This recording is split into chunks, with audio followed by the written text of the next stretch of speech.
The Original Vampire Chapter 381 to Chapter 461. The Temple of Destiny was located in the east of Silvery Moon City. It wasn't in a remote location, but it was exceptionally quiet. It could even be said to be deserted. Many evergreen cypress trees with straight trunks had been transplanted around the temple. They were like silent soldiers, surrounding and protecting the Temple of Destiny, creating a solemn and dignified atmosphere. In fact, when the temple was first built, it hadn't been so quiet. There was an endless stream of half-elves who came to pray, and the bustling scene was even more exaggerated than the most bustling market. However, as the elves disappeared from the radiant moon forest, the half-elves gradually moved closer to the powerful human empires. Their faith leaned more and more towards the radiant god, and not the goddess of destiny. Hence, it was understandable that the Temple of Destiny was neglected. The main building of the temple was made of low-key limestone, occupying an area of 8,000 square meters. The huge prayer hall was 45 meters wide and 120 meters long. The dome in the middle was 50 meters high, and it could accommodate tens of thousands of people praying at the same time. However, such a grand occasion hadn't occurred in a long time. Now, the prayer hall was empty. Even if there were servants cleaning it every day, it was difficult to completely clean up the dust that had accumulated. Silvery Moon City was shrouded in blood and fire tonight, but the Temple of Destiny was still as quiet as before. Whether it was the rebels or the rebels, even if they no longer believed in the goddess of destiny, they wouldn't blaspheme this place. On the balcony at the top of the tower, a beautiful half-elf woman was leaning against the railing, looking at the flames in Silvery Moon City in a daze. She wore a green ceremonial robe, quietly hiding her slender figure.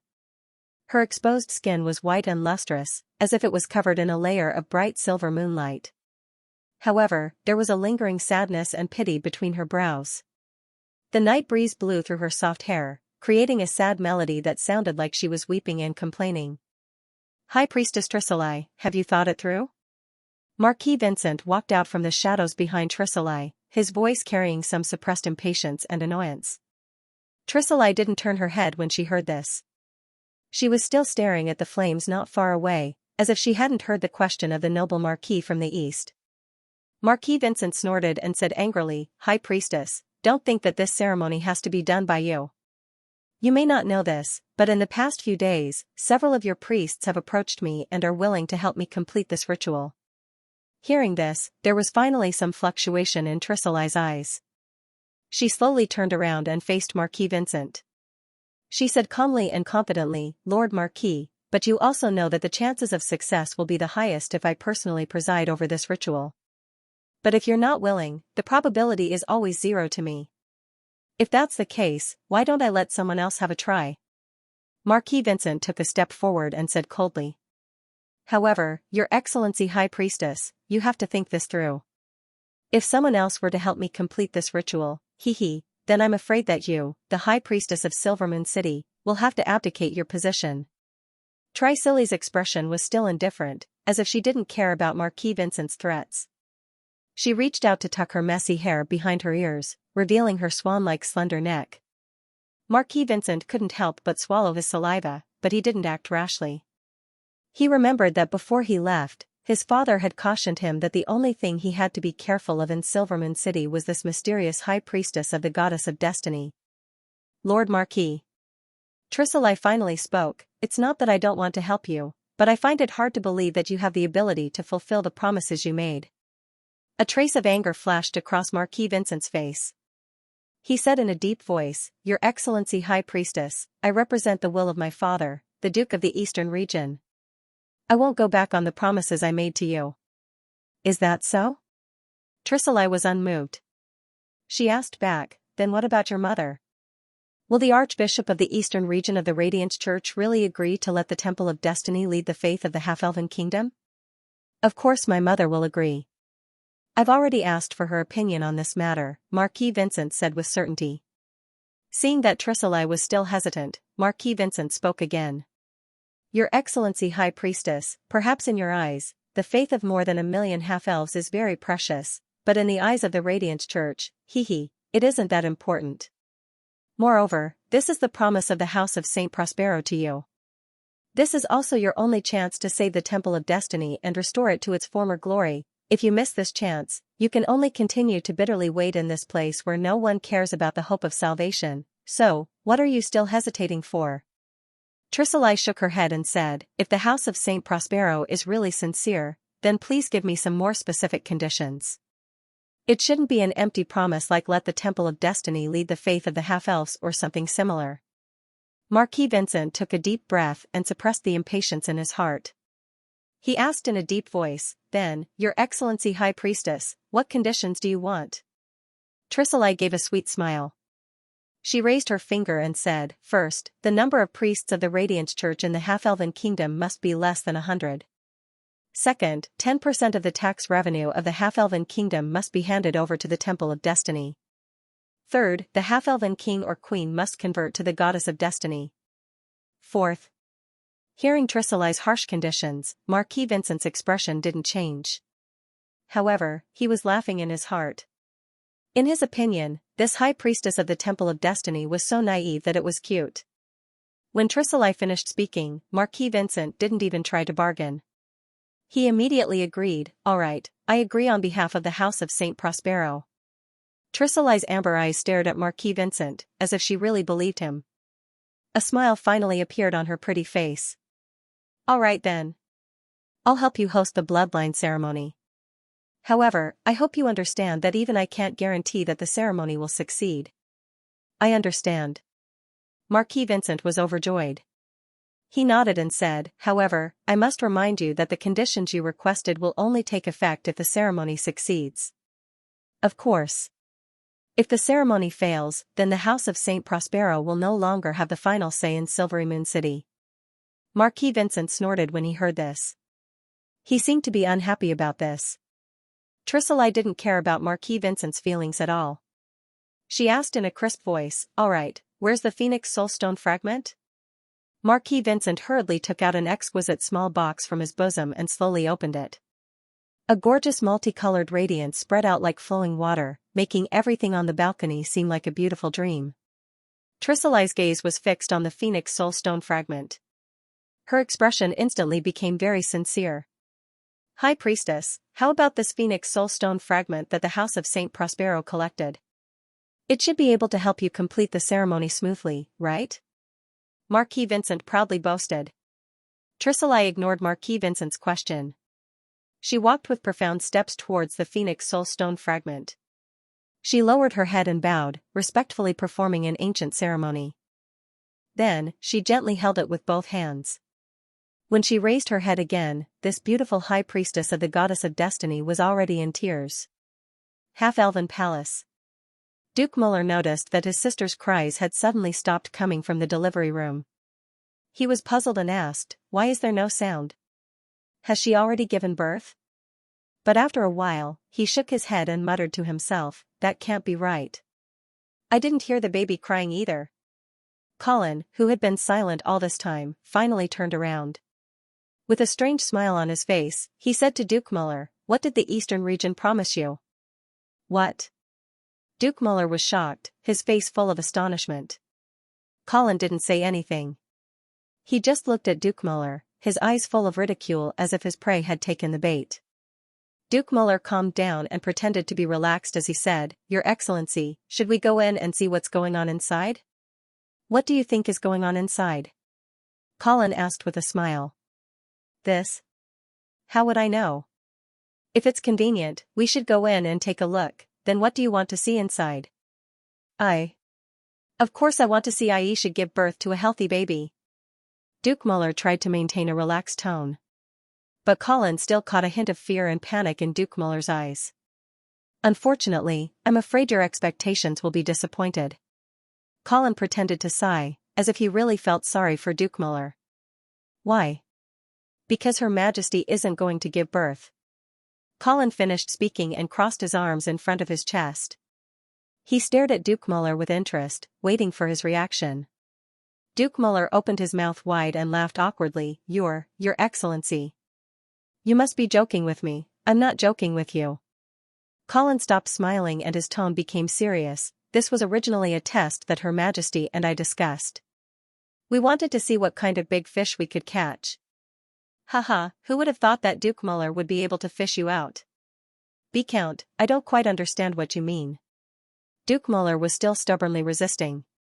Colin sneered. Duke Muller, did you know? I especially like to watch the prey struggle in the trap.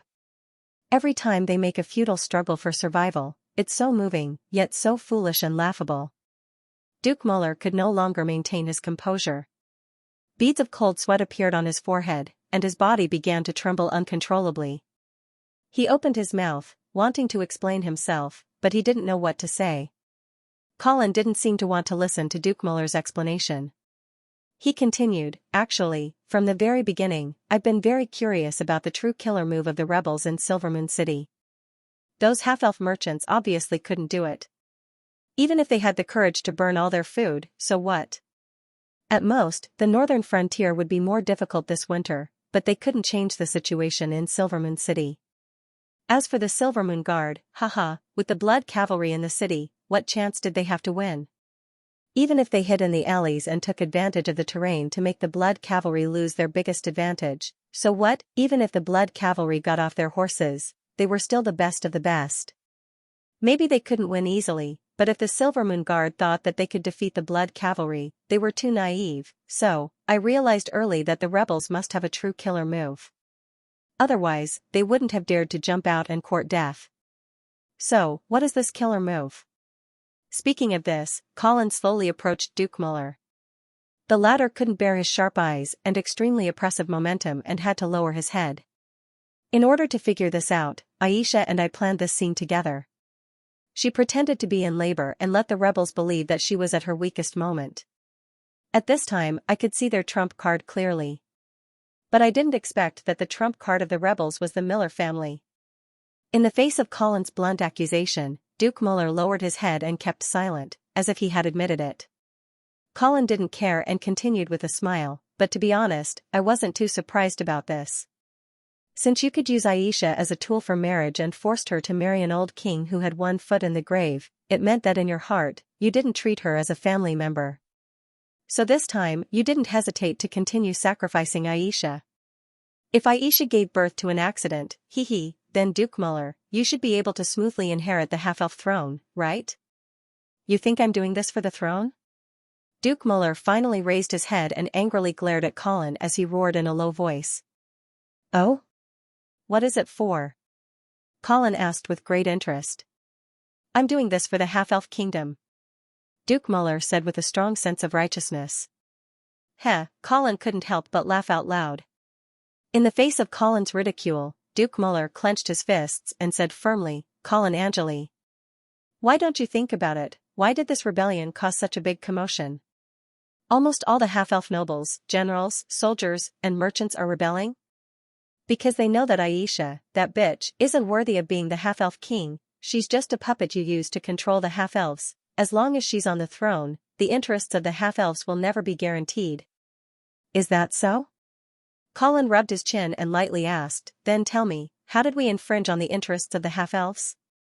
You forcefully bought the half-elves' food at a low price, but the East asked you to destroy all the food. At least I was willing to pay. You forcefully dispatched the Silvermoon Guard and let the half-elves bleed and sacrifice for you. The Silvermoon Guard is only helping me guard my territory at the northern frontier. I didn't send them to fight any hard battles, and I didn't use them as cannon fodder.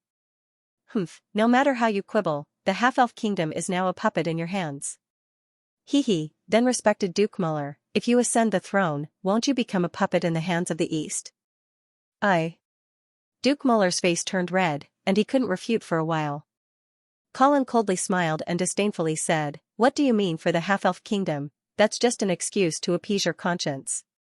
Without it, you won't be able to sleep peacefully at night, right? Since it's for the sake of fighting for power, then say it openly. That way, I'll think more highly of you.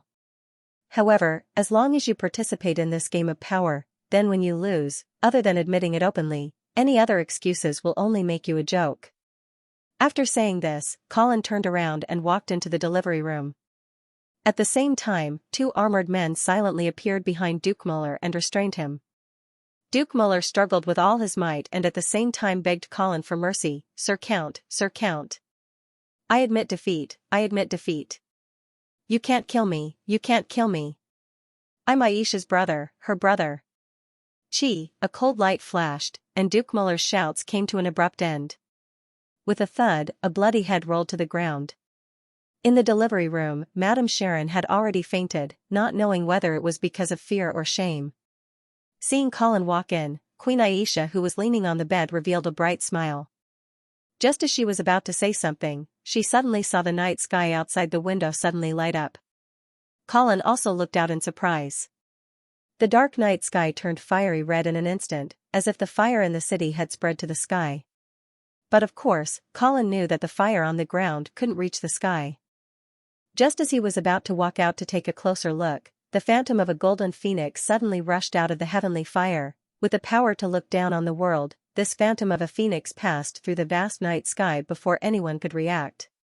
It rapidly circled above the half-elven palace before turning into specks of starlight and gradually dissipating. Colin frowned. Just as he was about to ask, he saw Queen Elsa press on her stomach with a pained expression. Colin, it seems like I'm really going to give birth this time.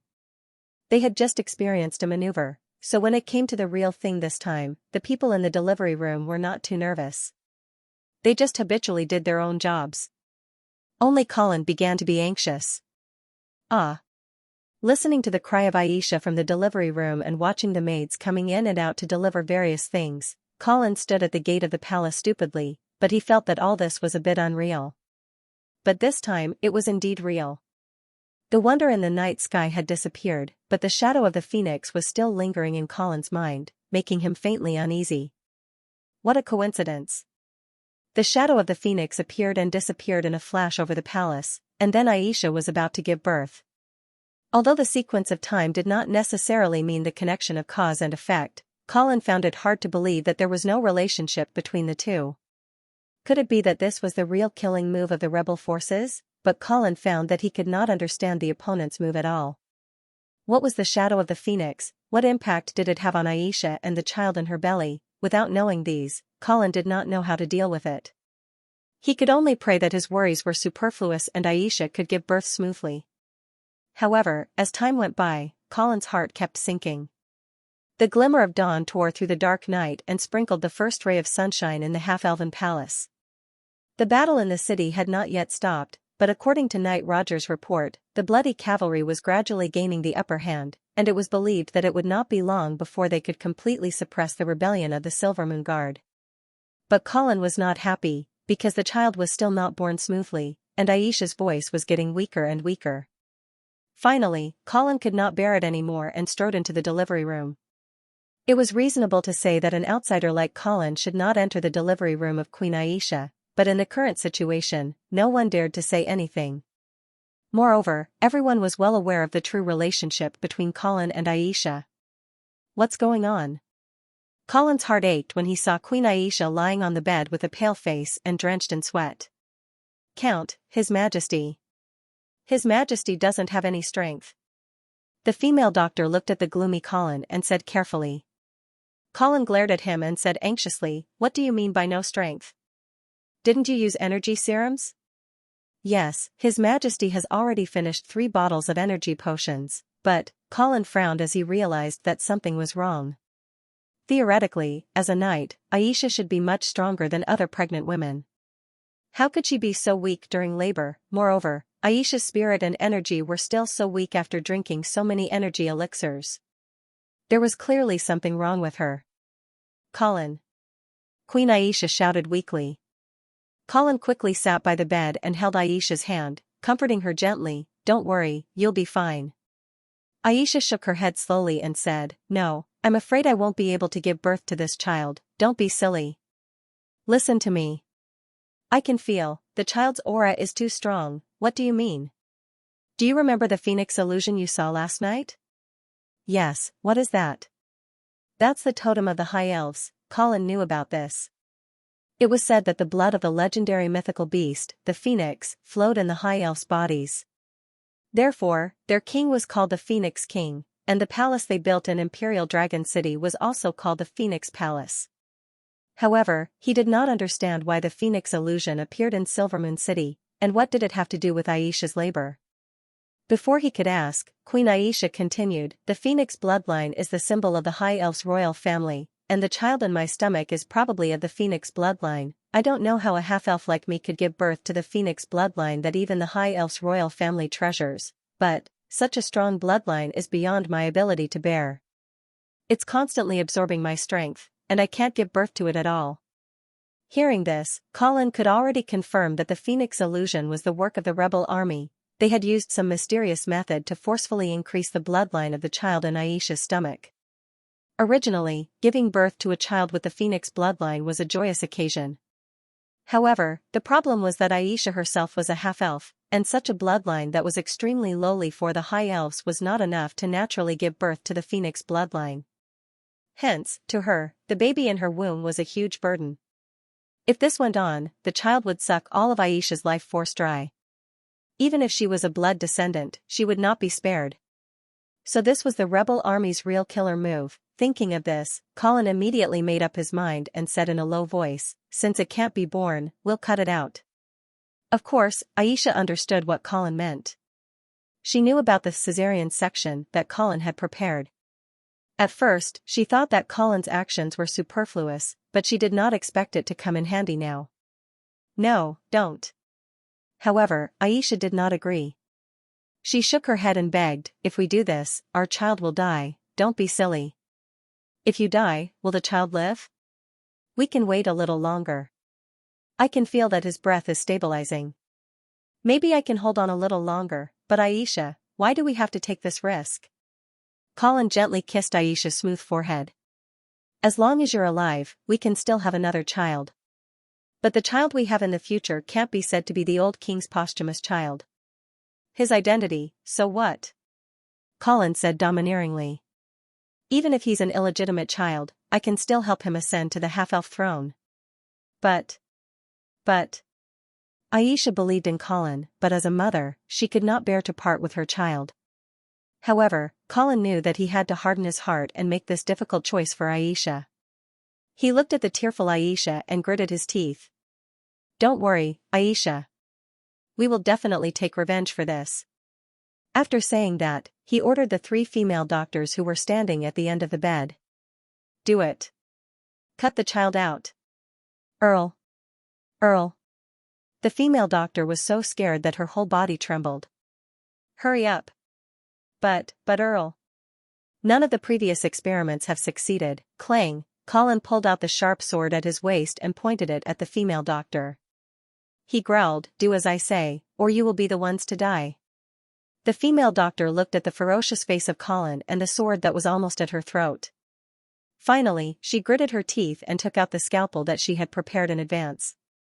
She whispered a few prayers, and then under Colin's urging, she used her trembling hands to cut open Aisha's belly. Newborns were ugly. However, it was not enough to scare the experienced female doctor. However, she could not help but tremble as she held the baby girl in her arms. This was because the baby girl did not cry. The female doctor lifted the baby girl by her feet and slapped her back repeatedly, but it was to no avail. The delivery room was dead silent. The doctors and maids here were of course veterans with rich experience in delivering babies. They might not understand the scientific principle behind the crying of newborns, but there was one thing they were very clear about: a baby that did not cry was a dead baby. Colin stopped the doctor who was still slapping the baby mechanically and ordered, "You may leave." The doctors were relieved and hurriedly bowed and left, as if they were afraid that Colin would suddenly change his mind. Aisha had already fainted, but that was only because she did not have enough energy. Her life was not in danger. What Colin was really worried about was his newborn daughter. Although he had already made the decision to save the mother when he ordered the doctors to perform a cesarean section, he also realized that it would be difficult for his daughter to survive if she were to suddenly leave her mother's body with an unstable bloodline. However, when he saw the wrinkled little life in front of him with his own eyes, the feeling of being connected by blood still made Colin's heart tremble, and he could not control himself. At this moment, there was only one thing in his mind: to save her at all costs. However, what surprised him was that his child with Aisha was not a blood kin. Therefore, Colin immediately thought that if he were to turn her into a blood kin now, would he be able to save her from this near-death state? However, What made Colin hesitate was that if he were to bite his daughter now, she would only become a blood thrall and not a blood kin. This was because Colin could only turn a knight into a blood kin. Obviously, this newborn baby girl was not a knight. Even if he immediately found a priest to baptize her, it would be too late. However, Colin only hesitated for a moment before lowering his head and biting. Even if this child became a blood thrall, it would be better than becoming a corpse. However, the development of the situation once again exceeded Colin's expectations. When he bit open a wound on his daughter's small neck and sucked some blood, he unexpectedly discovered that there was a suction force coming from his daughter's wound. Colin was overjoyed at this unexpected good news. This was because he knew that this was a unique process of the embrace ritual to transform a blood descendant. Transforming a blood thrall would not cause this kind of reverse suction. But the problem was that his daughter wasn't a knight. How could she trigger the conditions for the embrace? Could it be because of her special bloodline? Colin suddenly realized that perhaps the trigger for the embrace was not a profession, but a bloodline. Could it be that the bloodline of the knights was somehow similar to the phoenix bloodline of the high elves? While he was thinking, Colin's blood flowed into the baby girl's body through the fangs. Slowly, wisps of blood-red smoke floated out of their bodies. These wisps of smoke seemed to be alive, condensing into mysterious and profound patterns in the air. In his daze, waves of low and deep voices that sounded like sleep-talking reverberated in Colin's ears. Outside the half-elven palace, the battle was still going on. However, the blood cavalry had already gained the upper hand. They were reducing the space for the Silver Moon Guard to move. At the same time, they were trying to save the burning granary to prevent the fire from spreading. However, at this moment, a slim figure suddenly appeared in front of the palace gate. "Stop." An officer of the blood cavalry rode forward and stopped the woman. Although the half-elf woman in front of him looked weak and posed no threat, the fact that she could pass through the chaotic Silver Moon City and come to the palace alone while facing the murderous blood cavalry showed that this half-elf woman was definitely not simple. "General, I'm the Grand Priestess of the Temple of Fate in the Silver Moon City. I want to see Count Angeli." Tricely took off the thin veil on her face and said in a clear voice. The officer did not know Tricely. Her beautiful face under the thin veil made him lose focus for a second. However, he quickly recovered and said in a cold tone, "Sorry, Grand Priestess." "I'm sorry, Your Excellency High Priest.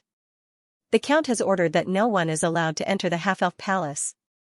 Tricely did not give up after hearing the officer's words. She continued, "General, it's about the life of the Queen and her baby. Please make an exception." The officer frowned and hesitated for a second. He said, "Please wait for a second." After saying that, he rode back to the palace. After a while, the gate of the palace opened again. Knight Roger rode his horse to Tricely and questioned, "You said that the Queen and her baby are in danger?" "Yes." Tricely said with certainty, "If I'm not wrong, the Queen should be having a difficult labor now." Knight Roger looked at the Grand Priestess in front of him and nodded, "All right, follow me." Tricely smiled and jumped onto a warhorse handed to her by a soldier. She followed Knight Loki and galloped into the depths of the palace. Just as they were about to reach the Queen's chamber, a loud cry of a baby suddenly sounded and spread through half of the palace. Hearing this sound, the courtiers, guards, and maids in the palace all shouted excitedly. A festive atmosphere immediately enveloped the entire palace. Only Tricely's expression changed greatly, as if she had seen something unbelievable. Knight Roger was also immersed in this intense joy, so he didn't notice that something was wrong with Tricely. By the time he turned around, Tricely had already put on a warm smile and congratulated him, "Your Majesty, congratulations on your successful delivery. Since that's the case, there's no need for me to disturb her." However, Knight Roger was keenly aware of the Grand Priestess's abnormality. He immediately smiled and said, "Grand Priestess, since you're already here, you should at least meet with the Queen and the Count. Please wait a moment, I'll go inform them." After saying that, Knight Roger ignored Tricely's urging and strode into the chamber. In the chamber, Xianxia was also startled awake by the baby girl's cries.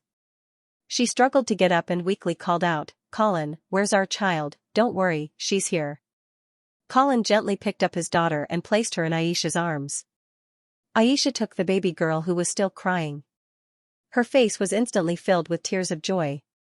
Seeing this heartwarming scene, Colin's heart was filled with warmth. At this moment, he felt that his connection with this world had increased by another layer. There was one more person in this world that was worthy of his protection.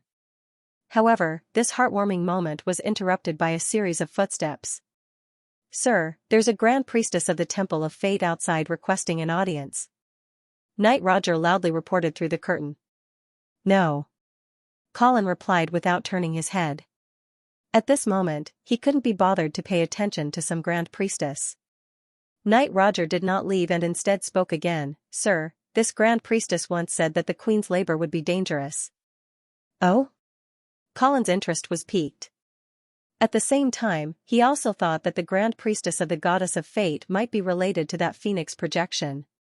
Perhaps Aisha's difficult labor crisis was caused by the sky, which was why she appeared in the palace so coincidentally. But why did she walk right into the trap? Thinking of this, Colin narrowed his eyes. A dangerous glint could be seen in his eyes. "She's still outside?" "Yes, she seemed to want to retreat after hearing the baby's cries, but I didn't let her leave." "Very good." Colin kissed Aisha's and his daughter's foreheads and gently said, "You two have a good rest, I'm going to settle the score with a certain someone." Aisha lightly nodded and said, but you have to be careful. This Grand Priestess Trisolai's background is mysterious, she might not be easy to deal with." Colin stood up and coldly said, "Don't worry, no matter who did this, they will pay the price." In the guest hall, Colin quietly looked at the High Priestess of the Goddess of Destiny in front of him, his eyes flashing. She was a rather beautiful half-elf. She had emerald green hair, amber eyes, and exquisite facial features. She was like a classical sculpture in a palace that had come to life. Her temperament was cold and elegant, but she also revealed a natural and unpretentious charm. However, Colin was not in the mood to admire a beauty at this moment. He sized up Trisolai with an undisguised scrutinizing gaze, and did not respond to her congratulatory words. He asked stiffly, "How did you know that Her Majesty would have a difficult birth?" Faced with Colin's questioning, Trisolai smiled gently and said calmly, "Because the reason for Her Majesty's difficult birth is actually related to me." Colin immediately narrowed his eyes. He did not expect this High Priestess to be so frank. "Oh? How is it related?" "Earl, you should have seen the phantom of the phoenix that appeared in the sky above Silvermoon City last night, right?" "I saw it." "What was that?" "That was the projection of the remnant soul of the phoenix in the world." Seeing Colin's confused expression, Trisolai continued to explain, "Legend has it that before the age of the dragons, phoenixes were the rulers of this world. However, due to some unknown reasons, they have disappeared for tens of thousands of years. However, their bloodline has not been completely cut off, because the elves are said to have inherited the phoenix bloodline. The elves are extremely respectful of the phoenix bloodline. The more concentrated the phoenix bloodline, the higher their status. In order to maintain the purity of the phoenix bloodline, the elves with a high concentration of the phoenix bloodline are no longer willing to marry the elves with a low concentration of the phoenix bloodline. They even gradually evolved into a separate branch of the race, the High Elves.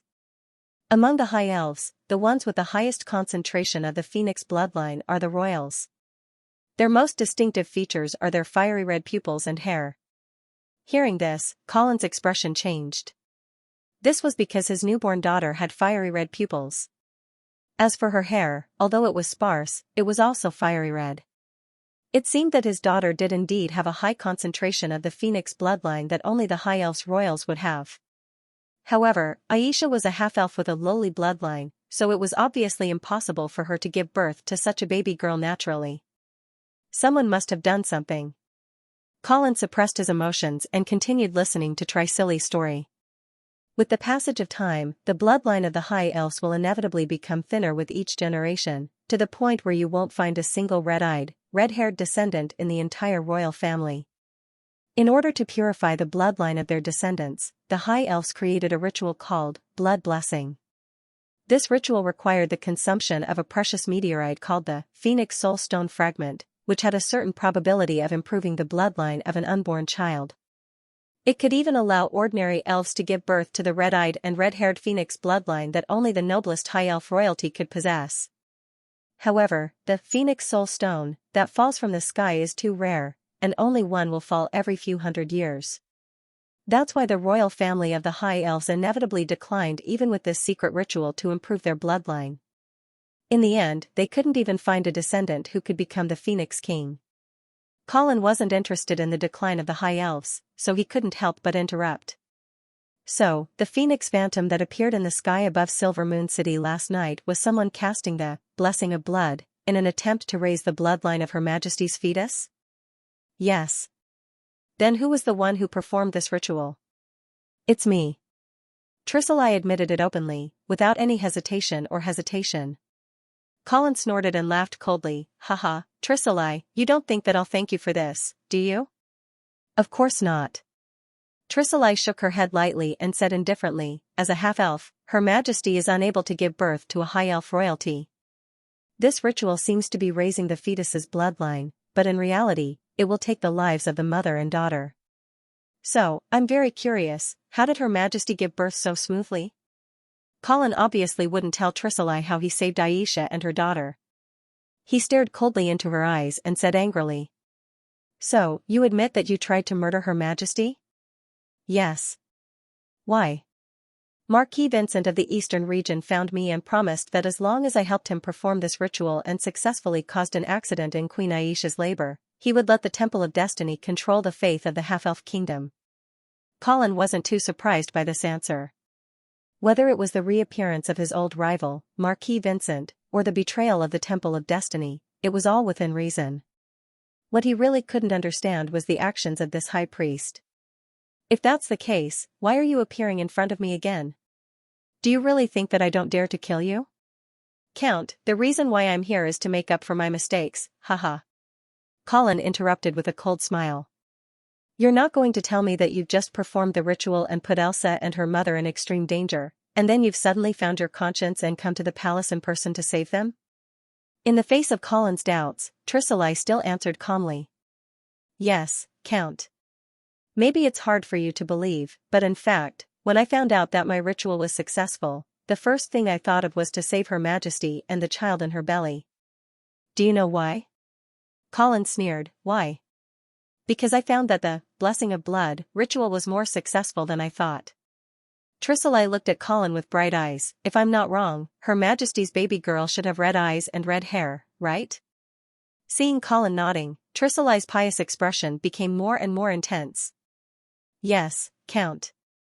I originally wanted to cooperate with the Eastern region to murder Her Majesty the Queen, but I thought that the fetus in Her Majesty's womb would at most have the blood of an ordinary high elf. I didn't expect it to be the most noble and rare high elf royal blood. This must be the blessing of the goddess of destiny. The high elf royal blood has reappeared in the world. How can such a miracle be compared with what the Eastern region promised? That's why I came to the palace without hesitation to help Her Majesty give birth. After listening to Tricely's explanation, Colin didn't speak anymore. Instead, he rubbed his chin as if he was considering whether her words were credible. Tricely saw this and spoke again. Count, I know it's hard for you to believe my words alone. So, I've prepared a gift for you. Oh? What gift? Marquis Vincent of the Eastern region is still in the Temple of Destiny. If you believe me, please send an elite team to follow me back. We'll definitely catch him. Only then did Colin reveal a satisfied smile and clap his hands. A figure shrouded in armor silently appeared in the living room. Tricely glanced at the armored man curiously before reminding Colin, My lord, Marquis Vincent's guards are extraordinary when he came to Silvery Moon City this time. There's even a rank 5 knight among them. Colin interrupted indifferently, You just take my people to find Vincent. You don't have to worry about what happens next. Seeing the confident look on Colin's face, Tricely was relieved. She immediately bowed and then turned to leave. The armored man immediately followed her silently. The curtains blocked out the sunlight, and the smell of amber and roses filled the bedroom with a tranquil atmosphere. Colin walked in quietly and found that Xianxia and his daughter had already fallen asleep. He hurriedly held his breath and slowed down his heartbeat, afraid that he would wake up the 2 sleeping beauties in front of him. Kneeling by the bed, Colin stared motionlessly at the pink little fellow in Xianxia's arms. She had long, pointed ears like Xianxia's, and single eyelids like Colin's. However, her sparse hair was different from the two of them, it was a fiery red. Round little face, chubby little hands and feet, and dense curly eyelashes. In Colin's eyes, this delicate little fellow was simply the creator's greatest masterpiece. He looked at her without blinking, as if he was looking at a miracle, a treasure, a gift. "That's my daughter." "Ah," Colin sighed silently, and he couldn't help but reach out to gently touch the little fellow. The little fellow seemed to feel her father's touch. She hummed a few times, and her chubby little hands waved randomly before coincidentally grabbing onto Colin's fingers. Colin didn't dare to move, and he blamed himself for disturbing his daughter's sleep. Fortunately, the little fellow didn't wake up, and Colin secretly heaved a sigh of relief. However, this commotion woke up Queen Xianxia. She opened her big blue eyes, and there was still fatigue in her gaze, but it was also brimming with unconcealable happiness. After seeing her lover, Xianxia stretched her body lazily and revealed a warm smile. She asked in a low voice, "You're right." She asked softly, "Have you finished dealing with that high priestess of the goddess of fate?" Colin didn't answer immediately, but first looked at his daughter. Seeing that the little fellow was still sleeping soundly, he lowered his voice and said, "Yes." Then, he recounted the situation of his meeting with High Priestess Trisolai to Xianxia.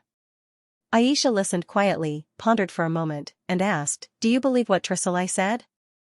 Colin shook his head and said without hesitation, "I don't believe you." Xianxia immediately smiled. "Then why did you send someone to follow her to capture Marquis Vincent?" "I just want to see what kind of tricks she can play." Colin shrugged and said casually, "Moreover, this is also a form of surveillance to prevent the high priest from escaping. Of course, if she really delivers Marquis Vincent to me, perhaps I can consider letting her live." Xianxia nodded, agreeing with Colin's way of handling the matter. However, she was still a little puzzled as she asked, "Why do you think Chui Silly took the initiative to come to the palace?" Colin smiled coldly and said, "I'm guessing that Chui Silly originally thought that you wouldn't be able to successfully give birth to the child, so she felt that this was a good opportunity. Since she was able to enhance our daughter's bloodline through the ritual, she must have some kind of secret method to help you give birth. If she really helps you get through this, she will definitely gain our trust. This way, the Temple of Destiny will have an opportunity to be reborn." Xianxia thought for a moment and said, "Then is it possible that Chui Silly originally planned to use the eastern region to swindle the Phoenix Soul Stone fragment from the House of Saint Prospero? On the surface, it was to harm me, but in reality, it was to use my belly to give birth to a high elf royal bloodline?" Colin muttered, "It is possible, but, is the high elf royal bloodline really that important to the Temple of Destiny? I can't be sure." However, the most credible guess as to why the elves suddenly disappeared was that there was a huge turmoil within their clan. In order to prevent outsiders from taking advantage of the chaos, they chose to seal off the Radiant Moon Forest and cut off contact with the outside world. The root of the chaos was because they lacked an elven king that was recognized by all of their clansmen. This caused the entire clan to fall apart, and the internal strife continued. So, if a high elf royal bloodline suddenly appeared at this time, maybe Chui Silly thought that it could end the chaos. Colin nodded, thinking that Xianxia's guess was very reasonable. This might also be the reason why Chui Silly did not hesitate to betray Marquis Vincent when she found out that Xianxia had successfully given birth. From the beginning, the High Priest of the Temple of Destiny did not really intend to rely on the eastern region. However, Colin always liked to be lenient with his enemies, so that he could prevent the worst from happening. "Let's wait for Chui Silly to help me catch Marquis Vincent." "Okay." Xianxia nodded and asked, "How is the rebellion of the Silvermoon Guard?" "The Bloody Cavalry has basically controlled the situation. Most of the Silvermoon Guard have surrendered, and only a few people are still stubbornly resisting. However, they won't be able to jump around for long." Xianxia was relieved and smiled. Then she stroked the sleeping baby's chest a few times and said, "Now, the most important thing is waiting for you, my love." Colin was stunned and did not react for a moment. "What?" Xianxia giggled and said, "Let's give our daughter a name." Colin also smiled and muttered, "Miller will be her family's surname." As for her name, Xianxia looked at Colin, who was thinking, gently raised her delicate hand, stroked his face, and said lazily, "You'd better think of a few more names. You must satisfy me." "Okay." Colin was a little distressed, but he was more eager to try. He stared at the sleeping baby, and the feeling of blood connection emerged again. All of a sudden, Colin had an epiphany. The baby in front of him was the first mark Colin left in this world. It was also the recognition of the world's origin to him, an outsider. A kind of wonderful blood surged in Colin's body. In an instant, his eyes turned into a deep red color. In a trance, Colin found that he seemed to be floating, passing through layers of palaces and flying above Silvermoon City. The warm sunlight surrounded him, and the gentle breeze supported his body. Above the boundless void, a deep gaze was cast over, as if it was from countless planes and eras. For a moment, Colin seemed to be inspired by something, and he could not help but speak.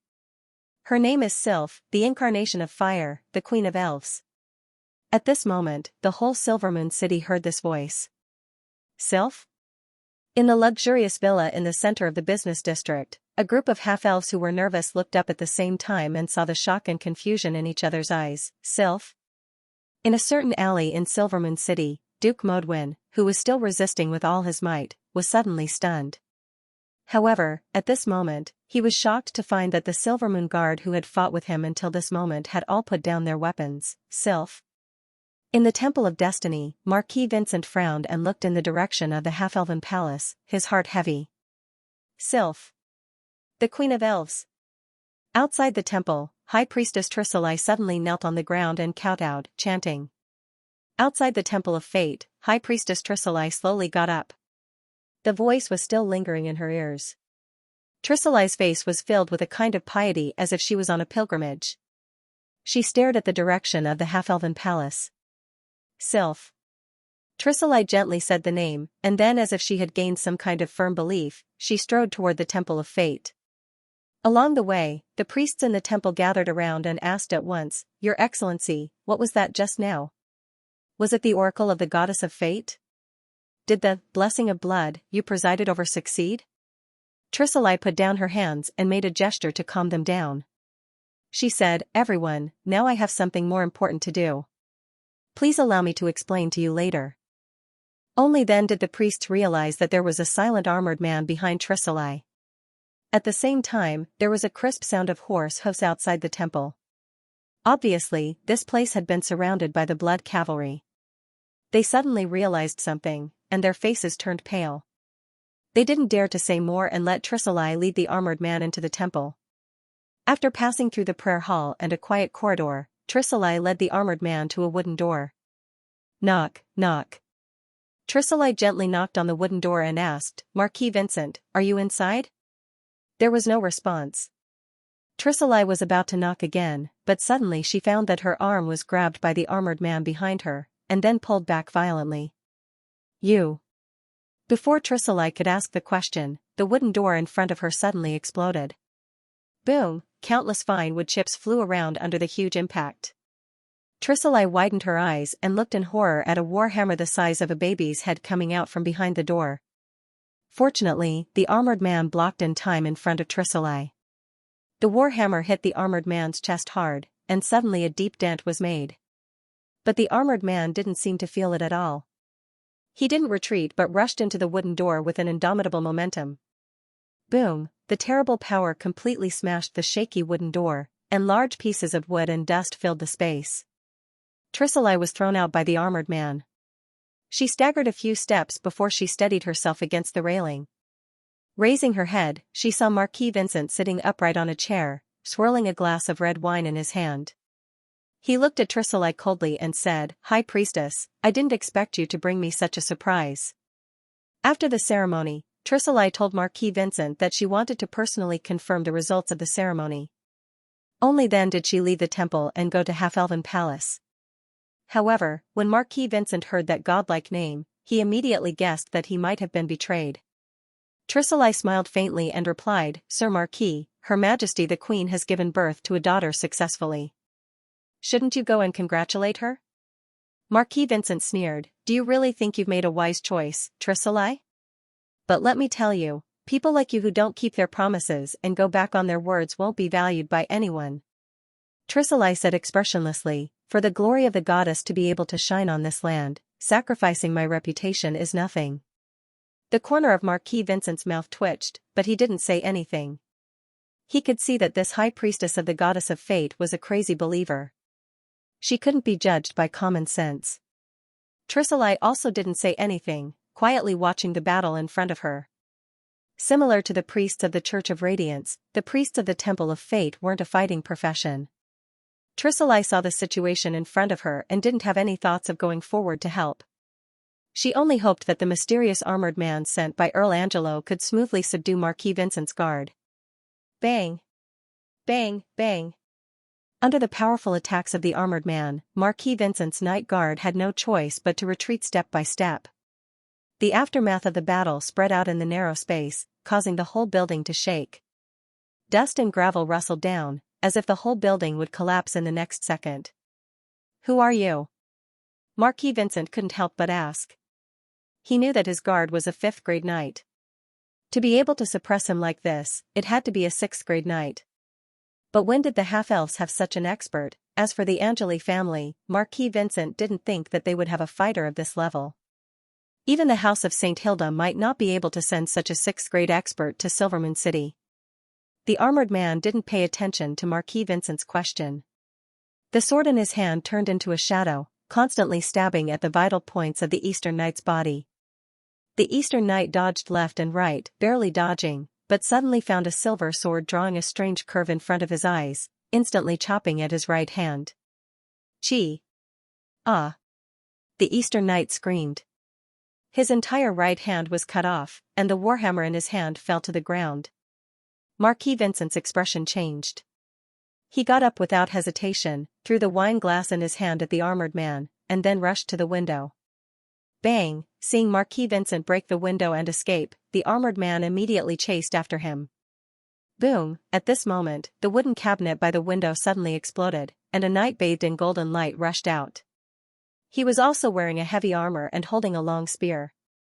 His whole body was like an angry black bear, charging at the armored man. The armored man was caught off guard and was stabbed in the waist by the long spear. The huge impact made the tip of the spear instantly penetrate the armor and come out from the other side. The Eastern Knight didn't have the slightest intention of holding back. Holding the spear with both hands, he continued to charge forward. Boom! The armored man was pushed back by the long spear until he slammed into the stone wall, creating a big hole. The situation took a turn for the worse, and Tricely, who was watching the battle from the sidelines, could not help but exclaim. But before she could react, she saw Marquis Vincent, who had fled, suddenly appear at the hole behind the armored man. "Go to hell." Marquis Vincent sneered and stabbed a sharp sword into the armored man's back.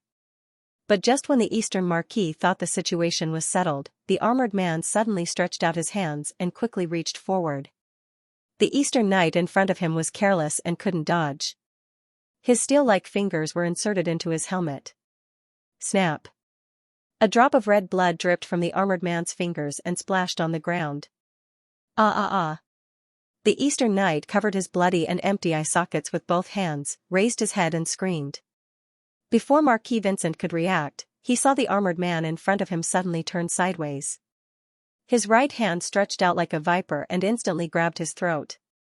Ah ah! Marquis Vincent looked at the seemingly unkillable armored man in horror, his mind blank. Although his whole face was hidden in the armor, Marquis Vincent seemed to see the corner of his mouth grinning. "Marquis Vincent, you have been captured again." Although he had become a captive, Marquis Vincent still tried his best to straighten his back when he walked into the half-elven palace. However, in the eyes of outsiders, this kind of effort was always a bit weak in reality. Moreover, this was the second time Marquis Vincent walked into the palace as a captive. The unspeakable shame was like a poisonous snake biting into Marquis Vincent's heart. He couldn't help but wonder if Colin Angeli was destined to be his nemesis. He thought that this trip to Silvermoon City could wash away his shame, but he didn't expect that, when Marquis Vincent finally saw Colin in the palace, he was playing with the baby girl in his arms. When Colin saw Marquis Vincent and the others, he was ready to hand his daughter to a maid and send her to Xianxia. However, the little girl seemed to like Colin very much. As soon as she left Colin's arms, she immediately burst into tears. Colin tried several times, but it didn't work. Colin was helpless, but he was also a bit smug. He could only hold his baby daughter and say to Marquis Vincent, "Sorry, the little girl is too clingy." Tricely looked at Colin with deep meaning and said with a smile, "Earl, Her Royal Highness likes the smell on your body." Marquis Vincent rolled his eyes and didn't say anything. From his point of view, Colin was purposely showing contempt for him. Colin paced in the palace and patted Sylph's back gently to calm her down. He then said to Marquis Vincent, "Marquis Vincent, we meet again." Colin was in a good mood, not only because he had caught a big fish like Marquis Vincent, but also because Marquis Vincent had sent 2 5th-grade knights over as well. These 2 5th-grade knights were already locked up by the Blood Cavalry, waiting for Colin to turn them into blood slaves. In this way, the strength of the Blood Shadow Guards under Colin's command increased greatly. Including the 2 5th-grade knights who were about to join, there were now 2 6th-grade knights, 4 5th-grade knights, and more than 300 professionals of other grades. A high-end combat force of this scale would not be inferior to any of the paladin clans with deep foundations. Of course, if this paladin family really had a living paladin, that would be a different story. What's more, Marquis Vincent was an important prisoner, so Colin could use him to exchange for a lot of good things from the eastern region. The corner of Marquis Vincent's mouth twitched, and he said disdainfully, "You're just lucky." Colin was amused. He pointed at Chui Silly and said, "Is this the blessing of the goddess of fate?" Trisley immediately said respectfully, "Yes, my lord. You, Her Majesty the Queen, and Princess Sylph are all people who are greatly favored by the goddess, and also the hope for the prosperity of the half-elven kingdom." Marquis Vincent sneered and said, "Colin, I advise you to be careful of this woman. She's a viper who doesn't keep her promises and bites the hand that feeds her. She has no sense of honor or bottom line. I really don't know how the goddess of destiny can have a believer like you." In the face of Marquis Vincent's slander, Chui Silly still looked indifferent, as if these accusations could not hurt her at all. Colin looked at Chui Silly with great interest, waiting for her to refute and explain, but unexpectedly, the High Priestess had no intention of speaking at all. For a moment, Colin could not figure out the High Priestess' intentions. However, he did not care too much. Since Chui Silly had helped Colin capture Marquis Vincent, then Colin would not pursue her previous mistakes. Of course, Colin would not trust this woman because of this, let alone agree to any of her conditions. It was like a piece of toilet paper, once used, it could be thrown away. Chui Silly did not know whether she did not realize that she was of no value in Colin's eyes and had accepted her fate, or whether she was confident in her ability to gain Colin's trust. In short, she still remained silent. However, Marquis Vincent was not willing to give up, and asked, "I promised this woman before the leadership of the whole half-elf kingdom, but she still betrayed me. So, Colin Angeli, what did you promise her?" Colin shrugged and said, "I did not promise anything." Marquis Vincent's face was full of disdain, as if he thought that Colin was lying. Unexpectedly, Chui Silly opened her mouth and said, "Yes. This is my gift to Count Angeli, and I do not ask for anything in return." "That's impossible." Marquis Vincent obviously could not accept this result. Chui Silly did not say anything, but she looked at Sylph in Colin's arms with bright eyes, as if that was the real reason why she changed her position, and all that she wanted in return. Although Colin did not know what the High Priestess was planning, he did not ask any more, and instead asked Marquis Vincent. "Vincent, you are now my captive, so this time, what is the East going to give me to redeem you?" Marquis Vincent snorted and said, "What do you want?" Colin rubbed his chin, thought for a moment, and said, "I want 15 heavy warships, 180 light paddle sail warships, and 200 medium transport ships." Marquis Vincent heard this, and immediately laughed and said sarcastically, "Count Angeli, you want the House of St. Prospero to pack up the Pegasus Navy for you?" Colin shrugged and said with a smile, "I think you are the first successor of the Duke of the East, and if the price is too low, it will be an insult to you."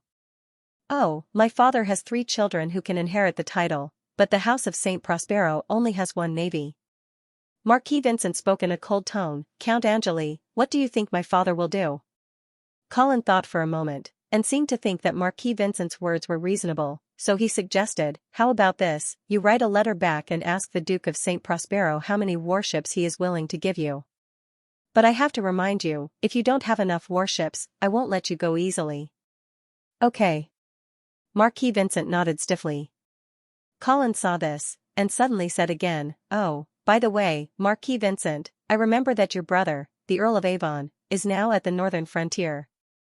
Tell me, if he learns that you've been captured, will he try to stop you from being ransomed? Marquis Vincent's mouth twitched a few times, and apparently he realized the crisis he was in. He immediately nodded and said, I will write to my father as soon as possible, and ask him to give you a satisfactory price. That's right. Colin smiled and nodded. At this time, he also found that Sylph in his arms had fallen asleep, so he generously lowered his head and kissed the little girl's forehead. Okay, it's time for a nap, time to rest.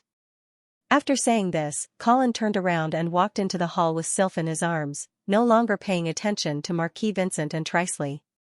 Marquis Vincent looked at Chui Silly beside him and suddenly revealed a sinister smile, saying, Chui Silly, I'll remember this debt.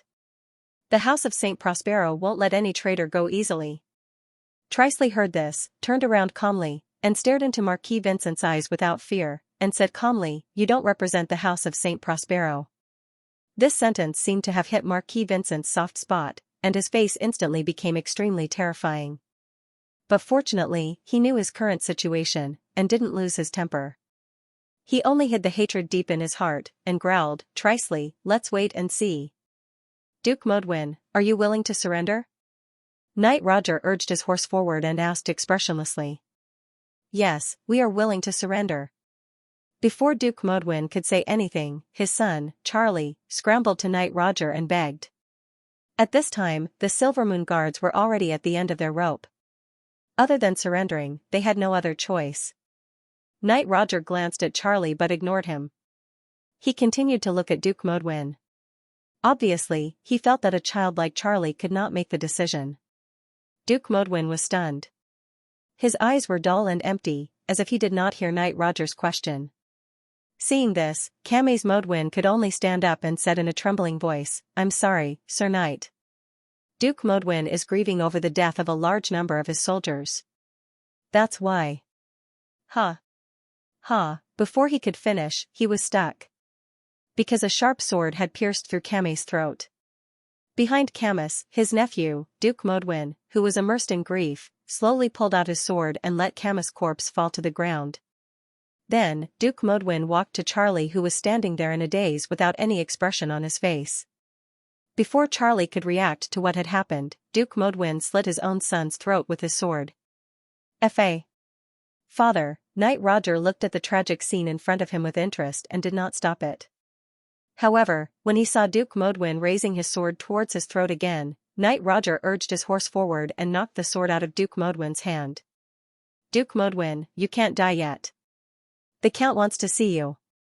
From what he said, he did not stop Duke Modwin from killing his uncle and son because Colin did not plan to see them. Duke Modwin looked like he had nothing left to live for. He did not speak, but he did not resist either. He probably thought of himself as a dead man and let them do whatever they wanted. Seeing this, Knight Roger waved his hand and gestured for the soldiers to subdue Duke Modwin. He then walked towards the half-elven palace.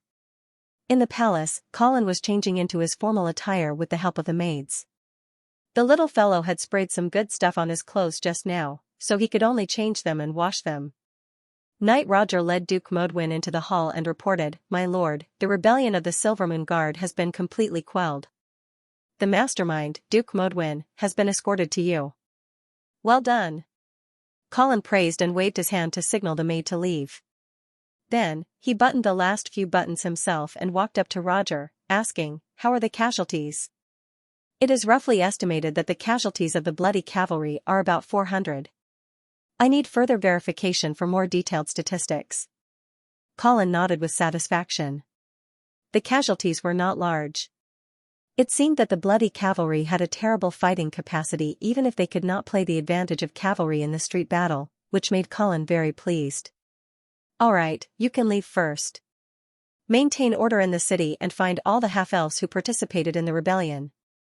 Yes, sir. After Knight Roger saluted and left, Colin turned to Duke Modwin. At this time, Duke Modwin's eyes were dull, and his whole body was exuding a lifeless aura. If it was not because of the blood connection between them, Colin would have thought that he was his blood slave. William, Her Majesty the Queen is very disappointed in you.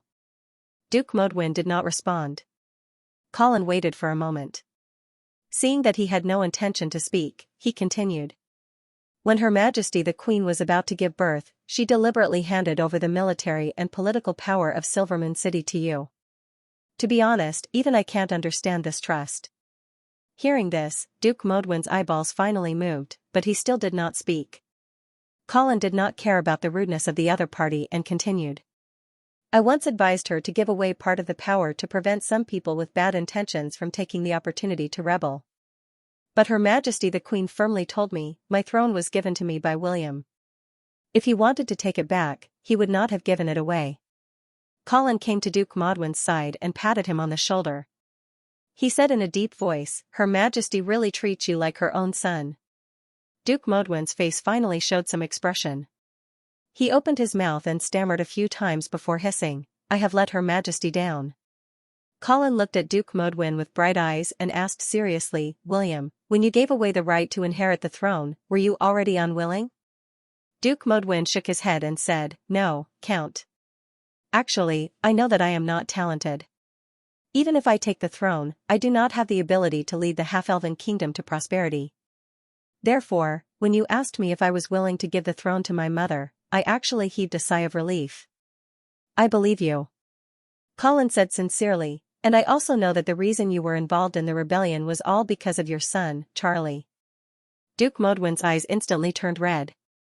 Not sure if it was because he thought of his son, Charlie, that he had just killed with his own hands, or because he was touched by Colin's understanding and trust. Colin saw all of this and was slightly pleased. He said, So, I have decided to give you another chance. No. Duke Modwin shook his head and said, I have let down Her Majesty's trust, and I am not worthy of your forgiveness. Now, I only ask for death. Only then can I redeem my sins. You want to die? Yes. Duke Modwin raised his head and stared into Colin's eyes. The determination in his eyes seemed unshakable. Colin pursed his lips and said, Death is a release, but it is also an escape.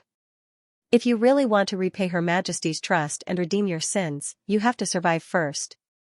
Duke Modwin still shook his head, I'm sorry, Count. There is nothing left in this world for me to miss, is that so? Colin interrupted coldly, You don't care about the House of Medea anymore? Duke Modwin was suddenly stunned. He stammered for a while before he said in a low voice, Since the House of Medea has made a mistake, they will naturally be at Her Majesty's disposal. I just hope that Her Majesty will spare the innocent people in the tribe for the sake of the past. Innocent? Colin smiled coldly, You are all treason. How are you innocent? Even if Her Majesty wants to exterminate your tribe, no one will dare to say anything. Duke Modwin's face instantly turned pale.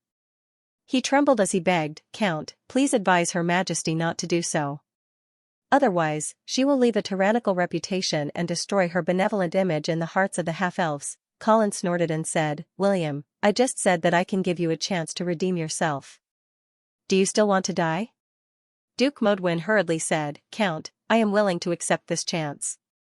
No matter what Her Majesty or you ask of me, I will do my best to do it for you. Colin took a step forward and asked, Even if you have to pay with your life? Duke Modwin was stunned for a moment before he nodded firmly and said, Count, I have always wanted to die. As long as Her Majesty is willing to give the House of Medea a way out, I am willing to die even if I have to die. Colin nodded with satisfaction and said, Good. As long as you help me do one thing, the House of Medea will not be held accountable. Please tell me. The afternoon sun shone through the window and into a side hall of the half-elven palace. The colorful spots of light formed a complicated and disorderly pattern on the white glazed rock floor. These patterns attracted Javier's attention. He stared at the ground seriously, as if he was trying to figure out some profound truth from these light shadows. Of course, although Javier was a legendary half-elf merchant in Silvermoon City, he didn't know much about the principles of geometry. The only reason he was staring at these patterns was because he was too bored. After the rebellion of the Silvermoon Guards was quelled, the half-elven merchants who had set fire to the granary were naturally invited to the palace one by one. They had been sitting here for half a day, but Queen Aisha and Count Angeli still did not ask for them. This caused the half-elf merchants to be in a state of anxiety and fear. However, as time passed, their emotions gradually became numb. They began to calm down and think hard about what they should do next to obtain the Queen's forgiveness. Cough. Excuse me, can we have some water? A half-elf merchant could not help but ask the guards in the hall with a hoarse voice. However, it was as if the armored guards did not hear him at all. They did not even respond to his request. Havel was about to open his mouth, but he saw a handsome young man walking into the hall. Count Angeli. The half-elf stood up and bowed to him. Colin walked to the main seat and sat down. He waved his hand and asked the others to sit down as well. The young half-elf maids walked into the hall quietly and served wine to everyone. The overflowing aroma of the wine made the half-elf merchants who had been thirsty for half a day swallow their saliva. However, they didn't dare to touch the red wine before Colin raised his glass. Colin glanced at the half-elves.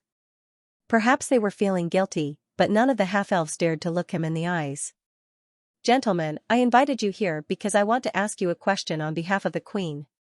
Colin opened his mouth. It was hard to tell whether he was happy or angry. Why did you set the granary on fire? It was a difficult question to answer.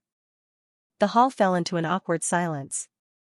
The half-elf merchants wanted nothing more than to bury their heads in their chests. They didn't even dare to breathe loudly for fear of attracting Colin's attention and being called out by him. Colin didn't seem to be in a hurry. He lifted the goblet in front of him and spun it gently in his hand. The dark red wine collided back and forth in the goblet, forming a small vortex. The fragrance of the wine spread out and constantly stimulated the sensitive nerves of the half-elf merchants. Javier glanced at Colin from the corner of his eye. The young Count of the Empire was observing the swirls in the wine cup with great interest. There was a faint smile on his handsome face, as if he were an ordinary young man who was gentle and curious. However, he didn't dare to treat Colin as a harmless young noble. This Count of the Empire was an old acquaintance of the half-elf merchant, and he knew Colin's rise like the back of his hand. That was a path of advancement paved with corpses and blood. Javier. Colin didn't know if he had noticed Javier's gaze, but he directly called out the half-elf legendary merchant's name. Sir Count. Javier stood up abruptly, as if he was a naughty student who was called out by the teacher in class. The rest of the half-elf merchants saw this and heaved a sigh of relief. Only Javier stood there stiffly. Cold sweat poured out like spring water, instantly drenching the front of his robe. Colin smiled faintly and asked, Mr. Javier, please answer Her Majesty's question. If he could turn back time, Javier swore to God that he wouldn't have peeked. But now, he could only bite the bullet and answer, Sir Count, it's because Marquis Vincent from the eastern region forced us to do this. Colin's expression didn't change. He was still gentle and refined, but in Javier's eyes, that face was no different from the devil's. Before Colin could continue asking, Javier hurriedly added, but Sir Count, don't worry. We were already prepared. Before burning the granary, we secretly replaced most of the food with hay. So, even if the granary is burned, most of the food is still there. As long as you don't hold us accountable, I'm willing to sell the food to you at the lowest price. After Javier finished speaking, the rest of the half-elf merchants started to clamor.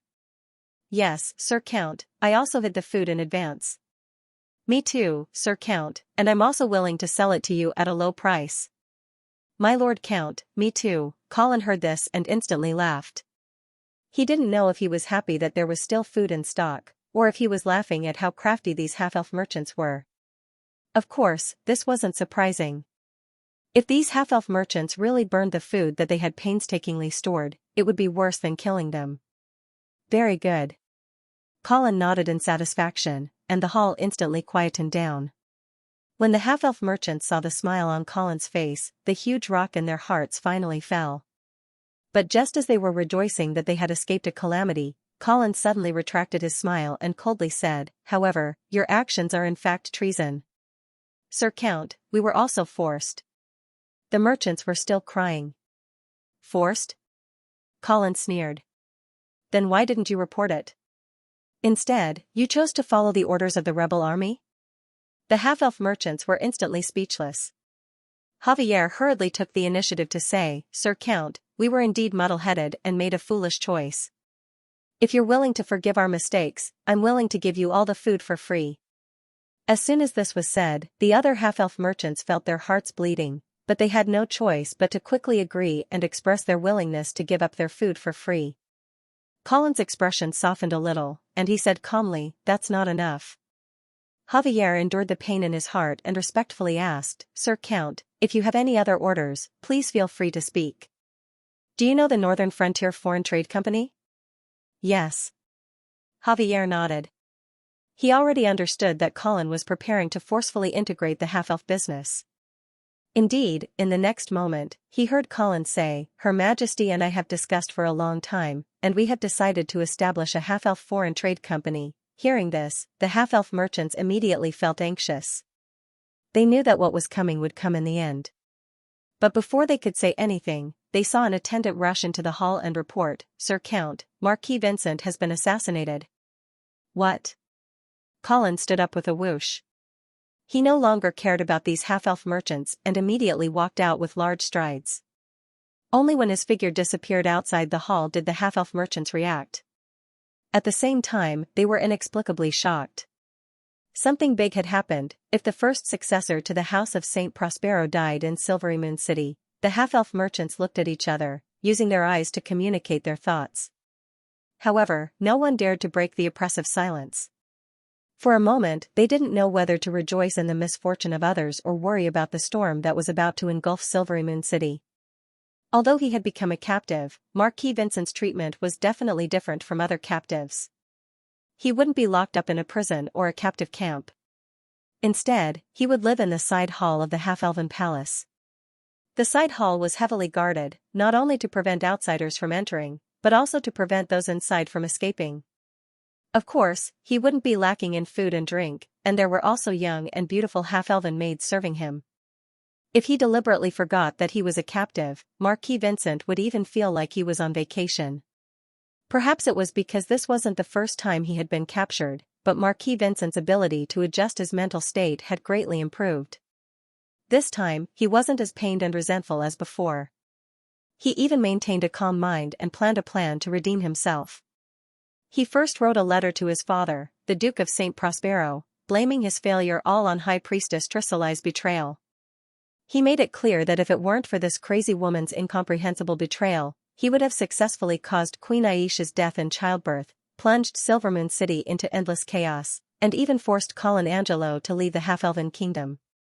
Of course, he also wrote down the price Colin proposed for his redemption. However, he also understood that the Duke of Saint Prospero wouldn't really give up a fleet in exchange for him. Therefore, he also suggested that his father send an eloquent messenger to Silvermoon City to discuss a ransom condition that both sides could accept. After writing this letter, Marquis Vincent thought for a while and wrote another letter to Earl Hall. Earl Hall was an old earl in the eastern region. His family was quite powerful, and his daughter was married to Marquis Vincent. Therefore, Marquis Vincent wanted to ask for his help. After all, this time, the eastern region didn't have Marquis Garcia as a bargaining chip. If they wanted to redeem Marquis Vincent, they would have to pay a huge price. Just as Colin had reminded him, Marquis Vincent was indeed worried that his father wouldn't be willing to pay a huge price to redeem him, or that his good younger brother would make things difficult for him. However, Marquis Vincent wasn't too worried. After all, he was still the Marquis of the Eastern region in name, and the first successor to the throne of the Eastern region. For the sake of the House of Saint Prospero's reputation, his father wouldn't allow Marquis Vincent to be imprisoned in Silvermoon City. Marquis Vincent also knew that his father already had the idea of replacing his successor. The engagement between his younger brother, the Earl of Avon, and the daughter of the paladin of the San Lorenzo family, Prince Lexi, was a manifestation of this idea.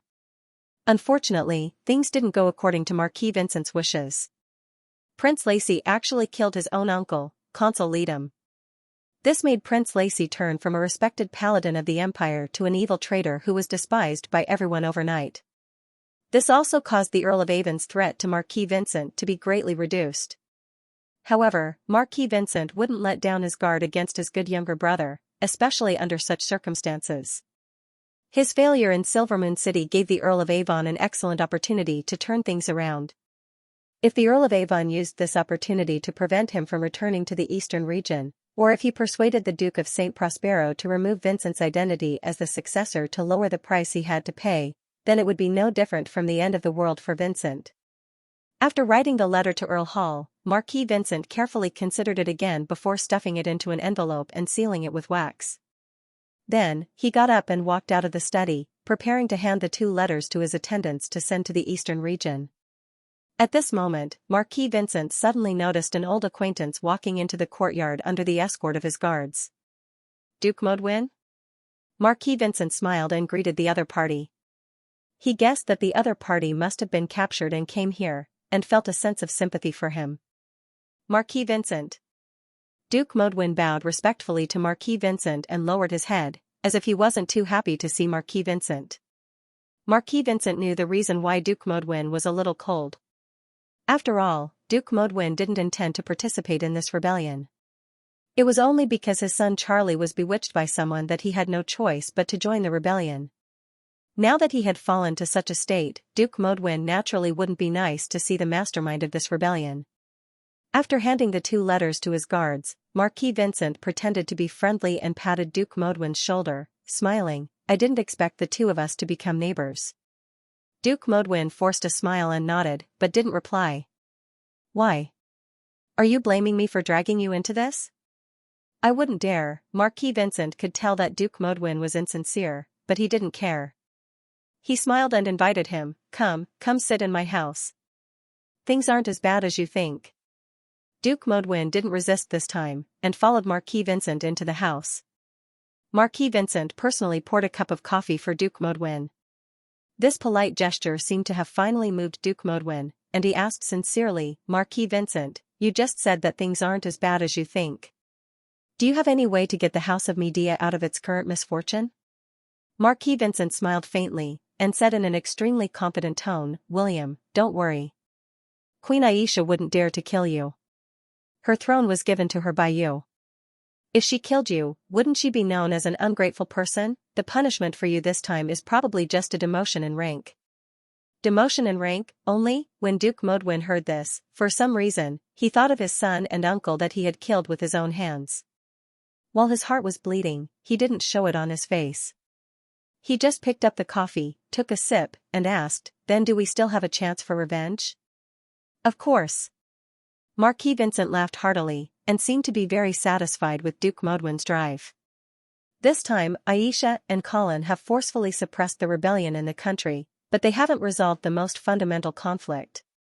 Xianxia still can't represent the interests of the half-elves. She's just a puppet supported by the northern frontier. As long as this doesn't change, Silvery Moon City will be a fertile land for rebellion. We just need a little guidance, and there will be another rebellion.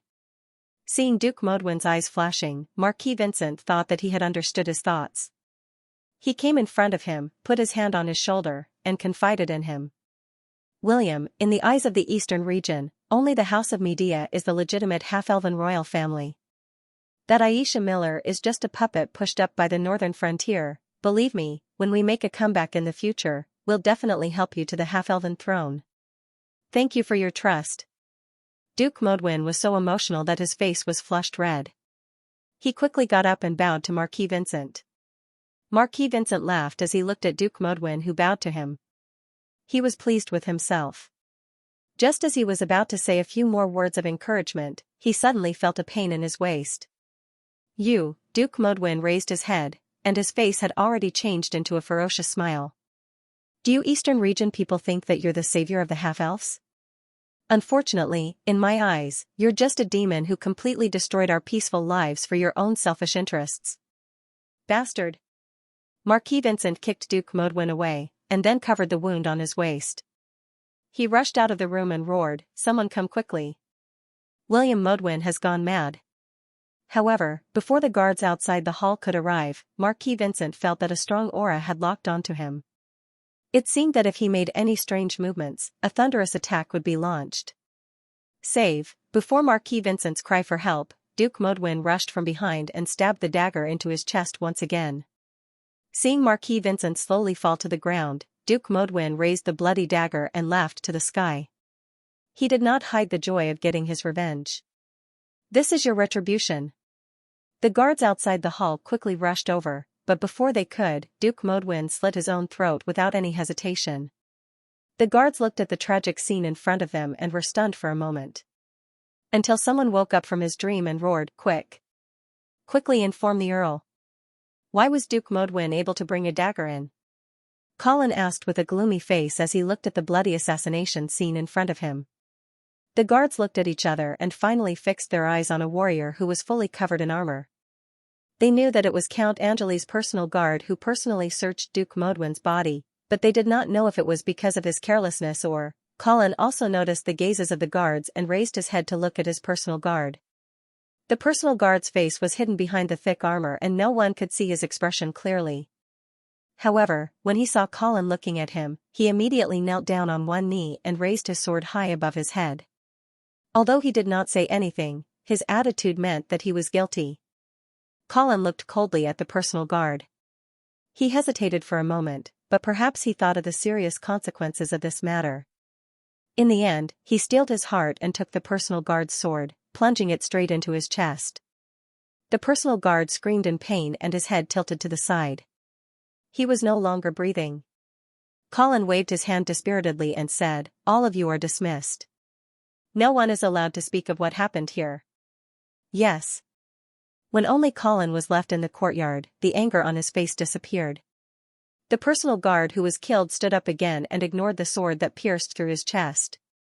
He took off his helmet and revealed a weather-beaten middle-aged face. He still did not say anything and just stood by the side quietly. Colin bent down and touched Marquis Vincent's pulse. He found that there was still a trace of life in this person, but it was quickly fading away. Therefore, he did not hesitate and immediately lowered his head to bite Marquis Vincent's neck. Gulp. Gulp, wisps of blood-red smoke rose and formed a mysterious and profound pattern between Colin and Marquis Vincent.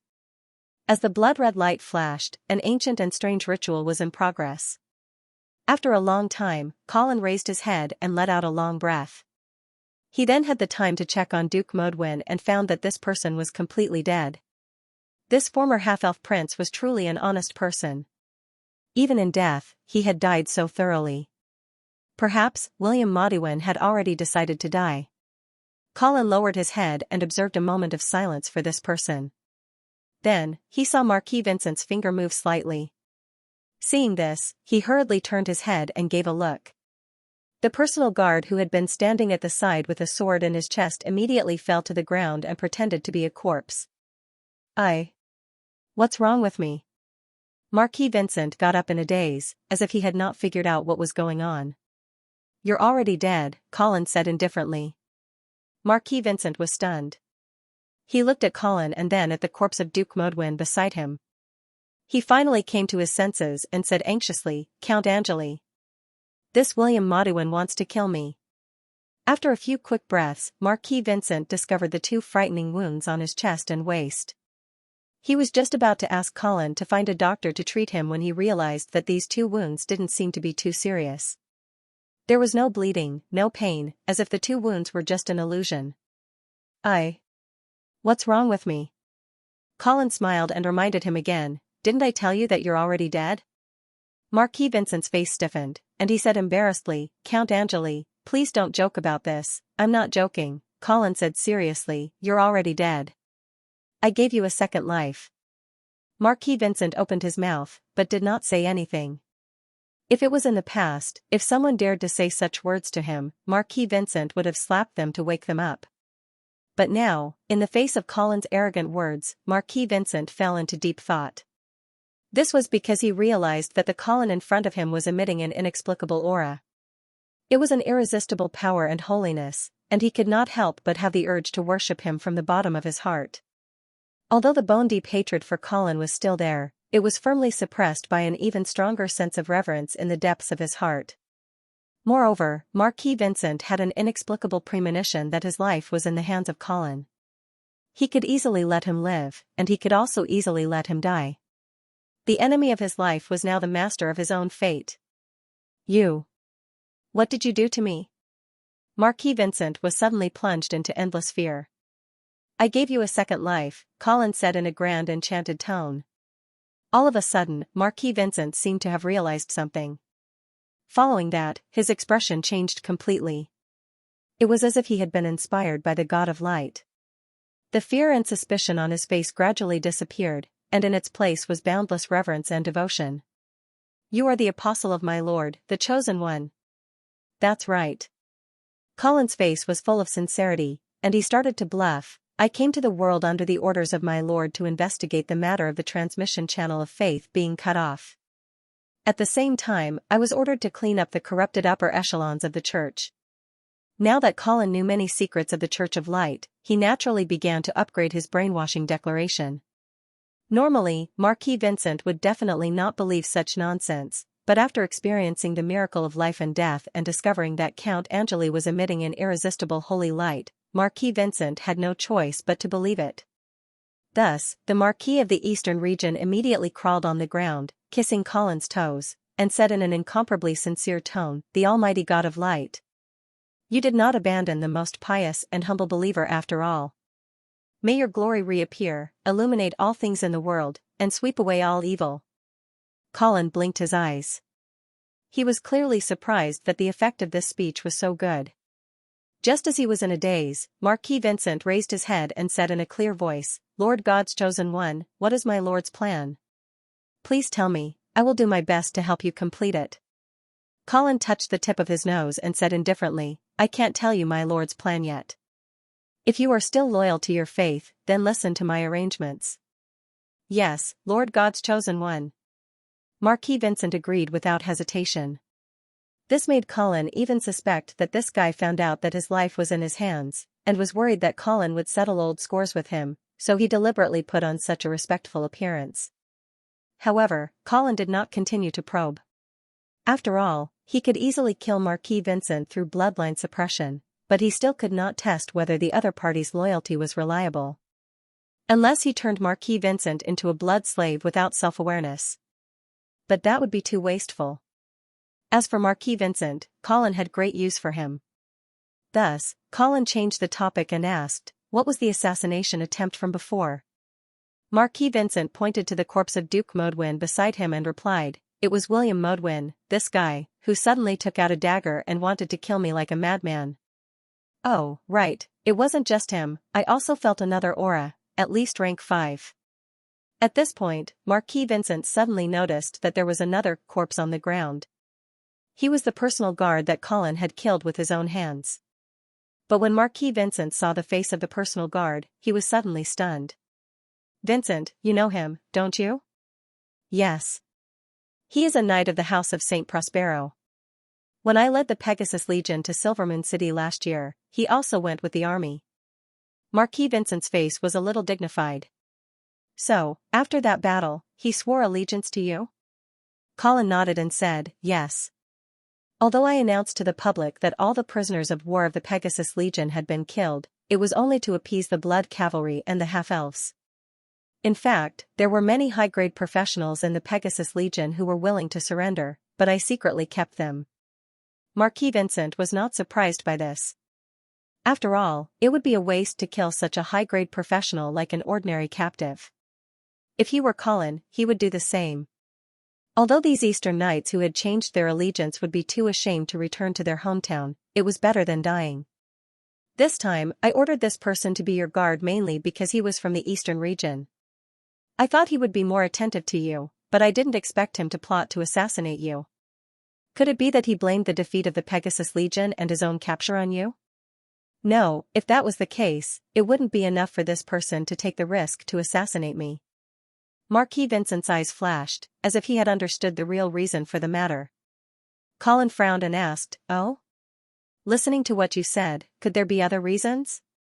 Marquis Vincent nodded with a dignified face and said, "Lord Chosen One, this person is called John Fine.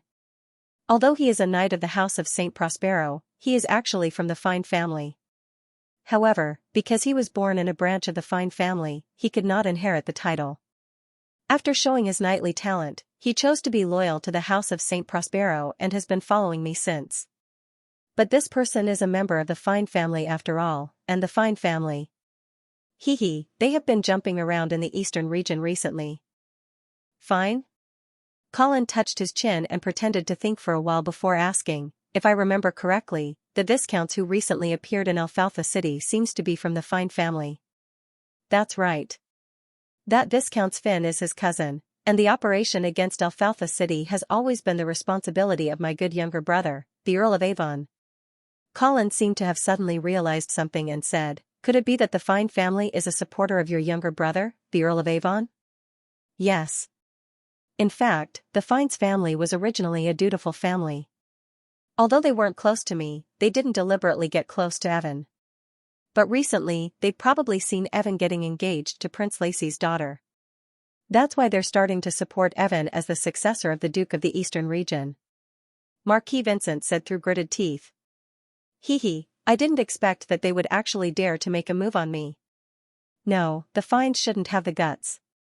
It must be my good brother, the Earl of Avon, who secretly instigated it." Looking at Marquis Vincent, who had imagined the truth, Colin was laughing inside, but on the surface, he immediately put on a vexed expression.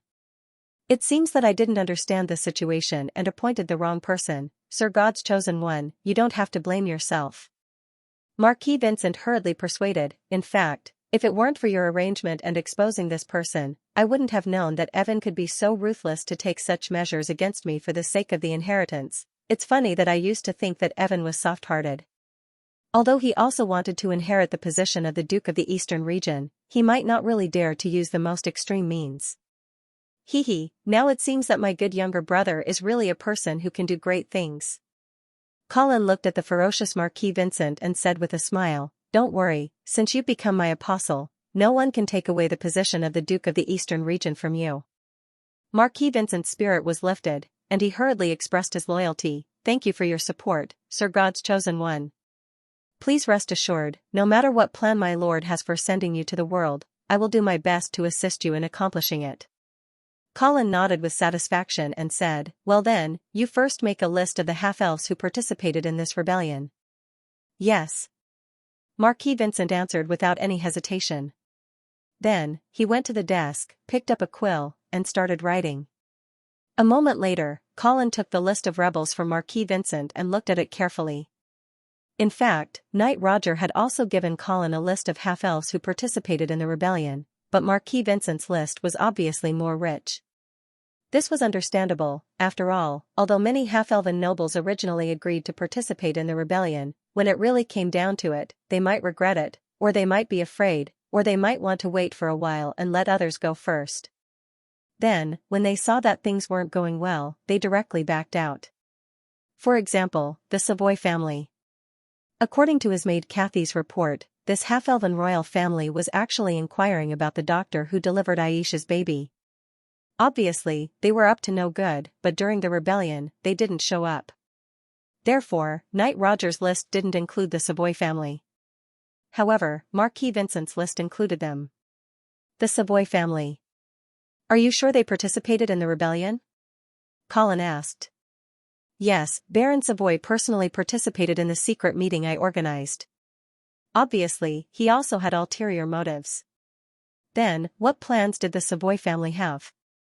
Marquis Vincent revealed a sarcastic smile and said, "My lord, that Baron Savoy actually wanted to bribe the doctor who delivered Her Majesty's baby.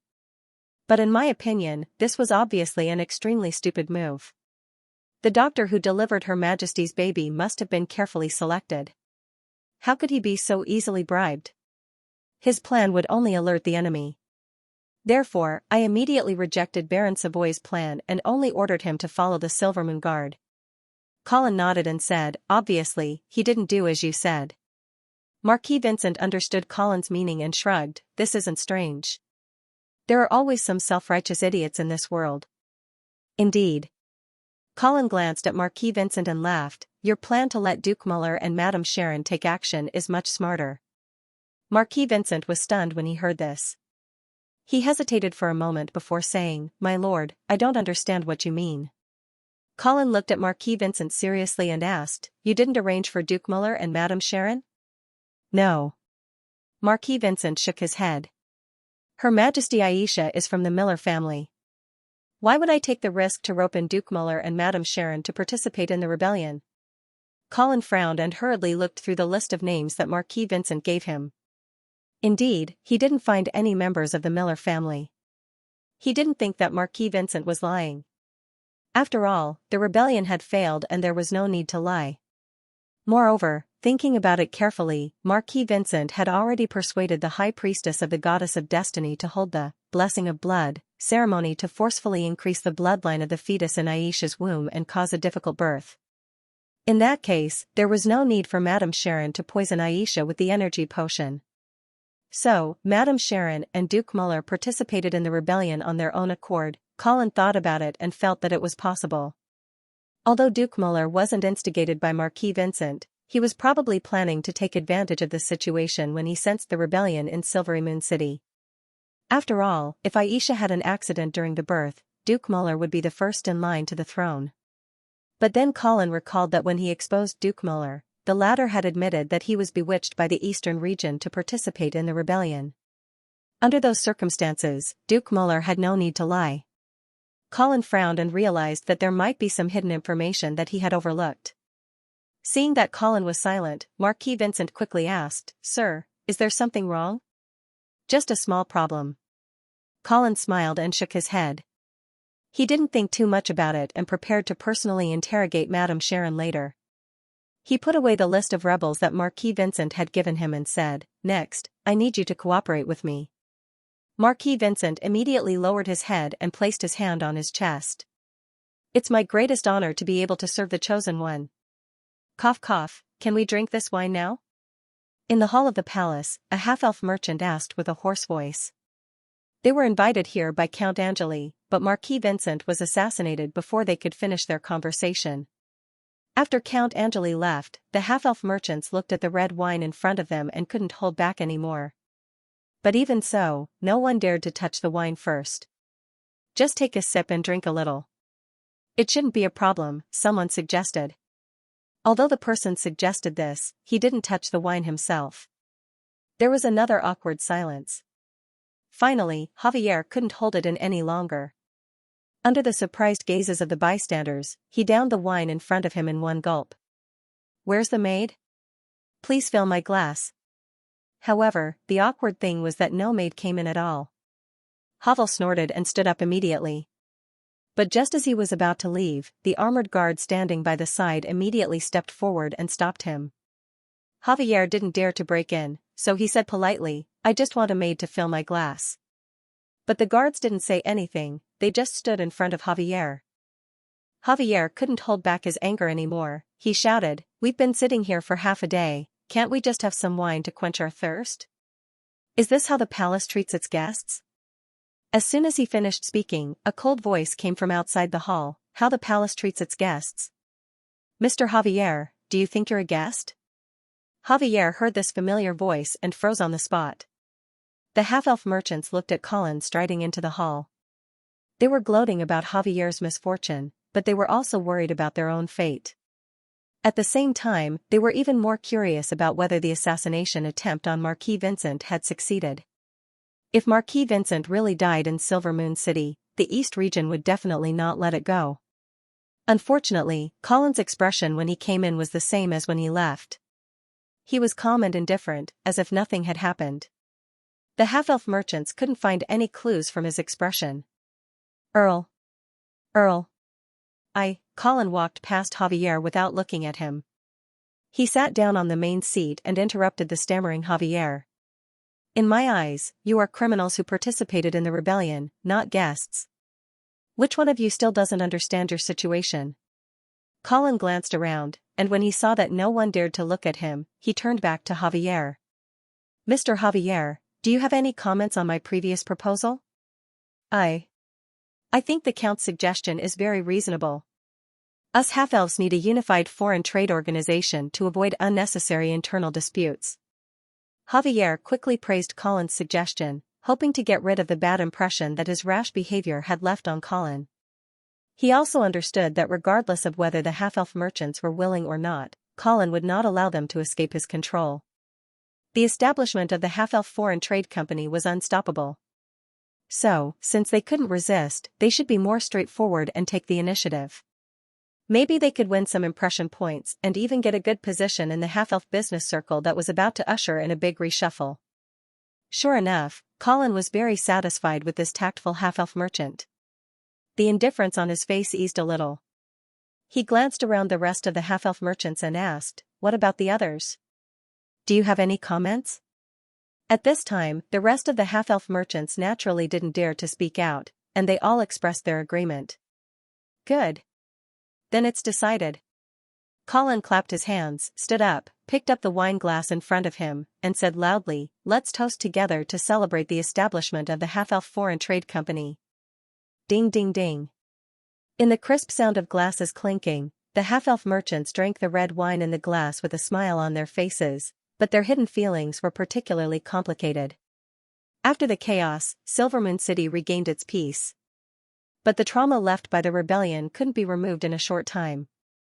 The streets were full of patrolling blood cavalry teams. The bodies of the rebels who died in the battle had been cleaned up, but the bodies of the half-elf nobles who participated in the rebellion were still hung in the central square of the city. When the people of Silvermoon City passed by here, they couldn't help but steal a few glances at the old men who were usually high up in the sky. They were frightened, but there was also an indescribable pleasure in their hearts. This political storm was just a nightmare for the ordinary half-elves. They didn't care too much about who won and who lost. They just wanted to live a peaceful life. In a luxurious villa in the business district of Silvermoon City, Javier was welcoming a few half-elf merchants he was familiar with into the living room. After a few greetings, they all fell into silence. Seeing the atmosphere gradually become awkward, Javier, as the host, coughed lightly and said, "I have received accurate news that Marquis Vincent has been assassinated." "What? Are you sure?"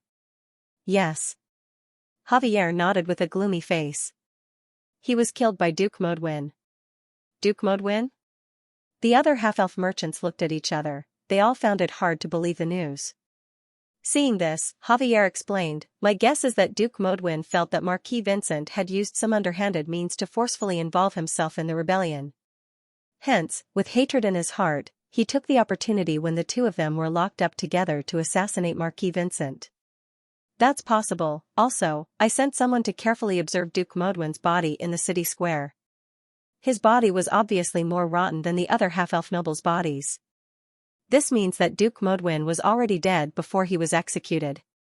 I also heard that after Duke Modwin killed Marquis Vincent in the palace, he knew that he couldn't survive, so he killed himself on the spot. That's why he died earlier than the other half-elf nobles." The half-elf merchants all nodded. They believed that Javier's news was true. "So, Mr. Javier, what should we do? Since Marquis Vincent died in Silvermoon City, the eastern region will definitely not let this go. Should we still follow Count Angeli's request and establish a foreign trade company?" Javier sneered and said with disdain, "Do we have a choice now?" This time, no one said anything. Indeed, even if the eastern region wanted to avenge Marquis Vincent, Silvermoon City was still under Count Angeli's control. Killing a group of disobedient half-elf merchants was no different than swatting a few flies. Javier saw the expressions on their faces and said, "But, it's not like we can't do anything. Mr. Javier, what do you think? Do you all trust me?" Javier didn't answer immediately. Instead, he asked in a deep voice. "Of course we trust you. You have always been the leader of the half-elf business." "Yes, Mr. Javier, we can only rely on you now." Hearing the praises from the crowd, Javier had a proud expression on his face. However, he immediately waved his hand and said, "Since you all trust me, then I'll just say it. I think that if we want to maintain the independence of the half-elf business, we must seek outside help. Otherwise, we will not be able to fight against Queen Aisha and Count Angeli alone." "Mr. Javier, the outside help you mentioned. Who is it?" "The Eastern region, of course." "The Eastern region?" "Yes." Javier said with confidence, "The news of Marquis Vincent's death is still sealed. Obviously, Queen Aisha and Count Angeli don't want the Eastern region to know the news so soon. But if we secretly spread the news?" A half-elf merchant thought about the possible chaos and couldn't help but shiver. He said, "If the Eastern region really sends troops again, won't our businesses be damaged again?" "Idiot." Javier scolded without holding back, "Only when the Eastern region and the Northern frontier fight, can we have a chance to profit from both sides. Now, we can only be slaughtered by Count Angeli." "But, will the Eastern region really send troops to Silvermoon City?" someone asked worriedly. After all, the destruction of the Skyhorse Legion was just around the corner. The House of St. Prospero might not send troops to help Marquis Vincent. Javier smiled calmly and said, "We need to do something to force the Duke of St. Prospero to send troops." The crowd was excited and quickly asked, "What should we do? When did she die?" Colin looked expressionlessly at Madame Sharon's corpse in front of him, anger rising in his heart. Unlike the assassination of Marquis Vincent, this assassination was obviously not directed by Colin. Of course, Colin did not feel sad about this person's death. Although she was Aisha's biological mother, Colin had already sentenced her to death in his heart when she was about to poison Aisha when she gave birth. The reason why he did not kill her on the spot was that he wanted to leave it to Aisha to deal with her personally. But he did not expect that Madame Sharon would also be assassinated. Even if she had to die, she should have died at the hands of Aisha. Count, Madame Sharon died from poisoning. According to the degree of stiffness of the corpse, the time of death was about last night. Colin nodded and fell into silence. He did not check who had come to Madame Sharon's room last night because it would be meaningless. After exposing Madame Sharon's conspiracy, Colin did not pay attention to this person and just casually placed her in a side hall of the palace. This could not be blamed on Colin's carelessness. After all, he did not feel the need to arrange a heavy guard for this person at first. First of all, Madame Sharon was not a professional and it was impossible for her to escape from the heavily guarded palace. Moreover, after killing Duke Muller, Madame Sharon's life and death were no longer important. A weak woman like her could not cause any trouble after losing Aisha's trust. But when Colin learned that Marquis Vincent did not instigate Duke Muller to participate in the rebellion, he realized that there was something wrong with Duke Muller's motives and that Madame Sharon might be useful. Unfortunately, he realized it too late. When he wanted to interrogate Madame Sharon, she was already dead. However, Colin also confirmed one thing. There must be someone behind Duke Muller and Madame Sharon. Before, Colin had speculated that Duke Muller might have seen the rebellion and wanted to take advantage of the chaos. But now, looking at the silenced Madame Sharon, Colin understood that they were instigated by someone. Moreover, this person did not want to reveal his identity. This was a bit interesting. Colin touched his chin and fell into deep thought. It seemed that there was another force besides the eastern region that wanted to cause chaos in the half-elven kingdom. Who could it be?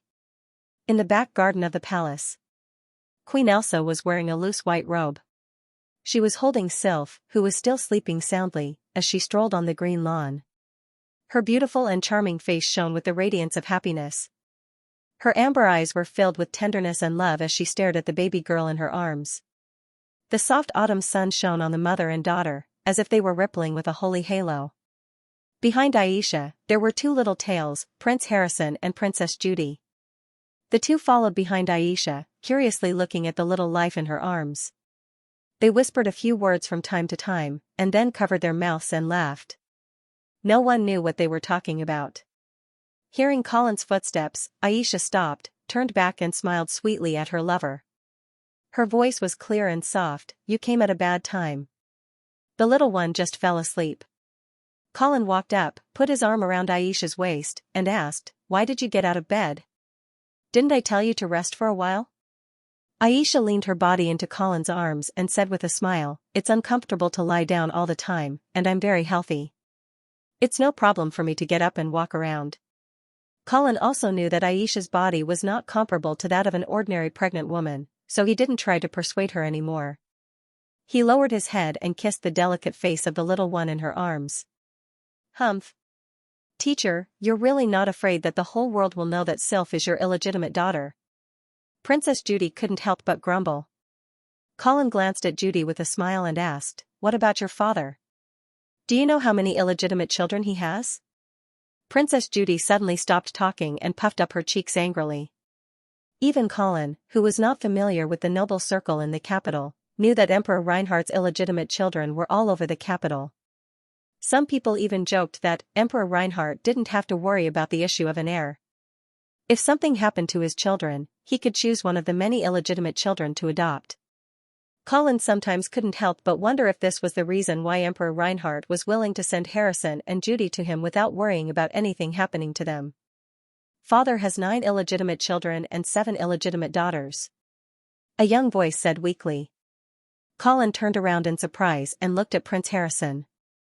He smiled and said, "You know so much?" Prince Harrison nodded solemnly and said, "Yes, even father's illegitimate children are clearly recorded in the royal family." Colin suddenly became interested and asked, "Then how are you sure that the child is Emperor Reinhardt's? After all, I heard that your father's lovers are all married women." "Every lover of my father's would be placed in a specific manner during the period of time when they were being pampered and wouldn't have any contact with their husbands. Your father is really a particular person." Colin couldn't help but laugh.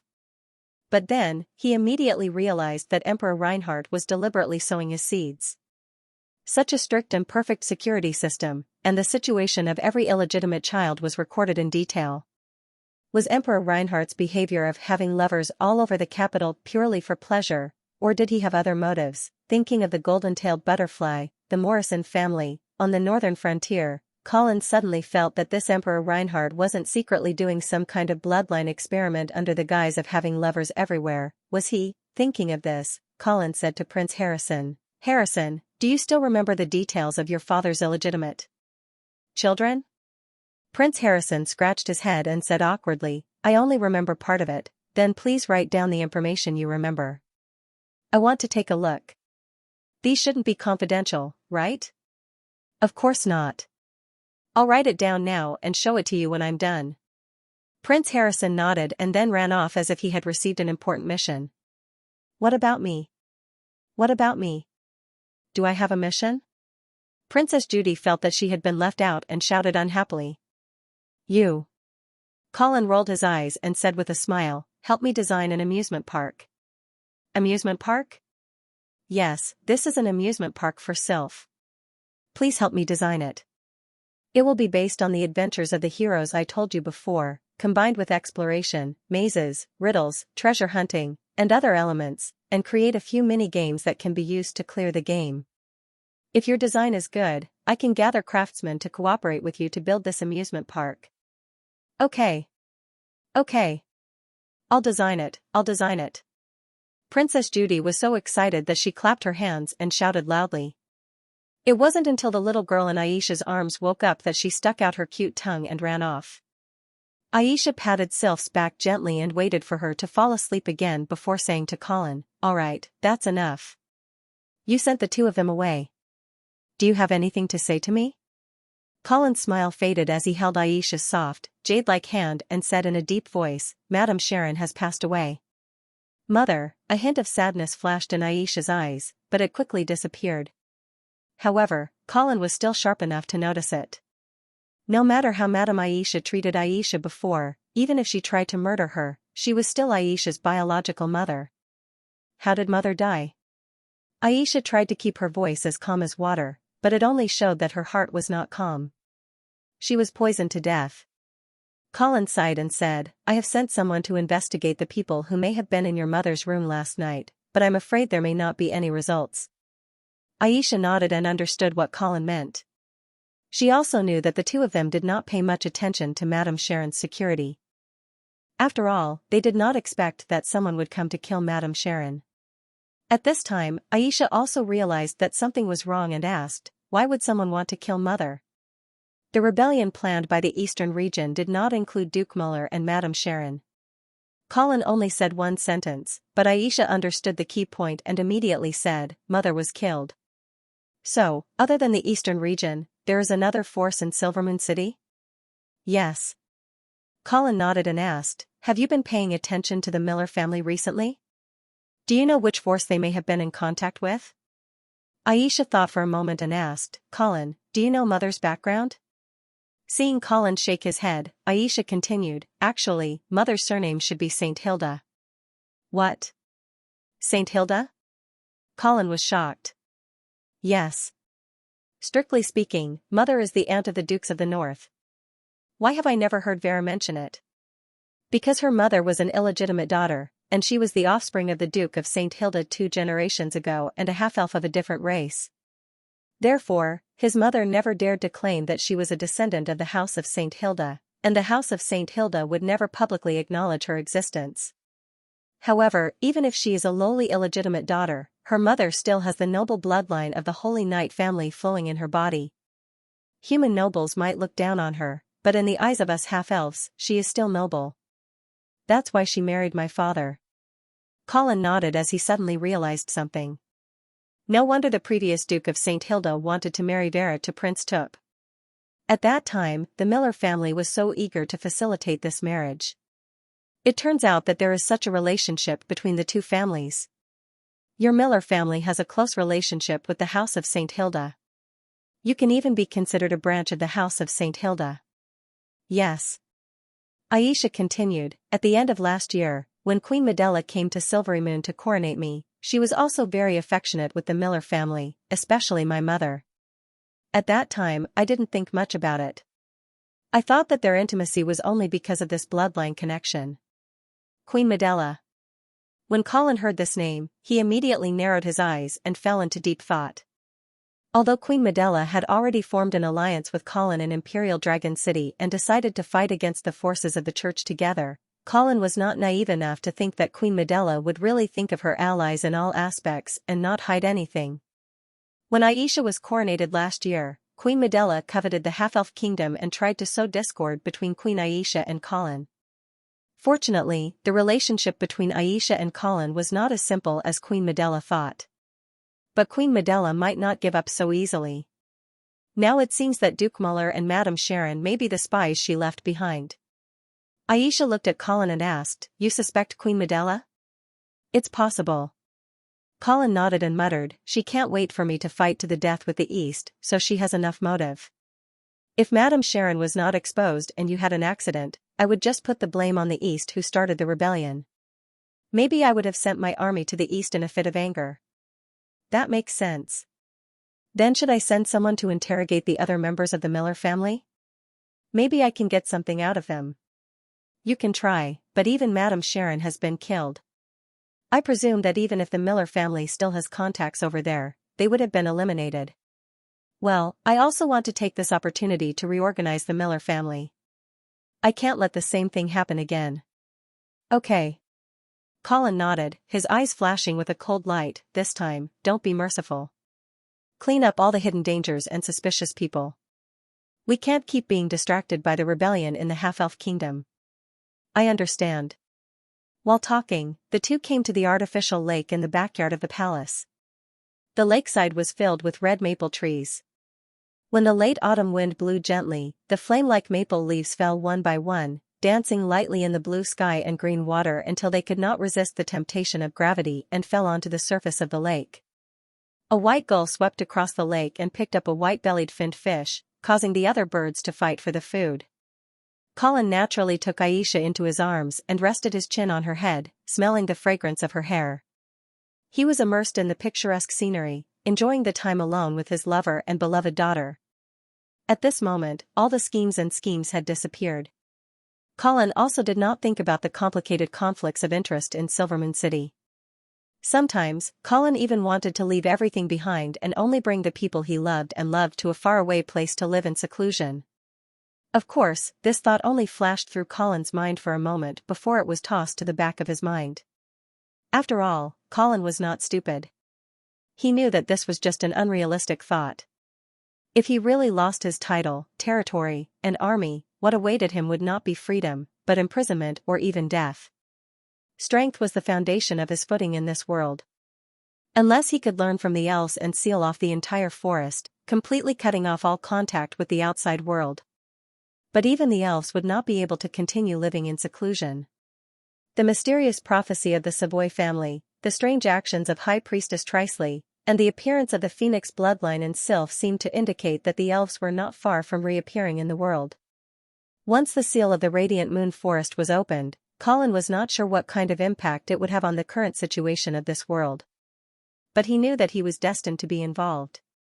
So before this, Colin had to stabilize his own base, the northern frontier and the half-elf kingdom. As for the eastern region, he did not have any plans to send troops in a short period of time. After all, with the natural mode of the raging water river, sending troops was always a bad idea. Moreover, what the northern frontier needed now was rest and recuperation. Continuing to be militaristic would only consume the war potential of the northern frontier.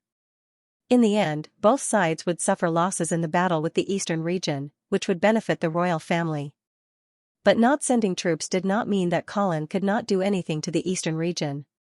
At the end of October, following the end of the autumn harvest, the citizens of Ice Stone City welcomed the annual harvest festival. Although the spring plowing was delayed once again due to the chaos of war in the northern frontier in the first half of this year, it was fortunate that the slave rebellion in Ice Stone City had been quelled early on by Count Angeli, so the spring plowing wasn't affected too much. Also, in the war against the Troll Empire, Count Angeli won a great victory and forced the trolls to send over a large number of young and strong slaves. With the help of these troll slaves, Ice Stone City's spring plowing, autumn harvest, irrigation works, city defense construction, and so on were all progressing smoothly. In addition to the preferential tax treatment for foreign trade, a large number of merchants chose to use Ice Stone City as a transit point for their trade with the giant demon empire, causing this city to always be bustling with activity. Therefore, unlike the other territories in the northern frontier, Angeli's territory was already showing signs of prosperity this year. The citizens took the opportunity of this harvest festival to flood into Ice Stone City one after another, expressing their gratitude to the Lord who had brought them such a wonderful life.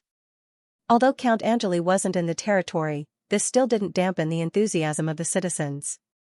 The taverns in the city had already prepared rich and cheap food and fine wine. Steward Aemon even specially invited more than 10 singing and dancing troupes and circuses to conduct a free public tour of Ice Stone City. The men lingered in the taverns drinking fine wine, the women flocked to the market to buy large amounts of goods, and the children chased after the circus's tracks, watching all kinds of novel and interesting performances. They couldn't stop screaming and laughing, clapping their little hands until they turned red, but they didn't feel any pain. However, the topic that the citizens of Ice Stone City talked about the most this year wasn't their increasingly wonderful lives, or how wonderful the performances of the troops were, or even Count Angeli who was far away in the half-elf kingdom. Instead, it was something called the welfare lottery. Did you hear? A lucky person appeared today. Is it the welfare lottery? Of course, other than this, what else could it be? Who's the lucky person? How much did he get? It's a guy called Tom, he won 5,000 copper coins. 5,000. Is that true? Of course it's true. I saw this kid go on stage to receive the prize with my own eyes. Are you talking about Tom? I know that kid. He's my distant cousin. I was the one who told him about the welfare lottery. When he was receiving the prize, I was still shouting for him from below the stage, but he didn't hear me. There were probably too many people present, and it was even noisier than the theater. Ha ha ha, even if he heard it, he would pretend not to hear it. Why? Because he's afraid that you'll borrow money from him. Why would I borrow money from him? If he can win the grand prize, why can't I? Today, I bought 5 lottery tickets and specially picked the lucky numbers. I'm sure I'll win the next lottery. The Earl of Avon led his fiancée, Xianxia, into the tavern and found that the customers were all discussing the welfare lottery. During the harvest festival, business in the tavern was very good. The small space was divided into 2 floors. The lower floor was stuffed with more than 30 tables, and each table was full of people. There were also a circle of customers who couldn't find a seat. The crowded and noisy atmosphere made Xianxia frown. Fortunately, the Earl of Avon quickly took her to the second floor. In contrast, the second floor was much more spacious, but this was also because the admission fee was much more expensive. The waiter of the tavern could tell at a glance that the Earl of Avon and Xianxia's clothes were not ordinary. He knew that the 2 of them must be nobles, so he quickly and respectfully led them to a table by the window on the second floor. After the Earl of Avon sat down, he skillfully threw out a few copper coins and said, "Give us 2 cups of purple cane wine." "Okay, please wait a moment." After the waiter turned around, Xianxia frowned and said, "Evan, why do you always like to come to places like this?" The Earl of Avon looked at the noisy crowd downstairs with interest and laughed. "Because I can drink good wine in these places." Xianxia frowned even more and curled her lips. "Nonsense, what good wine can there be here?" "Haha, you don't understand. If we're talking about brewing techniques, the wine here can't compare to nobles' wineries, But the wine here has a special taste that nobles' wineries don't have. What taste? The taste of the secular world. The secular world? The Earl of Avon turned around and looked seriously into Xianxia's big, bright eyes. He explained, nobles' wineries are full of deliberate hypocrisy. Only here can you taste the real taste of the secular world. Xianxia looked at the Earl of Avon's face and suddenly felt that she didn't understand her fiancé anymore. The Earl of Avon laughed and said with a smile, I'm just joking with you. Actually, it's more likely to find traces of His Highness the Prince in a place like this. Xianxia's face was full of disbelief as she shook her head. Even if father came to Ice Stone City, he wouldn't enter a place like this. Also, if an outsider entered Ice Stone City, the first to know would definitely be the Lord's Manor. No, no, no. If this outsider wanted to hide his identity, he would be on guard against the Lord's Manor, but not these commoners. Xianxia tilted her head in thought and found that it made sense, so she didn't say anything else. At this time, the attendant had already brought over 2 cups of purple cane wine. The Earl of Avon took the opportunity to ask, May I ask if you've seen a middle-aged man? He's about 7 feet tall, has blonde hair, blue eyes, a cold face, and a purple scabbard knight's sword at his waist. After hearing the Earl of Avon's description, the attendant thought carefully and shook his head. My apologies, my lord, I've never seen the person you're talking about. The Earl of Avon nodded, not too disappointed. After all, Prince RHY's trail wasn't that easy to find. This time, they had only come to Ice Stone City with an attitude of giving it a try. He then asked, What is the welfare lottery that the people below are talking about? Can you introduce it to us? Of course. The attendant's face instantly flushed red, as if he was very interested in the welfare lottery. That's the welfare lottery. It's designed by our honorable lord, the great protector of the northern frontier, Count Angeli. It's said that it's to raise money to provide welfare to the poor commoners who can't take care of themselves. However, the Lord Count claims that all those who are willing to pay for the lottery are good people who are contributing to the cause of salvation. They deserve to be rewarded, therefore, the lottery will be opened every month. As long as the number you buy is selected, you'll win the prize. One lottery ticket only costs 3 copper coins, but if you win, you can win thousands of copper coins as a reward. I've even heard that some people have won gold coins. Listening to the attendant's long-winded explanation, the Earl of Avon drank the purple cane wine and suddenly asked, Then can an outsider like me buy it? Of course you can. The Lord Count said that this is a benefit for all the people of the northern frontier. Anyone from the northern frontier can buy it. Then what if I'm not from the northern frontier? Well. The attendant touched the back of his head and muttered, It shouldn't be a problem. When I went to buy a lottery ticket previously, I saw a bard who also bought a lottery ticket, and that guy said that he came here from the distant south. The Earl of Avon took out a silver coin and threw it to the attendant. He ordered, Buy me 100 welfare lottery tickets, and the rest of the money will be your tip. Okay, please wait for a moment. The attendant immediately took the silver coins and ran away like a wisp of smoke. A silver coin could be exchanged for 1,000 copper coins, and it would only cost 300 copper coins to buy 100 lottery tickets. The remaining 700 copper coins would belong to the attendant. He naturally wouldn't hesitate to make such a cheap deal. Xianxia was puzzled. You're interested in these lottery tickets? Yes. It's a very interesting thing. The Earl of Avon drank the wine, and his eyes flashed with a strange light.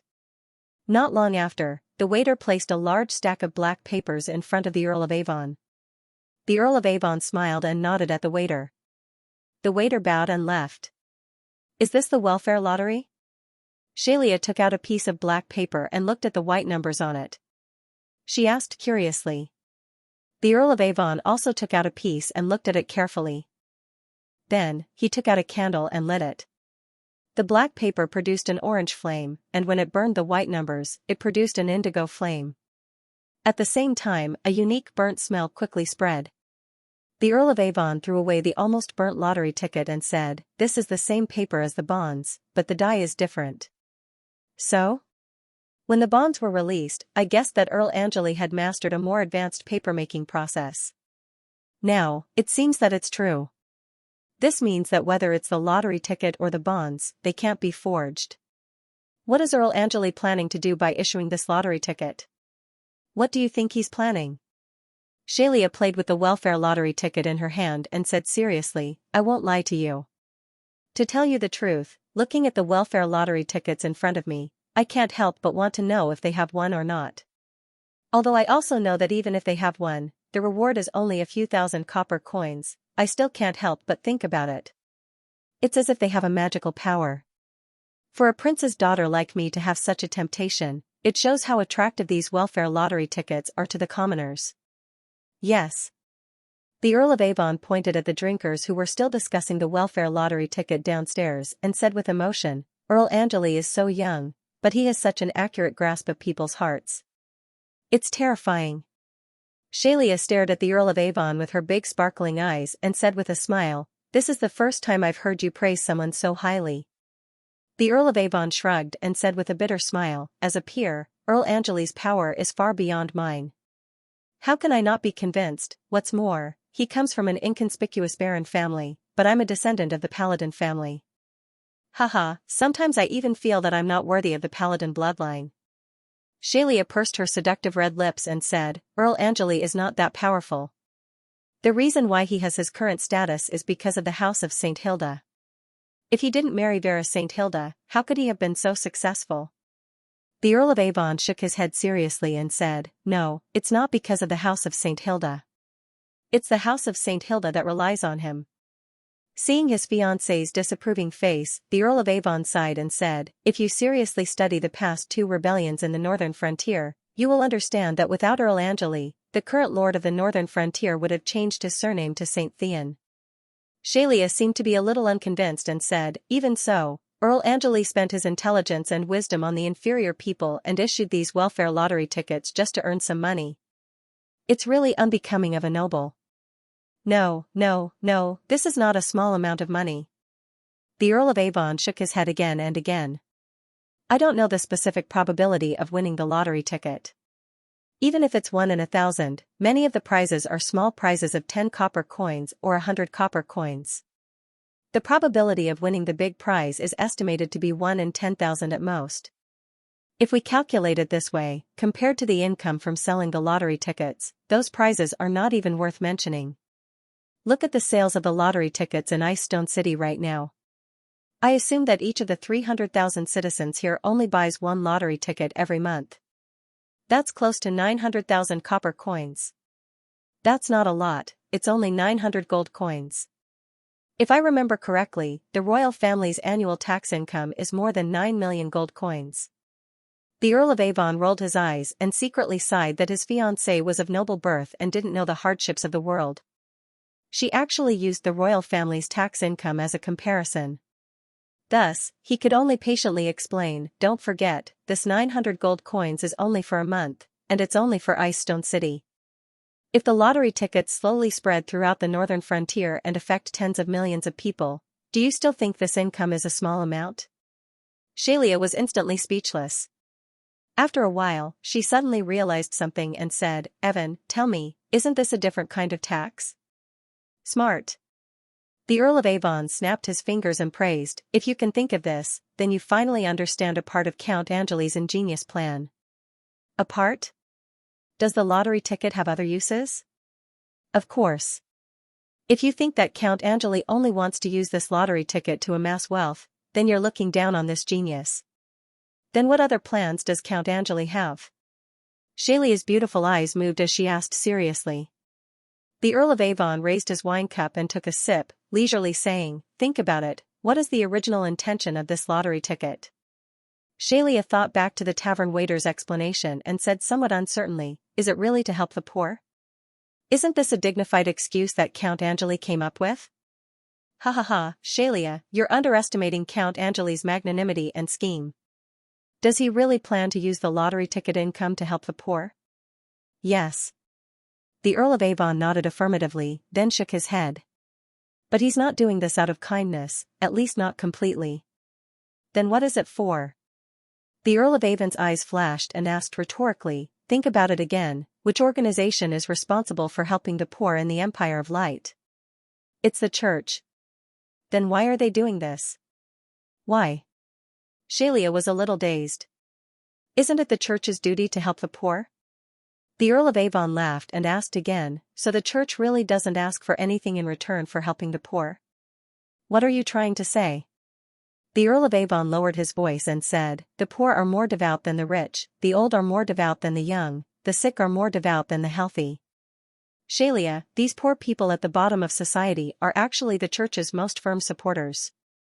Xianxia's beautiful brows furrowed again, she seemed to understand the Earl of Avon's meaning a little.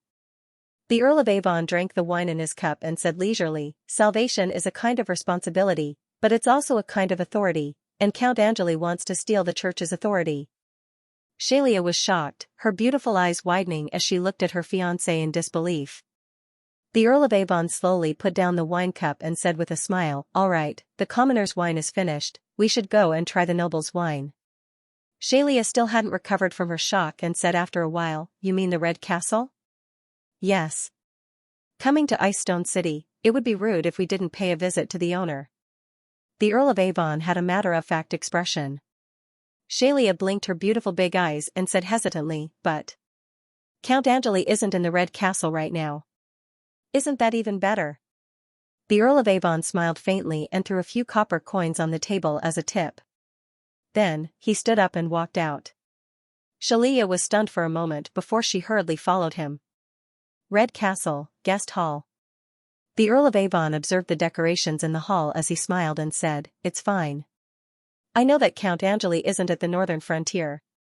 Miss Xianxia and I didn't come here to visit Count Angeli. I'm sure you've heard some news. We've been looking for Prince Rhy.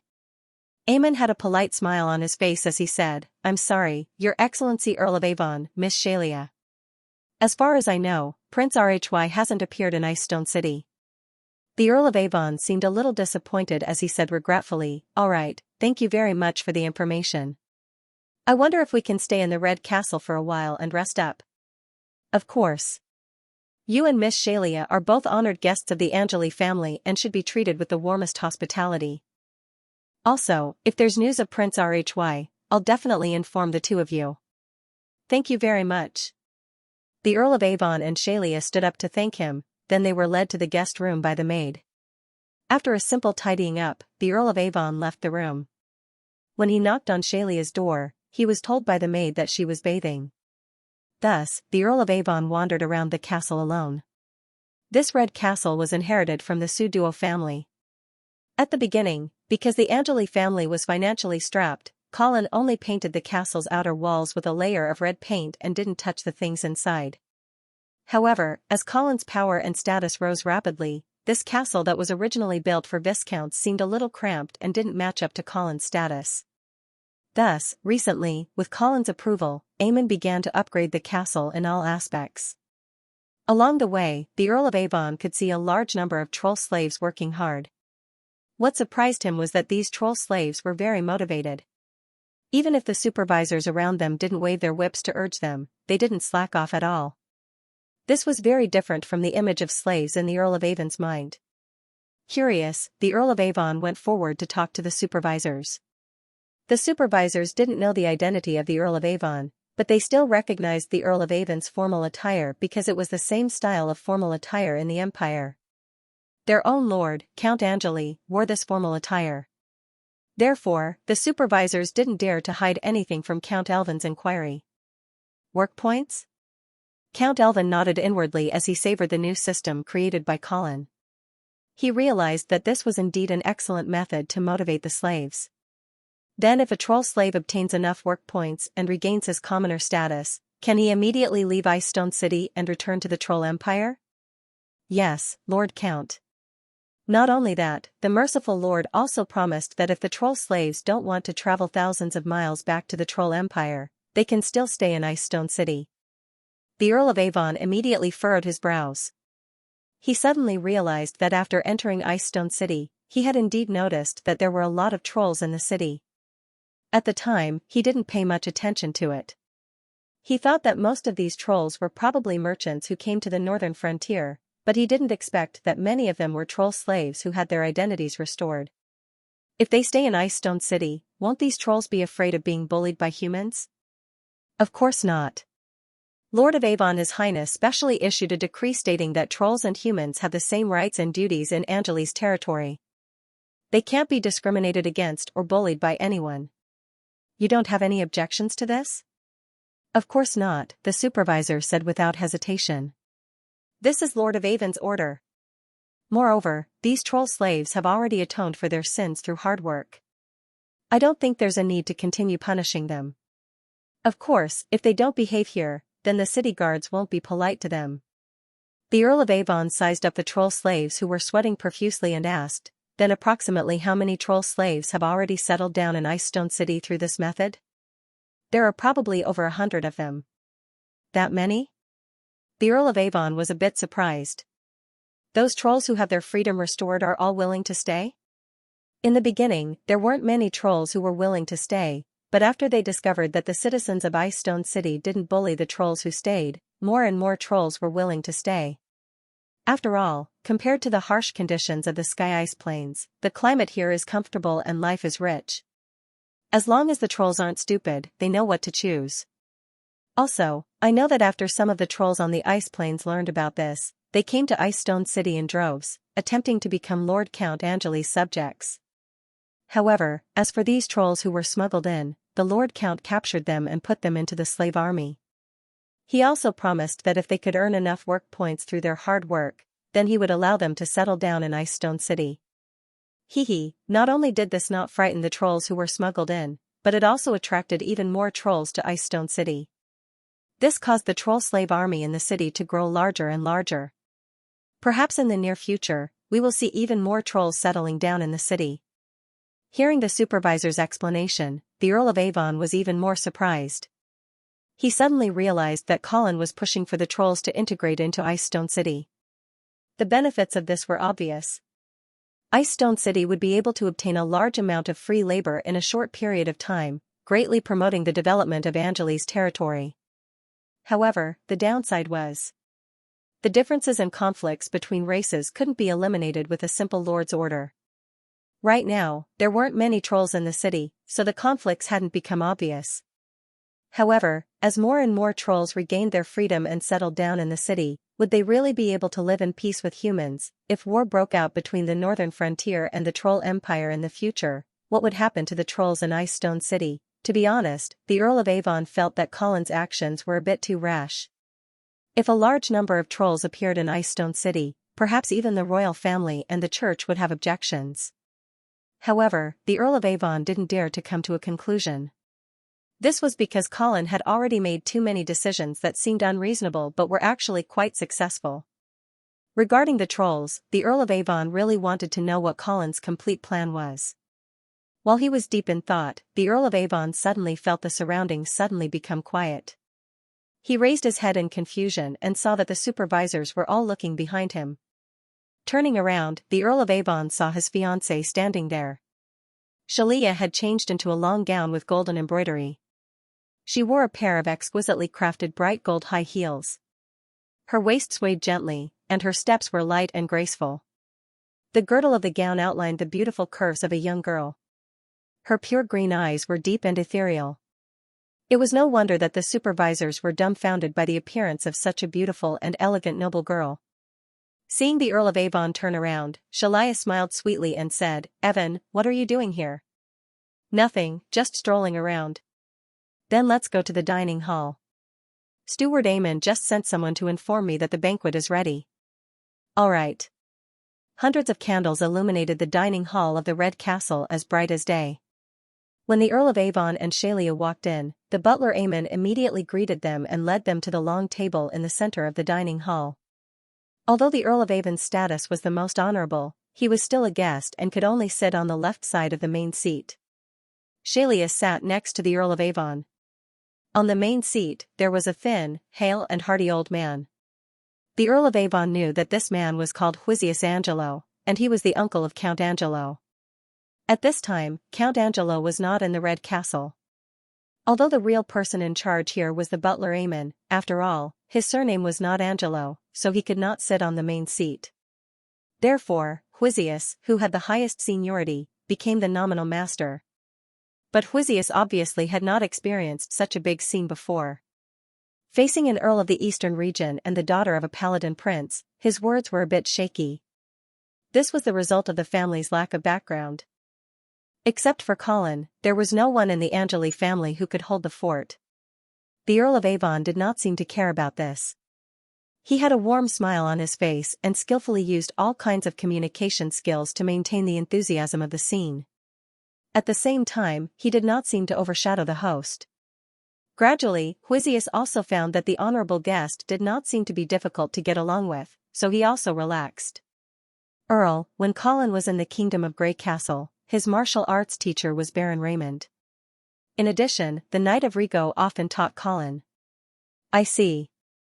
The Earl of Avon thoughtfully nodded and then turned his eyes to the burly man opposite him who was eating the meat of a water lizard.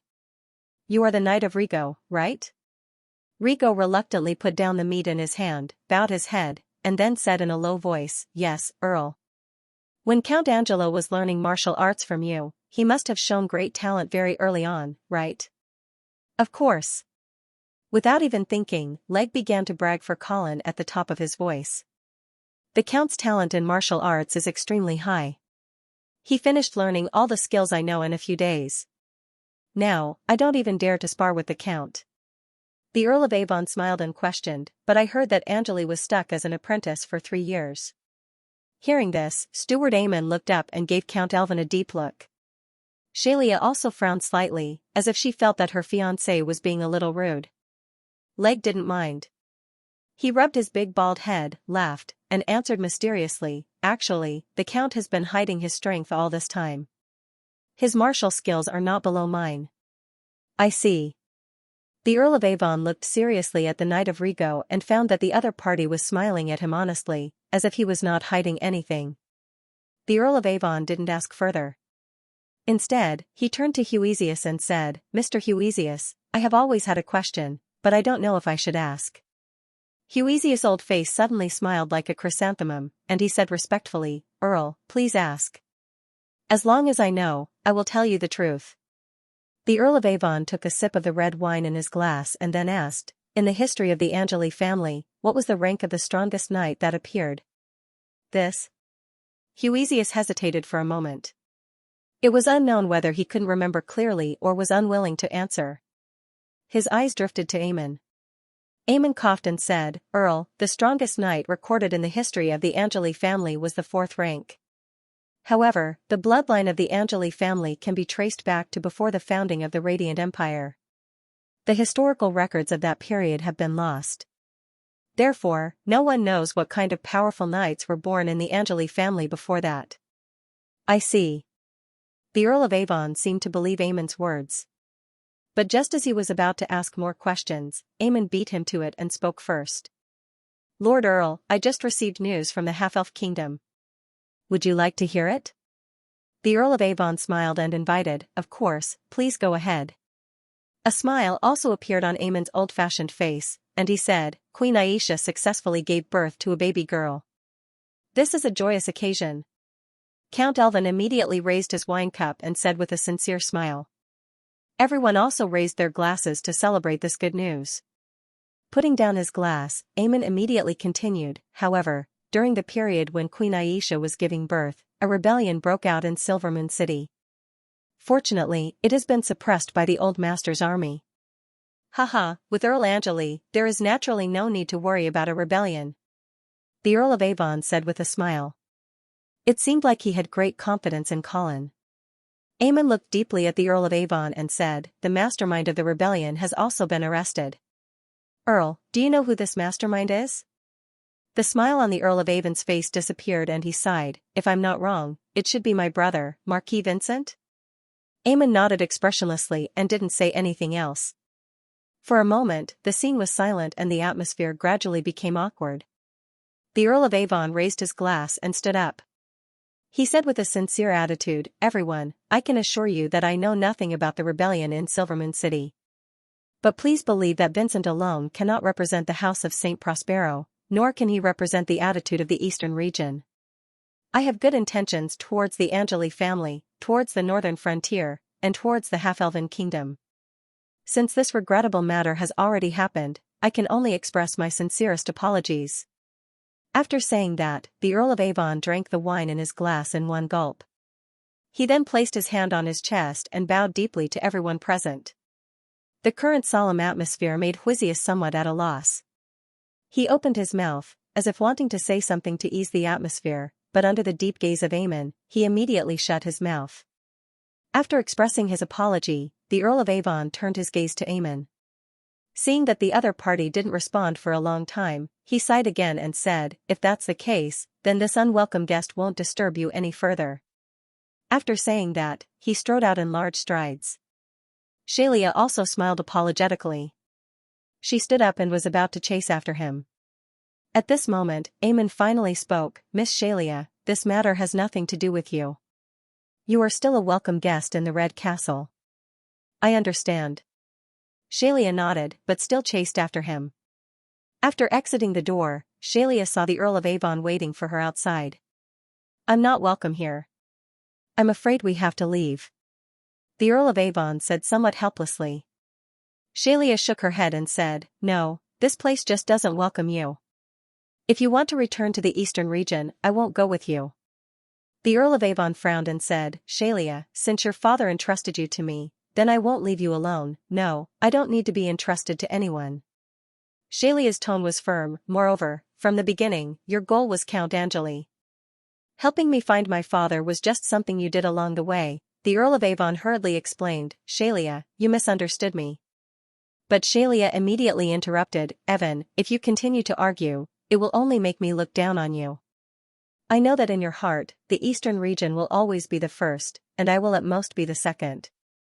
I'm not blaming you, and I'm not forcing you to put me before the eastern region. Now that your brother is in trouble in Silvermoon City, I know that your heart is no longer here. Since that's the case, then you should go do what you want to do. Looking for my father, I can do it alone." The Earl of Avon saw the alienation and indifference in his fiancée's eyes that he had never seen before. He couldn't help but start to panic, and hurriedly said, "Xianxia, listen to me." But Xianxia immediately turned around, only leaving the Earl of Avon with a firm back and an indifferent sentence. "Sorry, Evan, I have to go back. The banquet isn't over yet." Silvermoon City, Half-Elven Palace. Colin sat on the throne as if there was no one around him. His left index finger, which wore a crystal ring, was gently tapping on the purple gold armrest. His gaze was leisurely looking at the Eastern Region emissary who was bowing to him at the bottom of the steps. "Honorable Guardian of the Northern Frontier, Count Angeli, on behalf of the Duke of St. Prospero, the Lord of the Eastern Region, I would like to express my sincerest apologies for what Marquis Vincent has done. I hope that you can forgive Marquis Vincent's mistake on account of the thousands of years of friendship between the Eastern Region and the Northern Frontier." The Eastern Region emissary was a young man with a fair complexion. His short beard had obviously been carefully groomed. There was a faint sense of reservation and arrogance between his eyebrows. The noble attire on his body showed that he was a viscount's. "Viscount Finn, did you just come from Alfalfa City?" Colin asked with a smile. "Yes." The smile on Colin's face became even more brilliant. Marquis Vincent had previously told him that this Viscount Finn, who was in charge of the overall situation in Alfalfa City, was actually a supporter of the Earl of Avon, the second son of the Duke of St. Prospero. Then, this was a bit interesting. The Duke of St. Prospero had actually sent his second son's supporter to Silvermoon City to negotiate with Colin about the redemption of his eldest son, Marquis Vincent. Was the Duke of St. Prospero worried that the emissary would be blackmailed by Colin, so he sent his second son's supporter, or did he not want his eldest son anymore, so he deliberately gave his second son a chance to destroy the redemption negotiations? Colin stopped tapping his fingers and asked again, "I heard that a large-scale armed fight broke out in Alfalfa City. How is the situation there now?" Viscount Finn respectfully replied, "Lord Count, you can rest assured that Alfalfa City has now regained its stability. Knight Ron is an outstanding city lord and has completely controlled the situation in Alfalfa City." Of course, Colin knew that the other party was talking nonsense. He was very clear about how sullen Ron was as the city lord. Alfalfa City would never be under Ron's control. Right now, the true master of Alfalfa City was actually the former leader of the thieves, Orlando. To be honest, although Colin had secretly given Orlando a lot of help and even gave him real bonds as a bargaining chip, he was still a little surprised that Orlando had actually passed the test of the Eastern region as he wished and became the president of the Alfalfa City Brotherhood. It must be known that the Eastern region had previously placed a rank 5 warrior in Alfalfa City, but in reality, he was a rank 6 warrior, Capone. It could be seen that the Eastern region attached great importance to Alfalfa City. But now, they actually sent the leader of the thieves, Orlando, to the position of the Alfalfa Brotherhood's president. Even though Orlando had indeed made a great contribution during the chaos in Alfalfa City, this still surprised Colin. Of course, this was definitely a pleasant surprise for Colin. He just couldn't help but be a little curious about how Orlando gained the trust of the Eastern region. Or could it be that this Viscount Fines was too gullible? Viscount Fines saw that Colin did not speak for a moment, so he raised his head slightly. Then, he saw a meaningful smile on Colin's face. Before he could figure out the meaning behind this smile, he heard Colin speak again. Viscount Fines, the Duke of St. Prospero should have received the handwritten letter that Marquis Vincent sent back to the Eastern region, right? Yes. Then what does your Grace think of the redemption conditions proposed in the letter? Your Grace thinks that the redemption conditions you proposed are insincere. Viscount Fines' somewhat rude bluntness stunned Colin slightly, but he was not angry. He just smiled faintly and said, "What? In order to redeem a son, the Duke of St. Prospero is reluctant to part with a few ships." Your Grace, you want more than a few ships, Viscount Fines replied bluntly. That's all the essence of the Pegasus Navy. If we really give it all to you, then wouldn't the new Shui River become the bathtub of the Army of the North? Colin smiled slightly and changed his sitting position on the throne. He asked patiently, then what is the Eastern region going to exchange for Marquis Vincent? Viscount Fines did not answer this question. Instead, he raised his head and looked directly into Colin's eyes. He said seriously, Your Grace, before discussing the redemption conditions, shouldn't you let me see Marquis Vincent? The smile on Colin's face immediately disappeared. He frowned and said, Don't worry, Marquis Vincent and I are old friends. It's not the first time he's been my prisoner. Although I'm very angry at what he did, I won't abuse him. Viscount Fines insisted, I'm sorry, Your Grace. It's not that I don't believe you. It's just that the Duke of St. Prospero is worried about his eldest son. He asked me to see Marquis Vincent with my own eyes first to confirm that he's safe and sound. Then, we'll talk about the redemption conditions. Colin looked at the determined Viscount Fines and suddenly asked meaningfully, Viscount Fines, did you hear some unfounded rumors? Viscount Fines smiled faintly and said, Your Grace, I did hear some rumors, but please rest assured that I'm not the kind of person who can be moved by some unfounded rumors. I only believe in my own eyes. Colin stared into the eyes of Viscount Fines, and Viscount Fines also looked back at him without flinching. After a long while, Colin smiled and said, Since you want to see Marquis Vincent so much, then all right. As he said that, Colin clapped his hands and ordered the guard in the hall, Go and invite Marquis Vincent here. Yes. The guard immediately accepted the order and left. Seeing this, Viscount Fines' eyes flashed with an imperceptible doubt, but it quickly disappeared. Colin leaned against the back of his chair and did not say anything else. He just continued to tap the armrest of the throne with his left index finger. The tapping sounds reverberated in the spacious palace. Every tap seemed to be tapping on one's heart. Viscount Fines lowered his head and recalled the information he had received from a half-elf merchant before he came.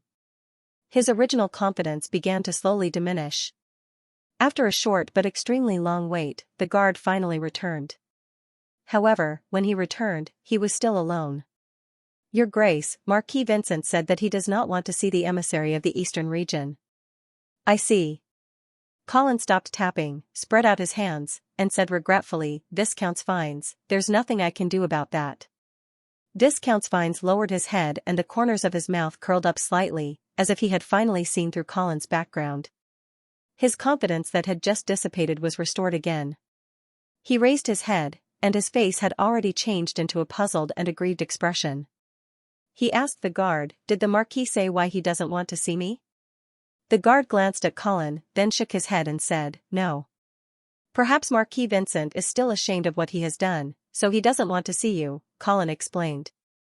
Viscount Fines nodded as if he believed this reason, but he still insisted, But Your Grace, I must see Marquis Vincent. This is what the Duke of St. Prospero personally told me. Why don't we discuss the ransom conditions first before arranging for you to meet? Colin waved his hand to interrupt Viscount's fines and said in a rather domineering tone, if we can't even discuss the ransom conditions, then I don't think there's a need for you to see Marquis Vincent again. Viscount Vine's expression changed slightly, as if he was intimidated by Colin's aura. After hesitating for a moment, he finally nodded and said, all right, Your Grace, then let's talk about the ransom conditions first. Your Excellency, the Duke of St. Prospero will never agree to the warships you requested. Then what is the Duke of St. Prospero willing to give to redeem his son? The Viscount took out a scroll from his bosom, took a few steps forward, and slowly unfolded it in front of Colin. It was a map. Colin leaned forward slightly and focused his gaze on the map. He wasn't worried that the Viscounts would play a trick. After all, the Viscount's strength wasn't as good as his. Even if the Viscounts had the ability to stab a dagger into Colin's chest, well, he wouldn't be able to kill a vampire. Your Excellency, please take a look. This city on the east bank of the New Shui River is called Monolith City. It covers an area of about 150 square miles. There are 180,000 people living in it. The annual tax income is more than 200,000 gold coins. It can be considered a quite prosperous city. The Duke of St. Prospero promises that if you are willing to release Marquis Vincent, then this Monolith City will be under your rule. Colin looked expressionlessly at the points circled by the Viscounts on the map and couldn't help but sneer in his heart. A city for a person. It seemed like a good deal. But to Colin, it didn't mean anything. Although Monolith City was good, it was an enclave. As long as the New Shui River was still in the hands of the eastern region, Colin couldn't transport a large number of troops to guard Monolith City. Without a large number of troops to guard it, how could he maintain law and order? How could he manage it? How could he collect taxes? At that time, the city would only belong to Colin in name, but in reality, it would still be under the control of the eastern region. It was equivalent to the eastern region not paying anything in exchange for Marquis Vincent. Wishful thinking, therefore, Colin curled his lips impatiently and said, I don't want your eastern region city. Let's talk about the warships. The Viscount shook his head firmly and said, I'm sorry, Your Excellency. The Duke of St. Prospero won't exchange the warships with you. Then he's using the eastern region city to fool me? Colin was no longer polite. The other party was simply deliberately playing him for a fool. Your Excellency, if you're not satisfied with Monolith City, we can change to a bigger city. No need. Even if you give me the White Dew City, I won't exchange it. Colin suddenly stood up from the throne and strode down the stairs. He walked down the stairs and stared into the Viscount's eyes coldly. From a close distance and said in a deep voice. It seems like Duke St. Pros doesn't want to exchange his son. Since that's the case, there's no need for us to waste our breath. Let Marquis Vincent follow me back to the north as a guest. Seeing Colin's firm attitude, the Viscounts could no longer maintain his previous calmness and restraint. He hurriedly urged him to stay. Your Excellency, we can always discuss the conditions of redemption. Why are you in such a hurry? Colin smiled coldly and said, I just don't want to waste time with people who aren't sincere. Go back and tell the Duke of St. Prospero that other than the warships, don't even think about exchanging his son with any other nonsense. Seeing the Viscount's troubled expression, Colin spoke again with a slightly gentler tone, of course, we can slowly discuss the number and tonnage of the warships.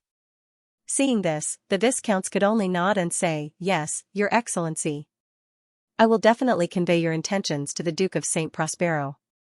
After saying that, he bowed and left. After leaving the palace, the Viscounts got into a gorgeous carriage. The carriage went all the way south out of Silvermoon City and stopped in front of an inconspicuous villa on the outskirts of the city. The Viscounts got out of the carriage and was welcomed into the villa by a butler. Seeing the Viscounts walk into the hall, Javier hurriedly stood up from behind the table with a fawning expression. He bowed and said, Your Excellency, the conditions here are simple and crude. I hope you don't mind. The Viscount waved his hand casually, indicating that he did not mind. At the same time, he came to the table and sat down. Javier, the legendary half-elf merchant, was like a hard-working servant at this moment, eagerly pouring tea for the Viscounts. The Viscounts enjoyed all of this as if it was a matter of course. He asked, Javier, is your information really accurate? Why does Colin Angelo seem to be very confident? Javier stood at the side with his hands folded and replied respectfully, Your Excellency, of course I won't lie to you. As for the accuracy of the information, please allow me to ask, you didn't see Marquis Vincent in the palace just now, right? Indeed, I didn't. That's right.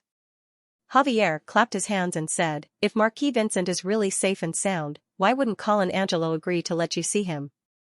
As for the attitude of this Count of the Northern Frontier, it must be deliberately pretending. If he shows any weakness at this time, wouldn't you see through the truth? The Viscount smiled noncommittally and said, Then what's the point of him doing this?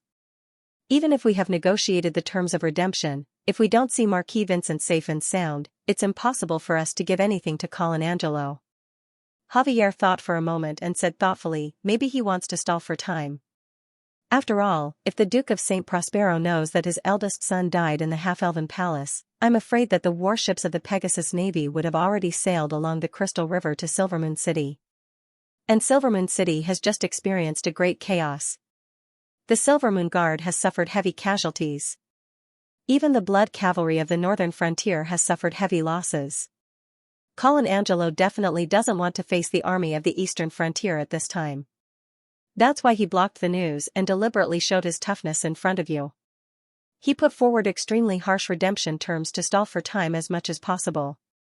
I'm guessing that the army of the Northern Frontier has already begun to mobilize and is ready to reinforce Silvermoon City at any time. When the army of the Northern Frontier arrives at Silvermoon City, Colin Angelo will probably no longer block the news of Marquis Vincent's death. Viscount Sven's expression changed when he heard this, and he fell into deep thought. When Javier saw this, he lowered his voice and advised again, Lord Viscounts, now is a golden opportunity. If you miss it. Are you telling me what to do? Viscount Sven glanced at Javier coldly. Javier's heart tightened and he waved his hand repeatedly, Lord, I definitely didn't mean that. Definitely not, Viscount Sven snorted coldly and said, Javier, war is a big matter. It's not something a small merchant like you can discuss. Be careful with your words in the future. Otherwise, Javier cried and kept apologizing. At the same time, he explained, Lord Viscounts, I was too anxious and said the wrong thing. That Colin Angelo wants to bring the entire half-elven business into his control and make us all his puppets, we can't bear such humiliation, that's why I said the wrong thing. Please forgive me. Viscount Sven waved his hand and said, All right, be careful with your words in the future. As for how the Eastern Frontier will decide on this matter, it's not something you can talk about. Now, there's only one thing you need to do. Javier's spirit was lifted and he quickly asked, Viscounts, please instruct me. Viscount Sven's eyes flashed and he said in a deep voice, At all costs, find out whether Marquis Vincent is dead or alive. Yes, Lord. It was late at night. Most of the streets in Silvermoon City were very quiet, and there were only passers-by hurriedly passing by. Especially near the half-elven palace, there were fully armed patrols of the Blood Cavalry everywhere. The rebellion had been over for almost a month, but the atmosphere here was still tense and dignified. Suddenly, the south gate of the palace opened slowly, and then a thin half-elf walked out quickly. He looked to be in his 60s or 70s, with gray hair and a solemn face. He was striding towards the south city under the cold moonlight. On his left and right, there were 2 armored guards accompanying him. As a doctor in the palace, Cliff was generally not allowed to leave the palace. This time, it was because his grandson outside the palace suddenly fell seriously ill. Cliff pleaded with many people, and even Queen Aisha was alarmed, so he was allowed to leave.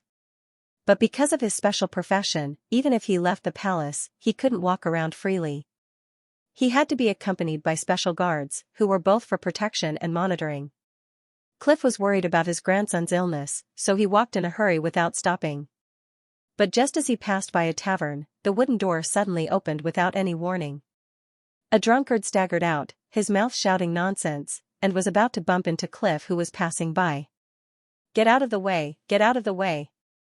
The accompanying guards hurried forward, trying to block the drunkard. But when he just touched the drunkard's body, a sharp pain suddenly came from his lower abdomen. Assassin! The guard immediately realized that something was wrong, and shouted at the top of his voice. The other guard didn't go to rescue his companion, but immediately pulled Cliff's arm and ran away. At the same time, he began to shout loudly, trying to attract the patrolling blood cavalry. However, at this moment, a black carriage without a badge just passed by. The horse that pulled the carriage seemed to be frightened by the shout of the guard, and suddenly went crazy. Under the great force, the carriage swayed as if it was drunk. Bang! Amidst this shaking, a black wooden chest fell from the carriage and heavily smashed onto the ground. Crack! The wooden box was like a watermelon that fell to the ground, and countless small sawdust and small things that were shining with metal splashed everywhere. Ding ding dang dang! It was only then that the people present realized that the little things that were shining with a metallic light were all copper coins. Time seemed to have been paused. Even the guards who were escorting Cliff were stunned. After a brief moment of silence, there was an explosion of noise. No one knew who shouted, but in an instant, all the drinkers in the tavern rushed out and pounced on the copper coins scattered all over the floor like hungry wolves. Moreover, as time passed, more and more people came to snatch the money. It was as if the entire street was alarmed. Among the crowd, Cliff was like a small boat drifting with the waves. He finally squeezed out of the crowd. Just as he heaved a sigh of relief, he turned around and saw that the person who pulled his arm wasn't one of the accompanying guards. "Who are you?" "Shoo! If you dare to make a sound, you're dead." Clive only felt that the stranger in black's hand was like an iron clamp that was choking him, and he was unable to break free at all. Furthermore, he was also acutely aware that a sharp blade was pointed at his back. At this time, the blood cavalry who was patrolling nearby also rushed over. After seeing the chaos in front of them, they immediately took out their weapons and began to maintain order. Cliff was anxious and was thinking about how to let the blood cavalry notice him. But at this time, the man in black behind him reminded him with a cold tone, "Don't do stupid things. Otherwise, not only you, but also your family will die." Cliff hesitated for a moment, but he still didn't dare to ask for help from the blood cavalry in front of him. And the blood cavalry didn't notice Cliff in the shadow. Their attention was all attracted by the chaos in front of the tavern. When they finally dispersed the crowd and found the bodies of the two escorting guards, Cliff had already disappeared. In an abandoned warehouse in the south of the city. The man in black pushed Cliff in rudely. The old and weak Cliff staggered and rolled on the cold ground. When he stood up in shock, he saw that there were 7 or 8 strangers in black around him. "Who are you? Why do you kidnap me?" "I'm a doctor in the palace. If Her Majesty knows about this, she will never let you go." Cliff roared in a threatening manner. But such a threat was obviously not taken seriously by the men in black. They didn't speak, but just looked at Cliff coldly, as if they were looking at a corpse. The leader of the men in black took off his hat and threw it aside. Then he moved a shabby chair and sat in front of Cliff casually. He smiled slightly and said, "Mr. Cliff, we just want to ask you a question this time." "What's the question?"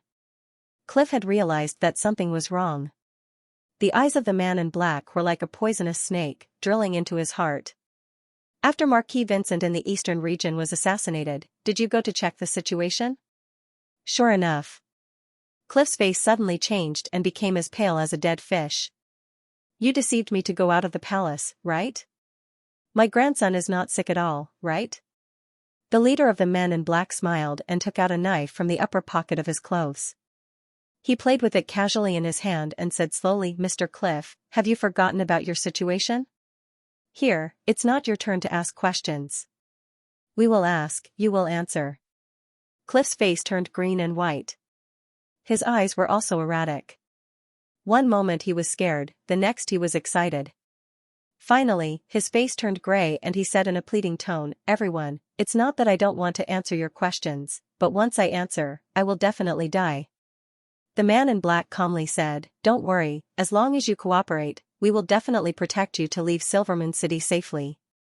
Also, we will give you a large sum of money and let you go to the eastern region to live comfortably for the rest of your life." "You are from the eastern region?" The fear on Cliff's face became more intense. The man in black rolled his eyes and seemed to be speechless at Cliff's lack of awareness. He urged, "All right, Mr. Cliff, quickly answer my question." Cliff knelt down with a thud and complained tearfully, "Sir, I really can't answer. You tried every possible way to deceive me out of the palace and kidnapped me. Queen Aisha and Count Angeli must have already heard the news. At this time, the gate of Silvermoon City will definitely be sealed. We can't escape. The man in black sighed and said, "It seems that Mr. Cliff is still not willing to cooperate. Since that's the case, then I'm sorry." After saying that, the man in black stood up. Following his movements, the two men in black beside him immediately strode forward and firmly restrained Cliff from both sides. "What are you doing? You want to? Woo." Cliff was extremely frightened and struggled. Unfortunately, he could not break free from the man in black's restraint. At the same time, a piece of rag was stuffed in his mouth. This time, he could only make woo-woo sounds. The leader of the black-clothed men slowly walked in front of Cliff. He gently pulled out Cliff's ring finger and stroked it gently. But in the next second, a silver light flashed and the ring finger was chopped off from Cliff's hand.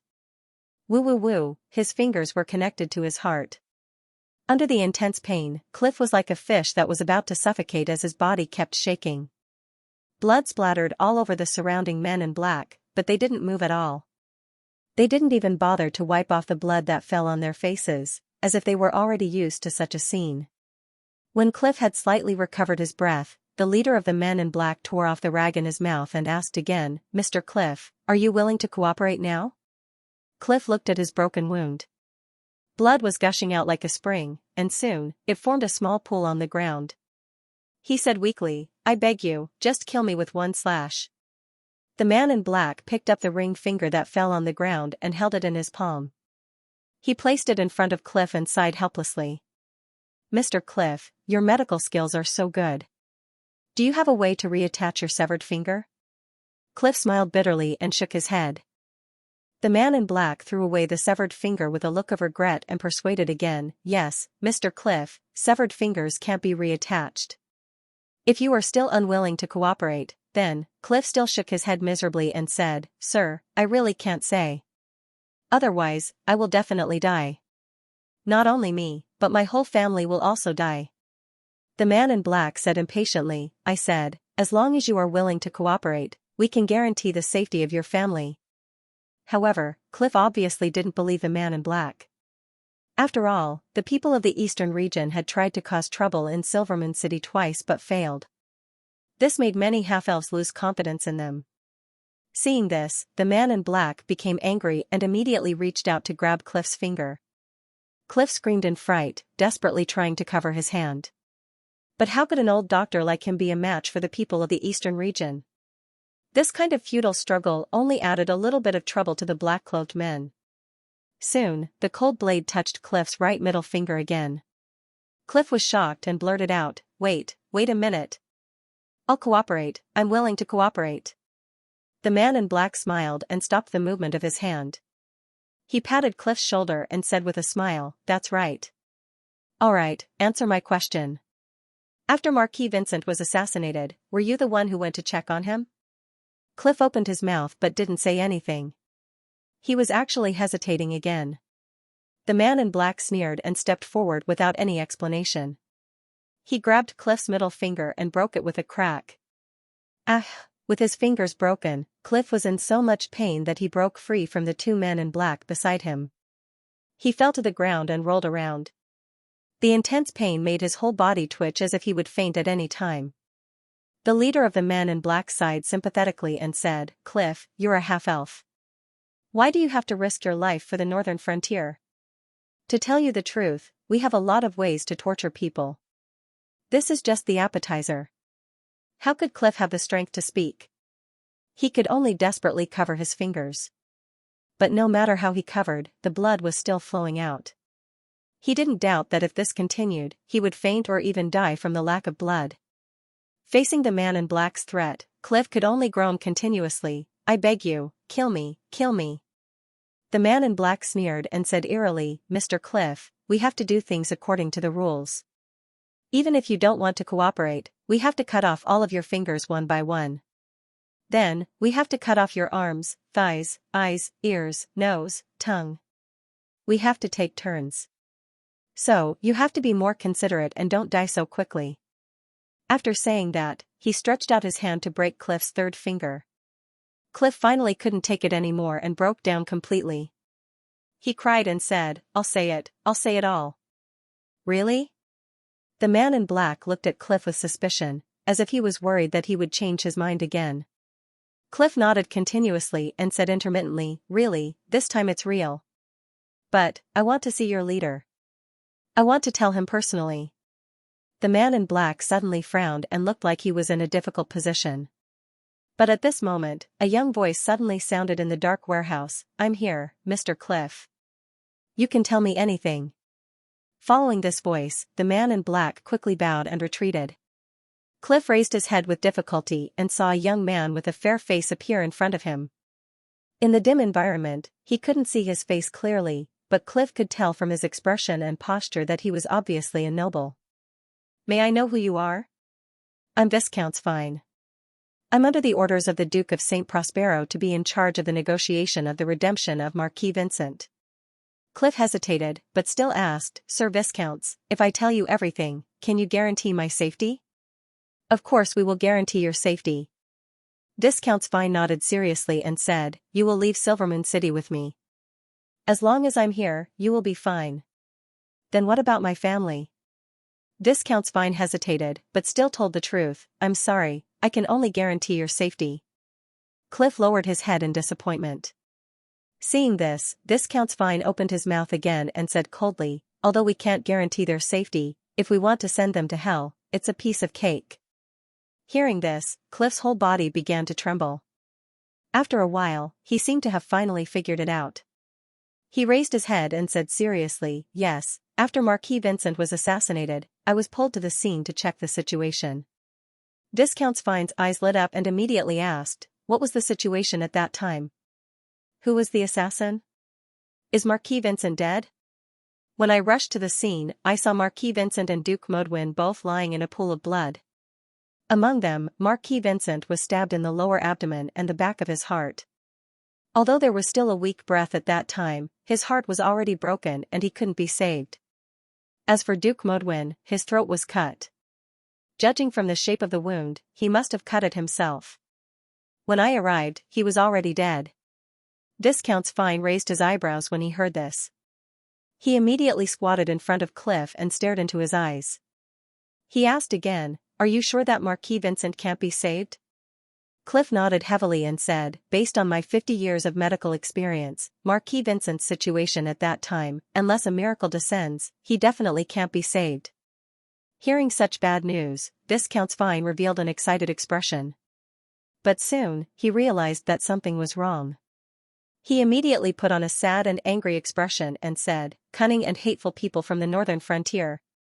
You've been lying to us. Cliff looked at Viscount Xianxia carefully and asked weakly, Lord Viscounts, when are we leaving Silvermoon City? Viscount Xianxia stood up and hid his face in the shadows again. He said indifferently, I'll leave tonight. I'll leave tonight. As for you, you should hide for now. Cliff's expression changed drastically and he wailed, Lord. That's not what you promised me. Viscount Xianxia kicked away Cliff, who was trying to grab his trouser leg, and said coldly, don't worry, I'll put you in a safe place. After saying this, he ignored Cliff, who was wailing bitterly behind him and quickly walked out of the warehouse. In the back garden of the half-elven palace, a clear river flowed slowly. This was a tributary of the Crystal River, but it was a man-made tributary. The main stream of the Crystal River was actually quite a distance away from Silvermoon City, but how could the half-elves let this mother river pass by the capital? That was why this tributary of the Crystal River was forcefully led into Silvermoon City and reached the back garden of the palace. 2 rows of tall sycamore trees had been transplanted along the river bank. It was now late autumn, and the trees were golden yellow. The half-withered leaves swirled into the river, drifting away with the waves. The colorful sycamore forest set off the greenish-gray stone walls of the palace, depicting the beautiful scenery of autumn. The afternoon sun was warm and pleasant. Colin had his hands behind his head, lying lazily on the grassy slope of the hill. Beside him, Queen Aisha was sitting cross-legged on the grass. Her flawless white palace dress outlined her enchanting female curves. Her pure beauty and mature gentleness combined to form a graceful and wise noble aura. Her pure blue eyes stared unblinkingly at Sylph, who was in her arms. Unfortunately, the little girl kept twisting her body, trying to break free from her mother's embrace. Colin turned his head and looked at his stubborn daughter. He smiled and said, "Put her down. Doesn't she already know how to crawl?" Aisha glared at Colin flirtatiously and said, "How can you let a 1-month-old child crawl all over the ground?" Colin laughed and advised, "Our daughter was born extraordinary. How can you compare her to an ordinary child?" To be honest, even though Sylph was only 1 month old, she was developing very quickly. She almost had the body of an ordinary 6-month-old child. If Aisha was not paying attention, the little girl would crawl all over the ground and disappear.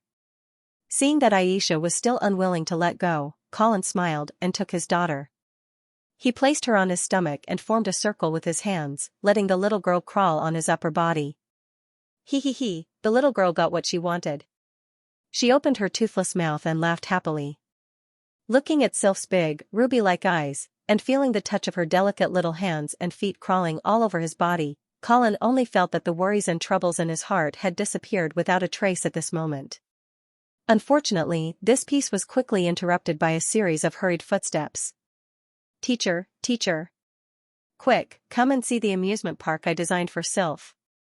Colin turned around and saw Princess Judy in a bright yellow pleated dress, skipping towards him. Behind her was Prince Harrison, who was trying his best to maintain his poise and elegance.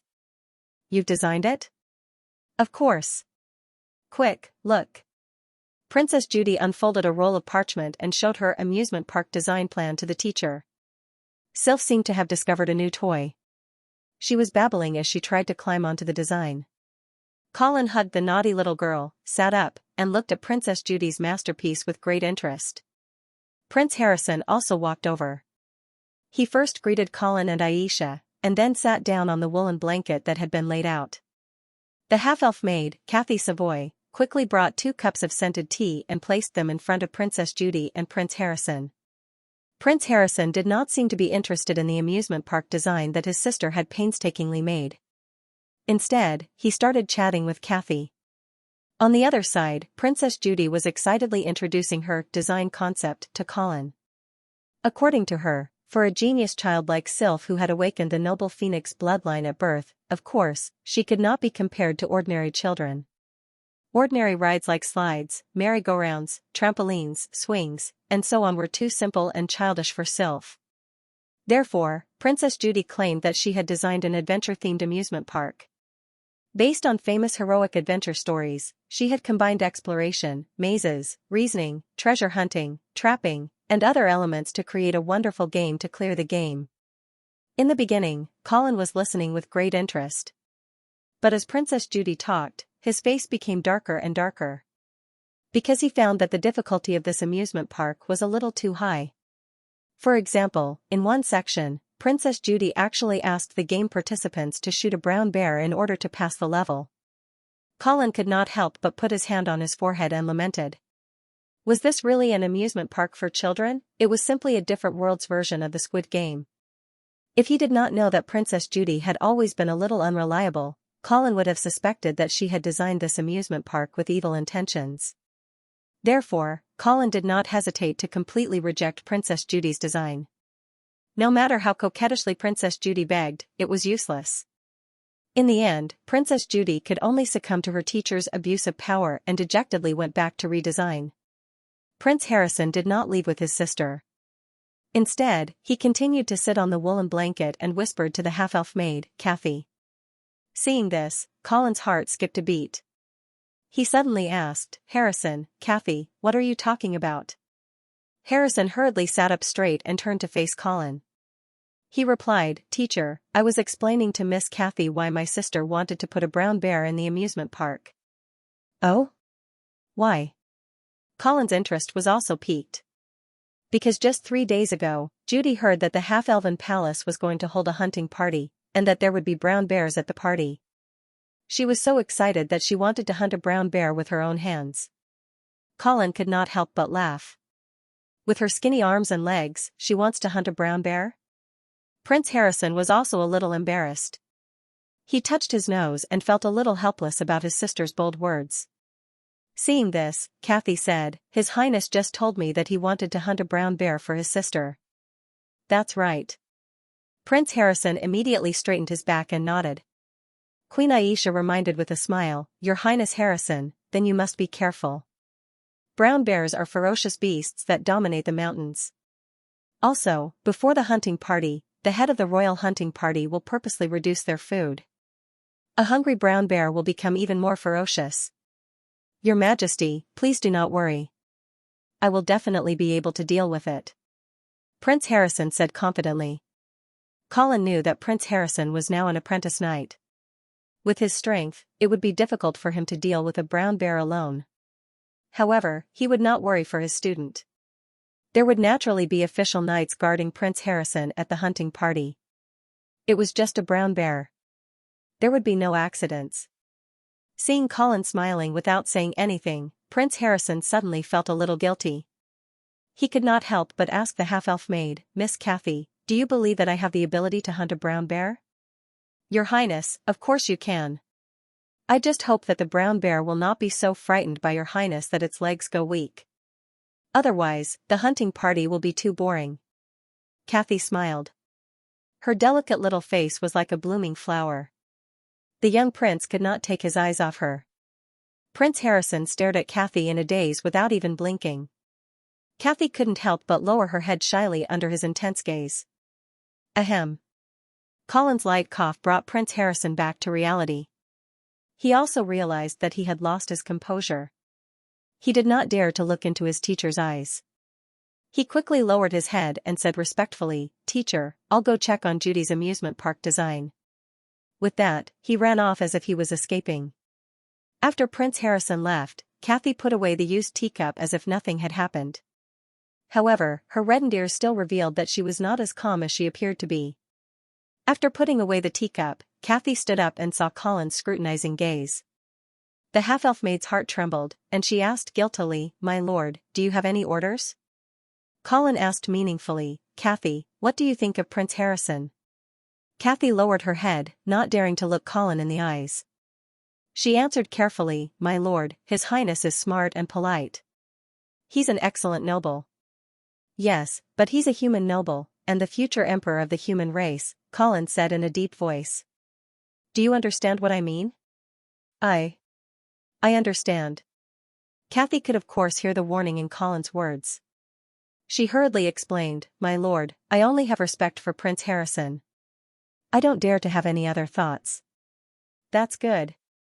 Seeing that Colin did not have any further instructions, Kathy picked up the tableware on the woolen blanket and stepped back to give Colin and his family some privacy. When we were at Red Maple Manor, I noticed that they were a little close, Queen Aisha said softly as she looked at Kathy's back. Colin teased Sylph in his arms as he asked, Then do you think that Kathy deliberately seduced the young and ignorant Prince Harrison? Or that Prince Harrison, who had just awakened to love, fell in love with the beautiful Kathy? Aisha shook her head with a smile. Kathy probably wouldn't have the guts to seduce a prince of the empire, especially right under your nose. Colin also smiled.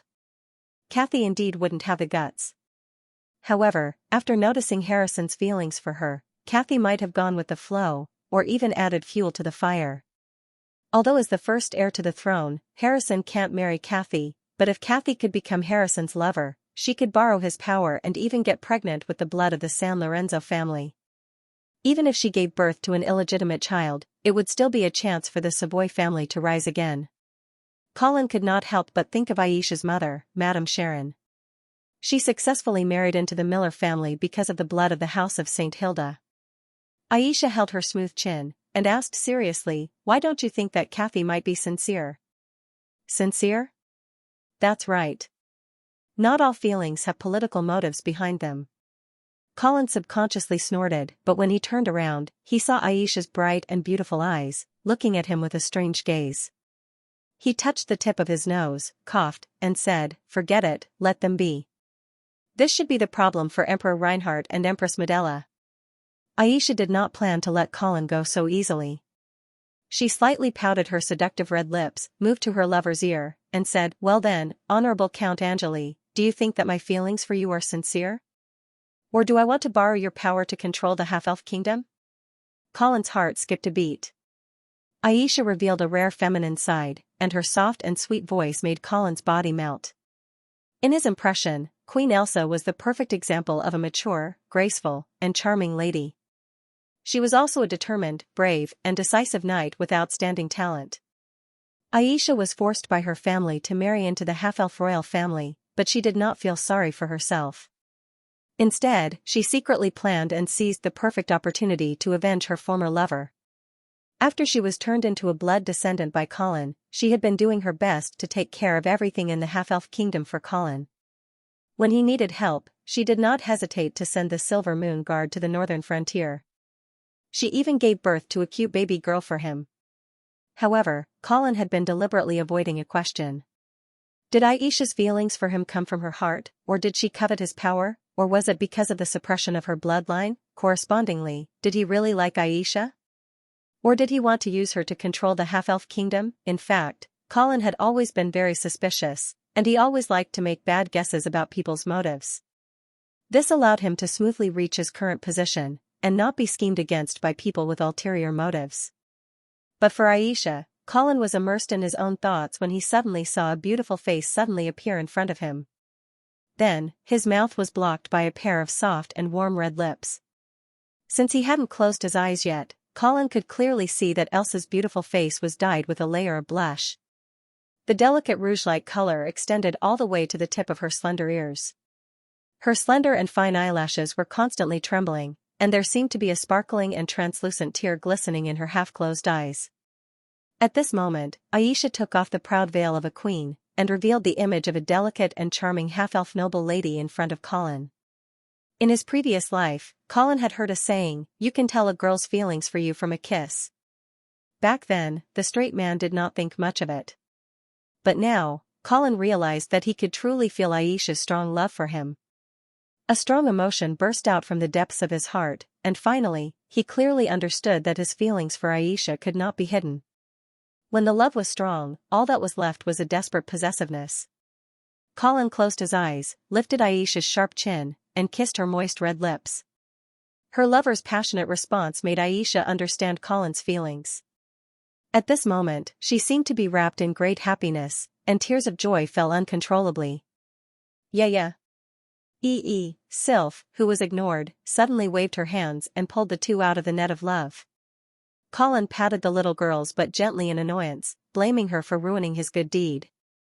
Although Xianxia was not satisfied, she still took her daughter back into her arms and glanced at Colin flirtatiously. It seemed to be anger, but it was more like charm. Colin secretly gritted his teeth and prepared to respond to Xianxia's provocation at night. If Kathy and Harrison are truly in love, then let them be. Colin thought for himself and finally decided to give his maid and student a chance.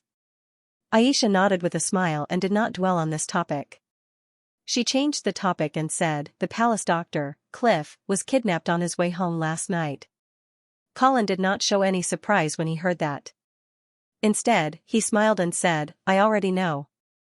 And that Viscount's Fines left Silvermoon City early this morning.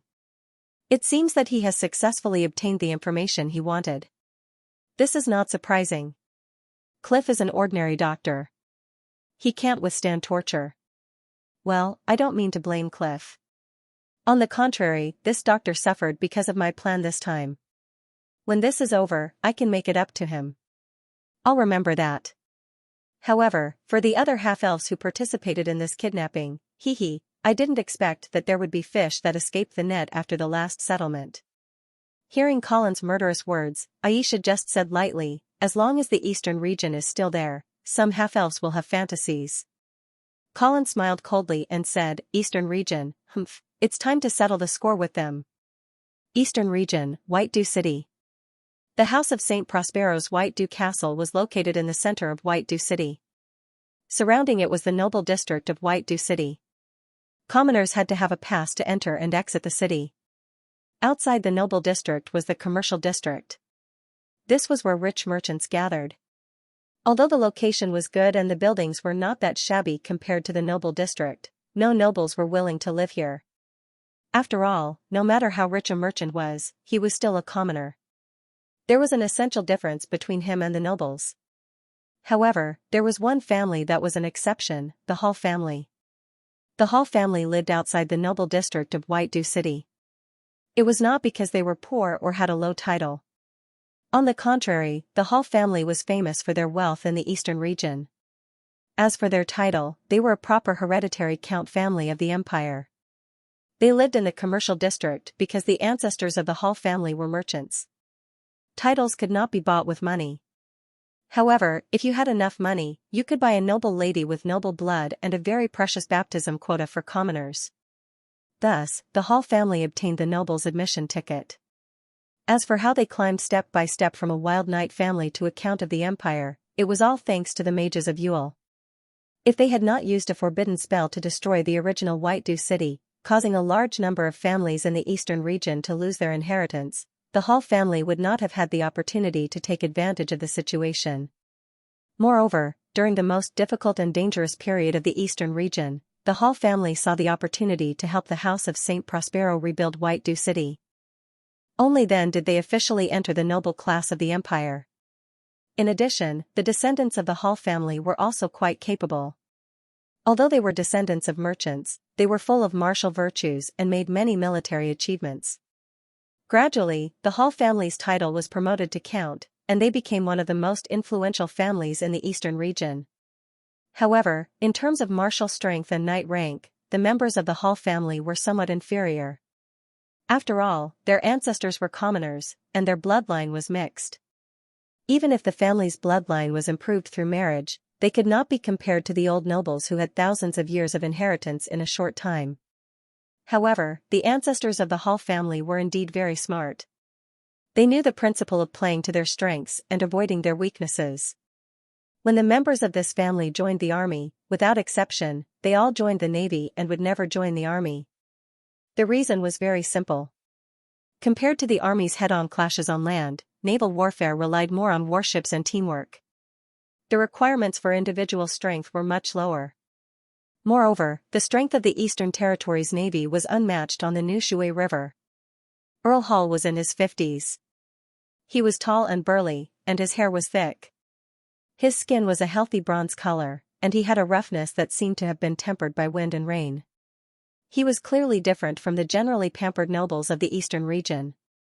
His facial features were chiseled, and his grayish-brown eyes were bright.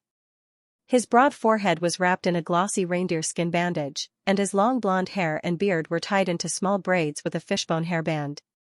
At this moment, Earl Hall was meeting a gorgeously dressed guest in the living room. Unlike Earl Hall's boorishness, this guest was a typical Eastern Territory noble. His skin was fair, and he was handsome. His every movement was filled with awe-inspiring majesty and elegance. The same Earl's attire on him and Earl Hall were two completely different concepts.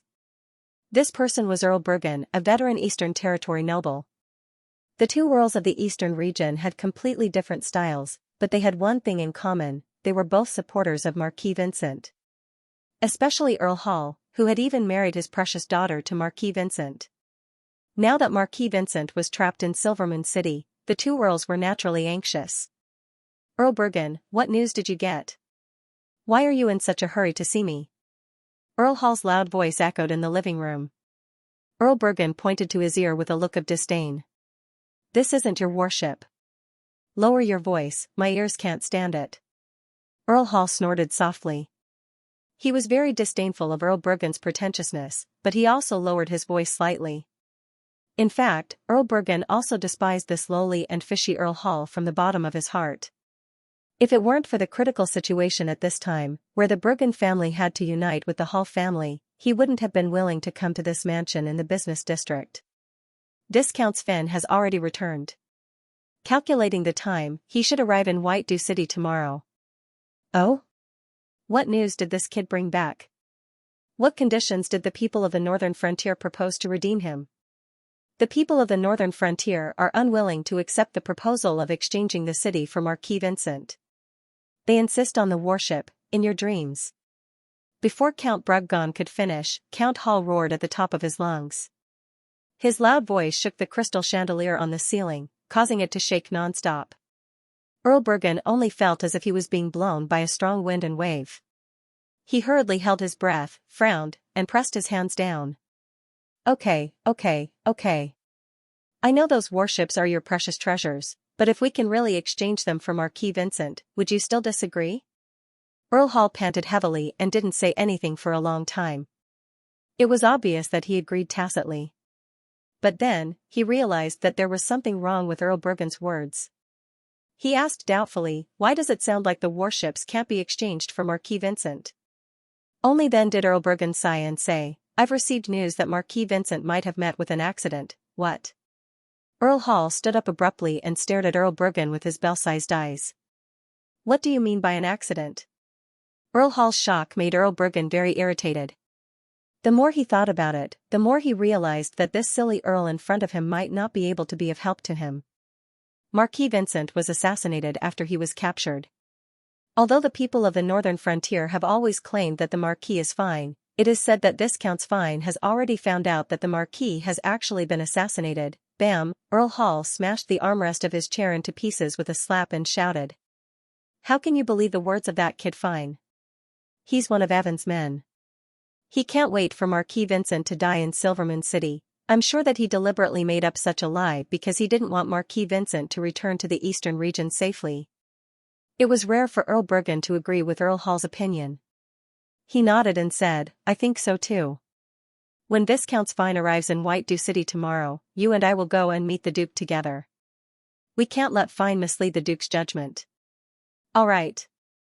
Also, Earl of Avon has already left the northern frontier. Do you have any news of his current whereabouts? No. That kid is very slippery. It's obvious that he's deliberately hiding his tracks. It's difficult for me to find him in such a short time.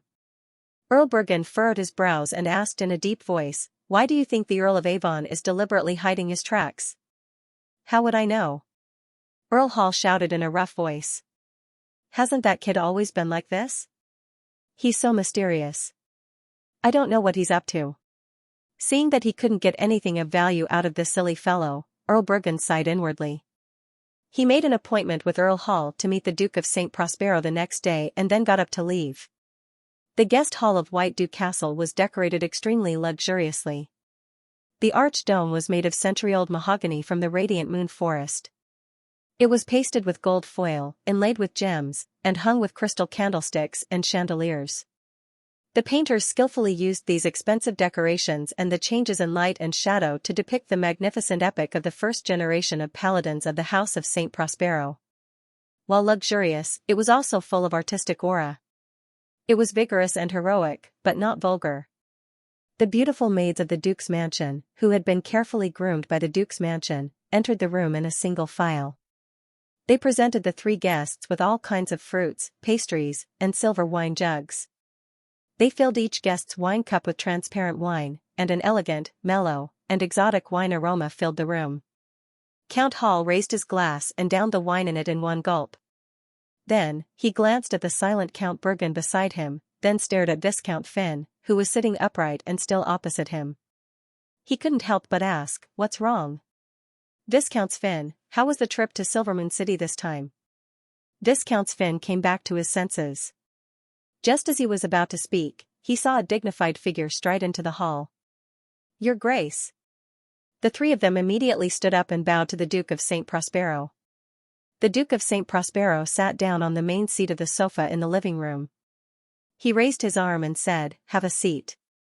The three of them immediately sat down. The Duke of St. Prospero took a sip of his rum and said, Viscount Finn, tell me about the situation in Silvermoon City first. Yes, Your Grace. Viscount Finn stood up and bowed slightly.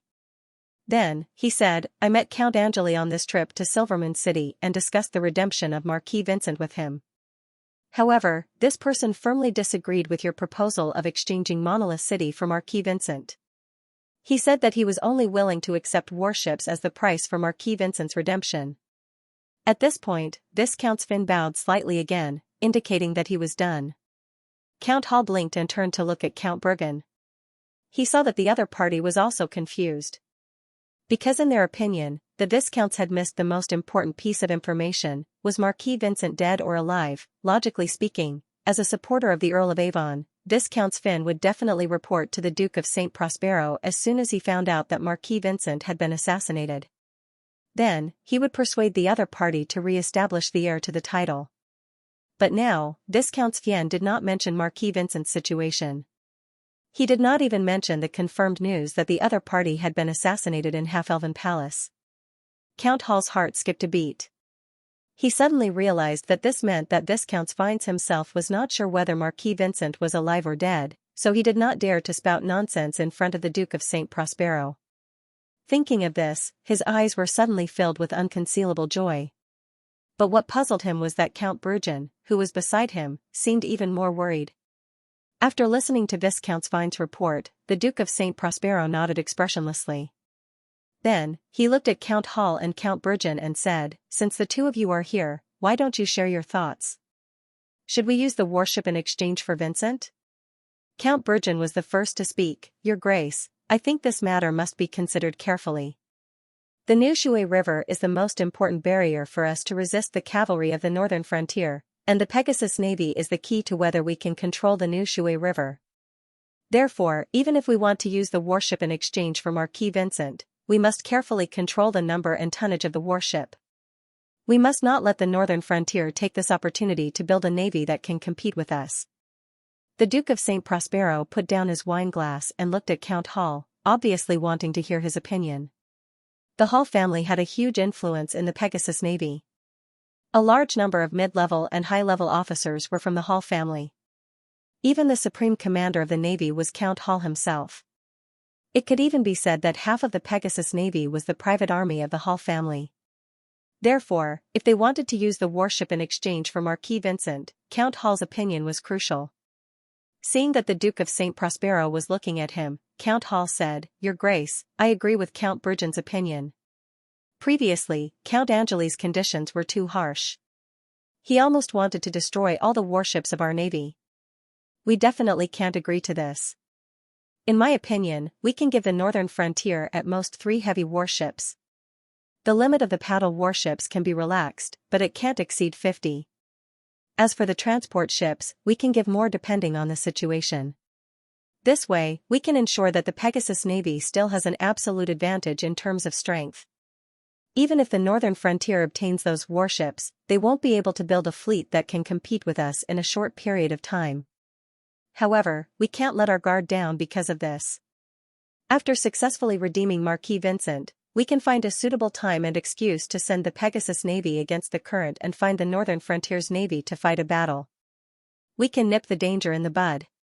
The Duke of St. Prospero nodded.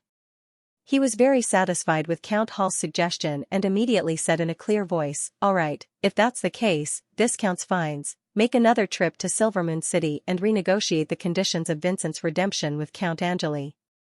The bottom line will be according to what Count Hall said just now." "Yes. Your Grace." Count Hall. The Duke of St. Prospero turned his head to look at Count Hall again and ordered, "Please go to Waterside Port immediately and explain the situation to the Pegasus Navy soldiers. Calm them down and prepare for the handover." "Yes." Count Hall immediately replied. "All right, that's it. I hope that all of you will work together to successfully redeem Vincent." After the Duke of St. Prospero finished speaking, he got up and left the living room, as if something urgent was waiting for him. Viscount Xian seemed to be infected by the Duke of St. Prospero's swift and decisive attitude. He immediately strode out of the living room and didn't talk to the two counts any longer. Count Hall scratched the back of his head. He had a nagging feeling that things had gone too smoothly today, so smoothly that it made him feel a little uneasy. He looked at Count Brugen. Seeing that the other party didn't say anything, he swallowed the words in his stomach and walked out with his head lowered. After leaving White Duke Castle, Count Hall finally couldn't help but stop Count Brugen and ask, "Why didn't that kid Viscount Xian mention the assassination of Marquis Vincent? Does this mean that he's not sure if the Marquis is alive or dead?" Count Brugen turned back to look at Count Hall. After a moment of silence, he muttered, "Perhaps." After saying that, he ignored Count Hall, who was still in a dilemma, and turned to get into his carriage.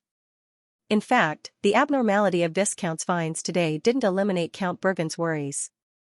On the contrary, it even made him feel a chill that went deep into his bones. He knew very well that even if Viscount Xian couldn't confirm whether Marquis Vincent was alive or dead, he would definitely raise his doubts in front of the Duke of St. Prospero. Only then would he be able to influence the Duke of St. Prospero's judgment and prevent him from making up his mind to negotiate the ransom terms with the northern frontier. This was the most beneficial choice for the Earl of Avon. But today, Viscount Fines didn't mention this matter at all. And the Duke of St. Prospero seemed to be determined to use the warship in exchange for Marquis Vincent. This seemed to be a great thing for Count Bergen, but he wasn't happy at all.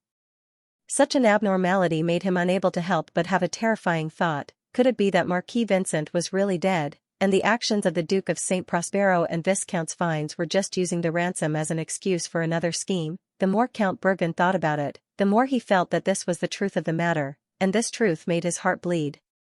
If Marquis Vincent really died in Silvermoon City, it meant that all the efforts the family had invested in him over the years had been in vain.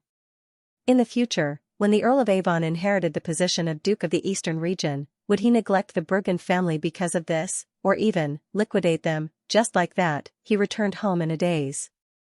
The butler came forward to report that an important guest had come to visit.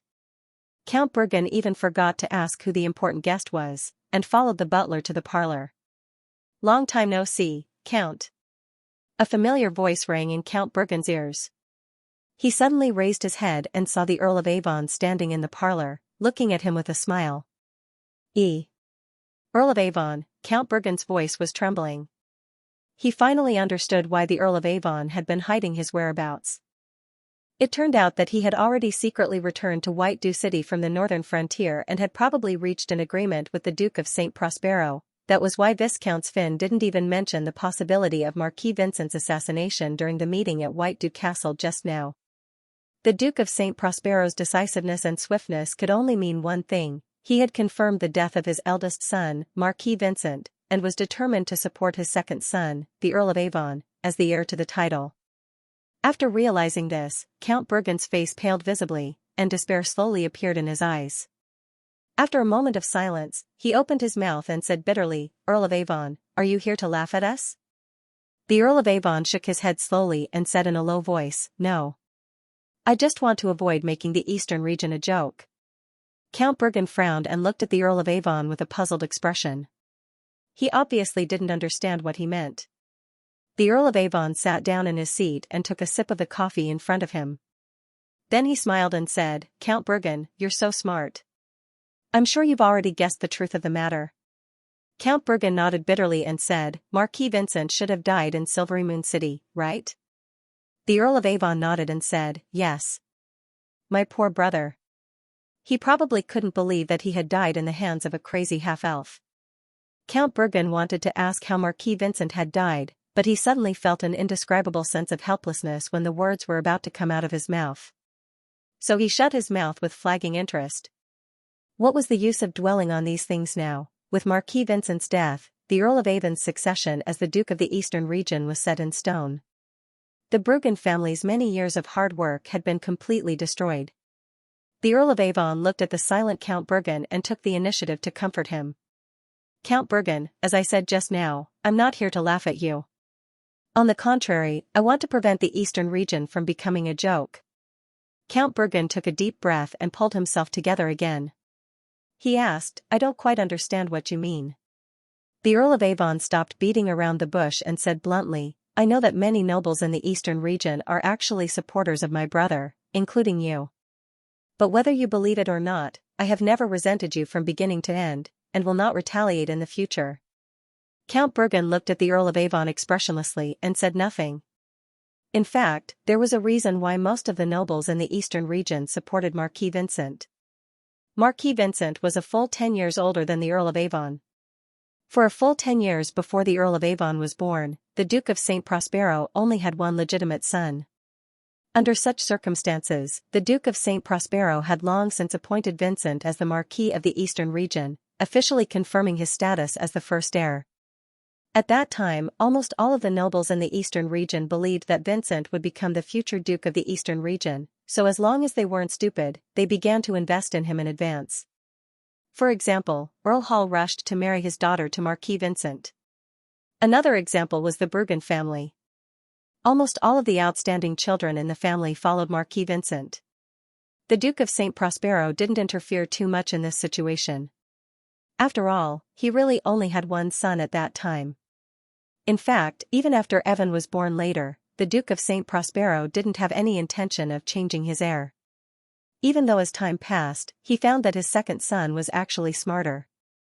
However, the Duke of St. Prospero also understood that if he abolished the elder and replaced the younger, there would be trouble. The nobles in the eastern region who had already bet on Marquis Vincent weren't willing to see Evan take the throne. Therefore, during the first chaos in Silvermoon, Marquis Vincent was ordered to ambush the Black Cavalry in the Shadow Canyon. This was obviously a free opportunity to increase his reputation, while the Earl of Avon was sent to Silvermoon City to deal with a situation that was almost certain to be lost. This difference in treatment also reflected the Duke of St. Prospero's attitude towards his two sons. However, the development of the situation later was beyond everyone's expectations. After Marquis Vincent defeated the famous Black Cavalry in the Shadow Canyon and captured the northern frontier's #1 war god, Marquis Garcia, he seemed to be a little arrogant and sent troops to attack Silvermoon City. What was even more shocking was that he was defeated by the weak half-elves and the unknown Colin Angeli. It was a crushing defeat. The Pegasus Legion was completely annihilated, and even Marquis Vincent himself became Colin's prisoner. This kind of blow made the Duke of St. Prospero's heart waver. Although Marquis Vincent was successfully redeemed, the Duke of St. Prospero obviously had the idea of changing his heir. The engagement between the Earl of Avon and Prince Lacy's daughter was a clear proof. Most of the nobles in the eastern region had already bet on Marquis Vincent. They couldn't support the Duke of St. Prospero in changing his heir, so the Duke of St. Prospero could only help his second son find a strong foreign aid. Unfortunately, the world was unpredictable. The Earl of Avon's strong foreign aid unexpectedly met with an accident. The nobles in the eastern region suddenly breathed a sigh of relief, thinking that the situation had taken a turn for the better. However, they didn't expect that the unwilling Marquis Vincent would actually run to Silvermoon City. Not only did he fail to avenge his previous humiliation, but he also lost his own life. With so many twists and turns, the nobles in the eastern region, including Count Bergen, were all hit hard. They were mentally and physically exhausted and didn't know how to deal with the current situation.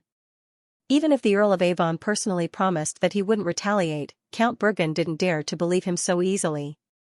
Back then, in order to ensure that Marquis Vincent's inheritance wasn't threatened, a group of nobles in the eastern region, including Count Bergen, spared no effort to suppress and ostracize the Earl of Avon, forcing him to look for foreign aid like Prince Lacy. In the entire eastern region, except for marginal families like the Fines, which weren't very valued to begin with, almost half of the noble circle had offended the Earl of Avon. Under such circumstances, the ascension of the Earl of Avon was very likely to turn into a political disaster. Naturally, the Earl of Avon was well aware of this. Therefore, looking at Count Bergen, whose eyes were wandering and whose expression was constantly changing, he decisively threw out a heavy bomb. Count Bergen, your daughter, Miss Grace, is dignified, virtuous, elegant and beautiful. In fact, I have long admired her. I hereby formally propose marriage to you. Count Bergen's eyes widened. He couldn't believe his ears. But the Earl of Avon had already stood up from his seat. He first bowed, then respectfully presented a handwritten letter to Count Bergen. Count Bergen took it and opened it. He found that it was indeed a marriage contract, and it had the Duke of St. Prospero's personal signature on it. Then, Miss Xianxia, daughter of Prince Lacy, in view of Prince Lacy's actions in Imperial Dragon City, my father will publicly announce the cancellation of my engagement with Miss Xianxia. Count Bergen stared fixedly at the Earl of Avon. He was obviously caught off guard by such a change. The Earl of Avon also stared into Count Bergen's eyes and said seriously, Count Bergen, I have already shown my sincerity. Now, it's your turn. Count Bergen's expression finally changed. He clutched the parchment in his hands tightly, took a deep breath, and said in a deep voice, Good. Since you, Earl of Avon, value my daughter so much, I certainly won't object to this marriage. The Earl of Avon smiled and said, Father-in-law, my foundation in the eastern region is shallow. I'll have to trouble you in the future. Don't worry, I'll help you appease the nobles one by one. I'll let them understand that the era of Marquis Vincent is over. You are the future of the eastern region. At this point, Count Bergen suddenly frowned and said, "But, there's one person who I'm afraid, are you talking about Count Hall?"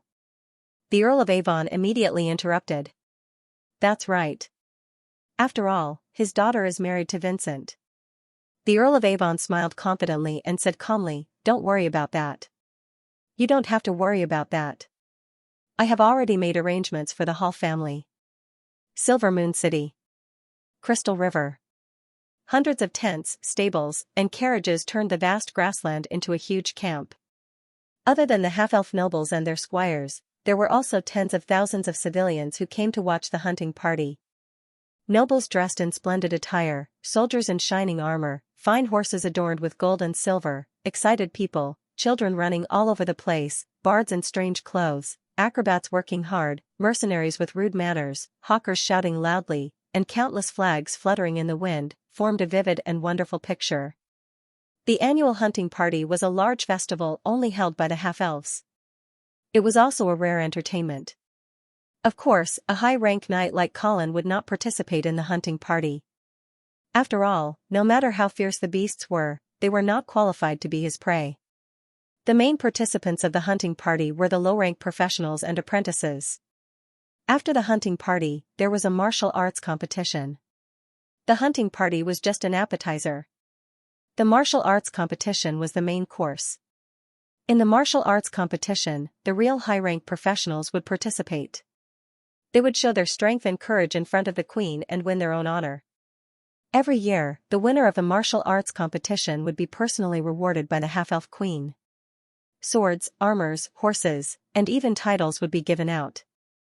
Before this year's martial arts competition, there was a rumor that the rewards of this year's martial arts competition would be unprecedentedly rich.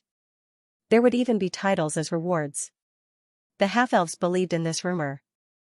During the previous rebellion, the half-elf nobles were cleansed. Many titles and positions were vacant and needed to be filled. Therefore, Queen Xianxia would use this martial arts competition as an opportunity to find new blood and train new nobles who were loyal to her. With such expectations, this year's hunting party became unprecedentedly grand. Almost all of the half-elf nobles, even those who had been stripped of their titles, such as the Loot family of Alfalfa City, had sent their knights to Silvermoon City, hoping that some of them could stand out and be appreciated by the queen, restoring their family's glory. When Colin and Queen Xianxia arrived at the viewing platform, there was already a sea of people around the venue. The ceremonial officer was loudly chanting the names of Queen Xianxia and Earl Angeli, announcing their arrival. Queen Xianxia held Colin's arm generously, and the half-elf maid Kathy carried Sylph behind them. Together, they went to the main seats of the viewing platform. The half-elf nobles along the way all stood up to greet Queen Xianxia and Earl Angeli. Xianxia and Colin had perfect elegant smiles on their faces, and nodded in response. Even in such a public place, Queen Xianxia acted like a gentle and beautiful wife, accompanying her husband. Perhaps she felt that since everyone knew about her relationship with Colin, there was no need to deliberately hide it anymore. Also, in the half-elf kingdom, no one dared to challenge Xianxia's authority.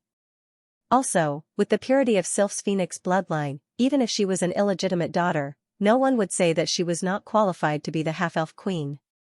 Woo! Amidst the sound of the horn, the hunting team gradually appeared at the edge of the forest not far away. They were galloping toward the viewing platform. "Master! Master! Brother really hunted a brown bear." Before reaching the platform, Colin heard Princess Judy's loud voice. Even the rumbling of the horse hooves could not cover it. "Is that so?" Colin stood up and greeted the returning hunting team with a smile. Prince Harrison took the lead and naturally rushed to the front of the team. When he was about to reach the viewing platform, he skillfully reined in the horse's reins, slowed down, and jumped down from the horse's back. He rushed forward a few steps and stopped right in front of the platform. He bowed and said, "Yes, master. Please allow me to give this honor to you." Logically speaking, today's praise should all be given to Queen Xianxia, but Prince Harrison's identity was special. He was not a vassal of the half-elf queen, so no one dared to say that he was rude. Colin looked at the giant brown bear's corpse that was being pulled over by the flatbed cart and was a little surprised. Thinking about it, even his predecessor didn't have the ability to hunt an adult brown bear alone when he was Harrison's age. It seemed that this student of his was quite talented. Very good. Colin nodded with a smile and praised. Prince Harrison raised his head with a smug smile on his face. Princess Judy rode her pony to the front of the platform and yelled, "Master, what about our reward?" Colin raised an eyebrow and asked, "What reward do you want?" Before Prince Harrison could say anything, Princess Judy yelled, "I want Bella." As she said that, she waved the reins in her hand, indicating that Bella was the pony she was riding just now. That pony impatiently scratched the ground with its claws. Clearly, it hadn't been completely tamed by Princess Judy. This pony was the property of the half-elf royal family, but it was only a pony. Colin didn't even need to ask Xianxia. He nodded with a smile and said, "Of course. Of course, it's my honor. But you have to let your servants feed it carefully. This Miss Bella doesn't seem to have a good temper." "I'll feed Bella myself." Princess Judy hugged the pony's neck and scratched it affectionately with her snow-white hands. It seemed that she had scratched an itch, and the pony actually let out a comfortable purr. Princess Judy immediately started giggling. Colin looked at her charmingly naive appearance and laughed as well. Then, he turned to Prince Harrison and asked, "Harrison, what reward do you want?" Prince Harrison hesitated for a moment and secretly glanced at the viewing platform. Then, he immediately retracted his gaze and said, "Teacher, your approval is the best reward for me." Colin didn't need to look back to know that Prince Harrison must have secretly glanced at his half-elf maid, Kathy. But fortunately, he still had some sense of propriety and didn't dare to ask Colin for Kathy on such an occasion. Then, Colin returned to his seat and let the other half-elf nobles present their prey to Queen Xianxia. After the presentation, the long horn sounded again through the viewing platform. 2 knights riding tall warhorses slowly stepped onto the field, and the highly anticipated martial arts competition officially began. At the same time, an attendant quickly came to Colin and reported, "Your Majesty, Count, the messenger of the Eastern region is outside asking for an audience." Colin smiled faintly and said, "He came at the right time. Invite him to come and enjoy this tournament." "Yes." Not long after, Viscount Finn was led to the viewing platform by the attendant. "Your Majesty, Your Majesty." Viscount Finn respectfully saluted his master. Colin withdrew his gaze from the field and said with a smile, "Viscount Finn, you've had a hard time. Why don't you watch the tournament first?" "Okay." Viscount Finn nodded in response, but he didn't take a seat. Instead, he continued, "Your Majesty, our Eastern region has also prepared a big gift for the winner of this tournament." Queen Xianxia was slightly stunned. Then, she narrowed her eyes and looked at the young viscounts of the Eastern region. "Viscount Finn, you're too kind. However, the half-elf subjects don't need the Eastern region to reward them." Logically speaking, since the host had already explicitly refused, the guest should have retreated. However, Viscount Finn clapped his hands and asked the squire behind him to take out a knight's sword. "Your Majesty, don't worry too much. This is just a small gift from the Eastern region." Colin didn't care at first, but when his gaze fell on the knight's sword, he instantly clenched his fists. Because, he recognized the knight's sword, it was the sword of Marquis Garcia. This was a blatant provocation. Colin narrowed his eyes and looked at the knight's sword that Viscounts had taken out. His heart was boiling with anger. Viscount Finn ignored Colin's anger and didn't even forget to continue provoking him. "Count Angeli, you should know this sword, right? It was left in White Dew City after Marquis Garcia was captured last time. He forgot to take it with him." Knight Roger, who was sitting below Colin, stood up abruptly. With red eyes, he was about to rush towards Viscount Finn, but Colin reached out to stop him. Of course, he also wanted to kill this arrogant Eastern Viscounts, but it would be too barbaric to do so on such an occasion. Moreover, he wanted to know what the Eastern region was up to. So, Colin nodded to Xianxia. Queen Xianxia understood, smiled slightly, and said, "Since the Eastern region is so generous and is willing to provide additional rewards for the winners of this tournament, then it would be impolite for me to refuse." "Thank you, Your Majesty." Viscounts bowed and then sat down. The tournament continued, but the atmosphere quietly became a little subtle. However, the mentality of the contestants did not change much. Defeating their opponents and winning the favor of the queen was still their highest goal. As for the rather sensitive reward that the eastern region took out, the contestants all felt that as long as they won it back and gave it to Count Angeli, then it would be fine. Although it was somewhat embarrassing that a marquis of the northern frontier needed the help of half-elves to win back the sword, this was after all the trouble that the eastern region made, and Count Angeli would not be angry with the half-elves. There were also some half-elven nobles who felt that things could not be so simple. Since the eastern region had taken out Marquis Garcia's sword to provoke them, it would be impossible for the sword to return to the northern frontier so easily. But no matter what the crowd thought, the tournament still continued. At dusk, the tournament was gradually coming to an end. The two finalists were riding their tall steeds around the field. While the horses were getting used to the field, they were also showing off their elegance to the audience and winning the cheers of their supporters. One of them, a handsome young knight, was especially popular with the audience. He was about 25 years old and was wearing a shining silver chain mail. There was a confident smile on his handsome face. Under the setting sun, his lazy curly hair looked like melted gold. He was riding a snow-white horse with a golden kite shield on the left side of the horse's back. There was a thorny emblem engraved on it, which was the emblem of the half-elf royal Miller family. This young half-elf knight named Karl Miller was Queen Elsa's cousin according to seniority. His royal status and handsome appearance immediately made Knight Karl the center of attention. Every time he raised his eagle-winged helmet to the audience, there would always be waves of praise. Some passionate and bold half-elf girls would even throw fresh flowers at Knight Karl to express their love. The previous Duke Muller had been killed by Colin because of his conspiracy to poison Queen Xianxia, but the Miller family's position of Duke was vacant. Moreover, the successor had not been announced. Although the succession order had long been clear, Queen Xianxia did not say anything. Obviously, she did not approve of the current succession order. This also caused the hearts of the Miller family members to waver. All the family members began to rub their fists, eager to give it a try. They were prepared to display their skills in this martial arts competition and enter Queen Elsa's line of sight. If they could catch the Queen's eye, they might become the successor of the Duke. However, Colin knew that the reason why Xianxia did not announce Duke Muller's successor was because she was planning to abolish the Miller family's title of Duke. In her opinion, since the Miller family had become a half-elf royal family, there was no need to keep the title of Duke.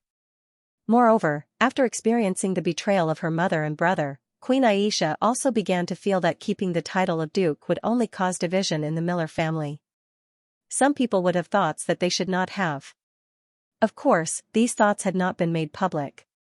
Therefore, Karl Miller could still continue to have a beautiful dream and enjoy the cheers of the crowd. Compared to the proud Knight Karl, another knight who had made it to the finals did not receive such treatment.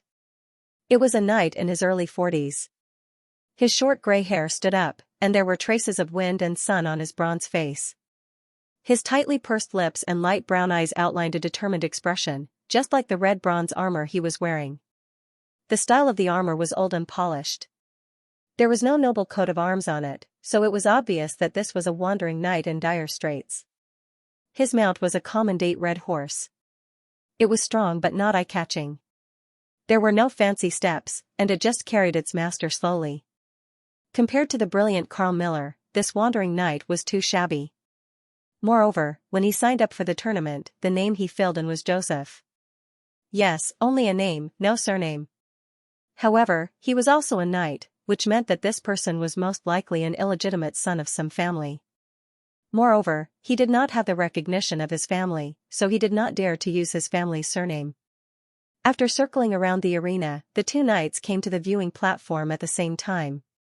They jumped off their horses, raised their wooden spears, and bowed to Queen Xianxia. Queen Xianxia stood up and said in a clear voice, "This is a fair competition. I hope that you will uphold the benevolence of knights and not hurt your opponent to win a glorious victory. The Almighty God of Light is with you." The competition of knights was indeed a very dangerous sport. Casualties were almost unavoidable. Even if the competitors were required to use a wooden spear as a weapon, this kind of polite weapon could be lethal in the hands of a knight. Therefore, the competition also stipulated that the knights could only stab each other with their spears on horseback. In this kind of one-on-one duel, both sides would use their spears to stab each other off the horse. This would determine the winner in one blow. This could avoid too much fighting and reduce the probability of casualties. But even so, it was still unable to completely eliminate the casualties. This time, in the final round of the tournament, there were already 7 unlucky people who had lost their lives, more than 20 people who were disabled, and countless people who were injured. It could be said that the arena in front of the viewing platform was already stained with the blood of the competitors. However, such casualties could not stop the half-elves from participating enthusiastically. If the knights did not even have the courage to face death, how could they gain the favor of the queen and even obtain the title of nobility? Woo! In the melodious sound of the horn, the 2 knights participating in the final round came to the side of the arena and prepared to charge. The audience at the scene waved their arms excitedly and shouted non-stop, pushing the atmosphere to the climax. The horn sounded and the 2 warhorses began to gallop. The wooden viewing platform also shook. The 2 knights leaned forward on their horses and pointed their lances at each other's chests. As the distance between them shortened, the momentum of the 2 knights increased rapidly. 30 meters, 10 meters, 5 meters, the wooden lances pierced through the air and whistled through the air. Time seemed to have stopped at this moment. But at the moment of contact, Joseph suddenly changed from a stab to a sweep. The afterimage of the lance formed a crescent moon in the air and fiercely slashed at his opponent, wanting to sweep him off his horse. Carl Miller's pupils shrank, but he did not panic because the shield beside him had blocked Joseph's sweep. The lance in his hand had pierced the armor in front of his opponent's chest. Bang! The 2 lances exploded at the same time and wooden shards flew in all directions. Carl Miller swayed a few times on his horse and almost fell off. But he skillfully used his excellent equestrian skills to stabilize his body. Joseph, on the other hand, was sent flying like a cannonball. This knight in red copper armor nimbly flipped in the air and landed on his feet. He took 3 steps back before finally stabilizing himself. According to the rules of the competition, falling off the horse was considered a loss. I lost. Joseph shook his head and threw away the broken lance in his hand. He took off his helmet and revealed a weather-beaten face. His date-red horse walked to its master's side and snorted, as if comforting Joseph. Carl Miller also walked over and took off his helmet. He revealed a victorious smile and said, "You are very powerful, but you made a fatal mistake. You should not have changed your move at the last moment." After saying this, Carl turned his horse around and slowly walked around the arena, receiving the cheers of the audience. On the viewing platform, Colin saw this scene and suddenly turned his head to whisper in Aisha's ear that Joseph lost to Carl Miller on purpose. Although Joseph disguised himself well, he was only a 3rd-grade knight after all. Colin could naturally see through the clues. Half-elves were a mix of humans and elves, so their affinity with the holy light was not high. Therefore, it was difficult for their knight rank to exceed the 3rd grade. Last year, when Colin had come to Silvermoon City, he had seen a few Class 4 half-elven knights. However, after the 2 great upheavals and purges, the Class 4 half-elven kingdom had either fallen or been expelled. Right now, Class 3 half-elven knights were the pinnacle of half-elven strength. Aisha was slightly taken aback when she heard this. Then, she frowned and said in a deep voice, "Could it be that someone threatened Joseph and made him lose on purpose?" Colin gently patted Aisha's arm and shook his head. Not necessarily. The Miller family had just gone through a big change, so no one would dare to jump out and cause trouble at this time. Moreover, before this competition, no one would have thought that an unknown wandering knight would actually make it all the way to the finals. Then why did Joseph lose on purpose? Colin looked at Joseph, who was silently lowering his head in the field, and smiled. Joseph lost the match, but won his life. Queen Aisha looked at her lover in confusion. Colin smiled and explained, Joseph knew that he was of low birth and could not be compared to Carl, who was born in the royal family. Moreover, Carl was younger and might have a chance to reach the 4th grade in the future. He might even inherit the Miller family's position as duke. If Joseph won this competition, even if he received your recognition and successfully entered the half-elven noble class, how would he face the enmity of a duke in the future? Therefore, he might as well lose the competition and let Carl Miller become the champion. This way, he would have already displayed his strength on this stage. Even if he did not receive the champion's reward, when Carl Miller comes to his senses, he would naturally be grateful to Joseph. Queen Aisha listened quietly and nodded. That makes sense. However, looking at your expression, you seem to approve of Joseph's actions? Colin did not hide his thoughts and nodded. Yes. He is a smart person. He has strength and knows when to advance and when to retreat. What's even better is that he is of low birth and does not have a family to back him up. He needs to rely on a powerful force. Queen Aisha immediately understood Colin's thoughts. You want him to become the commander of the Silvermoon Guard? Smart. Colin snapped his fingers. The Silvermoon Guard was in the midst of rebuilding, but Colin could not decide on the commander. Although Colin did not intend to rely too much on the half-elf's military strength, he did not wish for Silvermoon City to fall into chaos again. Therefore, the commander of the Silvermoon Guard was of utmost importance. Colin had even thought that if he could not find a suitable candidate, he might as well find a descendant of his blood to be the commander. However, at this moment, Joseph suddenly appeared in front of Colin and gave him a pleasant surprise. Queen Elsa also seemed to think that Joseph was a good choice. She nodded and said, "Okay, I will send someone to investigate Joseph's background. If there are no problems, I will announce it publicly after a while." All right. As they spoke, the champion knight of the day, Carl Miller, had already arrived at the viewing platform.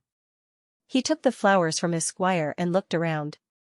Colin also looked at this young knight curiously, wanting to see which noble lady he would give the flowers to.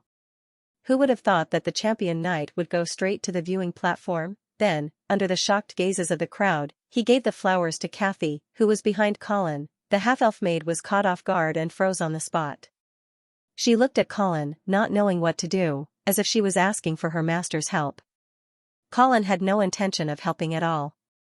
Instead, he looked like he was watching a show. At the same time, he looked in the direction of Prince Harrison from the corner of his eye. The Prince of the Empire was so angry that his face turned red. He clenched his fists, as if he was going to rush out and challenge Carl to a duel in the next second. Fortunately, he still had some sense. He knew that he was no match for Carl, so he could only stare at his rival in love. No one knew what he was thinking. Kathy could only accept the flowers in front of her when she had no hope of asking for help. Colin looked at Carl Miller with interest. He suddenly felt that this knight of the Miller family was also a scheming person. However, looking at Kathy's appearance, this Carl was destined to have a one-sided love. And looking at Prince Harrison's appearance, it could only be said that Carl was praying for his own good. Carl obviously did not know that he had inadvertently offended the Prince of the Empire. After giving the flowers, he strode to Queen Aisha and knelt down on one knee. But before the champion knight could speak, the messenger of the eastern region, Viscount Finn, stood up. Colin thought that he was going to fulfill the promised extra reward, but unexpectedly, Viscount Finn said, "It was a very exciting match. However, Carl, I still have a knight on my side who missed the registration time of the tournament and couldn't participate in the tournament. It's a pity, but he really wants to spar with you. I wonder if you're willing?" Queen Aisha frowned and said decisively, "I'm sorry, Viscount Finn, the tournament is over." "Your Majesty, of course I understand that. However, the reward I just offered, according to the instructions of the Duke of St. Prospero, must be given to the most powerful half-elf knight. I wonder if Carl is willing to prove himself." Colin narrowed his eyes and said, "So you're saying that the knight you're recommending is also a half-elf?" "Yes." Viscount Finn nodded and waved behind him. Then, a guard who accompanied him came to the viewing platform and took off his helmet. When he saw his face clearly, Colin was shocked. Carl Miller had already said in a clear voice, "Your Majesty, please allow me to accept this battle for you." Queen Aisha also recognized the identity of the half-elf knight from the eastern region. She turned to look at Colin and saw him nod slightly. "Good. Carl, I hope you can prove yourself again." In the arena, the two knights were standing on opposite ends, preparing for the battle. Carl Miller still had a confident smile on his face, as if he had absolute confidence in the upcoming battle. The audience shouted Knight Carl's name loudly, and their enthusiasm was even higher than in the previous game. Because this time, Knight Carl's opponent was a traitor to the half-elven kingdom. Viscount Omar, oh no, Queen Aisha had already announced that she had stripped him of his title, so now he could only be called Knight Omar. More than a year ago, when Colin arranged for Vera to fake her death to get out of her engagement with Prince Tup, the Earl of Avon and his sister Anna were imprisoned by the old king. He was going to hand them over to the northern frontier as scapegoats in exchange for the Duke of St. Hilda's forgiveness. But it was Knight Omar who took advantage of the Savoy family's rebellion to sneak into the palace prison and release the Earl of Avon and his sister without authorization. Colin clearly remembered that he had just been promoted to the Fourth Order at that time. He had revealed his true body of the Blood clan and was looking for Vera in the palace.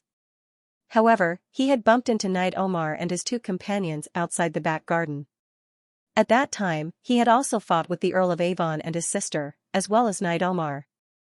Although he had won, Colin had let the three of them go because he did not want to offend the House of St. Prospero too much. He did not expect that the half-elven traitor, Knight Omar, would actually return to Silvermoon City. Although he did not know why the East sent Knight Omar to cause trouble in the tournament, his strong attitude was completely different from the last time Viscount's Vines came to Silvermoon City. This meant that the East should have confirmed the death of Marquis Vincent, and most likely had already formulated a revenge plan. Colin rubbed his chin and suddenly had some expectations for this. While he was deep in thought, the battle on the field had officially begun. In the rumbling sound of horse hooves, the two half-elven knights had already begun their sprint.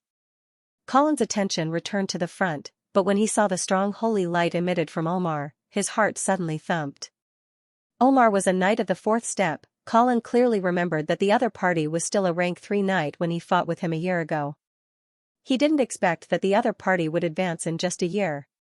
Apart from Colin, the person who could feel Omar's sudden increase in strength the most was his opponent, Knight Carl. If it was said that this young knight was still full of confidence at first, thinking that he could definitely defeat this notorious half-elf traitor and raise his reputation to another level, but now, as he faced the terrifying pressure that was almost tangible, Carl realized that something was wrong. Fortunately, Carl was also clear that retreating was no longer an option. He could only face it head-on and use all his courage and faith to strive for a miracle. Bang, the two knights finally crashed into each other without any fancy moves. At the same time, the lance broke into countless pieces of wood. The two warhorses crossed each other. Knight Omar sat steadily on the back of his horse, but his opponent, Knight Carl, had already fallen to the ground in a daze. Dark red blood gushed out from the gap in the helmet, forming a small puddle on the ground in an instant. For a moment, the field was silent. Only the doctor, who had been waiting by the side of the field, rushed over and hurriedly removed Knight Carl's helmet and breastplate, only to find that the young knight, who had been proud of himself just a moment ago, had his entire chest caved in due to the huge impact. The doctor reached out and touched Knight Carl's chest for a while, then sighed and shook his head. On the viewing platform, the half-elven nobles watched all this with their mouths agape. Clearly, they had yet to recover from the shock. The most outstanding young descendant of the Miller family, the champion knight of the tournament, and the most likely to become Duke Miller, Carl Miller, had died at the hands of a half-elf traitor. The half-elf maid, Kathy, was still holding the flowers that Knight Carl had given her, but she had never thought that the person who had given her the flowers had already turned into a corpse. Prince Harrison was also very confused. His love rival had died just like that. He had just been thinking about how to cut off Knight Carl's thoughts about Kathy. Who knew that in the blink of an eye, his love rival had been dealt with? The affairs of the world were unpredictable and unpredictable. It was truly impossible to predict. At this moment, the messenger of the eastern region, Viscount Finn, slowly stood up. He put on a sad expression and pretended to say, "Your Majesty, I deeply regret Knight Carl's misfortune. However, this also means that he is not the strongest half-elf knight. Therefore, I can only give this sword to Knight Omar. Of course, it's still up to you to decide who you want to give the reward for the champion of this tournament." Queen Aisha stared coldly at Viscount Finn, her heart burning with anger. Who else could she give the reward to? Could it be that she would give it to a dead person? Just as Viscount Finn was about to give the sword of Marquis Garcia to Knight Omar, Colin suddenly stood up and stopped him. "Wait a minute, Viscount Finn. Count Angeli, what other questions do you have?" Colin did not seem to be angry that the champion of the tournament had been killed by the half-elf knight sent by the eastern region. At this moment, he still had a smile on his face and said, "I also have a personal guard on my side who wants to compete with Knight Omar." Viscount Finn smiled faintly and said, "Your Excellency, I know that there are many experts in the northern frontier. Knight Omar has never dared to think of competing with the experts of the northern frontier. No, no, no. Colin shook his head and said, my personal guard is not from the northern frontier, but a half-elf. Viscount Sven was stunned. Colin continued, Viscount Sven, didn't you just say that the knight sword was to be rewarded to the strongest half-elf knight? Before defeating my personal guard, I'm afraid that Knight Omar is not worthy of this title. Viscount Sven stopped smiling and asked in a deep voice, may I know who your personal guard is? Colin smiled and clapped his hands. Then, a personal guard covered in armor strode up to the viewing platform from behind. He first bowed to Colin and Aisha, then slowly took off his helmet. Duke of Lute. Immediately, exclamations sounded from all directions. Everyone present recognized that this personal guard of Count Angeli was the former half-elf national uncle, the commander of the Silvermoon Guard, Insfar Duke of Lute. Viscount Sven could not believe his eyes and asked foolishly, Lu. Duke of Lute, hasn't he been executed? Colin explained with a smile, the Duke of Lute was stripped of his title and sentenced to death by Her Majesty the Queen a year ago for participating in the Savoy family's rebellion. However, the benevolent Her Majesty the Queen spared Insfar Lute's life and expelled him from the country on account of his great contributions to the half-elf kingdom after all, and his participation in the rebellion was also coerced by the Savoy family. I took in Insfar Lute's outstanding martial arts and rare talent, so I took him in as an ordinary personal guard. I also wanted him to atone for his past mistakes. After Colin's explanation, Viscount Sven still had a look of disbelief on his face. In his opinion, Insfar Lute hated Colin to the bone. How could he be willing to become his personal guard, and how could Colin dare to keep such an enemy by his side to protect his safety? But before he could regain his senses, Insfar Lute had already walked in front of Knight Omar. Without saying a word, he took off his chain gloves and threw them over. Knight Omar was also dumbfounded. Because this was an invitation to a duel. Uncle! The Lord of Alfalfa City, Ron Lute, could not help but shout. However, the former Duke of Lute, who was now Ensva Lute's personal guard, did not seem to hear his nephew's voice. He just stared at Knight Omar in front of him, waiting for the other party's response. Ron Lute's heart was burning with anxiety. This uncle who had come back from the dead was once the pillar of the Lute family. Now that the family had declined, they could only hide in Alfalfa City and bitterly support themselves. When Ron saw Ensva Lute at this moment, it was naturally as if he had seen a life-saving straw. However, this life-saving straw was going to duel with a powerful half-elf knight. This made Ron feel like he had fallen from heaven to hell again. In a hurry, he could not help but remind his uncle. However, seeing that his uncle did not pay attention to him at all, Ron did not dare to say anything more. He did not dare to persuade his uncle not to duel with Knight Omar. After all, this was Count Angeli's arrangement. If he ruined Count Angeli's plan, the fate of the Lute family would only be more miserable. Knight Omar looked at the chain gloves on the ground in front of him. He did not immediately pick them up. Instead, he stood there stupidly. It must be known that Ensva Lute was able to become the former half-elf duke and the commander of the Silvermoon Guard. It was not because of his identity as the king's uncle, but because of his powerful strength that surpassed the half-elf kingdom. Even if Omar himself had now advanced to the 4th rank, when facing the former #1 knight of the half-elf kingdom, he was still a little afraid.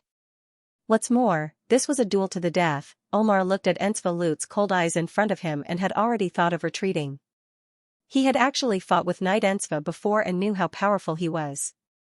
He also knew that even if he had now advanced to the 4th rank, he might not be a match for him.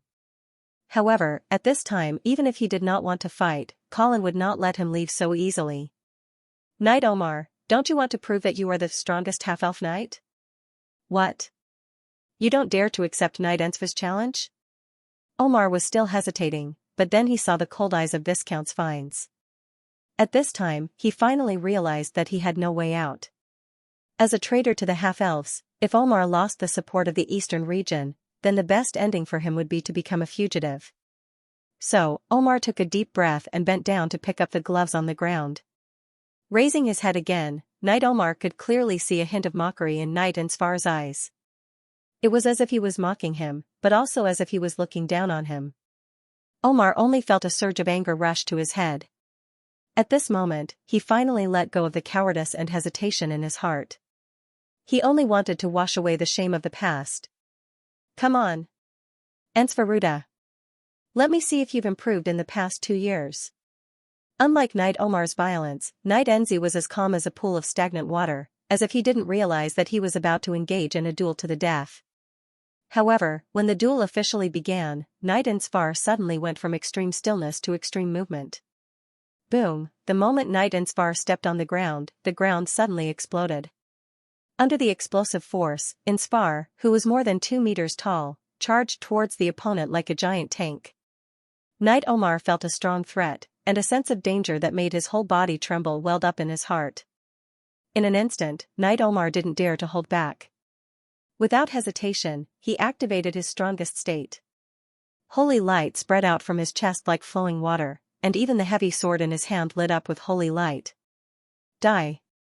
Knight Omar roared, and the heavy sword in his hand glowed with holy light as he swung it towards Ensvar's head. But the moment the two were about to collide, Omar suddenly changed his move.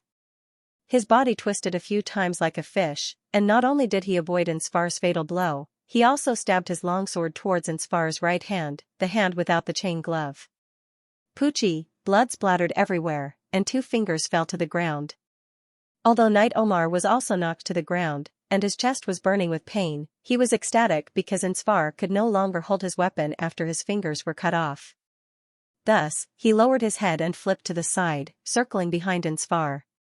The heavy sword in his hand glowed with white light, and under the huge impact, he ruthlessly stabbed into Ensvar's lower back. Ensvar didn't seem to be affected at all. Although he couldn't hold the long sword in his hand, he still turned around and threw out a punch.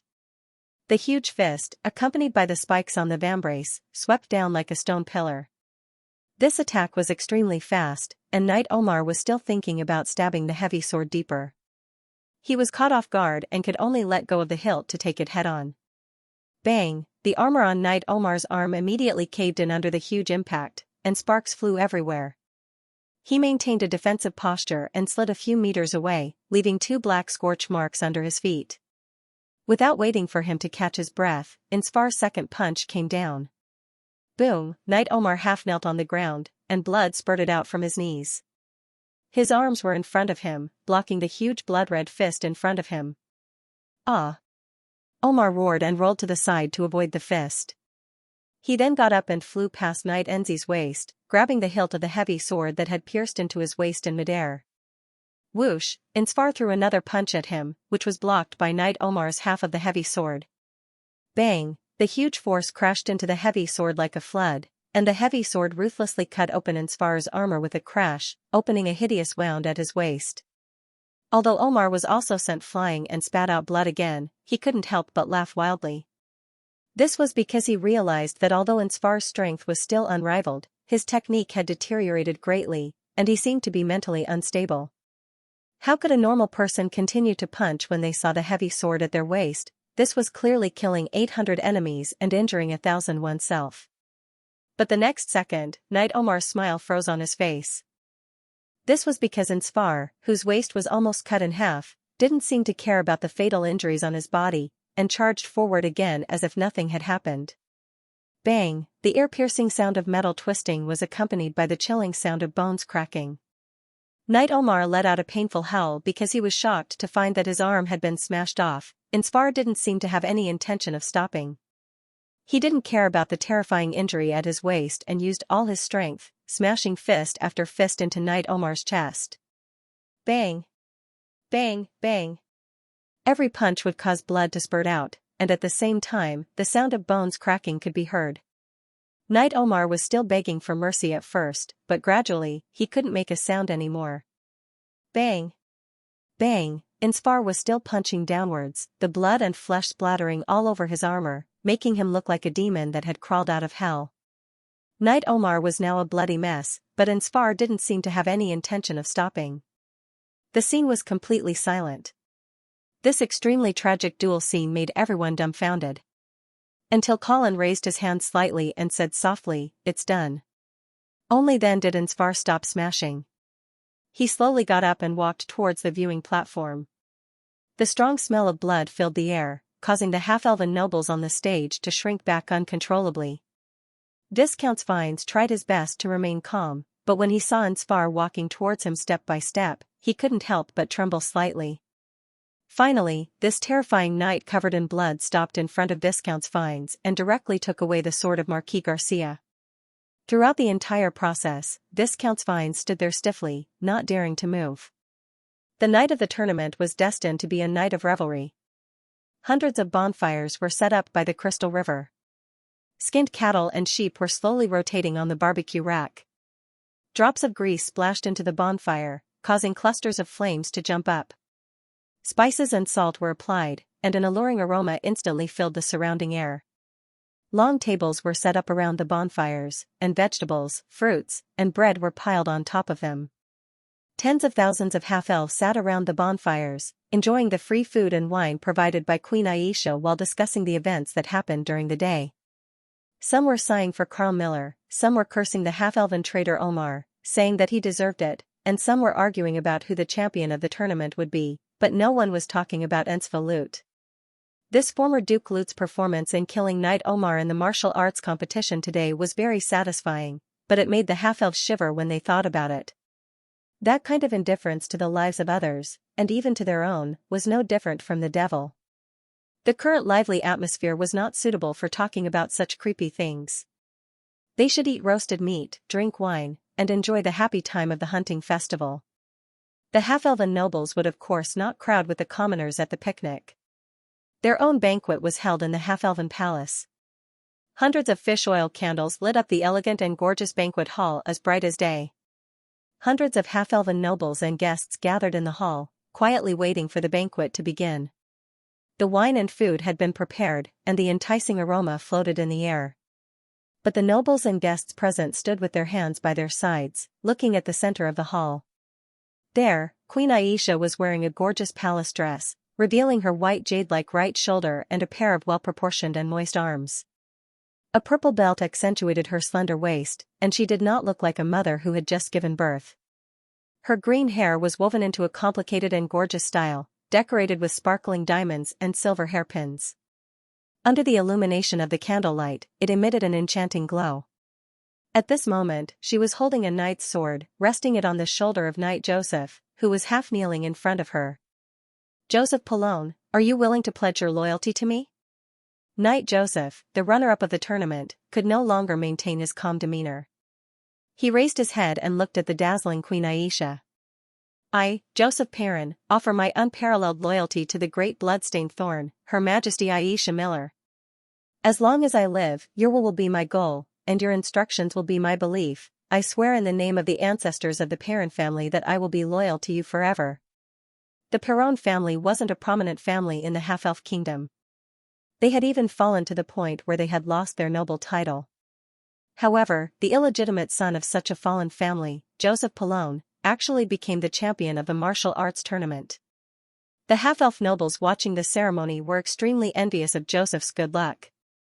They believed that if the real champion, Knight Carl Miller, had not died tragically at the hands of Knight Omar, Joseph would not have been able to enjoy such glory.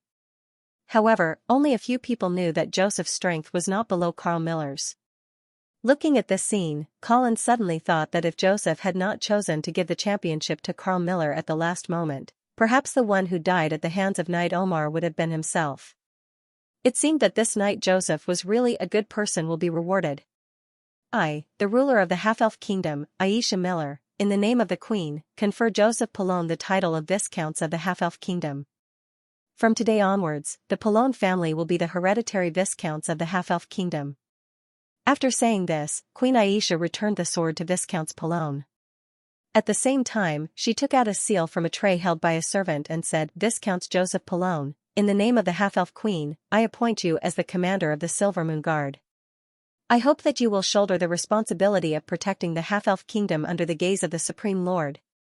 This appointment was out of everyone's expectations. They never thought that the half-elf queen would give such an important position as the commander of the Silver Moon Guard to a person of low birth who had just stepped into the circle of half-elf nobles. In comparison, even the queen directly skipping the title of baron and conferring the title of viscounts to Joseph Polone did not seem so abrupt. Joseph Polone didn't expect that Queen Elsa would hand over such a heavy responsibility to him. While he was shocked, he seemed to have understood something. A determined look appeared on his bronze face, and he said in a deep voice, "That's right. I, Joseph Polone, swear in this sacred place under the gaze of the Supreme Lord. From today onwards, until my death, I will use my glory, my life, and my everything to protect the half-elf kingdom." At this moment, some of the smarter half-elf nobles finally understood why Queen Xianxia chose a knight with no background to be the commander of the Silvermoon Guard. Without a doubt, a dazzling star was rising in the half-elf kingdom at an astonishing speed. With the rise of the Viscounts Polone, the situation in the half-elf kingdom would change drastically. The rise of a new force would cause the decline of the old forces. Also, this was the will of Queen Xianxia and Count Angeli, and no one could stop it. After realizing this, many of the half-elf nobles present became nervous. Even if Queen Xianxia officially announced the start of the banquet, they would not be able to regain their happy mood. Queen Xianxia obviously did not care about the worries of the old nobles. After experiencing 2 rebellions and purges, it was time for the Silvermoon City to have some new faces. The Silvermoon Guard is currently reducing the number of troops. We need to eliminate the old and weak so that we can get some new blood. You have just taken over, so don't be anxious. First, familiarize yourself with the situation and get to know the generals in the army. As for the future development of the Silvermoon Guard, I will tell you later.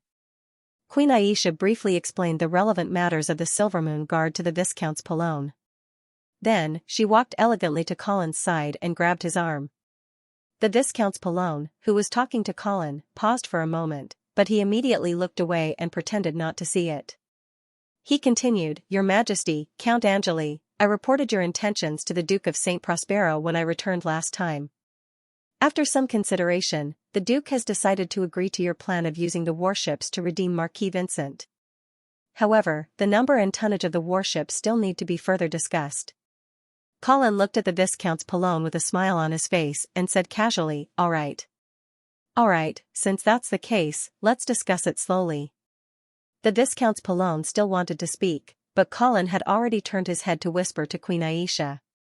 At the same time, the two of them turned around hand in hand intimately, as if they did not intend to talk to the Viscounts Polone anymore. The Viscounts Polone had no choice but to shut his mouth again. The other party's disregard made him furious, but he did not dare to flare up. This trip to Silvermoon City did not go as smoothly as he had expected. However, the Viscounts Polone was not too anxious. According to the instructions of the Duke of St. Prospero, he still had plenty of time. "Teacher, can I have a dance with you?" Princess Judy, with her hands behind her back, timidly stood in front of Colin and shyly asked. Colin quietly rolled his eyes.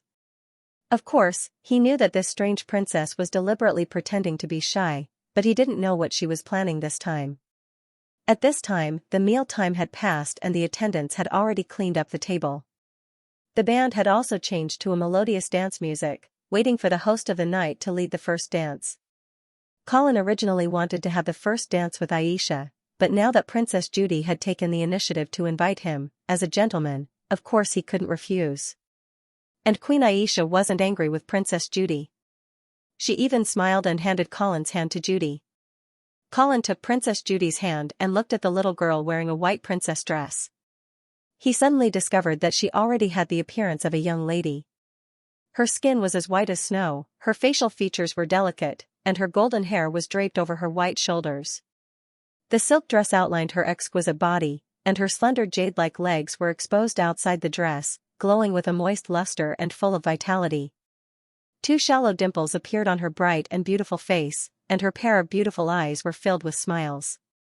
"Teacher, you don't seem to be very willing to have the first dance with me." "Of course not." Colin gathered his thoughts and led Princess Judy to the center of the hall. Then he took her into his arms and began to rotate to the beat of the music. Patter, the delicate crystal shoes heavily stepped on the marble floor, making a discordant sound.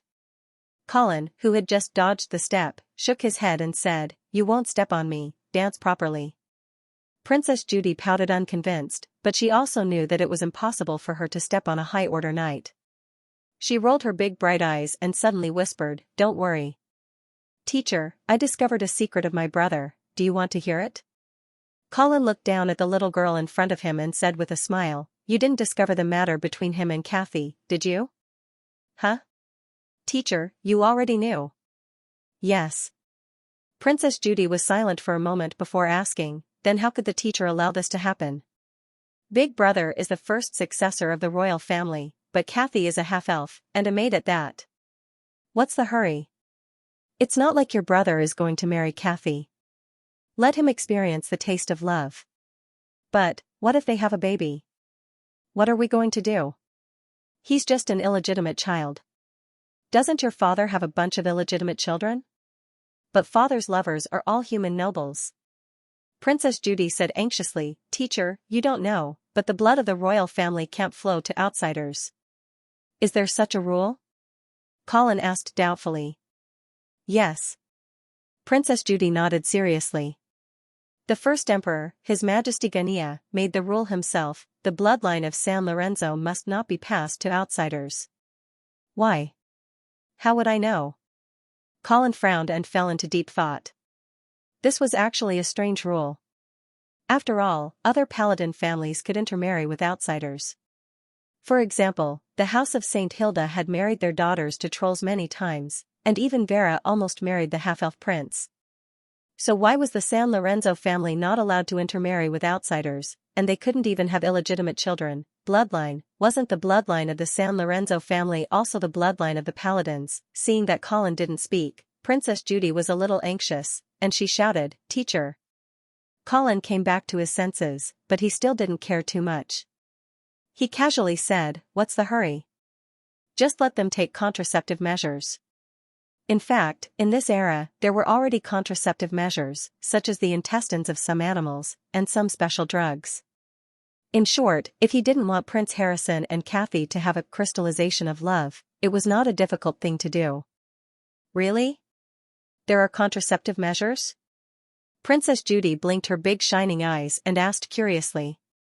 Children shouldn't ask too much. Colin didn't explain much. He was thinking that he would have to tell Harrison to pay attention to this point later. If there really was a human life, it would be really difficult to deal with. Princess Judy snorted and asked again, then with contraceptive measures, can brother and Kathy be together? As long as they don't get married, of course it's up to them, Colin replied casually. Okay, I understand. Princess Judy nodded and said no more. When the song ended, Colin brought the little girl to a stop. He suddenly said, Harrison sent you to test me, didn't he? Princess Judy's body trembled slightly, and she lowered her head to avoid Colin's gaze. She said guiltily, Of course not. Colin smiled faintly and didn't pester the little girl. He let go of her and let her run away. Just as Colin was about to talk to Prince Harrison, Queen Aisha suddenly walked over. Colin grabbed Aisha's hand and was about to explain, but Aisha had already handed him a letter. She lowered her voice and said, Don't worry. I just received the letter from Austere City. Colin hurriedly took the letter and opened it. Then, his expression changed instantly. Seeing this, Aisha asked softly, What's wrong? Colin handed the letter over. Aisha took it and found that there was only a simple sentence on it, There are changes in the western region. Return quickly, and there was no signature or emblem. As if seeing Aisha's doubts, Colin explained softly, This is Archbishop Ajani's handwriting. Aisha nodded and asked, What's going on in the western region? Is there a problem with the Orc expedition army? I'm afraid so. Colin's heart was a little heavy. When he was in Imperial Dragon City, he knew that the western region had sent an expedition army to the Orc territory. But at that time, whether it was the royal family or the Prime Minister, they were full of confidence in this expedition and didn't even send an army to support. But unexpectedly, something happened. The orcs on the west side of the Broken Sky Mountains were definitely a great threat to the Radiant Empire, especially when they completed the unification and successfully formed the Orc Empire. Although Vera and Marquis Garcia hadn't sent a letter yet, Colin knew that Ajani wouldn't joke about this kind of thing. Moreover, the Church's speed of obtaining information was definitely faster than the Lord's. So, Colin knew that he couldn't stay in Silvery Moon City for long. Queen Aisha also thought of this and asked, The plan against the eastern region. Is that it? Colin pondered for a moment and gritted his teeth. No. We've been preparing for this for so long. How can we give up at the last minute, what's more, I've said long ago that we must settle this account with the House of Saint Prospero. Aisha frowned and advised, but if the orcs are really about to invade, I'm afraid the timing isn't too good. It doesn't matter, let's end this quickly. Colin immediately made up his mind. Moreover, the orc invasion is an excellent reason to confuse the eastern region. But before, we pretended to be leisurely to lure the eastern region. If we suddenly show urgency now, the eastern region will definitely realize that there's a problem. Colin pondered for a moment. Suddenly, he saw Prince Harrison holding Kathy's hand as they walked onto the dance floor. He smiled and said, I have an idea.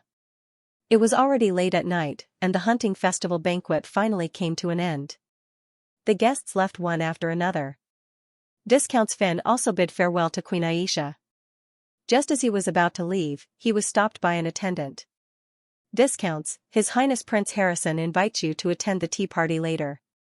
Discounts Finn turned around in surprise and saw Prince Harrison looking at him from not far away.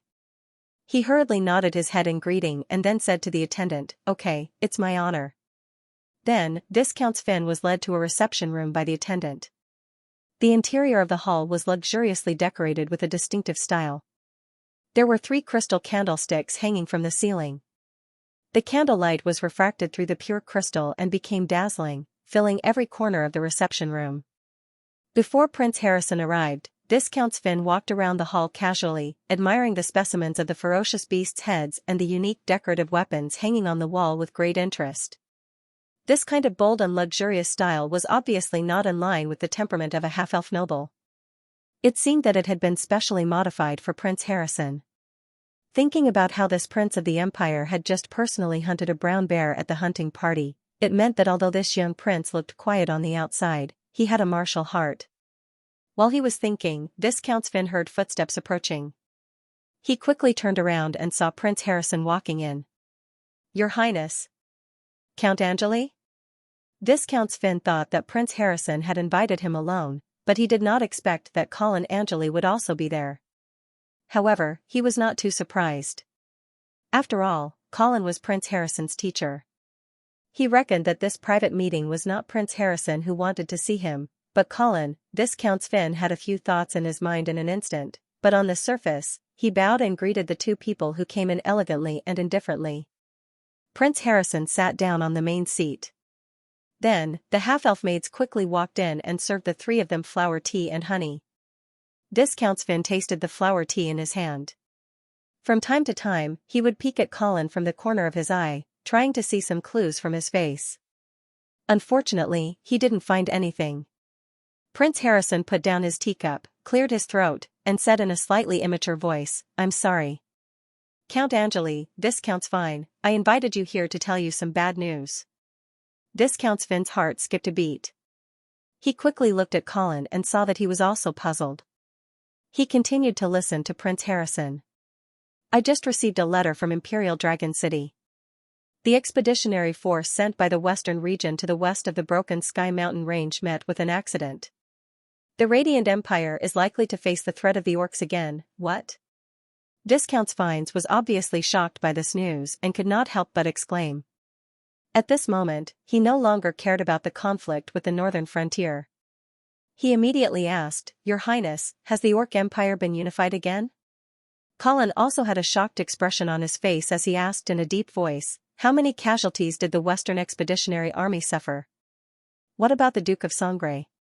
How is she now? Prince Harrison's eyes flashed.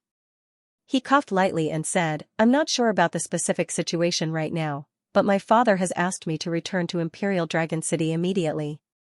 But before I leave, I hope that the eastern region and the northern frontier can resolve some misunderstandings and conflicts. After all, the threat of the orcs is too great. The lords of the Radiant Empire need to unite and cooperate sincerely to survive this disaster together. Discounts Finn gradually calmed down from his shock. His first thought was, could this be a conspiracy by the northern frontier? After all, Colin Angeli was Prince Harrison's teacher. Would he deliberately instruct Prince Harrison to deceive the eastern region with fake news? But soon, Discounts Finn denied this guess. First of all, fake news was too easy to be exposed. The House of Saint Prospero was not stupid. They would definitely verify it themselves. Secondly, according to the Earl of Avon's previous inference, Colin Angeli's strategy at this time should be to stall for time and wait for the support of the Northern Frontier Army to arrive at Silvermoon City. Then, he would have a showdown with the Eastern region and announce the death of Marquis Vincent. In this way, even if the Eastern region wanted to take revenge, they would not dare to cross the raging Water River and fight the Northern Frontier Army in the Half-Elf Kingdom. The House of St. Prospero could only helplessly accept this humiliating result. Therefore, this time, Viscount Finn's attitude was tough as soon as he came on this diplomatic trip. He even deliberately caused trouble at the hunting party because he knew that Colin Angelo was just bluffing at this time. Before the army of the northern region arrived, he did not dare to fall out with the eastern region. Thinking about it this way, Colin Angeli did not need to make up such a lie that was very likely to be exposed to forcibly stop the eastern region's revenge. However, if the orcs were really about to invade, it would really be a great help to the northern frontier. A trace of worry rose in Viscount Finn's heart. He raised his head and looked at Colin Angeli opposite him, but he saw that the other party's face was also dignified. It seemed that the news of the orcs had also caught him off guard. Therefore, Viscount Finn said tentatively, "Your Highness, as I have always reiterated before, the eastern region has no intention to be enemies with the northern frontier or the half-elf kingdom, not to mention now that the enemy is in front of us. Of course, we are willing to work hard to eliminate the misunderstanding between the two sides and reach a settlement. Therefore, as long as Count Angeli agrees to release Marquis Vincent, we will not take the initiative to provoke and cause more trouble." Prince Harrison nodded with satisfaction, then turned his gaze to his teacher. Colin's face was gloomy, and he said coldly, "Marquis Vincent's actions in Silvermoon City have caused great harm to the northern frontier and the half-elves. If the eastern region does not have enough sincerity, I will not let him go so easily." Viscount Finn immediately said, "My lord, the Duke of St. Prospero has already said that he is willing to exchange 3 heavy warships, 50 paddle warships, and 100 logistics transport ships for Marquis Vincent." "Not enough," Colin said flatly. Viscount Finn sneered in his heart. He felt that at this time, the Count of the Northern Frontier was still stubbornly holding on, so he said with a troubled expression, "My lord, this is already the greatest sincerity that the eastern region can give. Add 3 more heavy warships and 20 more transport ships." "This?" Viscount Finn pondered for a moment, and then, as if he had made a great decision, he said, "Well, my lord, I will go back and report to the Duke of St. Prospero. I hope he will agree." Prince Harrison hurriedly said, "Please hurry. After all, the situation in the western region is critical. We must solve this problem as soon as possible." "Yes, Your Highness." Viscount Finn bowed to Prince Harrison. Then, without further delay, he immediately turned around and left. After Viscount Finn's back disappeared from the hall, Prince Harrison stood up and moved to Colin's side, asking, "Teacher, how was my performance?" "Not bad." Colin patted Prince Harrison's shoulder with a smile. Prince Harrison's face lit up with joy. After a while, he asked, "Teacher, why did you ask me to tell the Easterners this news?" Colin smiled faintly and said, "Because the same news will have a completely different effect on different people." Prince Harrison frowned, as if he couldn't fully understand his teacher's intention. He hesitated for a moment and was about to ask again, but he heard Colin say, "Look more, think more, and ask less. Because the answer you get is likely to be a lie, but a person's actions can't be faked." "Yes, teacher." Prince Harrison nodded thoughtfully. Alfalfa City. The garden behind the Cathedral of Holy Light was filled with the faint aroma of black tea. The Earl of Avon looked at the slightly bleak yet undefeated late autumn scenery in the garden and said, "Look, there must be hundreds of flowers blooming here in the summer, but they disappear in the blink of an eye. No matter how beautiful the flowers are, they will only last for a summer. What's the difference between people?" He put down the teacup in his hand and sighed. It was unknown whether he was lamenting the withering of the flowers or the impermanence of life. Orlando, who had just taken over as the president of the Alfalfa Brotherhood, sat respectfully to the side. His brain was working so fast that it almost turned into a whirlpool. He carefully considered every word and sentence of the Earl of Avon, hoping to make the most appropriate response. The Earl of Avon continued, "Sometimes I admire the gardeners. They always manage this place beautifully according to the different seasons, so that this garden presents a completely different beauty in different seasons. Orlando understood tacitly and immediately said in the most sincere tone, "My lord, I am willing to be the most humble gardener under your command and create the most beautiful scenery for you." In the face of Orlando's display of loyalty, the Earl of Avon chuckled and glanced at him. He nodded noncommittally and said, "I know of your talent. It would be a waste of your talent to only be a gardener. Moreover, I don't want the beautiful scenery to be limited to this garden."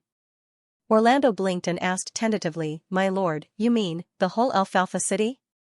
"Yes." The Earl of Avon nodded and then strolled into the depths of the garden. Orlando hurriedly followed. "I've circled around Alfalfa City a few times and found that many places are already in ruins. The residents here are also destitute and dejected. Moreover, there are cases of swindling, murder, and robbery everywhere. This makes my heart ache, although this city does not belong to the Eastern region, but after all, there are a large number of Eastern region people living here.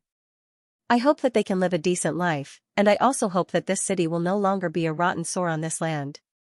The Earl of Avon said it so clearly that Orlando certainly understood.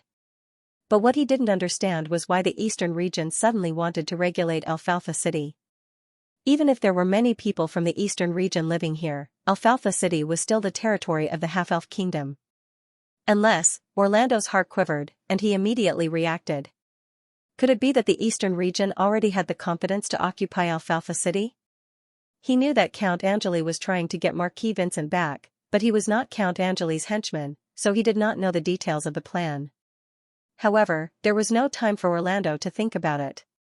He hurriedly said respectfully, "Count, please rest assured that I will gather the leaders of the Brotherhood as soon as possible and come up with a governing plan for your review. Under your guidance, we will do our best to revitalize the city." The Earl of Avon nodded with satisfaction and waved his hand, indicating that Orlando could leave. Orlando understood, so he bowed and left. The Earl of Avon stood alone in front of an osmanthus tree, smelling the strong fragrance of the flowers. Suddenly, he heard footsteps behind him again. When he turned around, he saw Viscount Sven walking over in a hurry. The Earl of Avon raised his eyebrows and asked doubtfully, "Why are you back so soon?" Viscount Sven said with a solemn face, "Count, something has happened in the western region. The orcs are likely to invade." The Earl of Avon was obviously shocked by the news. He was stunned for a moment, then asked, "Where did you get the news?" "Prince Harrison said it himself, and he also hopes that we can solve the dispute with the northern frontier as soon as possible and unite against the outside world." The Earl of Avon thought for a moment and asked again, "What is Colin Angelo's attitude on your trip to Silvermoon City this time?" "When I first arrived, it was just in time for the hunting festival tournament. I followed your arrangements and sent Knight Omar to cause trouble, but the northern frontier actually pushed out Insfar Lut, the former Duke of Lut of the Half-Elven Kingdom?" "Yes. He actually didn't die, and he's still working for Colin Angelo. Therefore, I couldn't use this matter to test whether Colin dared to fall out with the Eastern region. However, at the banquet after the festival, I took the initiative to discuss the conditions of redemption with Colin. The other party obviously avoided the topic, and the intention of evading and delaying was obvious." The Earl of Avon nodded and said, "It should be. Colin is feeling guilty now. Then the threat of the orcs this time shouldn't be a conspiracy of the northern frontier, right?" "It shouldn't be." The Earl of Avon shook his head. "This kind of lie is too easy to expose. However, I will also send a letter to my mother to verify it, just in case. In addition, I just received news this morning that the Golden Lion Legion of the northern frontier suddenly stopped advancing at the border of the Half-Elven Kingdom.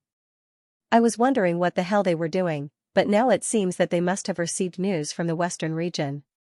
Viscount Sven was a little doubtful. "We haven't reached a redemption agreement with Silvermoon City yet. How would the Golden Lion Legion dare to stop advancing?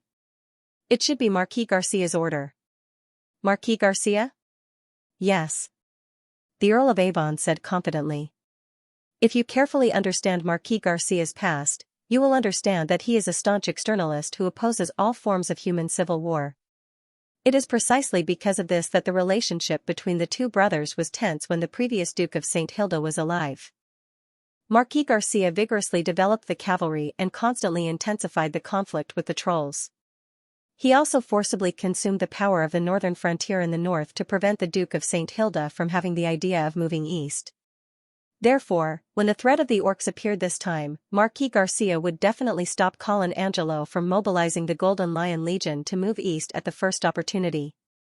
He might even ask him to immediately lead the Blood Cavalry back to the northern frontier. Viscount Sven's face lit up and he smiled. In that case, the matter of the orcs is a once-in-a-lifetime opportunity for us. That's right. Earl of Avon also became excited and hurriedly asked, have you reached an agreement with Colin Angelo after that? Not yet. Colin Angelo opened his mouth wide and added 3 more heavy warships on the basis of our bottom line. Do you think he is still trying to delay? Agree to him. Earl of Avon ordered without hesitation. No matter what he is thinking, we can't miss this opportunity. Viscount Sven hesitated and said, then the Duke of St. Prospero, I will talk to my father. You will rush back to Silvermoon City immediately and represent the House of St. Prospero to sign a redemption agreement with Colin Angelo. Be fast, we must hurry and completely eliminate the threat of Colin Angelo before Emperor Reinhard issues the war order. Yes, Earl. The first rays of the morning sun dyed the horizon with a faint red glow. Within the red glow, several white clouds gently floated past. Tens of thousands of rays of light shone on the calm New Shui River, emitting a faint halo. Everything seemed so tranquil and peaceful. However, the calm was only on the surface. Under the surface, there were countless undercurrents surging. Suddenly, an undercurrent broke through the calm surface of the water, immediately causing a burst of turbulent waves. Whirlpools spread out in the waves and finally disappeared on the surface. Facing the rays of sunlight, a huge fleet appeared on the New Shui River. Their sails were bulging, and under the impact of the undercurrent, the bows of the ship stirred up bursts of snow-white waves. On the flag that fluttered in the wind, there was a picture of a pure white Pegasus spreading its wings. Obviously, this was the navy fleet of the Eastern House of St. Prospero.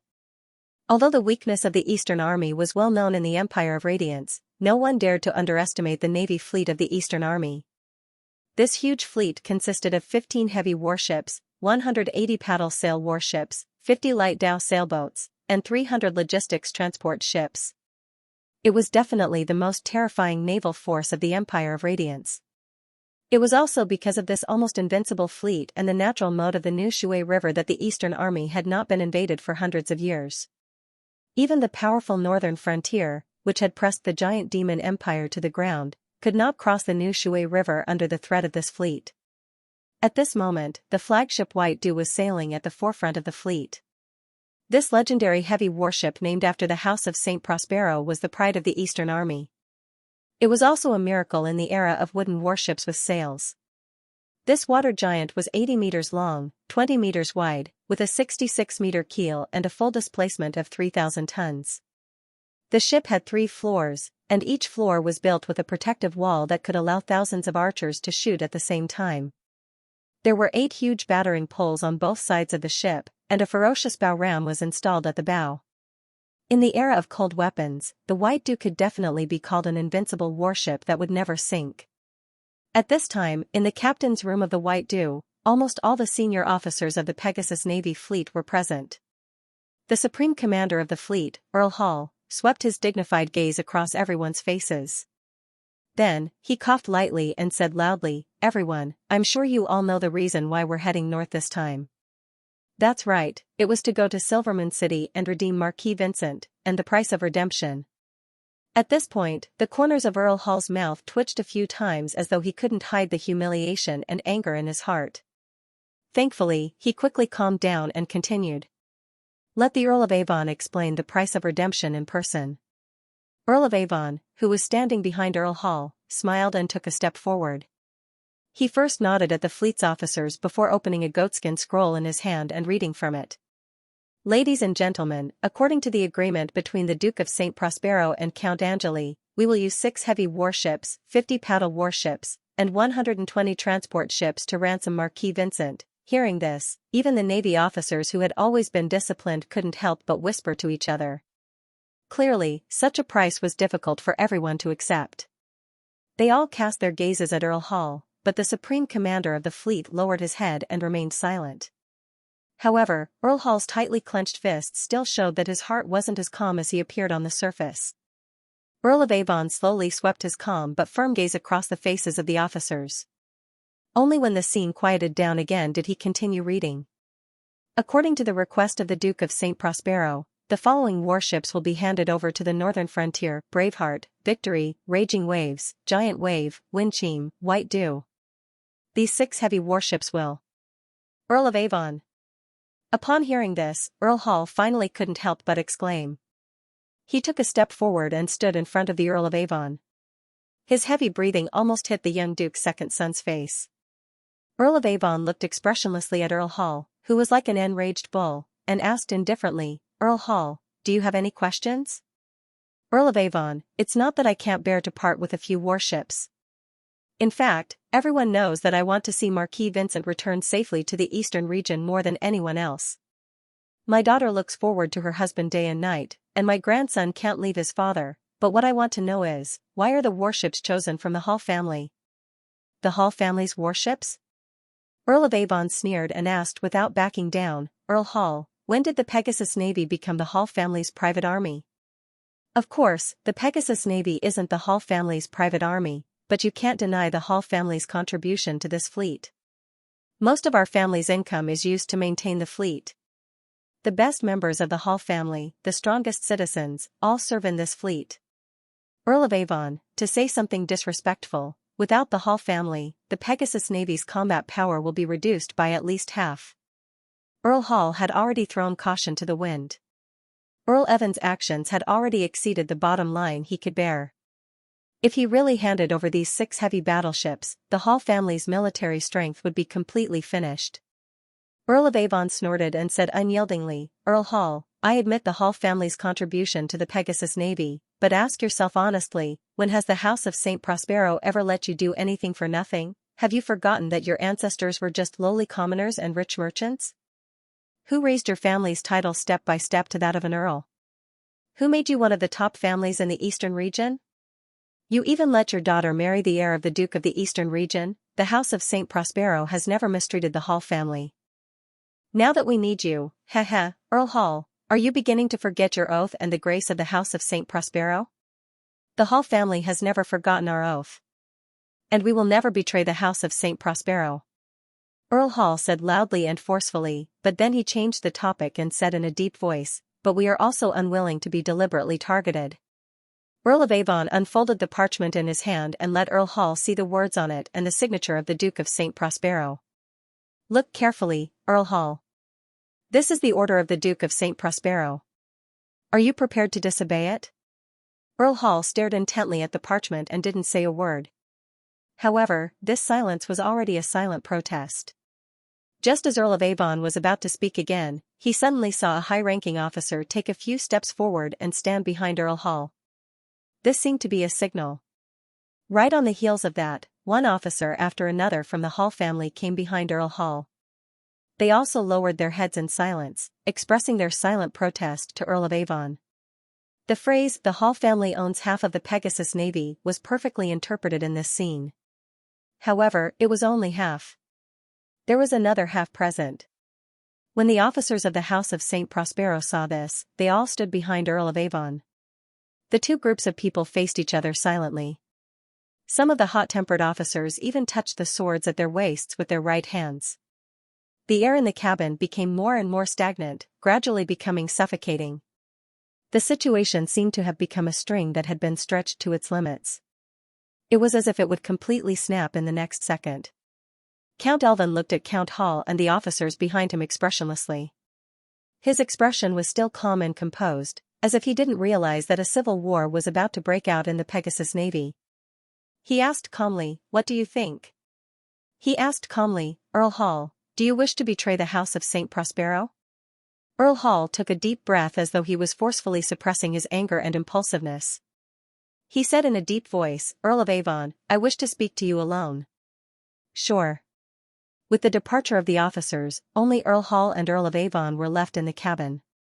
The Earl of Avon rolled up the parchment in his hand and casually placed it on the table. Then, he picked up a cup of cold coffee and drank it. Earl Hall stood quietly by the side. The flush of anger on his face had subsided, and he seemed to have finally calmed down. However, the determination and resistance in his eyes didn't diminish at all. The Earl of Avon put down his coffee cup and turned to look into Earl Hall's eyes. He asked, "You should have heard some rumors about Marquis Vincent being assassinated in Silvermoon City, right?" Earl Hall nodded. He seemed to realize something as his face suddenly turned extremely pale. Seeing this, the Earl of Avon knew that the other party had guessed it, so he didn't hide it anymore. He sighed and said, "Yes, although the people of the northern frontier have sealed off the news, we still confirmed an unfortunate fact. My dear brother, Marquis Vincent, has died in Silvermoon City." "Impossible!" Earl Hall roared and suddenly became irritable again. His bloodshot eyes stared at the Earl of Avon in front of him as if he wanted to strangle him to death with his gaze. Count Elvin didn't seem to be worried about his own safety at all. His expression was calm and even a little sad as he even said with a hint of sadness, "I also hope that this is fake news, but this is the truth." Colin Angelo was worried that this news would attract revenge from the eastern region, so he sealed the news and deliberately put forward harsh conditions for redemption. He wanted to stall for time and wait for the northern frontier's reinforcements. Unfortunately, news of the orcs suddenly came from the western region. The reinforcements from the northern frontier probably won't be able to reach Silvermoon City. So, Earl Hall, this is also an opportunity for us, a once-in-a-lifetime opportunity for revenge. Revenge? Earl Hall sneered and said disdainfully, "I think this is a chance for you to completely eliminate the Hall family, right? Eliminate the forces supporting Marquis Vincent and completely control the Pegasus Navy at the same time. Heh, it's killing two birds with one stone." The Earl of Avon shook his head slowly and said, "Purge? No, almost all the nobles of the eastern region were once my brother's supporters. Do you want me to massacre the eastern region, Earl Hall? In my opinion, this is a chance for your family to prove themselves again." Seeing that Earl of Avon still didn't believe him, Earl of Avon continued, "Father should have already made an official announcement, but you haven't received the news yet. My engagement with Prince Leahy's daughter, Xianxia, has been annulled, and I've been engaged to Count Bergen's daughter, Grace." Hall's pupils constricted. Before he could say a word, he heard the Earl of Avon continue. "This is the sincerity of the Bergen family, and also my attitude. I don't want to purge my brother's former supporters, but to accept them. But, just like the Brugans, I had to see the sincerity of these supporters to switch sides. Especially you, Lord Hall. I know that your daughter married my brother and bore him a child. Don't worry, I won't make life difficult for a child, and I won't treat the Hall family as an enemy because of this. But there's a prerequisite for this: the Hall family has to prove their loyalty." Earl Hall smiled bitterly and asked, "So we can only prove our loyalty through self-destruction? How can it be self-destruction?" The Earl of Avon said in surprise. "It's just a few warships. As long as the Hall family members are still around, the title is still there, and the territory is still there, it's only a matter of time before they rise again. Moreover, I can solemnly promise you that as long as you complete the mission I give you in the next redemption operation, the position of commander of the Pegasus Navy will still be yours." "What mission?" "The Crystal River has a tributary that leads directly to the half-elven palace in Silvermoon City, but there are 3 sluices in the middle." Earl Hall's expression changed, and he immediately continued, "You want me to use the warships delivered to the northern frontier this time to destroy these 3 sluices?" "Yes." Earl Hall couldn't help but sneer as he shook his head and said, "Earl of Avon, after all, you haven't commanded a naval battle before. You don't understand how difficult it is to destroy the 3 sluices. Not to mention the 6 heavy warships and the Orsail warships we handed over this time. Even if we were to mobilize the entire Pegasus Navy, we probably wouldn't be able to destroy the 3 sluices." The Earl of Avon smiled mysteriously and turned to the table. He opened a wooden box placed on it and took out a palm-sized clay jar. "What if we add this?" Earl Hall walked forward in puzzlement, but when he saw the viscous liquid that suffused a green glow in the clay jar, his expression changed drastically as he growled, "That's right." He roared, "Wildfire?" "Yes." The Earl of Avon nodded. The faint green glow from the clay jar illuminated his handsome face, making him look somewhat ferocious. "This time, Father has spent a huge price to buy 3,000 jars of wildfire from Yevil. They will help you destroy all the defenses of the half-elves on the Crystal River. 3,000 jars. Earl Hall's voice changed. These things will destroy my fleet as well. Yes, this was your plan to begin with. The Hall family's warships have long been a pile of ashes in your eyes, right? The Earl of Avon seemed to be somewhat impatient as he said coldly, Earl Hall, you don't really plan on handing those warships over to the northern frontier in perfect condition, do you? Their fate is already sealed. I just want them to bring enough enemies to hell with them before they are destroyed. Earl Hall fell silent. After a while, he said softly, is this the price the Hall family has to pay? Yes. As long as we complete this mission, I can guarantee that the Hall family will still have a place in the eastern region in the future. Earl Hall fell silent again. He had a rough understanding of the Duke of St. Prospero's plan. Under the guise of redeeming Marquis Vincent, he would send a batch of eastern region warships along the Crystal River to Silvermoon City. The reason why the northern frontier had sealed off the news of Marquis Vincent's death was probably because they wanted to wait for the eastern region's warships to arrive before forcefully detaining them and handing over a corpse to the eastern region. However, since the Duke of St. Prospero had already confirmed the news of Marquis Vincent's death, he wanted to beat them at their own game. He secretly filled the warships with wildfire and then used a method of mutual destruction to forcefully break through Silvermoon City's naval defenses. This way, the following naval fleets could drive straight into the half-elven palace. However, Earl Hall was also very clear that the mission given to the Hall family by the Duke of St. Prospero was a suicide attack with a slim chance of survival. After this battle, even if the eastern region successfully captured Silvermoon City, the military power that the Hall family relied on the most would be destroyed. Even Earl Hall himself would most likely die in Silvermoon City. If possible, Earl Hall would definitely not accept this mission. Unfortunately, Marquis Vincent was already dead. The Hall family's greatest backer had fallen. Looking at the arrangements made by the Duke of St. Prospero, it was obvious that he was paving the way for his second son, the Earl of Avon. If the Hall family disobeyed this order, they would definitely not be able to escape the House of St. Prospero's reckoning. Thinking of his clansmen who were still in White Dew City, Earl Hall let out a long sigh. He finally took the jar of wildfire from the Earl of Avon and said in a deep voice, All right. All right, the Hall clan will obey your orders. The night was low, and the silver moon was high in the sky. Viscount Finn, who had been traveling all the way, finally arrived at Silvermoon City again. The residents of the city had long been immersed in their dreams. The streets paved with bluestones were empty. Other than the night squad patrolling back and forth, there was no one else to be seen. Go to Half-Elven Palace, Viscount Finn instructed the coachman in a tired voice. The coachman said with some embarrassment, Sir, it's already so late. I'm afraid it's rude to go to the palace. Viscount Finn lifted the curtain and asked coldly, Are you questioning my orders? No, no. The coachman was so scared that he shrank his head and hurriedly drove the carriage in the direction of Half-Elven Palace. Not long after, the carriage arrived in front of the palace gate. This was Viscount Finn's third visit to Silvermoon City, so the guards at the palace gate naturally recognized him. After careful inspection, they opened the palace gate and let the carriage into the palace. May I ask if Earl Angeli is resting? If not, I would like to pay my respects to him. Wait a moment, I'll help you ask. Okay. After waiting for a while, the attendant returned with a piece of news that Viscount Finn did not want to hear. I'm sorry, Earl Angeli has already fallen asleep. I'll take you to the guest room to rest first. I'll help you inform him tomorrow. Okay. Viscount Finn had no choice but to follow the attendant to his residence. The reason why he was in such a hurry to see Colin was that he wanted to finalize the redemption plan for Marquis Vincent as soon as possible.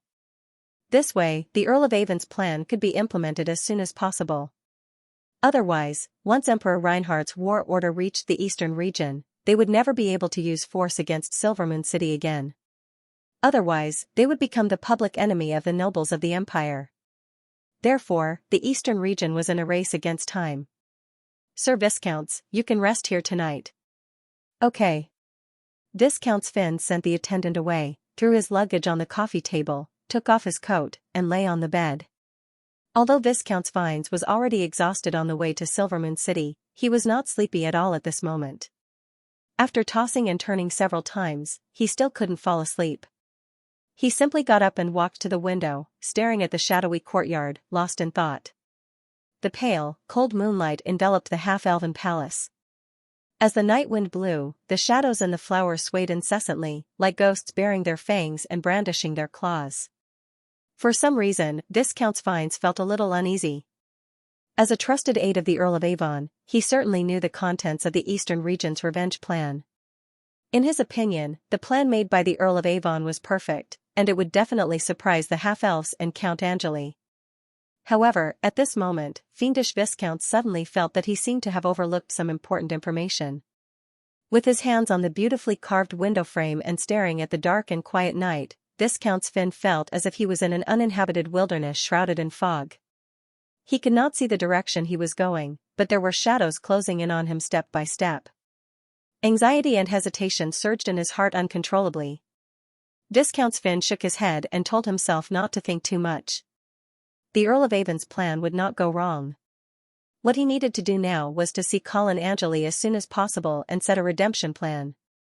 Then, he could let the Eastern Region's fleet enter the Crystal River smoothly and reach Silvermoon City. After closing the window, Viscount Finn returned to the bed and forced himself to close his eyes. However, as soon as he closed his eyes, the worry and anxiety that he had forcefully suppressed emerged again. After tossing and turning for a long time, he still could not fall asleep. Viscount Finn got up again. This time, he did not stare at the dark courtyard and let his imagination run wild. Instead, he put on his clothes and strode out of the room. "Come with me to the palace." Finn woke up the attendant and coachman who were sleeping next door and ordered. The coachman barely opened his sleepy eyes. He kept cursing the damned noble in his heart for being so nosy. However, he did not dare to disobey the order. He could only force himself to pull the carriage over, carry Viscount Finn, and drive towards the palace gate again. When the guard at the palace gate saw Viscount Finn again, he was also confused. "Lord Viscounts, it's so late. Are you still going out of the palace?" "Yes, I couldn't sleep, so I wanted to visit a friend." The guard nodded and did not make things difficult for Viscount Finn. He immediately let him go. After leaving the palace, the carriage went all the way west. Viscount Finn lifted the curtain of the carriage and looked at the quiet street in a daze. Suddenly, another patrol team appeared at the corner of the street. When they saw the badge on the carriage clearly, they did not dare to go forward and ask further. However, Viscount Finn looked at the figure of this patrol team and suddenly realized that he had overlooked something. Blood cavalry. Where was the blood cavalry? Only then did he notice that from the moment he entered Silvermoon City this time, he had not seen the blood cavalry again. Whether it was the guards at the city gate, the patrol team on the streets, or the guards at the palace, they were all half-elven Silvermoon Guard. It seemed to be a matter of course that the Silvermoon Guard guarded Silvermoon City. However, Viscount Finn felt a wave of panic because of this. Why did he not see the blood cavalry? "Speed up." Viscount Finn could not help but urge. "Okay." The coachman hurriedly waved his whip. The carriage sped up all the way and soon arrived in front of a luxurious villa in the business district. Without waiting for the attendant to report, Viscount Finn jumped out of the carriage and strode inside. The guards of the villa obviously knew Viscount Finn and did not dare to stop him at all. After a few steps, the butler hurriedly ran over and said with an apologetic smile, "Lord Viscounts, it's so late. Master has already fallen asleep. Why don't I get someone to serve you and rest first? Tomorrow morning, I'll inform Master and let him see you." Viscount Finn completely ignored the butler and strode in the direction of the dormitory. The butler's forehead was sweating and he repeatedly advised, "Lord Viscounts, Lord Viscounts. Master has really fallen asleep." Bang! Viscount Finn kicked open the door of the dormitory. "Ah!" The two men's screams immediately sounded in the room, followed by Javier's exasperated scolding, "Who is it? Who is it?" Finn Viscounts. Why are you here?" After seeing the face of Viscount Finn clearly, the half-elven merchant's scolding was immediately stuck in his throat. Soon, he reacted and hurriedly said with a flattering smile, "Lord, if you like this half-elven manservant, then I'll avoid him first." Please. Viscount Finn ignored Javier's good intentions and coldly ordered the manservant who was curled up at the foot of the bed, "Get out." "Yes." After the half-elven manservant left, Viscount Finn looked at Javier, who was shrinking his head, and asked anxiously, what about the blood cavalry? And what about Colin Angelo? Are they still in Silvermoon City? Javier looked at the unfriendly Viscount Finn and stammered, They don't seem to be here. Viscount Finn grabbed Javier's collar and growled, What do you mean by seem to be? Are they here or not? I really don't know. Viscounts, I only heard that late at night 5 days ago, the city gate was wide open. It seemed that a large number of cavalry troops left Silvermoon City, but I don't know if they were the blood cavalry. However, since then, I haven't seen the blood cavalry in the city. Viscount Finn felt a chill envelop his entire body. Then, he was filled with anger and roared again, Why didn't you send me a letter earlier for such important information? Javier said aggrievedly, Lord, I also wanted to send you a letter, but since then, Silvermoon City has been under martial law. The entire city is only allowed to enter and not to leave. Not to mention people, even a messenger pigeon can't fly out. How could I inform you? Viscount Finn's face twitched a few times. In the end, he threw Javier to the ground. Then, he still felt that he had not vented his anger, so he kicked him a few more times. Javier howled exaggeratedly a few times, then shrank to the side and pretended to be invisible. Viscount Finn paced anxiously in the room. After a moment, he suddenly stopped and asked again, Where's the palace doctor? Where is he now? I want to see him. What happened to him? He's gone. Viscount Finn rushed over angrily. Just as he was about to beat Javier up again, he saw the butler rushing over and helping him out. Lord Viscounts, a Silvermoon guard is outside and wants to see you. Viscount Fines, long time no see. Knight Palin, oh no, it should be Viscount Palin. Viscount Fines looked at the middle-aged half-elven knight in front of him. He could not help but feel a sense of jealousy in his heart. The last time Viscount Fines saw Joseph Palin, he was still an unknown wandering knight. He had lost to Carl Miller in the tournament and lost the opportunity to rise to the top in one step.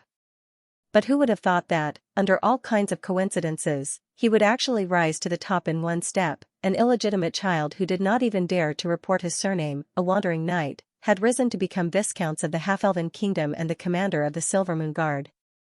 Even the boldest bard would not dare to fabricate such an encounter. Viscount Palin, this man from the eastern region suddenly broke into my house. You must arrest him and interrogate him properly. Javier, whose clothes were disheveled, rushed out and shouted loudly. He looked as aggrieved as he could be. Looking at Javier, who was anxious to distance himself from him, Viscount Fines sneered and mercilessly exposed him. That's enough. That palace doctor has been rescued. Do you really think that Queen Xianxia does not know about the relationship between you and me? Javier's expression suddenly froze on his face, and then he immediately cried, Viscount Palin, the people from the eastern region forced me to do this. I have never thought of betraying the Half-Elven Kingdom.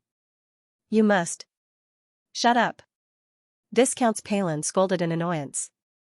Javier quickly kept quiet, lowered his head, and shrank to the side.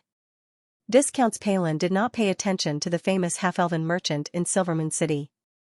Instead, he turned his gaze to Viscount Fines and said, Viscount Fines, Her Majesty the Queen wants to see you.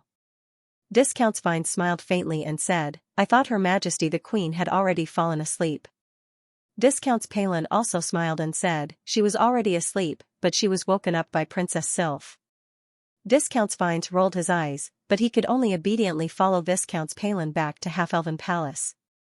When he saw Queen Xianxia, Fines suddenly felt that Viscount Palin might not have casually made up an excuse just now. That was because Princess Sylph was lying in Queen Elsa's arms.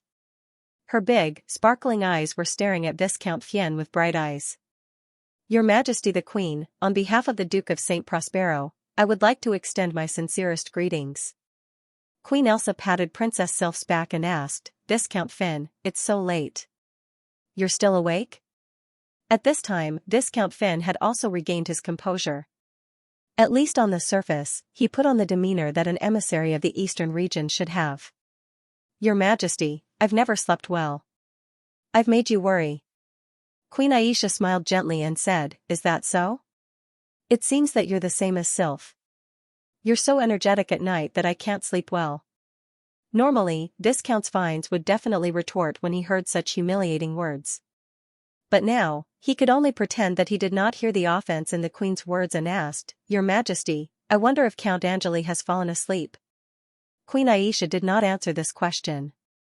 Instead, she asked, "Viscount Fines, do you know why I called you here so late?" Viscount Fines could only suppress the anxiety in his heart and said, "I don't know." "This doctor, Viscounts, you should know him, right?" Queen Aisha clapped her hands, and then a figure came in from the back of the hall. Viscount Fines' eyes narrowed. Before he could speak, he saw the palace doctor opposite him kneel down in front of the Queen and point at the Viscount Fines, saying, "Your Majesty, it's this person. He's the one who cut off 2 of my fingers and forced me to tell him what happened in the palace." Viscount Fines sneered and immediately denied, "Your Majesty, don't believe the nonsense of this lowly person. I've never seen him." "Is that so?" Queen Aisha clapped her hands again. Viscount Fines turned his head and saw Javier, who he had just seen, being dragged into the hall by the guards. "Your Majesty, it's all because of this man from the eastern region. It's all because of him. I never wanted to betray the half-elves." "Mr. Javier." Queen Aisha interrupted Javier's wailing and asked, "Was it this Viscount Fines who asked you to spy on the news in the palace and kidnap Dr. Cliff?" "Yes, yes." Javier nodded repeatedly. Viscount Fines could no longer hold it in and said loudly, "Your Majesty, I came to Silvermoon City this time to finalize the redemption plan of Marquis Vincent with Count Angeli, not to accept the slander of these 2 lowly people. What's more, you don't have the right to judge me." Queen Aisha looked into the eyes of Viscount Fines seriously and said, "Viscount Fines, the identity of an emissary does not mean that you can ignore the laws of the half-elven kingdom. And in the territory of the half-elven kingdom, I have the right to judge anyone." "Your Majesty, you are provoking the eastern region. It's the contempt of the House of Saint Prospero." "No. I'm just protecting the dignity of the half-elves."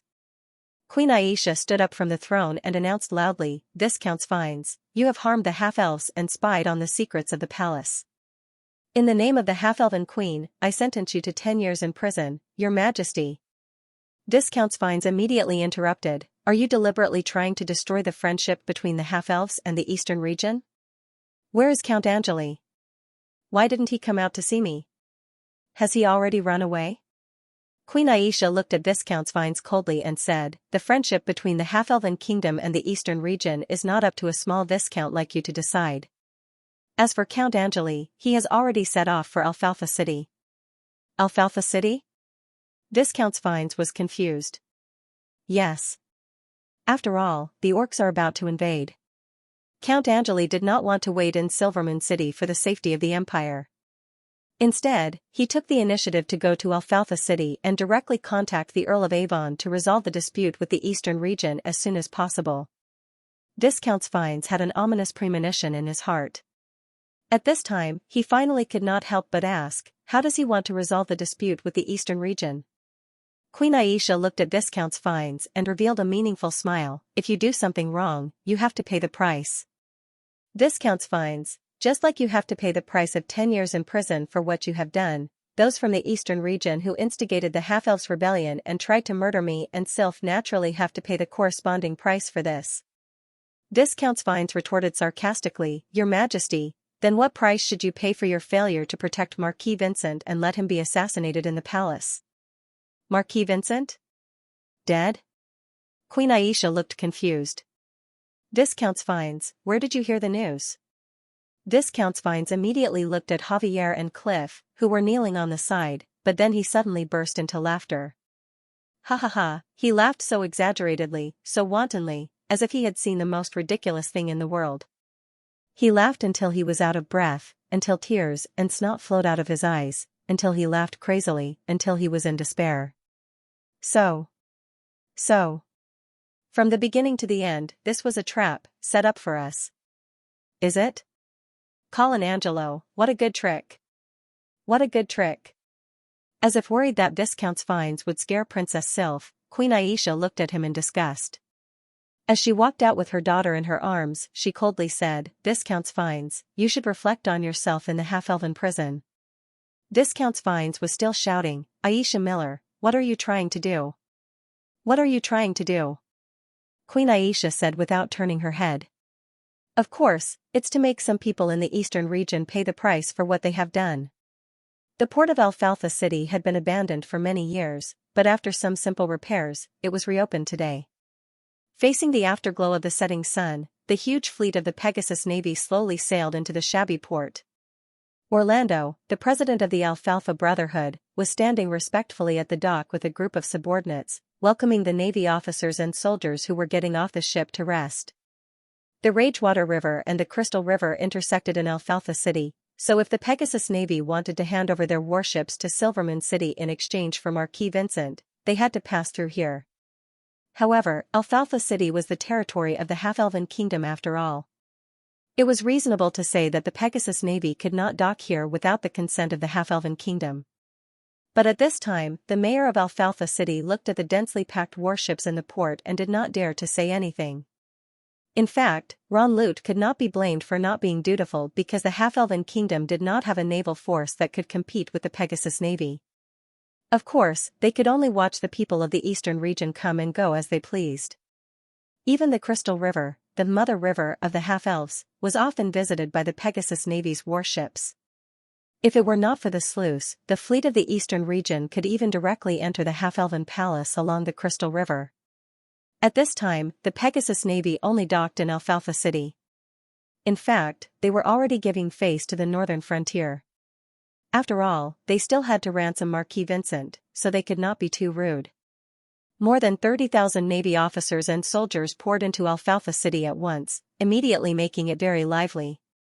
Fortunately, the Pegasus Navy had brought their own provisions. Otherwise, with the poor state of Alfalfa City, it was afraid that it would not be enough for these people to eat. Although Alfalfa City did not have to provide for food and drink, the other physiological needs of the Navy officers and soldiers were helped by the locals.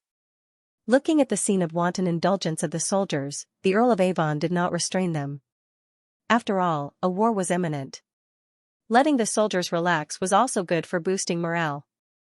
What's more, the city where they docked was on the east bank of the Ragewater River. In the subconscious mind of the people of the eastern region, this was an absolutely safe place.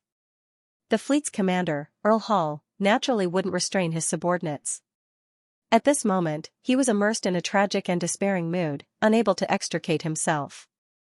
This time, the warships that were selected to deliver to Silvermoon City would only carry the minimum number of crew members required for normal operations and navigation.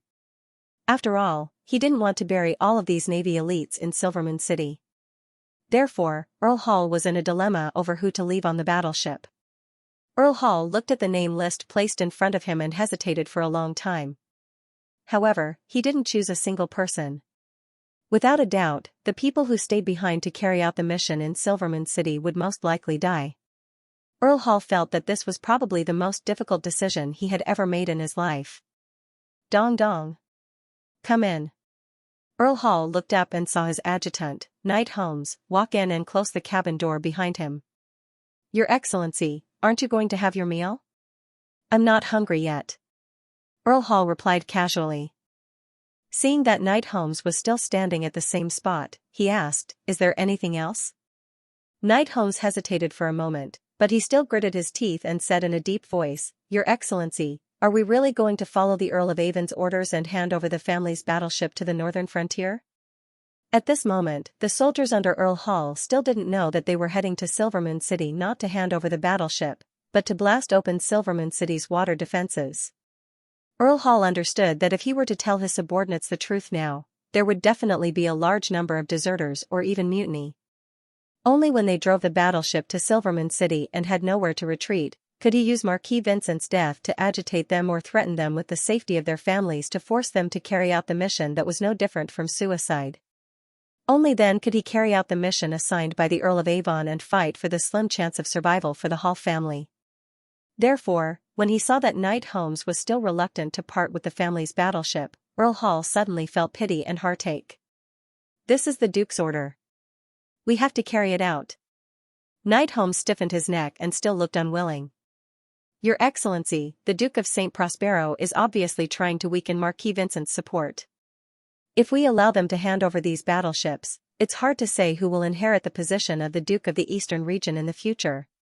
Hearing this, Earl Hall could no longer hide the sorrow in his eyes. He wanted to tell his adjutant that Marquis Vincent was already dead and that the position of the Duke of the Eastern region was destined to belong to the Earl of Avon in the future. But when the words reached his mouth, Earl Hall didn't say it. Earl Hall's hesitation was obviously misunderstood by Knight Holmes, so this loyal knight of the Hall family took a few steps forward and lowered his voice. Your Excellency, we can secretly detain the Earl of Avon and use the House of St. Prospero's battleship to redeem Marquis Vincent from Silvermoon City. Earl Hall shuddered and looked up into Knight Holmes' eyes. Knight Holmes looked back at him without fear and continued to persuade him. Your Excellency, you don't have to worry that this will bring disaster to the Hall family. As long as we get Marquis Vincent back, he will definitely support the Hall family. Moreover, as long as the House of St. Prospero's battleships are handed over to the northern frontier, the Pegasus Navy will be completely controlled by the Hall family. If the Duke of St. Prospero doesn't want the northern frontier to take advantage of the situation, not only will he not dare to blame you, but he will also have to appease you, and in this way, even if the Duke of St. Prospero wants to change his heir, he will have to consider the Hall family's attitude. As long as we successfully push Marquis Vincent to the position of the Duke, the family's position in the eastern region can even be improved. Earl Hall remained silent. Actually, he knew very well that Knight Holmes was right. But this plan had a prerequisite: Marquis Vincent had to be alive. Only then would the Hall family have a future. Otherwise, whatever the Hall family did to the Earl of Avon would not be punished for the time being, even if it was to resist the northern frontier. But in the future, when the Earl of Avon inherited the position of the Duke of the Eastern region, there was no need for the Earl of Avon to inherit the position of the Duke. As long as the situation stabilized and the threat of the northern frontier was eliminated, the Hall family would definitely be dealt with. Knight Holmes looked at the silent Earl Hall and thought that he could not make up his mind, so he said again, Your Excellency, I have secretly tested the attitudes of most of the Hall family's officers. They have all expressed that they will support you unconditionally, so, as long as you give the order. Enough. Earl Hall interrupted Knight Holmes. The Hall family will not go against the orders of the Duke of St. Prospero. You can leave. I'll pretend that I never heard these words. Your Excellency, get out. Knight Holmes's face was full of unwillingness, but he did not dare to disobey Earl Hall's orders. He could only leave indignantly. Earl Hall looked at Knight Holmes's back as the sorrow in his heart intensified. Looking down at the name list in front of him, Earl Hall could not bring himself to write. In fact, the Earl of Avon had already given a principle for choosing who to carry out the mission: choose those who had families. Only those who had families would risk their lives in a desperate situation instead of running away. Earl Hall closed his eyes. When he opened them again, he finally became resolute again. He picked up the quill and began to draw on the name list. A moment later, the name list of the people who would carry out the mission was set. Earl Hall felt an endless wave of exhaustion. He staggered out of the cabin and came to the deck. He looked at the deep river alone in a daze. It was already dark. Other than a few soldiers on duty, the rest of the people on the battleship had already come ashore to rest and relax. The lights and noise on the shore were a stark contrast to the coldness on the battleship. Earl Hall silently looked at his reflection in the water. No one knew what he was thinking. As time passed, as if it was an illusion, Earl Hall felt that the face reflected in the water resembled Marquis Vincent's. But then, the reflection in the water emerged from the water and grinned at Earl Hall. Earl Hall, are you looking at the scenery? Earl Hall stood rooted to the ground, thinking that he was hallucinating. But the reflection in the water spoke again. There's no one else up there, right? Earl Hall shook his head in a daze. Then, the reflection in the water leaped out of the water. Using the ship's hull as a foothold, he landed on the deck.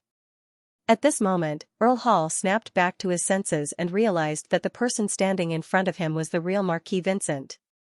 Marquis. Lord Marquis. You're still alive. At this moment, Earl Hall was like a traveler who was walking in the desert and was about to die of thirst when he suddenly discovered an oasis. His only extravagant hope was that everything in front of him wasn't a mirage.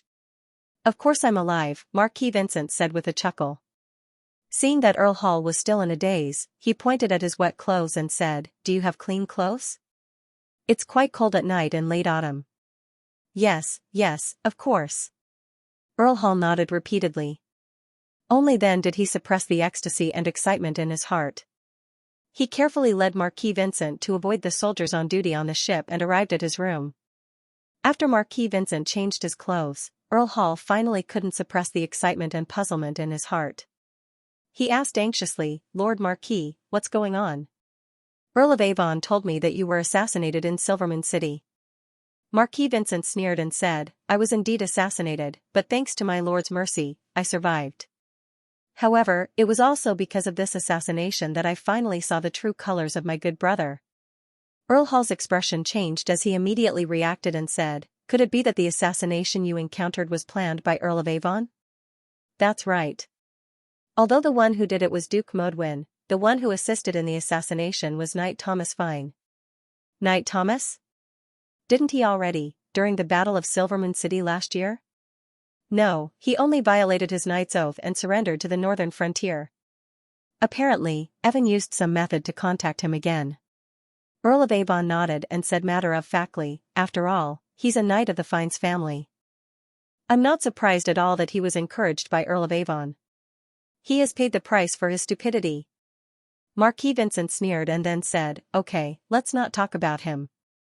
I came to see you this time because I heard the news of Evan's engagement with Count Bergen's daughter. Looks like father has completely given up on me, right?" "I think so. After all, the Earl of Avon insisted that you were assassinated in Silvermoon City." "Of course he would say that." Marquis Vincent sneered.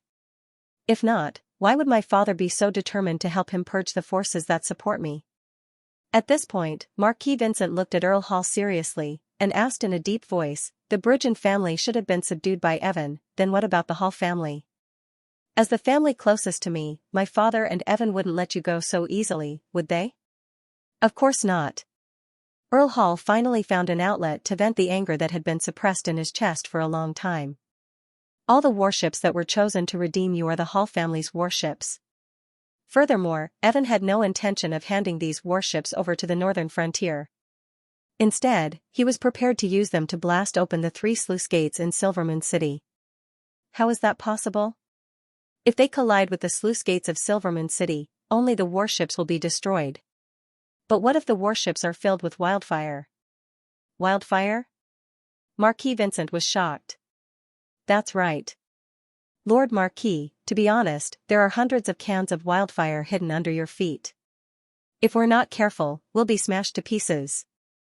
Marquis Vincent couldn't help but gulp. Even though Colin had told him that some fatal injuries could no longer take his life after becoming an apostle of the Blood Angel, Marquis Vincent really didn't think that he could survive if he was burned to ashes by wildfire. How ruthless. "Yes, Lord Marquis. Earl of Avon is forcing our Hall family to perish together with Silvermoon City." Marquis Vincent's eyes flickered as he said, "Then you're willing to be manipulated by him? So what if I'm unwilling?" Earl Hall smiled bitterly, but then he looked at the lively Marquis Vincent in front of him and became excited again. He said in a deep voice, "But with your support, it'll be completely different. Lord Marquis, I promise you that as long as you stand out, the warriors of the Hall family will definitely follow closely behind you and clear all obstacles in your way."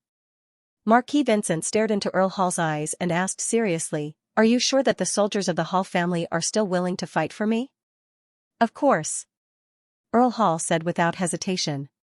"Perhaps you don't know, but those fellows just encouraged me to detain the Earl of Avon and use the warships of the House of St. Prospero to redeem you." A hint of joy appeared in Marquis Vincent's eyes, but he didn't relax. He stared into Earl Hall's eyes and asked again. He looked into Earl Hall's eyes and asked again, "Then what if I want to cooperate with the northern frontier?" Earl Hall was stunned. Only then did he realize that he had been too excited about Marquis Vincent's resurrection. In his ecstasy, he had overlooked an important question: how had he escaped from Silvermoon City? At this moment, upon hearing Marquis Vincent's question, Earl Hall finally understood that he had not escaped, but had been released. Earl Hall took a deep breath and asked, "Lord Marquis, what kind of agreement did you reach with the northern frontier?" Marquis Vincent looked at Earl Hall with interest and asked with a smile, "What if I've already given the eastern region to Colin Angelo?" The corners of Earl Hall's mouth twitched a few times as he advised, Lord Marquis, you don't have to give such conditions. Now that the orc invasion is imminent, even if the worst happens, the northern frontier won't be able to swallow the entire eastern region in time.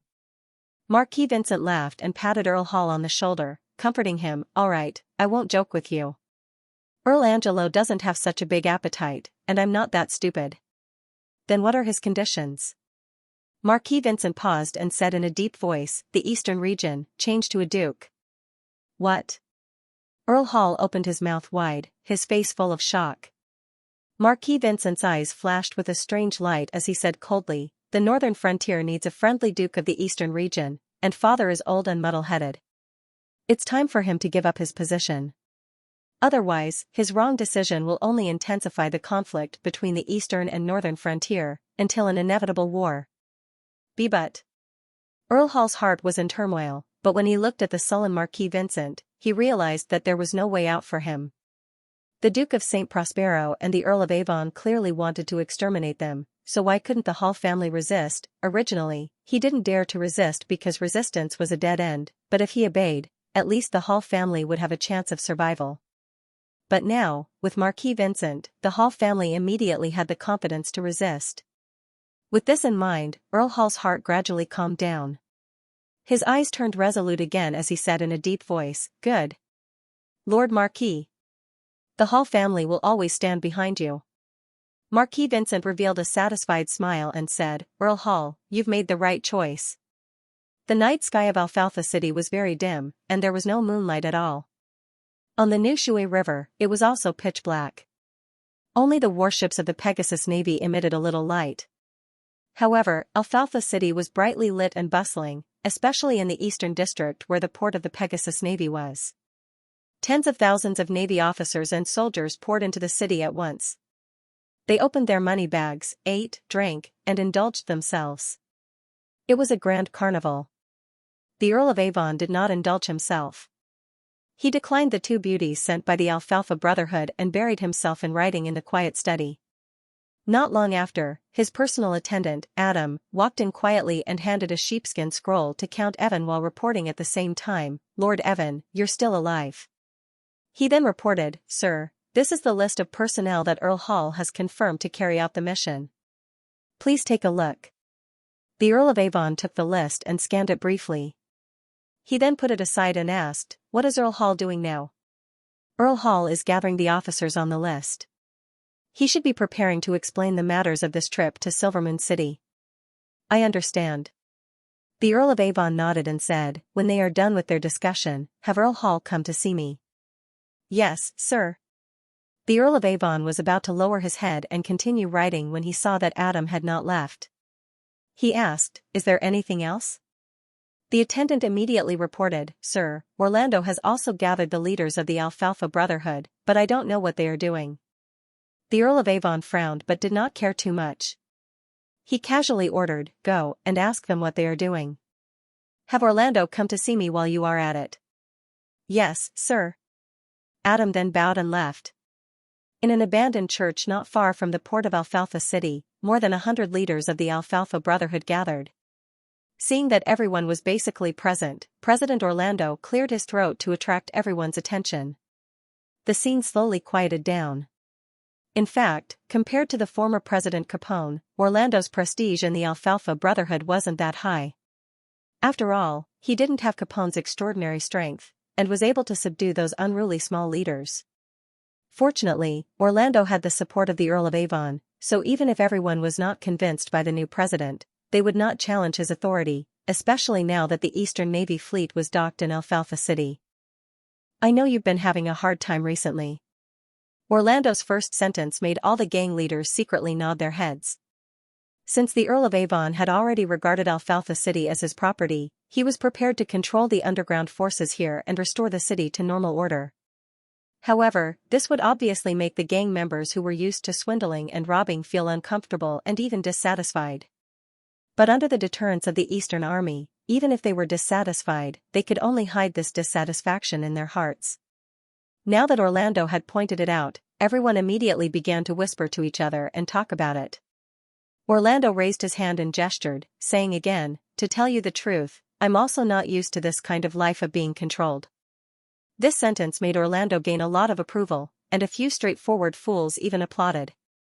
Orlando smiled slightly and raised his voice, continuing, "The reason we came to Alfalfa City is because we don't want to pay taxes, we don't want to be controlled, and we don't want to be controlled by the aristocrats, whether it's the Eastern Army, the Northern Frontier, or the Half-Elf Kingdom. Don't even think about occupying this city. This is our city, no matter how poor or chaotic it is, it's our paradise."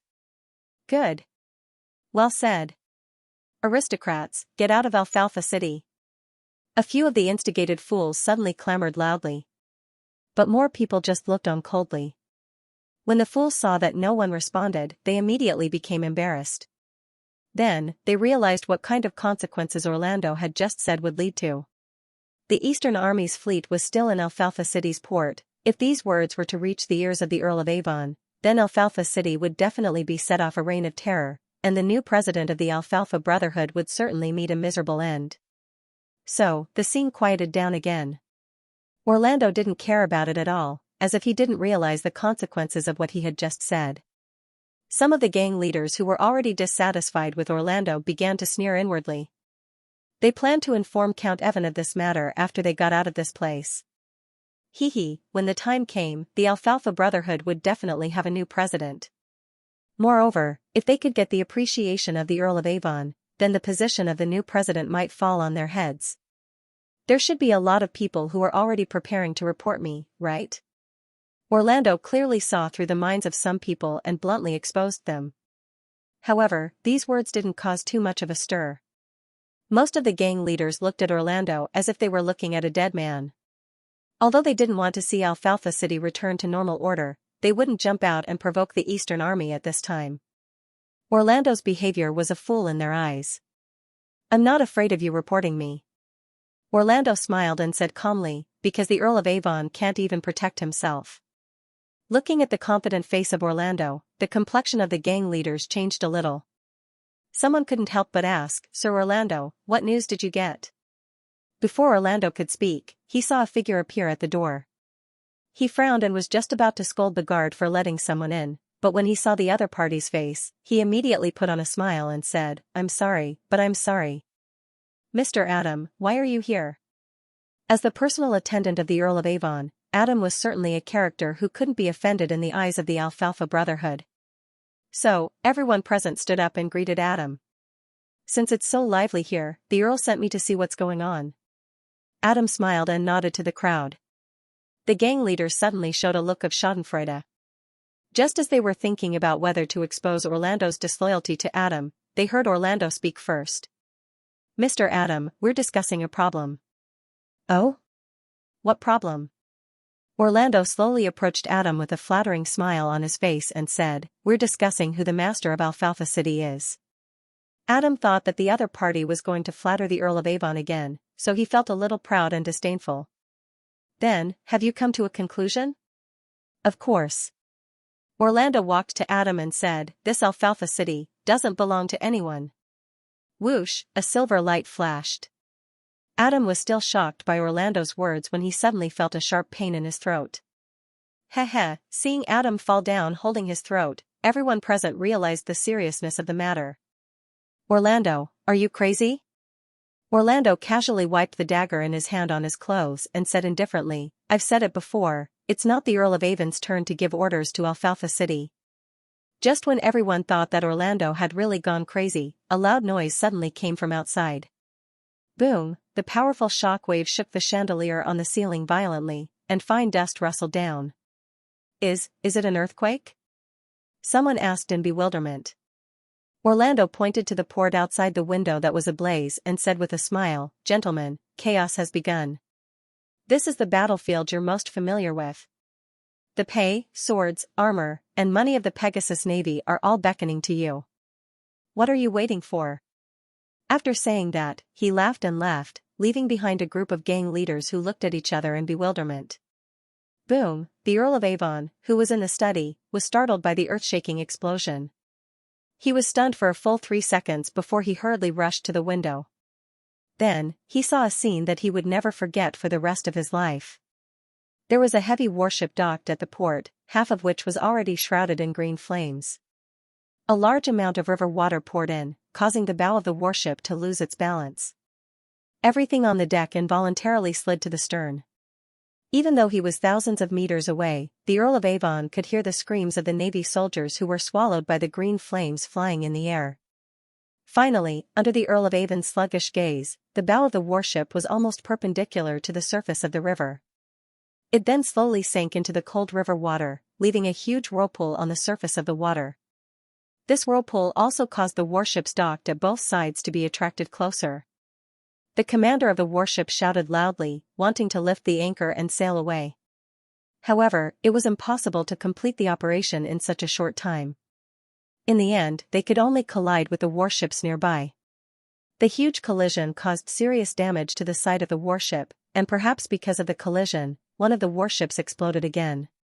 The turbulent green flames were like an evil dragon that had been awakened from a deep slumber. It ferociously tore apart the fragile body of the warship and scattered its anger to the world. Boom! In an instant, the green light burst out, lighting up half of the night sky of Alfalfa City. Everyone looked at this scene with horror, not knowing what to do.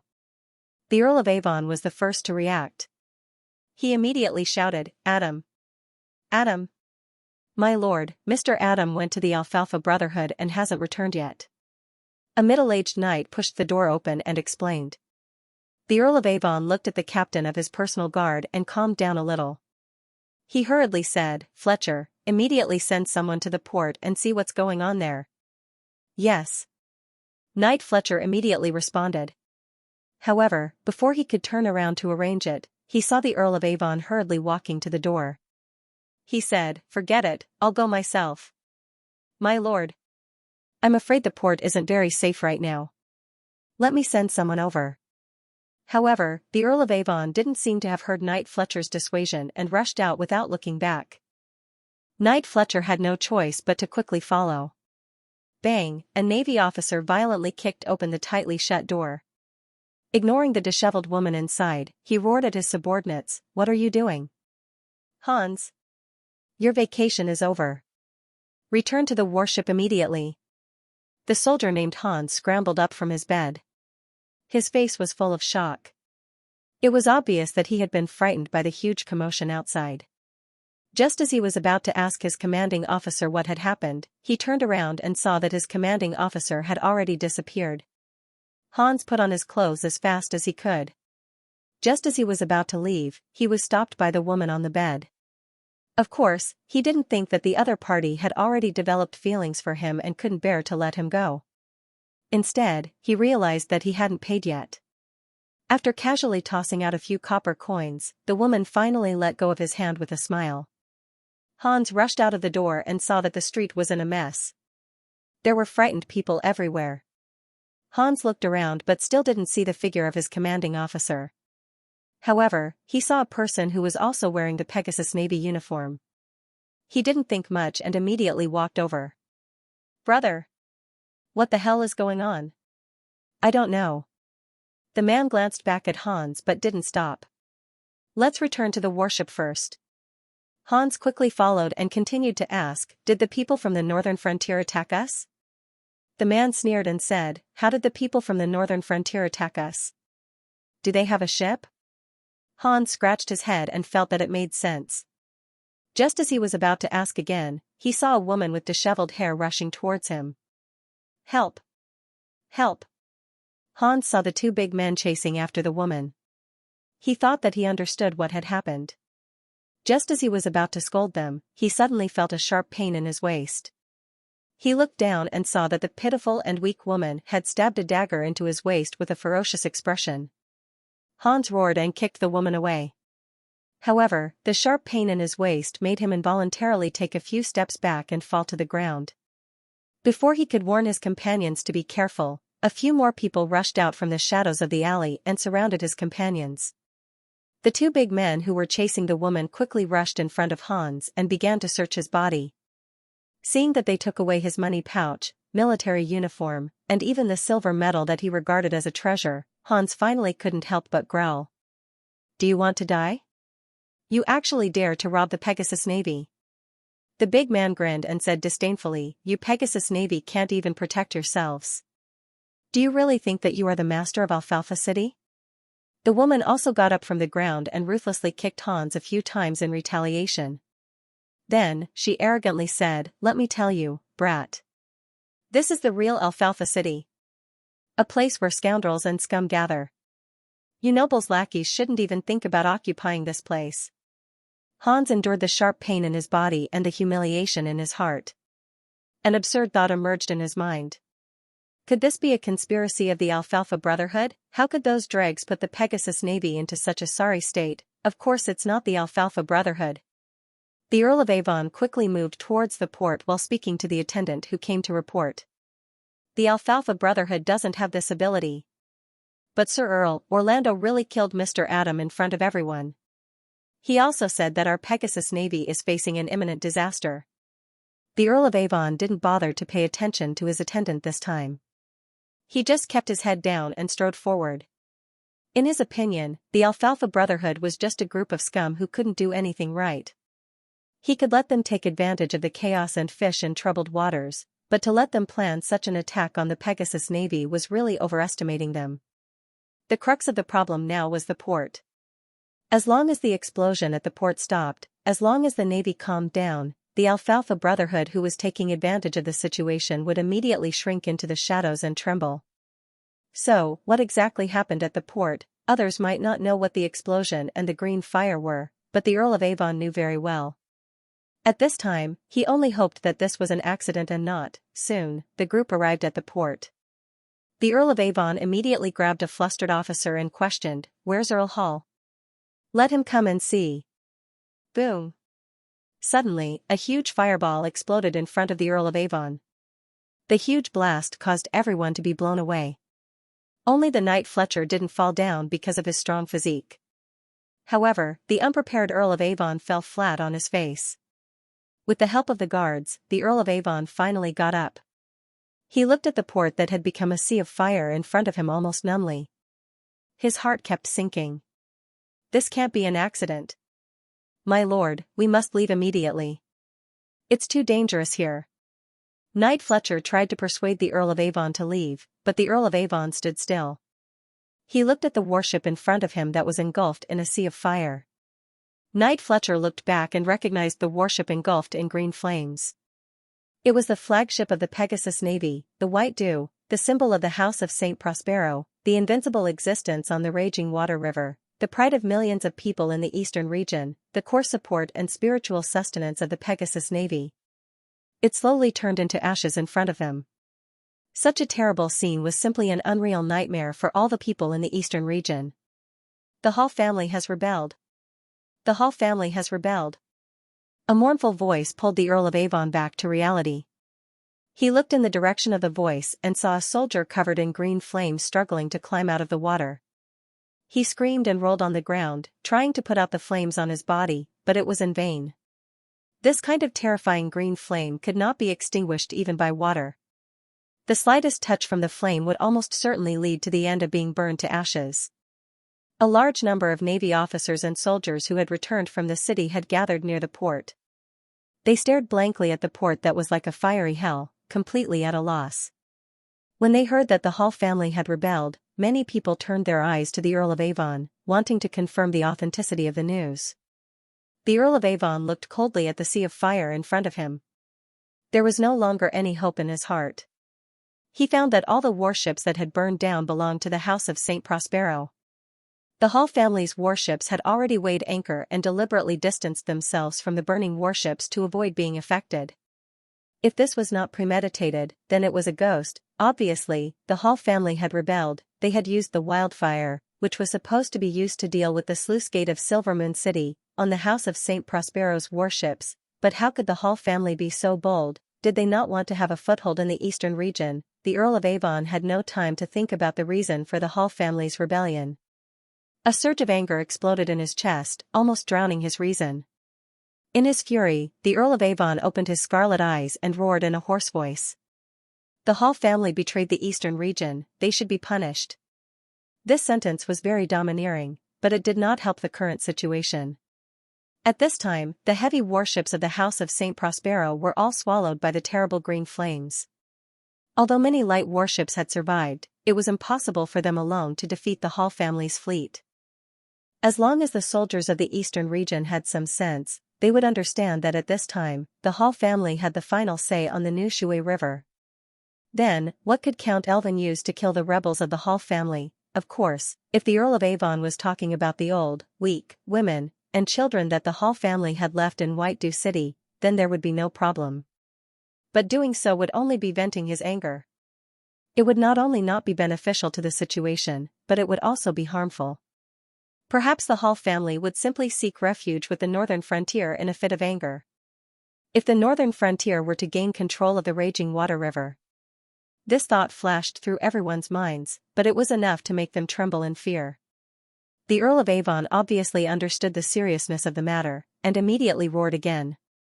"Whoever kills the Hall family, I will personally give him the title of Viscount."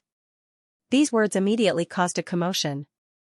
Even though they knew that this was a mission with a slim chance of survival, the temptation of a title still inspired many of the soldiers' courage. They immediately ran in the direction of the light warships that had not yet been burned, trying to become heroes who could turn the tide. The Earl of Avon's expression relaxed a little, and immediately arranged for a few people to go to the nearby cities to ask for support. He also sent someone to White Dew City to send a letter to inform his father of the situation in Alfalfa City. At this time, more and more Navy soldiers gathered in the port, but because a large number of warships had been burned, even if they wanted to fight to the death with the Hall family, they had nowhere to go. Moreover, the Alfalfa Brotherhood's riot was getting more and more intense, and they had even begun to attack the port in an organized manner. In fact, when Orlando announced that the Pegasus Navy could not protect themselves, it was the perfect time to loot a burning house. Many of the Alfalfa Brotherhood were still skeptical. Some of the bolder ones only dared to loot the lone Navy soldiers, but as the warships in the port sank one after another, the Alfalfa Brotherhood became bolder and bolder.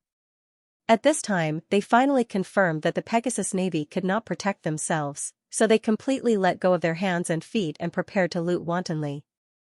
If it was in normal times, the Pegasus Navy would not put a bandit organization like the Alfalfa Brotherhood in their eyes no matter how many people they had. Even if the Pegasus Navy was not good at land warfare, they were still a regular army after all. Dealing with a group of bandits with only brute force and courage was not a problem at all. But now, the Pegasus Navy had a big problem. The rebellion of the Hall family had caught them by surprise. They had to find ways to save the surviving warships and deal with the rebellious Hall family fleet. At this time, they were somewhat powerless against the Alfalfa Brotherhood. The Alfalfa Brotherhood obviously saw the weakness of the Pegasus Navy.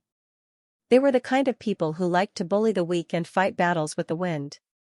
This time, they were even more energetic and crazily attacked the port position. The Earl of Avon did not look back at the seemingly arrogant Alfalfa Brotherhood because he knew that these people only looked scary. As long as the Pegasus Navy blocked their strongest waves of attacks and caused a certain number of casualties, the scattered soldiers would inevitably lose their momentum. Even if they did not retreat, they would not dare to attack again. The real danger was still on the raging water river. At this time, more than a dozen light sail warships had already sailed out of the port and rushed towards the Hall family fleet. However, their charge felt like moths flying into a flame. In a naval battle, the difference in tonnage was almost impossible to make up for. But the Earl of Avon still stared in the direction of the raging water river, hoping for a miracle to happen. However, reality was always cold. Not only was there no miracle on the raging water river, even the Alfalfa Brotherhood behind him was getting braver and braver as they fought, constantly compressing the defensive position of the Pegasus Navy. The Earl of Avon looked back in bewilderment, only to discover that the Alfalfa Brotherhood's offensive was so fierce because there were hundreds of extremely brave professionals mixed in with them. Not only were there high-grade warriors, there were even knights. How was this possible? The Earl of Avon immediately realized that there must be a powerful force behind the Alfalfa Brotherhood's rebellion. Associating it with the Hall family's rebellion, the Earl of Avon felt that he had already fallen into a trap carefully designed by others.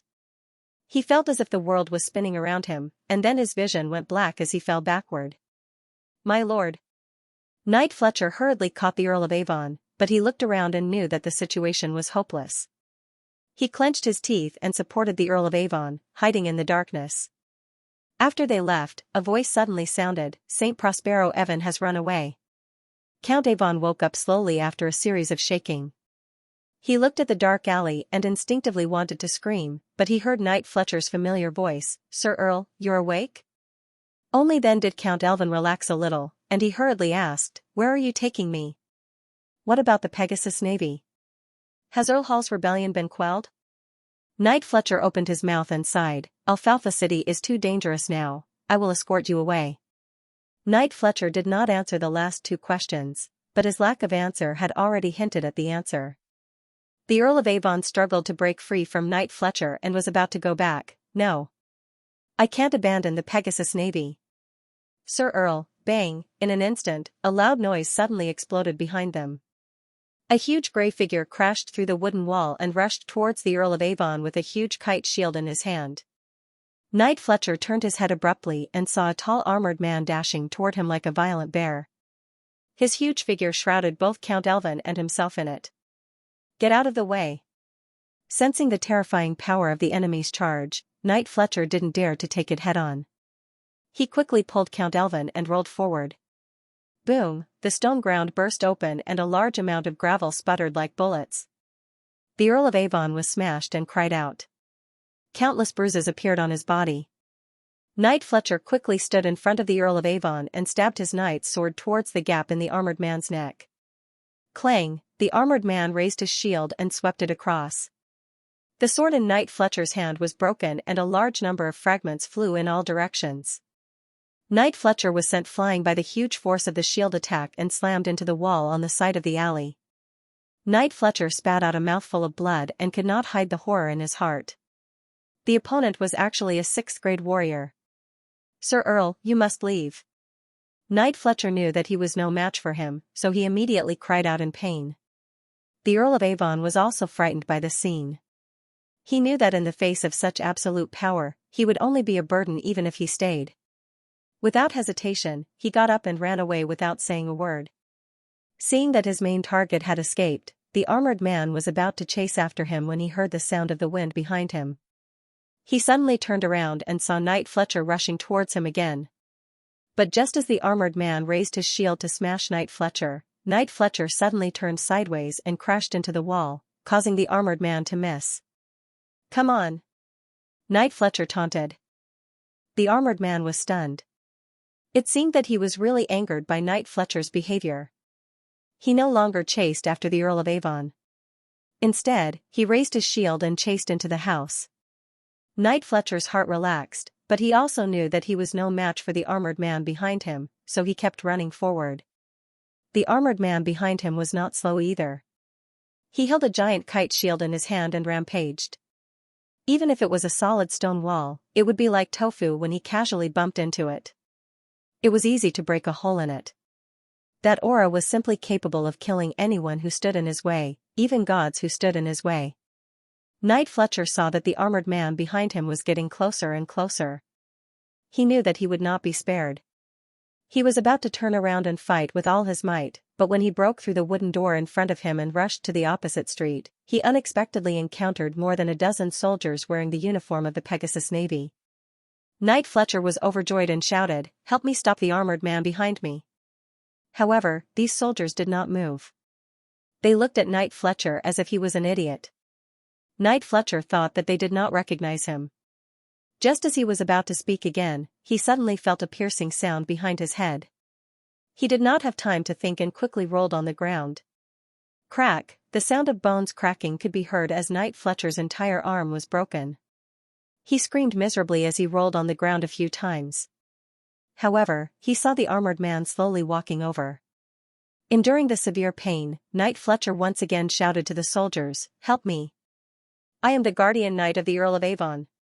However, the soldiers suddenly burst into laughter and said, "Sir Knight, look at us again. Who are we?" Knight Fletcher realized that these soldiers did not have the temperament of a soldier at all. The military uniform on their body did not fit at all. He guessed that they just robbed it. Knight Fletcher's heart was completely desperate. He looked at the armored man who was approaching him step by step. He no longer struggled and fell to the ground. Before he lost consciousness, his last thought was, the Earl should have escaped, right? The Earl of Avon looked at the armored man in front of him and knew that he would not be able to escape. You are Earl Angeli's men, right? The Earl of Avon asked in a deep voice. However, the armored man opposite him did not respond. He only approached the Earl of Avon step by step, slowly but firmly. Can I see him? The Earl of Avon asked again. The armored man still did not speak. The Earl of Avon snorted and said coldly, as the descendant of the Paladin family, the Earl of the Empire of Light, I now officially surrender to you. Please give me the treatment I deserve as a prisoner. The armored man still ignored the Earl of Avon. He did not know whether the Earl of Avon understood the treatment that an Earl of the Empire of Light should receive as a prisoner. The Earl of Avon slowly stepped back until his back hit the wall. His face was mixed with anxiety and arrogance as he looked at the armored man's hand that was reaching for him. At the moment when the armored man was about to touch the Earl of Avon's body, the magic staff hidden in the Earl of Avon's sleeve suddenly shook out. A string of obscure elvish words came out of the Earl of Avon's mouth. Wisps of green smoke rose from the armored man's feet and wrapped around his body like poisonous snakes. The Earl of Avon was happy and turned around to run. But the next second, the smile on his face froze. This was because the armored man did not seem to be affected at all. He was still holding on to the Earl of Avon's collar. Damn it! Where did the Angeli family get so many experts? Before he was knocked unconscious, the Earl of Avon cursed helplessly and angrily. In fact, when the Earl of Avon was taken away by Knight Fletcher, the Pegasus Navy gathered near the port had already lost their desire to resist. Their leader had run away, and they were attacked from both sides. They could not see any hope of victory. So, some gave up resistance and surrendered. Some snatched a surviving ship and escaped on the water. Some tried to break through the Alfalfa Brotherhood's line of defense and escape on land. Of course, there were always some loyal and brave soldiers who were willing to fight to the last moment for the House of St. Prospero. But unfortunately, their battle was destined to be meaningless. The Pegasus Navy had completely collapsed. It was not until the sky gradually brightened that the battle that lasted for a night finally subsided. Alfalfa City's North District, City Lord's Mansion. The candlelight on the table was swaying in the night wind, just like City Lord Ron Lute's restless mood. The commotion on the other side had already woken Ron up, but he didn't know what was going on over there and didn't dare to make any moves for fear of attracting trouble. Asterisk thump thump thump asterisk amid the sound of footsteps, Jason Lute ran in while panting. He couldn't suppress the joy on his face as he shouted, "You're right, Father. The Pegasus Navy is fighting among themselves." Ron stared at him and asked anxiously, "What do you mean by fighting among themselves?" "Anyway, their warships are fighting among themselves. A large number of warships have been burned to ashes by those terrible green flames. Moreover, the people I sent to the other side reported that the Alfalfa Brotherhood is also looting a burning house. It's already a mess over there." Looking at his son who was gloating, Ron calmed down and asked doubtfully, "How could this be? Why did the Pegasus Navy have internal strife? Why did the Alfalfa Brotherhood betray the eastern region?" Jason scratched his head and said hesitantly, "Could this be Earl Angeli's plan?" Ron frowned even more. "Then why didn't we get any information?" Jason didn't speak. This was an awkward topic. If it was really Earl Angeli's plan, then the Lute family, who was nearby and also the city lord of Alfalfa City, didn't get any information. This was really embarrassing.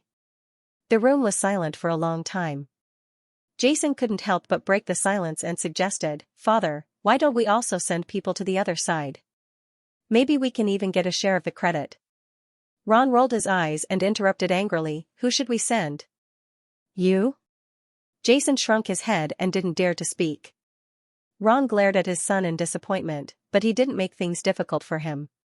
He knew very well that with the Lute family's current strength, if he really sent his son to the other side, it would be sending him to his death. But if he really didn't do anything and let this wonderful opportunity to make the Lute family rise again slip away, he was very unwilling. Looking at the opposite shore where the flames soared into the sky, Ron hesitated for a long time before finally making up his mind. He turned around and asked, "How many warships can we take out now?" 5. Thinking about the configuration of the Pegasus Navy, Jason said guiltily, "Also, They are all small boats with a displacement of less than 100 tons. Ron paced back and forth in the hull anxiously. Finally, he gritted his teeth and said, "It's fine. The Pegasus Navy is too busy to take care of themselves right now, so they might not guard against us." Jason said hesitantly, "Father, but with our family's private army, even if we cross the Nushui River, we won't be able to gain a foothold on the other side, no. Of course, we don't want to occupy the opposite shore." "Then what is our goal?" "Earl of Avon," Ron said in a deep voice. "I know that the Earl of Avon is on the other side of the river. As long as we catch him in the chaos, there will be hope for the revival of the Luke family." Jason's eyes also lit up. He seemed to think that this proposal was quite feasible. But just as he was about to agree, he suddenly felt an earthquake-like tremor. At first, he didn't care about it. He thought it was an explosion on the other side of the river. But this tremor was not explosive. It was continuous and getting stronger and stronger, as if thousands of wild beasts were rushing into Alfalfa City. "Father! Father!" Jason was obviously frightened. Ron didn't panic. Instead, he was somewhat relieved. But there was some regret. He said, "It's the cavalry. It should be the Blood Cavalry entering the city." "Blood Cavalry? Count Angeli?" Jason finally realized what was going on. As soon as he finished speaking, he saw the butler hurriedly running into the room and reporting, "Master, the Blood Cavalry is entering the city. Quick! Line up and greet them." As he said, Ron rushed out. Jason also hurriedly followed. When the father and son walked out of the mansion, they saw a long fire dragon appearing at the end of the street. Soon, a group of cavalrymen holding torches approached the city lord's mansion. Ron straightened his collar and wanted to ask, but he found that the other party didn't mean to slow down at all. They still flew past the mansion like lightning. The wind and waves brought by the wind blew Ron's well-groomed hair. Just when he was embarrassed, a Blood Cavalry officer finally stopped in front of the mayor's mansion and asked, "Are you Lord Ron?" "Yes, General." Ron hurriedly responded, "Where is the Earl?" The officer didn't answer Ron's question. Instead, he said lightly, "The Blood Cavalry is going to cross the river in Alfalfa City. I'm here to inform you." Ron saw that the other party was unwilling to reveal the whereabouts of Earl Angeli. He was annoyed, but he didn't dare to show it. He could only keep nodding and said, "Okay, okay. Is there anything I can do to help?" The officer glanced at Ron expressionlessly and said, "Just gather as many ships as possible." "Okay." On the New Shui River. Earl Hall stared at the fire that was gradually extinguishing not far away. His face was solemn and dignified. The heavy battleships of the House of St. Prospero had all turned to ashes in the terrible wildfire, and the rest of the light battleships were mostly buried under the water. Although the remaining battleships were still wandering around like flies, they could no longer change the situation of the battle. In this battle, the Hall family had won a decisive victory. From today on, the Hall family had the final say on the New Shui River. But even so, Earl Hall didn't have much joy of victory in his heart. The footsteps behind him interrupted Earl Hall's contemplation. He thought it was Marquis Vincent, so he quickly turned around and was about to greet him. But after seeing the face of the person, he suddenly froze on the spot. "Earl Angeli? Earl Hall, your fleet has truly broadened my horizons." Looking at the smiling Colin, Earl Hall snapped back to his senses and hurriedly bowed. "Your lordship, you flatter me." Although he was somewhat puzzled as to how Colin had boarded the ship, Earl Hall didn't ask this question. He secretly guessed that this young Earl of the Northern Frontier had probably been on the ship last night, hiding in the shadows to monitor his every word and action. If he showed the slightest hesitation or weakness, the other party would probably join forces with Marquis Vincent to overpower him and personally command the Hall family's fleet. Colin looked at Earl Hall, who had a complicated expression, and thought that he was worried about the family members left behind in White Dew City, so he comforted him. "Don't worry. As long as your fleet sends the Blood Cavalry across the New Shui River, I guarantee that your family won't suffer any harm." Earl Hall immediately thought of the condition that Marquis Vincent had told him about in the Northern Frontier, a change of duke in the eastern region.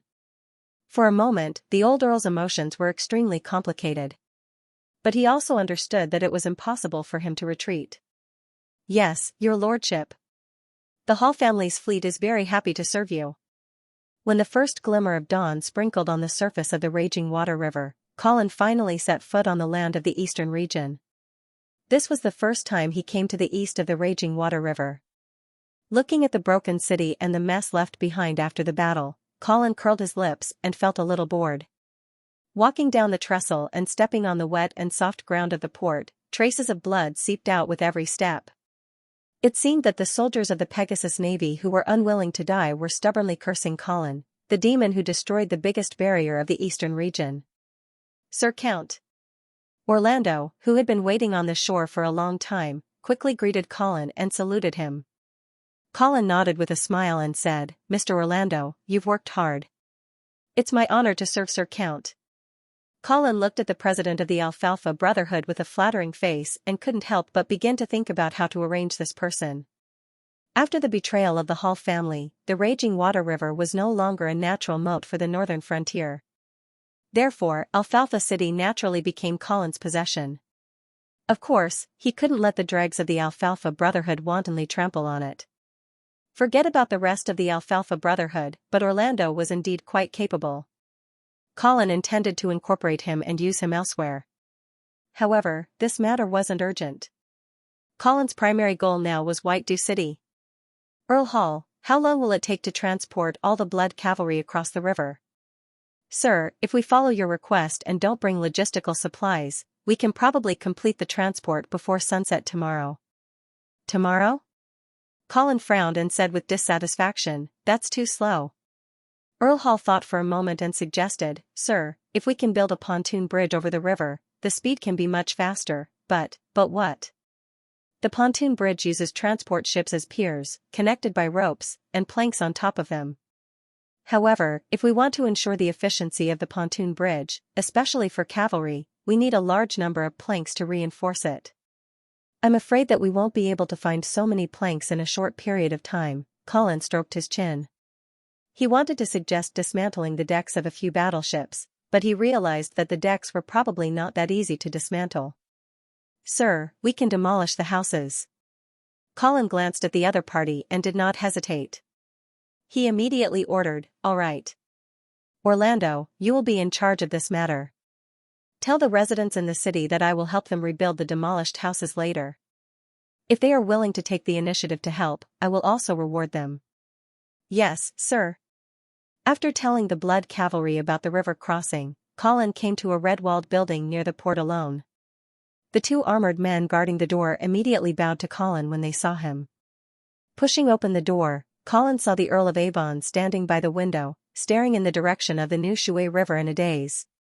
"Earl of Avon, long time no see." Hearing Colin's voice, the Earl of Avon looked back. Seeing that there was only Colin, he turned back and continued to stare out of the window. "Why don't I see my dear brother?" Colin pulled a chair and sat down. "Marquis Vincent has returned to White Dew City. I'm sorry that he can't come to see you." The Earl of Avon was stunned. Then he sneered and said, "Can't or dare not?" Colin did not answer this question. Instead, he said to himself, "Earl of Avon, although you have opposed me many times, I have decided to release you unconditionally because we are both Earls of the Empire." "Unconditionally?" The Earl of Avon interrupted with a sneer, "Why are you so kind? Or do you have a bigger plan?" Colin shrugged and smiled. "What's wrong?" "I'm letting you go, but you don't want to leave?" The Earl of Avon turned around and looked at Colin with a burning gaze. "If you can answer one of my doubts, then I'll leave." Colin was so angry that he was amused. He said, "What? Are you saying that I'm begging you to leave?" The Earl of Avon crossed his arms and put on a shameless look, as if to say, "If you don't answer my doubts, I'll stay here." Colin was a little speechless. He could only ask, "What doubts do you have?" The Earl of Avon smiled and asked, "My doubts are, why is Vincent willing to cooperate with you?" Colin smiled and said half of the truth, "Because I made him believe that you wanted to kill him." "I wanted to kill him?" The Earl of Avon was stunned for a moment, then he came to a realization. So that's how it is. It's because of the assassination he encountered in the half-elven palace, right? It should be your arrangement, right? Then you shifted the blame to me. Colin nodded and did not deny it. That's right. But what's the use of you asking about this now? Even if you tell Vincent about this, he can't turn back. What's more, do you really not want to kill your brother? The Earl of Avon flatly denied, never. Colin smiled coldly and asked, so, if I hadn't come to Alfalfa City, but had continued to follow the agreed-upon redemption plan and released Marquis Vincent, would you have given up on your plan and allowed Vincent to safely return to the eastern region? The Earl of Avon's eyes flashed, but he did not speak. Colin said on his behalf, you won't. You've already paid so much for this, you broke off your marriage with Prince Lacy's daughter and married Count Bergen's daughter instead. You also forced Count Hall into a dead end. Under such circumstances, you can no longer turn back. If Marquis Vincent successfully returned to the eastern region, how would you deal with it? When you let the Duke of St. Prospero believe in Vincent's death, he was already dead. Even if he appeared in front of you again, you would definitely kill him with your own hands. So, Evan, don't pretend to be brothers with me. I didn't frame you unjustly. The Earl of Avon exhaled a turbid breath and said softly, you're right. Before I heard the news of my brother's death, I really didn't have the intention to kill him, but after that, in fact, I thought about it. If the news of Fine's Viscounts was wrong, if my brother was not dead. But as you said, I can no longer turn back. The House of St. Prospero can no longer play with the nobles of the eastern region. So, my brother must die. Colin smiled slightly and said, Earl of Avon, in fact, if you weren't greedy for the inheritance of the Duke of the Eastern region this time, you might not have fallen into my trap so easily. The Earl of Avon nodded in agreement and said, that's right. I was greedy. Colin stood up from his seat and said, okay, have you thought it through? If you have, then get out of here. I don't want to raise another idle person. The Earl of Avon smiled and pointed to the new Shui River outside the window and asked, Your Excellency, you're letting the Blood Cavalry cross the river now. Do you still want to continue attacking the eastern region? Can't I? But the orcs are about to invade. I'm afraid His Majesty's war mobilization order is already on the way. As long as it hasn't been sent to me yet. Colin said coldly. The Earl of Avon chuckled and said, well, then I wish you good luck. After saying that, he walked out. Outside the door, the Earl of Avon saw a person lying at the door. At the same time, Colin's voice sounded from behind, oh, by the way, this is your knight, right? Take him back with you. Don't let him die here. Only then did the Earl of Avon recognize that the person on the ground was his guardian knight, Fletcher. He hurriedly ran over and found that the other party was still breathing, but unconscious. Earl Angeli, thank you for your hospitality this time. If there's a chance in the future, I'll definitely repay you double. Colin laughed and didn't care about the threat in the other party's words. Get out. The first glimmer of dawn slowly shone from the east, gently but firmly tearing apart the darkness that shrouded the earth. The hazy light reflected the frost on the ground, flickering with a cold light. The early morning of late autumn already had the chill of winter. But as the sun gradually rose, the frost on the grass and trees melted into round dewdrops, on the verge of falling. Suddenly, the earth trembled slightly. All the grass and leaves began to sway, and the sparkling dewdrops dripped down. The trembling of the earth became more and more intense. In the end, even the grass and leaves were completely broken and fell helplessly, following the footsteps of the dewdrops and merging into the embrace of the earth. Thud thud thud, it was as if rolling thunder had exploded the earth, or as if a flood had surged. The withered weeds and broken gravel on the ground shook and danced. Scarface, who was preparing to go into the mountains to chop firewood, stood foolishly at the entrance of the village. He was completely at a loss after being frightened by the commotion. Run! Run! Fortunately, the villagers' shouts woke Scarface up. He quickly turned around and ran home. Scarface! Come back quickly! Seeing his grandfather standing at the door waving at him, Scarface immediately sprinted. His young body exploded with astonishing speed, and he drilled into the house like a cheetah. The old man hurriedly closed the door and turned around to instruct his grandson, if someone comes in later, don't make a move. Do you hear me? Scarface was still gasping for breath, and he only nodded blankly. The commotion outside the house became louder and louder, and the trembling of the earth became more and more intense. Driven by curiosity, Scarface opened the window slightly and looked outside. Then, he saw countless black shadows appear on the horizon, filling up the entire earth without leaving a single gap. The weather changed, and even the rising sun seemed to be covered by that flag. Cavalry! Scarface cried out in alarm. That's right, there were cavalry outside. A dense horde of cavalrymen rushed over like an avalanche. That's right, it's cavalry, and it's the cavalry from the northern frontier. The old man said with a grave expression.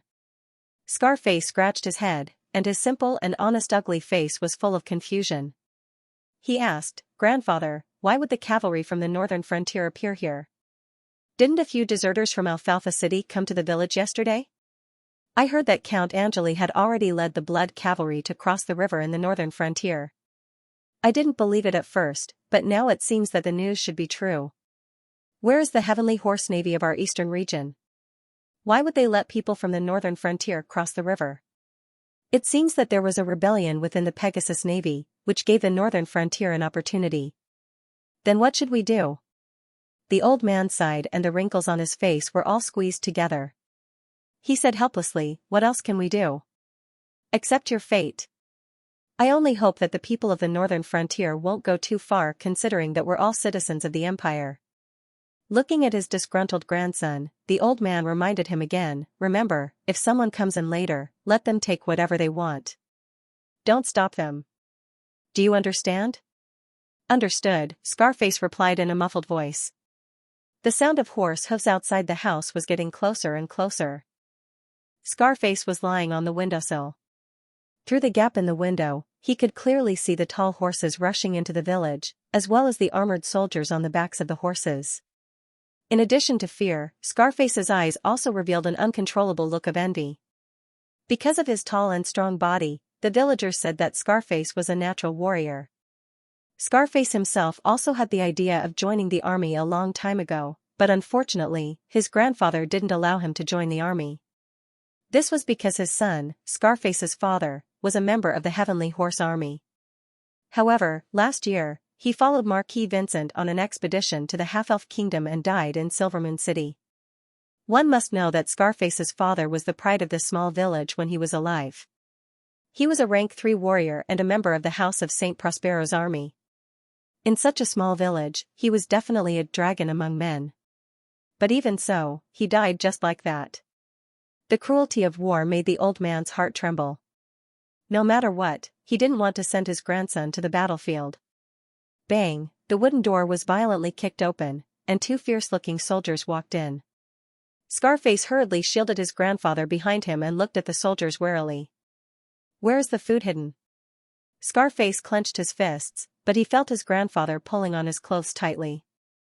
Thus, he could only suppress the anger in his heart and point to the corner of the wall. The soldiers walked over and took out what they wanted from an old wooden box.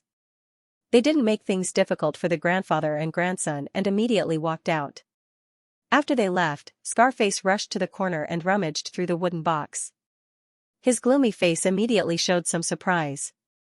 "Grandfather, they actually left half of it for us. Sigh, looks like the people of the northern frontier still have some conscience. If we eat the rest sparingly, we should be able to survive this winter." Before he could finish speaking, another figure appeared at the door. His entire body was covered in bright red armor, only revealing a pair of emotionless eyes. Scarface panicked and hurriedly said, "You've already been here once. Grandfather and I are the only ones left." Scarface. Grandfather anxiously kept shooting glances at his grandson, afraid that he would do something stupid. Scarface could only shut up, but his body still blocked in front of the wooden box and didn't move away. However, the armored man at the door had no intention of coming in. He only stared at the grandfather and grandson in a daze, as if he was stupid. Scarface also straightened his neck and looked at the armored man, but as time passed, the vigilance in his eyes slowly dissipated. Instead, a trace of doubt appeared. Why was this person's gaze somewhat familiar? Grandfather also saw that the atmosphere was not right and carefully asked, "Sir, is there anything I can help you with?" Only then did the armored man come to his senses, but he didn't say anything. He only threw down a bag of food and then turned to leave. Grandfather and grandson were left looking at each other in dismay. At the entrance of the village, Colin stood on his horse and fell into deep thought as he watched the blood thrall walk out of Scarface's house. This blood thrall used to be a third-rank warrior in the Skyhorse Legion. Colin didn't know his name or past, but now it seemed that he probably came from this village. And the reason why he acted so strangely just now should be because he saw his family. Colin always thought that blood thralls had no self-consciousness, but now it seemed that this was not the case. Of course, this residual consciousness was not strong and would not affect Colin's control over them. For example, now, under Colin's command, the blood thrall returned to Scarface's house and took away the bag of food that Scarface had just left. This gave Colin a wake-up call. If even a blood thrall could feel pity for his family, then what about a blood descendant who had self-consciousness in the first place? When Colin forced Count Schultz to betray her husband in Swan City, he wanted to see if a blood descendant would disobey his order when there was a conflict of interest. However, although the experiment was successful, Colin felt that Count Schultz might have known that the bloody cavalry was hiding outside the city and knew that he couldn't fight against Colin, so he simply betrayed her husband. Then, if a blood descendant found a way to fight against Colin, or even a chance to get rid of Colin's control, would he continue to disobey his own interests and obey Colin's orders? Thinking of this, Colin suddenly felt that this blood descendant, Marquis Vincent, should be able to give him a clear answer in this trip to the eastern region. Linshui City was not near the water. It was still hundreds of kilometers away from the Raging Water River, but 500 years ago, the Raging Water River did pass through Linshui City. However, due to an earthquake, it changed its course and Linshui City became unworthy of its name. In the back hall of the city lord's mansion, there was a scene of singing and dancing. The young and beautiful half-elf dancers were graceful and charming. Their eyes were full of flirtatious glances, which caused a burst of excited cheers, pushing the atmosphere of the banquet to the climax. Count Jacques, the lord of Linshui City, was sitting at the head of the table, looking at the half-elf dancers in the field with drunken eyes, shaking his head along with the rhythm of the music, full of interest. But unfortunately, there were always some untactful people who wanted to disturb his mood. Sir Viscounts, Sir Viscounts. Viscount Jacques looked at Knight Palin in front of him and asked with a frown, "What's the matter?" "Sir, there was a group of deserters from Alfalfa City just now, and according to them, the bloody cavalry has already crossed the river." "Knight Palin, you believe the words of deserters? With the Pegasus Navy, tell me, how did the people of the northern frontier cross the Raging Water River? Also, didn't I ask you to send someone to confirm? Did you send anyone?" "Of course, I sent 3 batches. But until now, none of them have returned. Isn't it at least 3 days from here to Alfalfa City? How can it be so fast?" "But sir, there are already so many deserters in Linshui City, which means that something must have happened in Alfalfa City. We should prepare early. Didn't I already send a letter to White Dew City? And aren't you also reorganizing the family army and preparing for battle at any time? What else do you want?" "Sir, to be safe, we should close the city gate." "Close the city gate?" Viscount Jacques hesitated. "Isn't it a bit of a fuss before we get the exact information?" Knight Palin lamented in his heart. The eastern region had been peaceful for too long, and these nobles had long lost their vigilance. He was about to persuade again when he heard a half-elf merchant next to him hurriedly say, "Sir Viscounts, you can't close the city gate. Our caravan still has a batch of goods to deliver to Linshui City today." Viscount Jaga's eyes lit up. One had to know that every time the half-elf caravan passed by Linshui City, they would give him some beautiful gifts. Looking at the enchanting half-elf dancers in the field, Viscount Jaga's heart was burning with passion. He immediately said to Palin Knight, "How about this? Let's wait for Mr. Sasu's caravan to enter the city before we close the gate." Palin glanced at the half-elf merchant cautiously and said, "Sir, I'm worried that it's too late." Viscount Jacques glared at him and said impatiently, "What's there to be unable to do? Do you really think that I don't know how to march and fight? Even if the bloody cavalry really crossed the river, it would take at least 2 or 3 days. Moreover, they would also need to transport the provisions and logistics. It would take at least 5 or 6 days for them to arrive at Linshui City. Just do as I say." "Yes, sir." Palin had no choice but to accept the order and leave. After leaving the city lord's mansion, Knight Palin came to the West City Gate with a heart full of worries. He happened to see a long line of carriages crowded at the gate. It seemed that the half-elf caravan had finally arrived. Palin's heart skipped a beat. He quickly ordered the soldiers to speed up the pace of the caravan. However, halfway through, the caravan suddenly stopped. "What's going on?" Palin stood at the top of the city wall and asked. "Sir Palin, a trailer collapsed under the weight of goods. Clean it up quickly." Palin shouted angrily. At the same time, he had a bad premonition in his heart. He already felt that these half-elf merchants were not trustworthy. After all, the half-elf kingdom was now firmly in the hands of Count Angeli. It was hard to say whether this caravan was a spy sent by Count Angeli or not. However, Viscount Jacques had already been bewitched by these half-elves. Palin could not persuade him at all. Now, he could only hope that the bloody cavalry would not arrive at Linshui City so quickly. However, sometimes, the more one feared something, the more it would happen. Dong, dong, dong, the ground suddenly began to shake. Palin suddenly turned around and saw a thin black line on the horizon. The thin line gradually spread out and turned into a black sea. It was surging toward Linshui City at an astonishing speed. He only felt cold from head to toe. He immediately shouted hoarsely, "Enemy attack! Enemy attack!" The soldiers gathered at the city gate were stunned. They were still unable to figure out what had happened.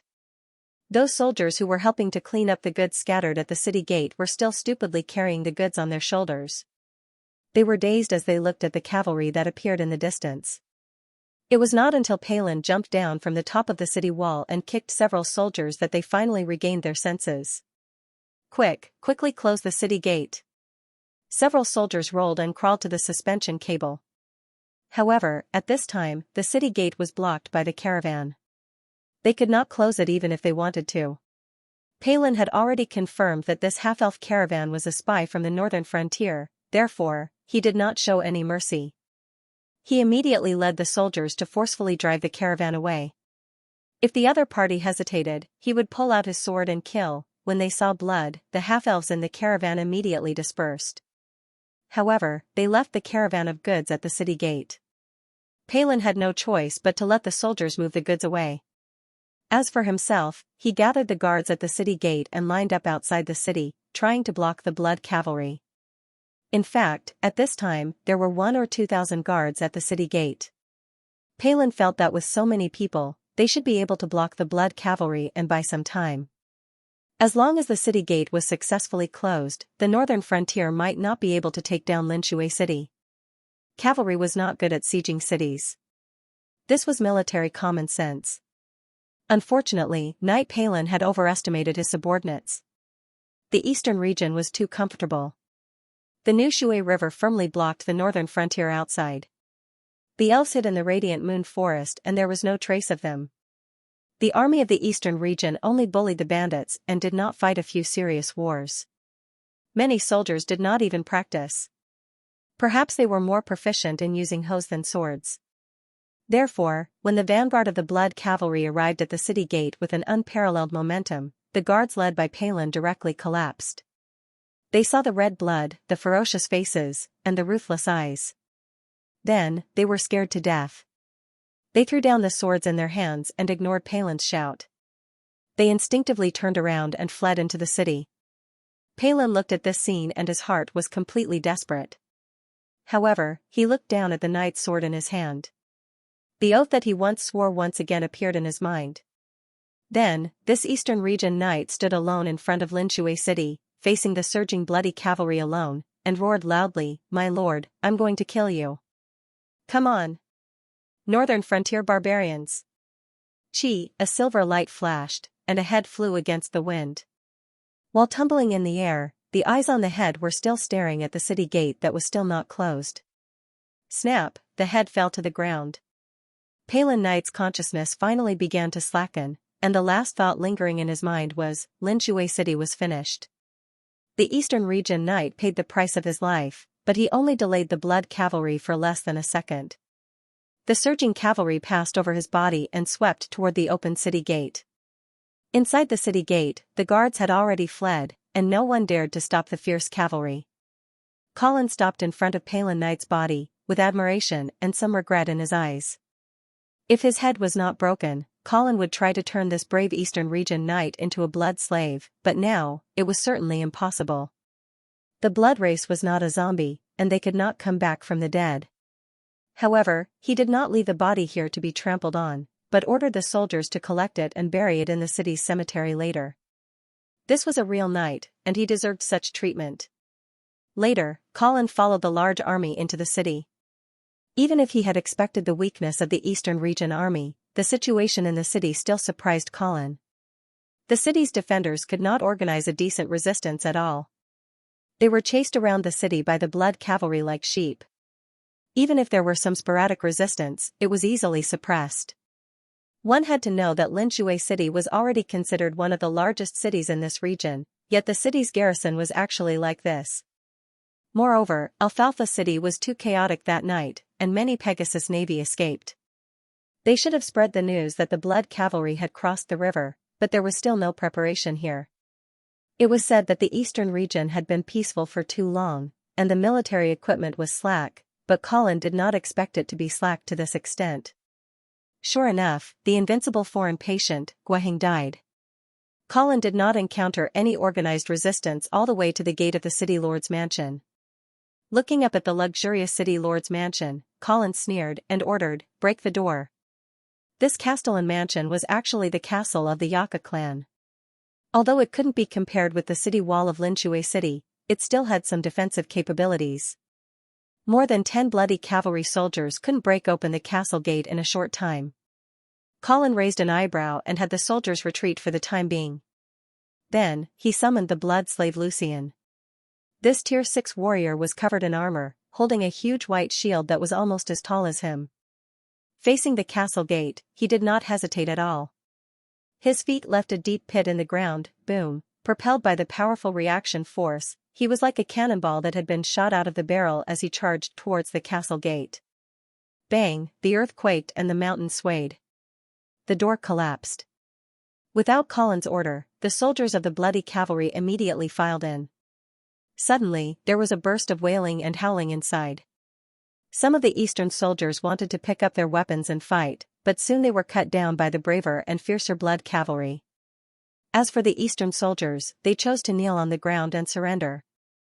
It was difficult for these soldiers, who had not been baptized by the cruel war, to cause trouble to the fierce blood cavalry. Colin dismounted and walked into the castle under the protection of the soldiers. In the castle, there were many people kneeling down, and many injured people were constantly screaming. Colin did not stop and went straight to the inner court. He had already heard the music coming out. It seemed that the castellan was really fearless in the face of danger. Was the castellan deliberately showing such a posture to win his respect, or deliberately showing disdain to provoke him? But when Colin really walked in, the corner of his mouth could not help but twitch. It turned out that they were just too high to stop, even under the cold gaze of the bloody cavalry. This group of aristocrats in Linshui City still went their own way, doing all kinds of indecent things, unaware of what was happening around them. At this time, a half-elf merchant on the scene pushed away the dancer who was entangling him, came to Colin with a flattering smile, and respectfully saluted, "My lord, you are finally here." Colin coughed a few times, withdrew his shocked gaze, and said, "Are you Mr. Sachs?" "Yes, the motorcade at the city gate was arranged by me." "Are you satisfied?" Colin nodded, pointed to the obscene scene in front of him, and asked, "This is also arranged by you?" "Yes, my lord. I added hallucinogens in the wine, so they can't recover their consciousness for a while." Colin waved his hand in disgust and ordered the soldiers behind him, "Take them away, and come to see me when they wake up." "Yes." After the hall was cleaned up, Colin sat down on the main seat. Sachs quickly asked the maid to serve the red wine. Of course, there was no added flavor. Colin just happened to be thirsty after a long journey. He drank it up, and then said to the half-elf merchant, "Mr. Sachs, I need your help." Sachs immediately replied, "My lord, please tell me what to do." In fact, in the half-elf business circle, Colin's reputation was very bad. Whether it was the forced low price of grain, or the establishment of the half-elf foreign trade company, these made the half-elf merchants very resistant. But the biggest problem of the merchant class was that they couldn't be united. As long as there were enough benefits, it was easy to divide and draw them in. Not to mention, now that Silvermoon City was firmly controlled by the northern frontier, coupled with the tragic end of the legendary half-elf merchant, Javier, most of the half-elf merchants had already recognized the reality and regarded Colin as a target to cling to. This Mr. Sachs was the vanguard and leader of these half-elf merchants. This time, by helping the Blood Cavalry to take down Linshui City, Sachs had completely joined the northern frontier's pirate ship. From now on, he could only rely on Colin's thigh. I need you to help me collect the grain in the city. Of course, all the grain of the Xianxia family will be collected. As for the commoners, collect half and leave the other half for them. My lord, you are so kind. You even left half for the commoners of the eastern region. Colin smiled faintly and didn't explain. In fact, he did this because, on one hand, he didn't want to go too far. After all, it was always a bit unstylish to snatch grain from the commoners. But on the other hand, he actually didn't lack grain. The grain bought from Silvermoon City at a low price, plus the grain bought from the Earl of Avon with bonds, was enough for the northern frontier to survive this year's famine. After entering the eastern region, the reason why he allowed the Blood Cavalry to wantonly snatch the grain was to create an illusion. The purpose of the Blood Cavalry entering the eastern region was for the grain. The Blood Cavalry will help you collect the grain, but after that, your caravan will have to carry out the transportation alone, understand? Understood. White Dew City, City Gate. The guard stopped the person in front of him and asked in a routine manner. Name? Where are you from? What are you doing in White Dew City? That person glanced at the absent-minded guard and said a name, Vincent St. Prospero. Oh, you have to pay 3 copper coins as entrance tax to enter the city. The guard subconsciously said, but he immediately reacted and finally raised his head to look at the person in front of him in surprise. Marquis. Lord Marquis. The guard finally recognized Vincent and immediately bowed. His exclamation caused a commotion at the city gate. Not long after, the knight on duty at the city gate hurriedly ran over and welcomed Marquis Vincent into the city. Marquis Vincent didn't tarry at the city gate and went straight to White Dew Castle. However, he wasn't fast. He rode his horse and wandered in the city. He wanted to see if there were any changes in his hometown that he had left for a long time, and also to give White Dew Castle some time to prepare. Marquis Vincent was very curious about his father's expression when he saw him later. When he arrived at White Dew Castle, the butler was already leading a group of attendants to welcome him at the gate. Young master, you are back. Marquis Vincent nodded and dismounted from his horse. He handed the reins to the attendant and asked the butler, where is father? Old master is in the study. Do you want to take a bath and change first, or do you want to see old master directly? I'll go see father directly. Marquis Vincent took a wet handkerchief from a maidservant and wiped his face before walking to the study. Everything in the castle was the same as before, as if nothing had changed. However, Marquis Vincent clearly understood that many things had changed since he was captured in Silvermoon City. Although the attendants he met along the way were still respectful, Marquis Vincent could keenly sense that their gazes were a little subtle. Marquis Vincent followed the spiral staircase to the 3rd floor of the castle and stopped in front of the study. He adjusted his collar and knocked on the door. Knock, knock, knock. Come in. Marquis Vincent took a deep breath and pushed the door open. Father, I'm back. The Duke of St. Prospero, who was playing chess with the Duchess, put down his crystal chess piece and looked up to size up his eldest son. I didn't expect you to dare to come back. Marquis Vincent smiled faintly. Father, what are you talking about? This is my home. Why would I not dare to come back? Sensing the tense atmosphere between the father and son, the Duchess slowly stood up and walked to her son. She reached out her hand to tidy up his messy hair and sighed, You've suffered in this trip to Silvermoon City. Marquis Vincent's heart warmed, and the smile on his face became more sincere. He said, Mother, going to Silvermoon City was my own choice. No matter what I experience, I won't hate anyone. Besides, I do need to take responsibility for the failure of this mission, and I won't run away from it. However, I will not allow anyone to stab me in the back. The Duke of St. Prospero's eyes flickered. Who did you say stabbed you in the back? Marquis Vincent sneered and said, Who else could it be other than my good brother Evan? The Duke of St. Prospero did not speak. He seemed to be thinking about something. The Duchess took her son's hand and had him sit down on the sofa. She poured him a cup of black tea. Hearing Evan's name, she immediately asked, "By the way, where is Evan? Didn't he come back with you?" Marquis Vincent looked at his mother with a wronged expression and said in an angry tone, "How would I dare to come back with him? Who knows if Evan will confirm the news of my death along the way?" The Duchess frowned and reprimanded, "How can you doubt your own brother like this? Did I wrongly accuse him?" Marquis Vincent's face was full of disdain. "Didn't he insist that I was assassinated in Silvermoon City?" The Duke of St. Prospero did not answer this question. Instead, he asked, "How did you come back?" "Of course it was because you used half of the Pegasus Navy's fleet in exchange." Marquis Vincent had a natural expression on his face. "Didn't we agree on the terms? After Count Angeli obtained the battleships, he released me in Alfalfa City. But I didn't dare to meet my good brother who kept cursing me to death, so I took a small boat and went south along the raging water river, returning to White Dew City." After listening to Marquis Vincent's narration, the study suddenly fell into silence. After a long while, the Duke of St. Prospero asked, "You don't know what happened in Alfalfa City?" "What happened?" Marquis Vincent had a confused expression. The Duke of St. Prospero picked up a letter from the desk and said, "This is the letter Evan sent back from Alfalfa City. Take a look at it yourself." Marquis Vincent put down his teacup and walked to the desk. He picked up the letter and read it carefully. Asterisk bang. Asterisk, he's slandering me. Marquis Vincent slammed the letter on the desk and shouted with righteous indignation, "I don't know what happened in Alfalfa City, and I don't know how it ended up like this, but he said that I colluded with the northern frontier to instigate Count Hall's rebellion. What a joke, why would I do that, and if that's really the case, why would I dare to return to White Dew City alone? Evan is clearly trying to push the blame for the defeat onto me." The Duke of St. Prospero carefully observed his son's expression, as if trying to find a flaw in it. This gaze obviously angered Marquis Vincent, and he angrily shouted at his father. "Father, do you still not understand at this point?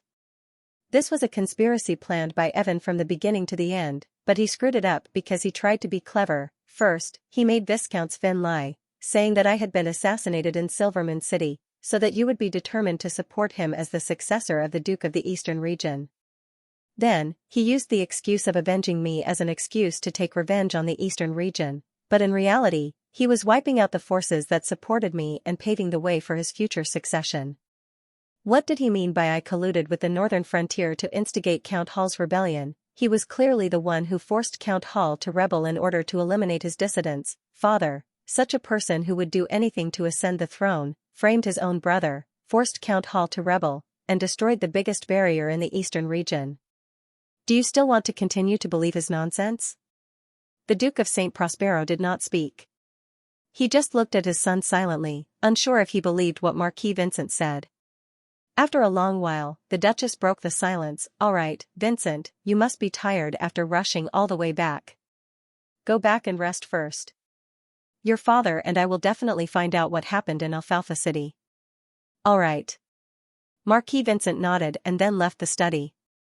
When the door was closed again, the Duke of St. Prospero looked at his wife and asked, "Do you believe what he said just now?" The Duchess shook her head and said, "No." In the study, the Duke of St. Prospero looked at his wife and asked, "Why?" The Duchess smiled gently and said, "Intuition." The Duke of St. Prospero was speechless. Seeing this, the Duchess added, "We have too little information now. I can't make an accurate judgment of what happened in Alfalfa City just based on Vincent and Evan's one-sided statements. However, if I have to believe one of them, I would still choose to believe Evan." The Duke of St. Prospero raised his eyebrows and said, "Just based on your intuition?" The Duchess nodded seriously and explained further, "Did you notice that Vincent gave off a different vibe after coming back this time?" The Duke of St. Prospero thought for a moment and didn't seem to notice anything unusual. He asked, "What's different?" "I can't explain it clearly.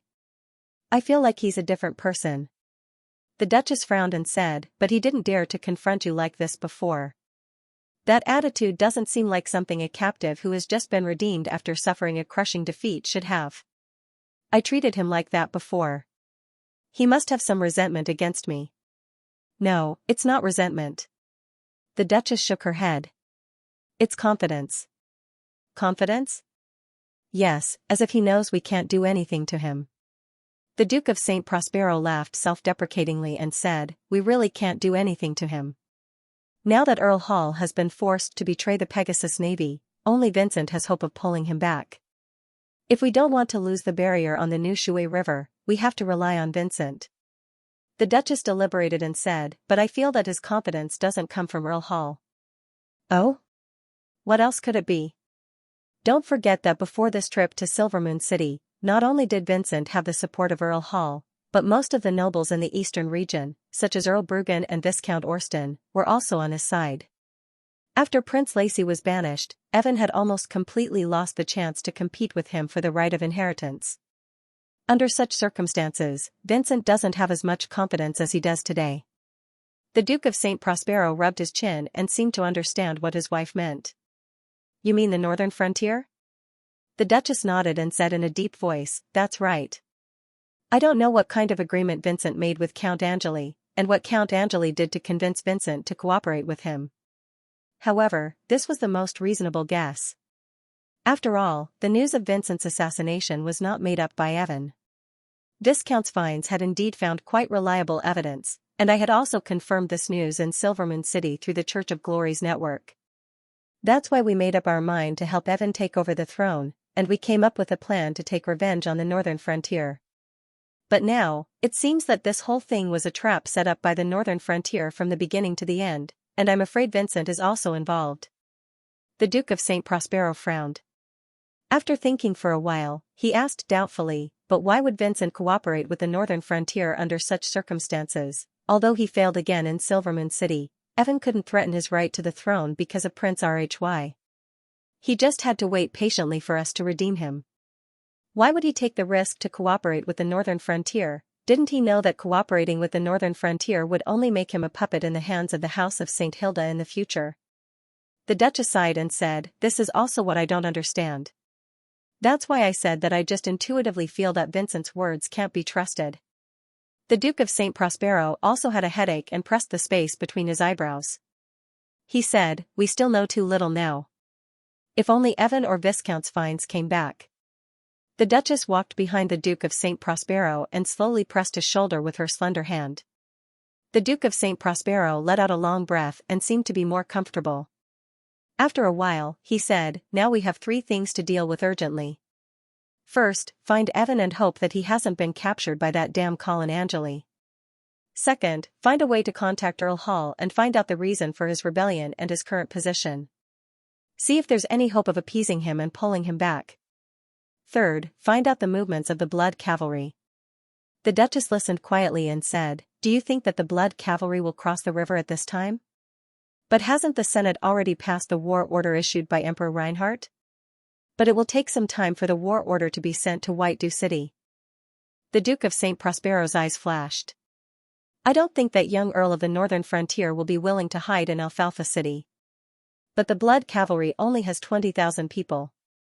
Is Colin Angeli still planning to rely on such a small number of people to conquer the Eastern Territory? It's hard to say. The Duke of St. Prospero's tone became extremely cautious. This Earl Angeli sometimes does things in a bold and unpredictable way. I always think that he's a more dangerous enemy than Marquis Garcia. The Duchess smiled slightly and said, you actually value him so much? If I remember correctly, this Earl Angeli seems to be only 22 years old, right? Yes, he's a young hero. The Duke of St. Prospero sighed and suddenly became somewhat dispirited. In comparison, whether it's Vincent or Evan, they're too weak. Haha, to be honest, I'm tired of watching these 2 boys fight all day long. If it's possible, I don't want to give either of them the title of Duke of the Eastern Territory. The Duchess stopped kneading her hands and lightly hammered her husband's arm. It seemed that she was somewhat dissatisfied with him insulting her 2 sons like this. But then, she smiled and said, in fact, if you don't like Vincent and Evan, you have a third choice. You're talking about Anna? The Duke of St. Prospero thought of his younger daughter and shook his head. Anna won't do, she's too naive. So what? She's already a 5th rank knight, and I can see that she's already at the threshold of the 6th rank. I estimate that she'll advance in 1 or 2 years. Really? The Duke of St. Prospero couldn't keep calm anymore. He immediately grabbed his wife's hand and asked in surprise. Of course it's true. The Duchess had a proud expression. Such a young sixth-rank knight, Anna will definitely step into the holy realm in the future. And as long as she can become a holy knight, so what if she's a little naive, with her, will the northern frontier dare to easily cross the new Shui River? The Duke of St. Prospero's eyes flashed. It seemed that he was really considering the possibility of letting his younger daughter inherit the title. At this moment, a knock on the door interrupted the Duke's thoughts. Come in. The steward pushed the door open and came in. He handed a letter to the Duke of St. Prospero and said, Master, this is an urgent letter from Linshui City. The Duke of St. Prospero reached out and took the letter. After glancing through it, he said, Haha, I guessed right. The bloody cavalry has indeed advanced to the east and now occupied Linshui City. The Duchess stared at the letter in her husband's hand and asked in a deep voice, Then, should we temporarily avoid them and wait for His Majesty's war order to arrive and they'll naturally retreat to the northern frontier, or, of course, we should take the initiative to attack? The Duke of St. Prospero said coldly, Since they're here, they won't easily leave the eastern territory. The Oxus Mountains were majestic and continuous, dividing the eastern region into two from the west to the east. Before the decline of the St. Thean family, they occupied the area to the north of the Oxus Mountains. The House of St. Prospero's territory was south of the mountains. Tinder City was located at the foot of the Oxus Mountains. It happened to be the most important passage connecting the north and south of the mountains. Therefore, when the St. Thean family still ruled the eastern and northern frontier, this city could be said to be a battleground for military forces. However, with the unification of the eastern region by the House of St. Prospero, the military importance of Tinder City declined day by day. However, the military influence of Tinder City did not diminish at all. This was because there was an army that was known as the strongest army in the eastern region, the Tinder Army. The most prominent feature of this army was that every soldier would wear a tinder flower on their chest. This kind of flaming velvet flower grew in the Oxus Mountains and could only be found in the cliffs and precipitous cliffs above 3,000 meters. It was definitely not an easy task to pick a tinder flower. The young people in the Oxus Mountains were proud to wear tinder flowers. This rare mountain flower had also become a symbol of bravery. There was only one condition for joining the Tinder Army, to personally pick a tinder flower from the Oxus Mountains. Therefore, the quality of the soldiers of the Tinder Army was the best in the eastern region.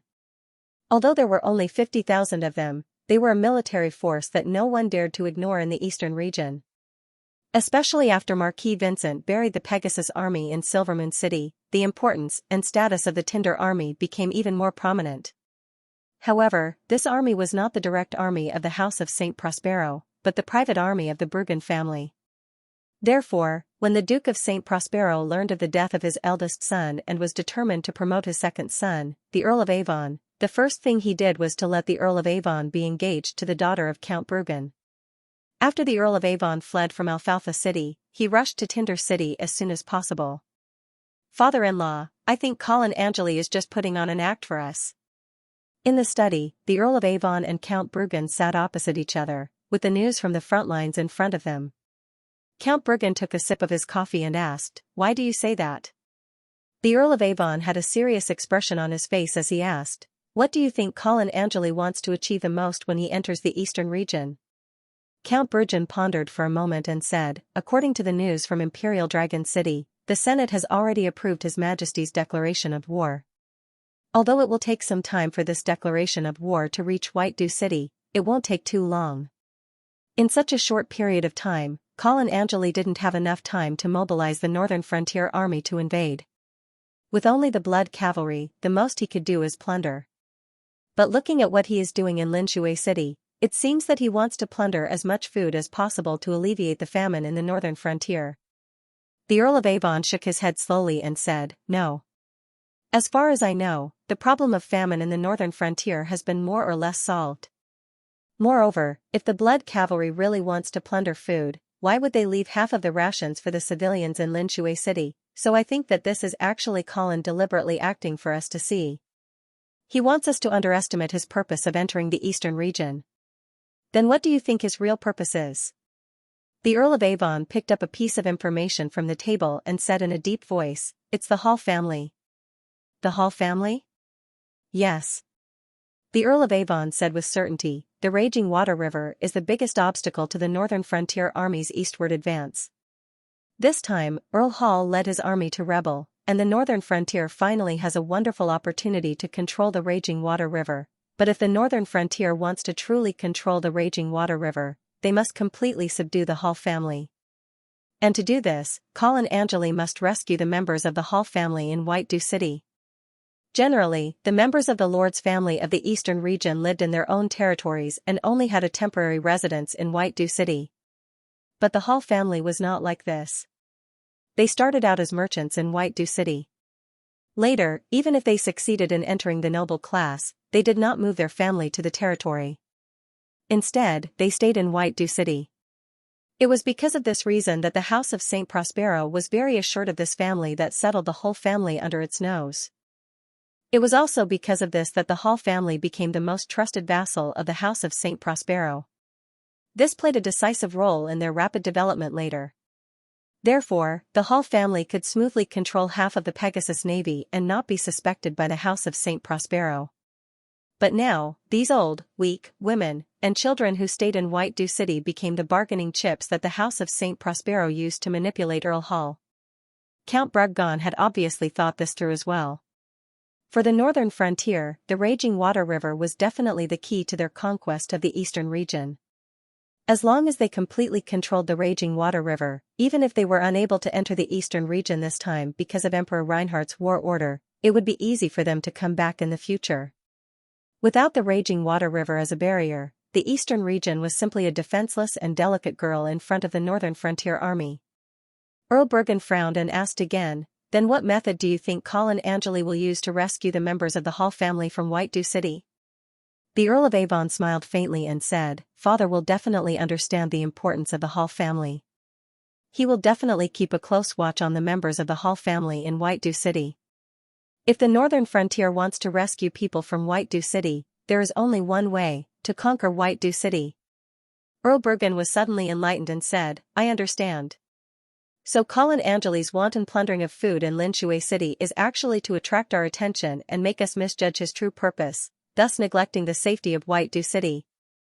The Earl of Avon nodded and said, "That's right, I'm sure that Linshui City is definitely not the main force of the Blood Cavalry." Earl Bruggon stood up and walked to a military map hanging on the wall. He muttered, "Then, where will the real main force of the Blood Cavalry be?" The Earl of Avon shrugged and said, "That's hard to guess.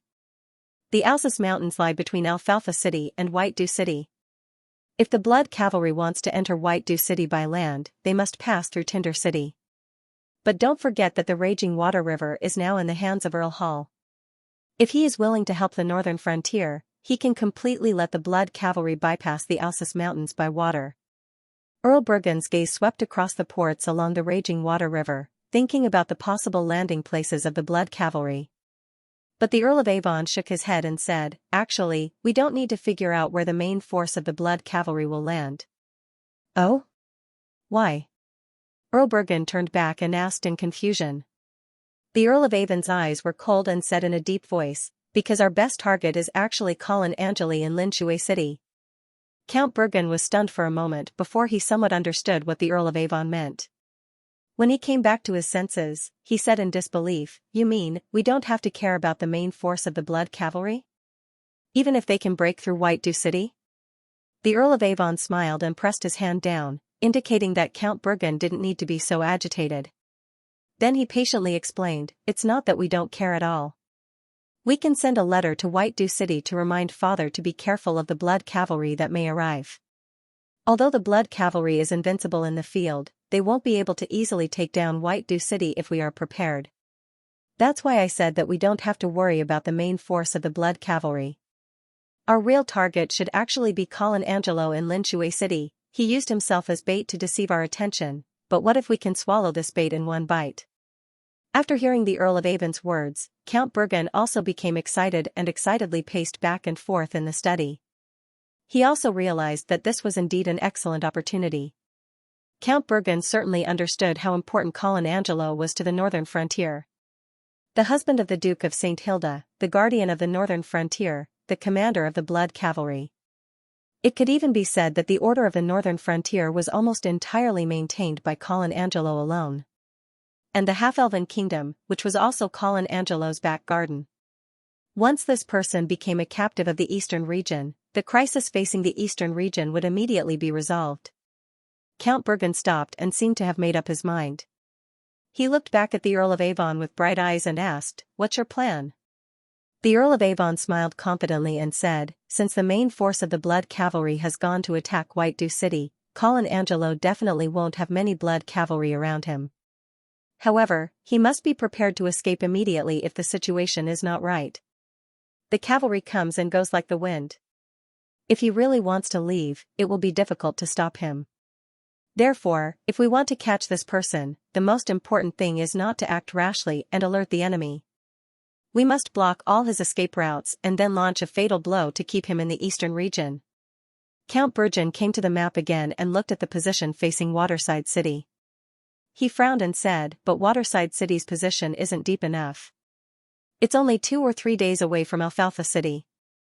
It'll be difficult for the Fire Velvet Army to cut off their retreat." "No. The Fire Velvet Army must not be moved easily." The Earl of Avon immediately stopped him.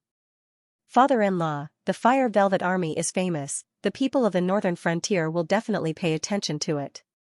As long as we show signs of leaving Fire Velvet City, Colin Angelo will definitely know that his plan has been seen through.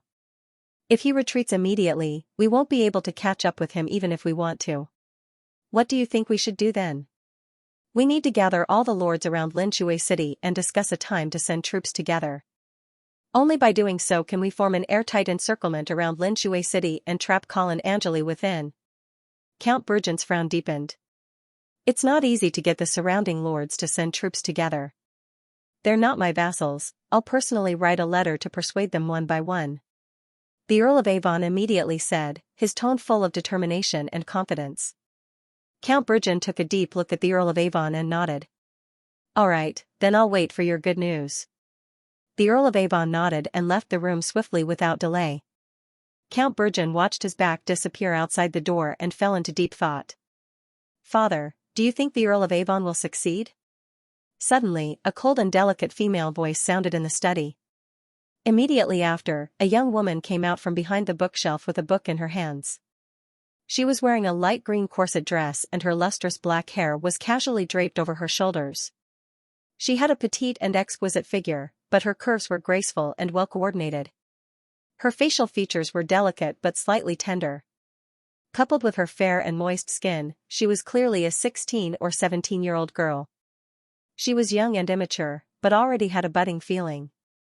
Count Bergen wasn't surprised by the appearance of the young lady. He only said in a helpless and doting tone, "Grace, why are you reading in there without making a sound?" Grace giggled and stretched her back. Her face was full of mischief. "I saw that Father and Evan were so engrossed in their conversation, so I didn't want to disturb you." Count Bergen smiled mischievously and said, "Is that so? I thought you couldn't help but want to secretly observe your fiancé?" A blush rose on Grace's fair and pretty face. She avoided her father's burning gaze and trotted to the chair behind the desk to sit down. She picked up the wax seal and played with it as she changed the topic. "Father, you still haven't answered my question just now." "What question?" Grace rolled her eyes adorably and had no choice but to repeat herself. "I asked you just now, do you think it's possible for the Earl of Avon to persuade the surrounding feudal lords to send troops to besiege Colin Angelo?" Count Bergen smiled and said, "That would depend on what promises the Earl of Avon can give them." Grace's bright eyes turned and asked again, "What about you, Father? If the Earl of Avon persuaded the surrounding feudal lords, would you mobilize the Flaming Velvet Army to help him besiege Colin Angelo?" This time, Count Bergen didn't answer immediately. Instead, he sat down opposite his daughter and asked with a smile, "If it were you, would you help him?" "Of course I would." The young girl pursed her lips and answered without hesitation. "You've already married your daughter to him. The Bergen family can only live or die together with the Earl of Avon."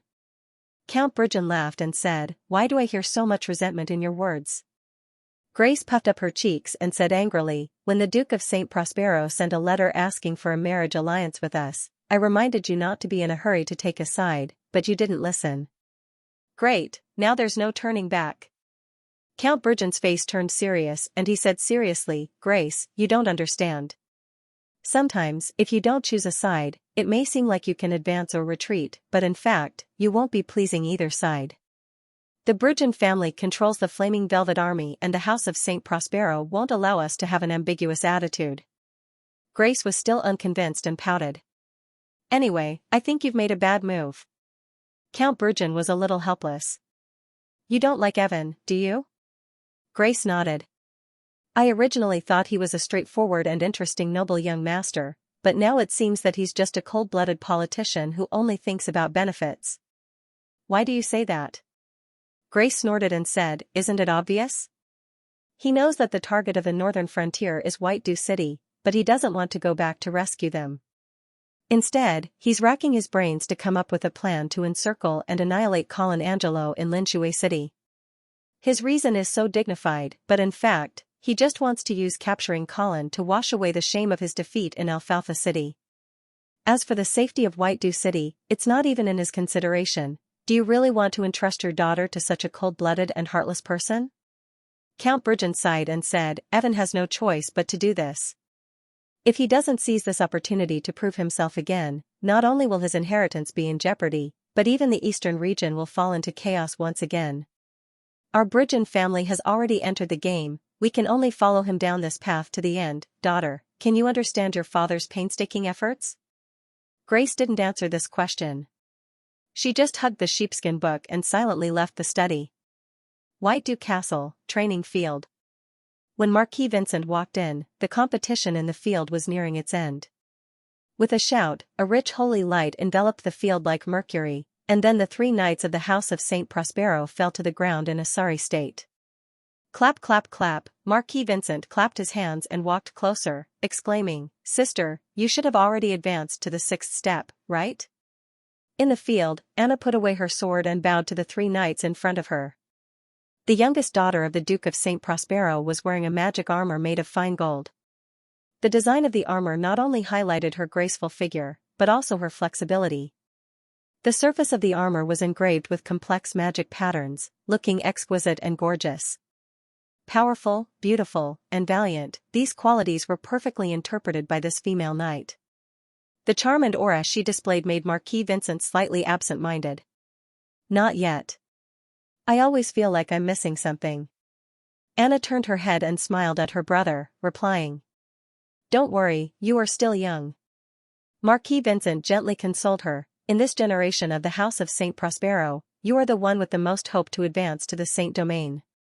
Anna nodded, not saying anything. She had heard similar words too many times, but every time she heard such words, she would only feel a heavy pressure. The eastern region had not given birth to a Saint Knight for nearly 100 years, and this embarrassment had gradually become the shame of the House of St. Prospero. And she, who had shown her talent as a knight early on, carried the hope of the family, and even the people of the eastern region. But this kind of pressure made the young Anna gradually feel breathless. However, Anna was also very sensible. No matter how great the pressure was, she never slacked off. When the other noble ladies were drinking tea and admiring flowers, she was practicing martial arts. When the other noble ladies were dressing up and wearing beautiful dresses, she was always wearing armor.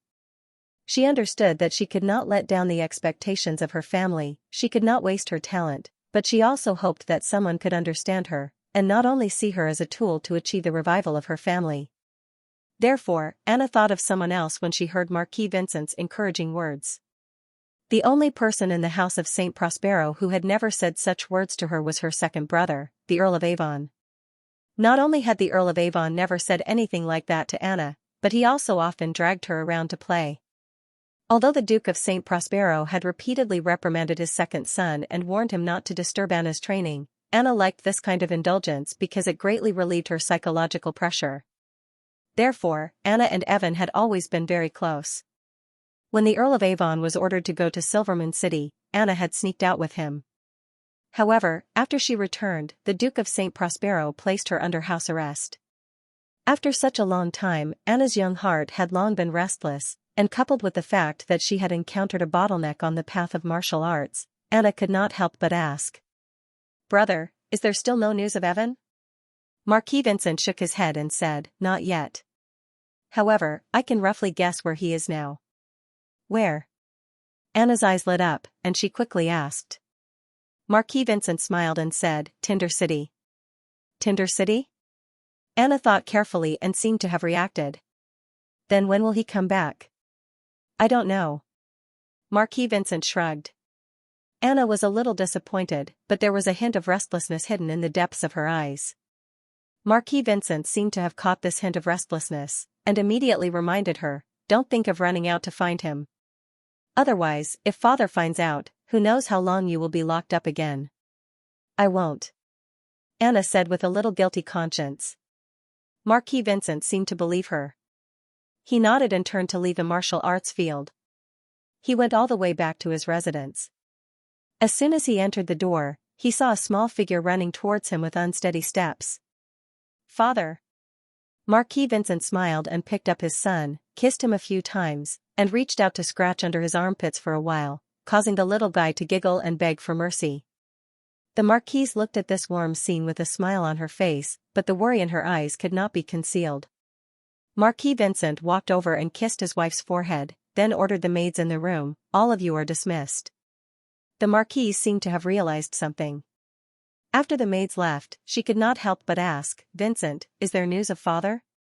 The Marquise's so-called father was Count Hall. During this period, the Marquise had been living in fear. Although there was no conclusion as to what had happened in Alfalfa City, some bad rumors had already spread in White Dew City. Moreover, the Hall family's sudden betrayal and destruction of the House of St. Prospero's fleet was an undeniable fact. The reason why the Duke of St. Prospero had not convicted the Hall family was mainly because he was afraid of the Hall family's fleet. The New Shui River was too important for the eastern region. Even if there was a glimmer of hope to win back the Hall family, the House of St. Prospero would not easily give up. They would not do anything to push the Hall family to the northern frontier. But for the members of the Hall family in White Dew City, this was a torment. Marquis Vincent pressed his wife's shoulder and gently squeezed it, comforting her, "Not yet, but you don't have to worry, I have already made arrangements." The Marquise shook her head and said, "You are hiding everything from me and unwilling to tell me anything, how can I be at ease?" "It's not that I am hiding it from you, but the time is not right, when will it arrive?" The Marquise could no longer suppress her anxiety. "Soon." Marquis Vincent put his son back in his wife's arms and whispered in her ear, "I hope you can go back to the Hall Manor tonight and tell your family that if a knight in red armor comes looking for you, immediately follow him." "A knight in red armor?" The Marquise's voice was trembling, not knowing whether it was because of excitement or fear. But just as she was about to ask for more details, Marquis Vincent pressed his finger on her lips and said, "Don't ask anything else. Don't ask about anything else. Knowing too much won't do you any good." "But, do you trust me?" Marquis Vincent hugged his wife's slender waist and asked in a deep voice. The Marquise stared into her husband's eyes and did not speak for a long time. It was not until her son in her arms could no longer bear the loneliness and began to twist that she came back to her senses. "Of course I trust you." Marquis Vincent let out a long breath and said, "Then do as I say. Rest assured, your Hall family will be fine." "Okay." Linshui City. It was late at night. Dozens of candles illuminated the study room. Military reports kept coming in, but Colin didn't read them. Instead, he let them pile up on the desk. Looking at the leisurely Colin, Prince Harrison couldn't help but ask, "Teacher, why aren't you dealing with these military reports?" "There's no hurry." Colin held an old sheepskin book in his hand and read it with great interest. Prince Harrison leaned over to take a look. It was a book titled Radiant Empire's Eastern Aristocratic Heraldry. Studying the Eastern Aristocratic Heraldry at this time, Prince Harrison was a little speechless, but he didn't dare to express it. He could only ask in an inquiring tone, "Teacher, can I take a look at these military reports?" "Sure," Colin said without raising his head. Prince Harrison came to the desk, fiddled with the candlesticks, and then used the candlelight to read the military reports that had been sent over. Princess Judy was also in the study room, but she had fallen asleep on the sofa. Colin was worried that she would catch a cold, so he called the maid to carry her back to her room. The study room was quiet again. Only the soft sound of flipping books and the light sound of burning candles could be heard. Prince Harrison looked at the military reports, and the more he read, the more apprehensive he became. He couldn't help but raise his head to look at his teacher, but he saw that he still had that leisurely look on his face. It seemed that he was really interested in the Eastern aristocratic heraldry. He wanted to speak several times, but when he saw how focused Colin was, he swallowed the words that were about to come out of his mouth. Then he anxiously scratched his ears and cheeks, fidgeting. Seemingly noticing Prince Harrison's movements, Colin asked with a smile, "What's wrong?" Prince Harrison hurriedly said, "Teacher, we're surrounded." "Is that so?" Colin still had that leisurely look on his face, as if he wasn't worried at all. Perhaps this calmness infected Prince Harrison, for he also calmed down from his anxiety. However, he still picked up a simple map, ran to Colin's side, and spread it out. Then, he gestured on it and explained. "Teacher, Linshui City is here. Alfalfa City is to the west of us, but now, there are already 3 armies from the eastern region. According to the military report, there are an estimated 60 to 70,000 soldiers. Moreover, we have a cavalry in the north. I estimate that there are no less than 20,000 of them." "Cavalry?" Colin chuckled. "Is there still cavalry in the eastern region?" "The cavalry of the eastern region can't be compared with the cavalry of the northern frontier, let alone the bloody cavalry." "But teacher, we are in the eastern region after all, wouldn't a lone army deep in the enemy's territory be most afraid of being surrounded?" "Am I already surrounded?" Colin raised his eyebrows. "Almost there." Seeing that Colin was still as lazy as ever, Prince Harrison began to panic again. "Teacher, you see, we'll only get further and further to the east, and there's the Alsace mountain range to the south. Unless we can take down Tinder City, it's a dead end, therefore, before this encirclement is completely closed, you'd better quickly gather the bloody cavalry and lead the army to break out." "Gather the bloody cavalry?" "Yes. I think there are only about 3,000 bloody cavalry in the city now. The rest of the troops should be scattered around, right?" "They're not here."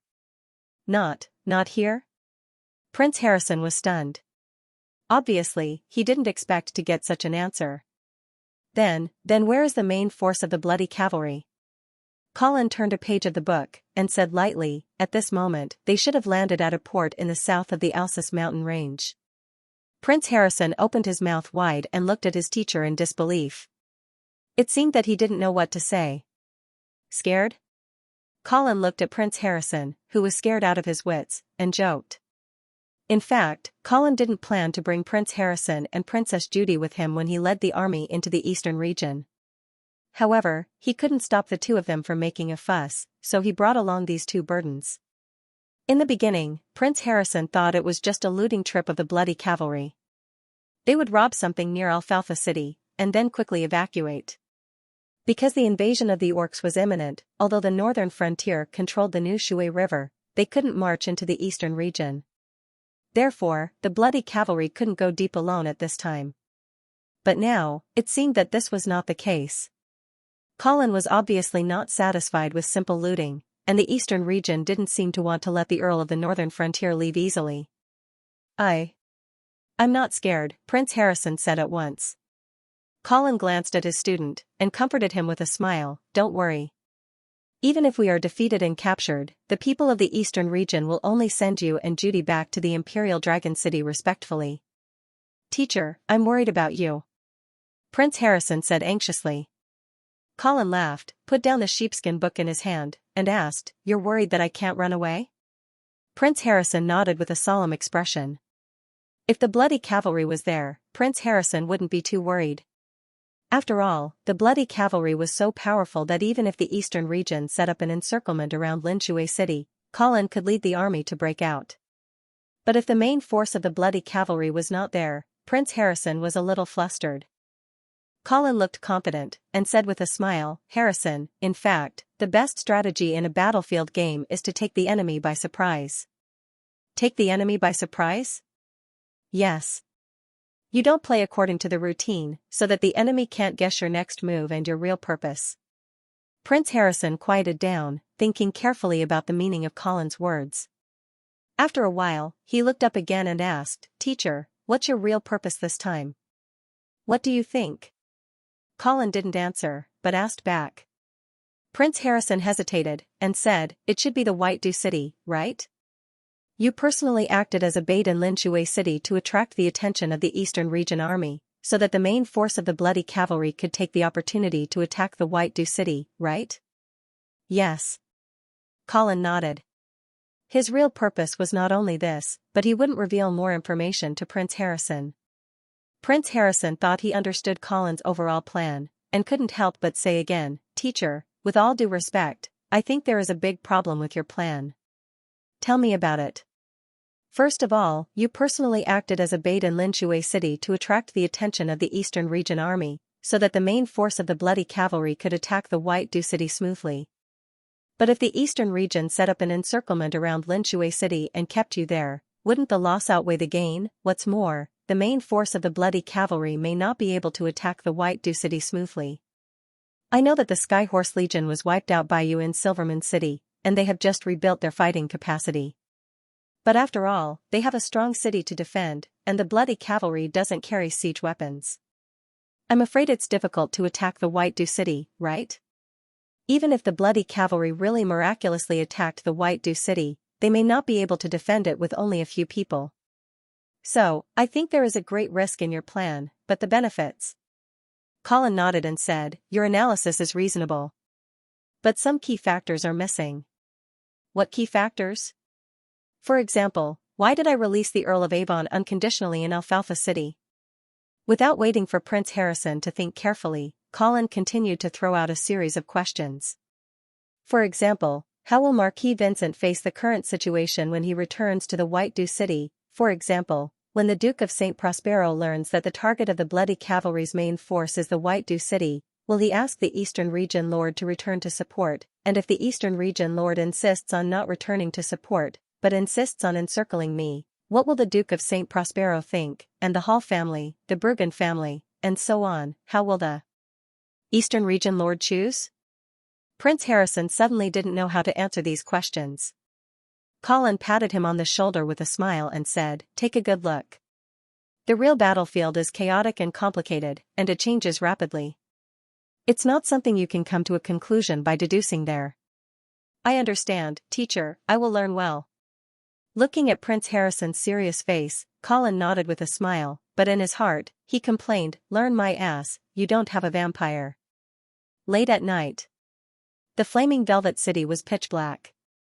The surging thunder and torrential rain swept over, shrouding everything between heaven and earth in the storm. From time to time, the lightning flashed across the sky, leaving a shocking flash of lightning on the dark curtain of the night, followed by deafening thunder. The flaming velvet castle seemed to be located in the middle of the thunderstorm. The continuous flashes of lightning and bursts of thunder seemed to be able to turn this exquisite and magnificent castle into ashes at any time. The candlelight in the castle seemed to be swaying due to the influx of wind, as if it would be blown out in the next moment. "Father-in-law, the lords around Linshui City have responded to my call and sent troops to block the retreat of the Blood Cavalry. Now, it's raining heavily and the road is muddy. It's the best time to trap the Blood Cavalry in Linshui City." Earl Bergen stood on the balcony of the castle. The flashes of lightning from time to time reflected on his face, making it bright and dark. After a moment, he finally made up his mind and ordered, "Good. Flaming Velvet Army, assemble." With this order, the 5 knights of the Bergen family immediately bowed and left the room to gather the army. The Earl of Avon couldn't hide his excitement. The nightmare that had been haunting his mind all this time was finally coming to an end. The humiliation of Alfalfa City was finally going to be completely washed away by this storm. Turning around, the Earl of Avon saw a beautiful figure standing at the door. He felt warm in his heart and quickly walked up to her. He stared at his fiancée's beautiful face and said in a deep voice, "Grace, I will dedicate the glory of this victory to you." Grace smiled gently and lowered her head, as if she couldn't bear the burning gaze of her fiancé. Her bashful appearance made Count Elvin want to pull her into his arms, but when he reached out his hand, Grace took a step back and whispered, "Don't worry, I'm not going to do anything to help you." "Then I will pray to my lord for you." May you return victorious as soon as possible. The Earl of Avon's hand stopped awkwardly in midair. He seemed to have realized his impoliteness, so he quickly retracted his hands, bowed, and left quickly. Count Brogan, who had seen everything, also walked to his daughter and said softly, "When we return victorious this time, you won't resist Evan like this anymore." However, Grace stubbornly pursed her lips and said, disregarding the safety of White Dew City and his family, he only wanted to wash away his shame.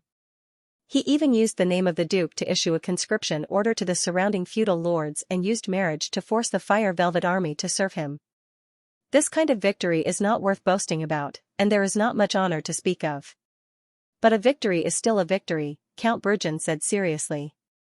If he wins this battle, he will be the future master of the eastern region. After saying this, Count Bergen ignored his daughter who was throwing a tantrum and strode out. The rain had stopped.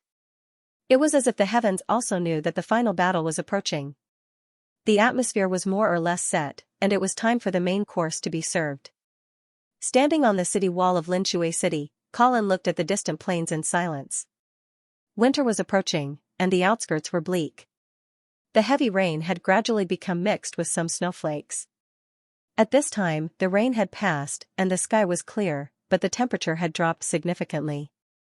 The north wind whistled past, making people shiver. Amidst the hurried footsteps, a messenger quickly approached. Seeing that Colin had no intention of reaching out to take it, Prince Harrison, who was standing guard at the side, took the military report. After flipping through it, he reported softly, "Teacher, the Fire Velvet Army has moved out." Only then did Colin come back to his senses, and an unfathomable smile appeared on his face. "We are surrounded." Then, he turned to look at the solemn Prince Harrison and asked, "Which direction do you think we should go to break out of the encirclement?" Hearing this, Prince Harrison immediately breathed a sigh of relief in his heart. Even though Colin had always appeared to have a card up his sleeve, Prince Harrison had been unable to remain calm these days as he watched the Eastern Army gather around Linshui City. Hearing Colin's question, Prince Harrison thought that this was a test from his teacher, and hurriedly said the answer he had pondered over for many days. "Teacher, I think we should break out of the encirclement to the west." "Why?" "First, the western side is formed by the allied forces of the various eastern lords. Although they moved out early with the intention of blocking our retreat, their composition is, after all, complex. Without tacit cooperation, it is very difficult to form a unified and coordinated battle rhythm. Even if they have a large number of people, it is the direction we have the most hope of breaking through.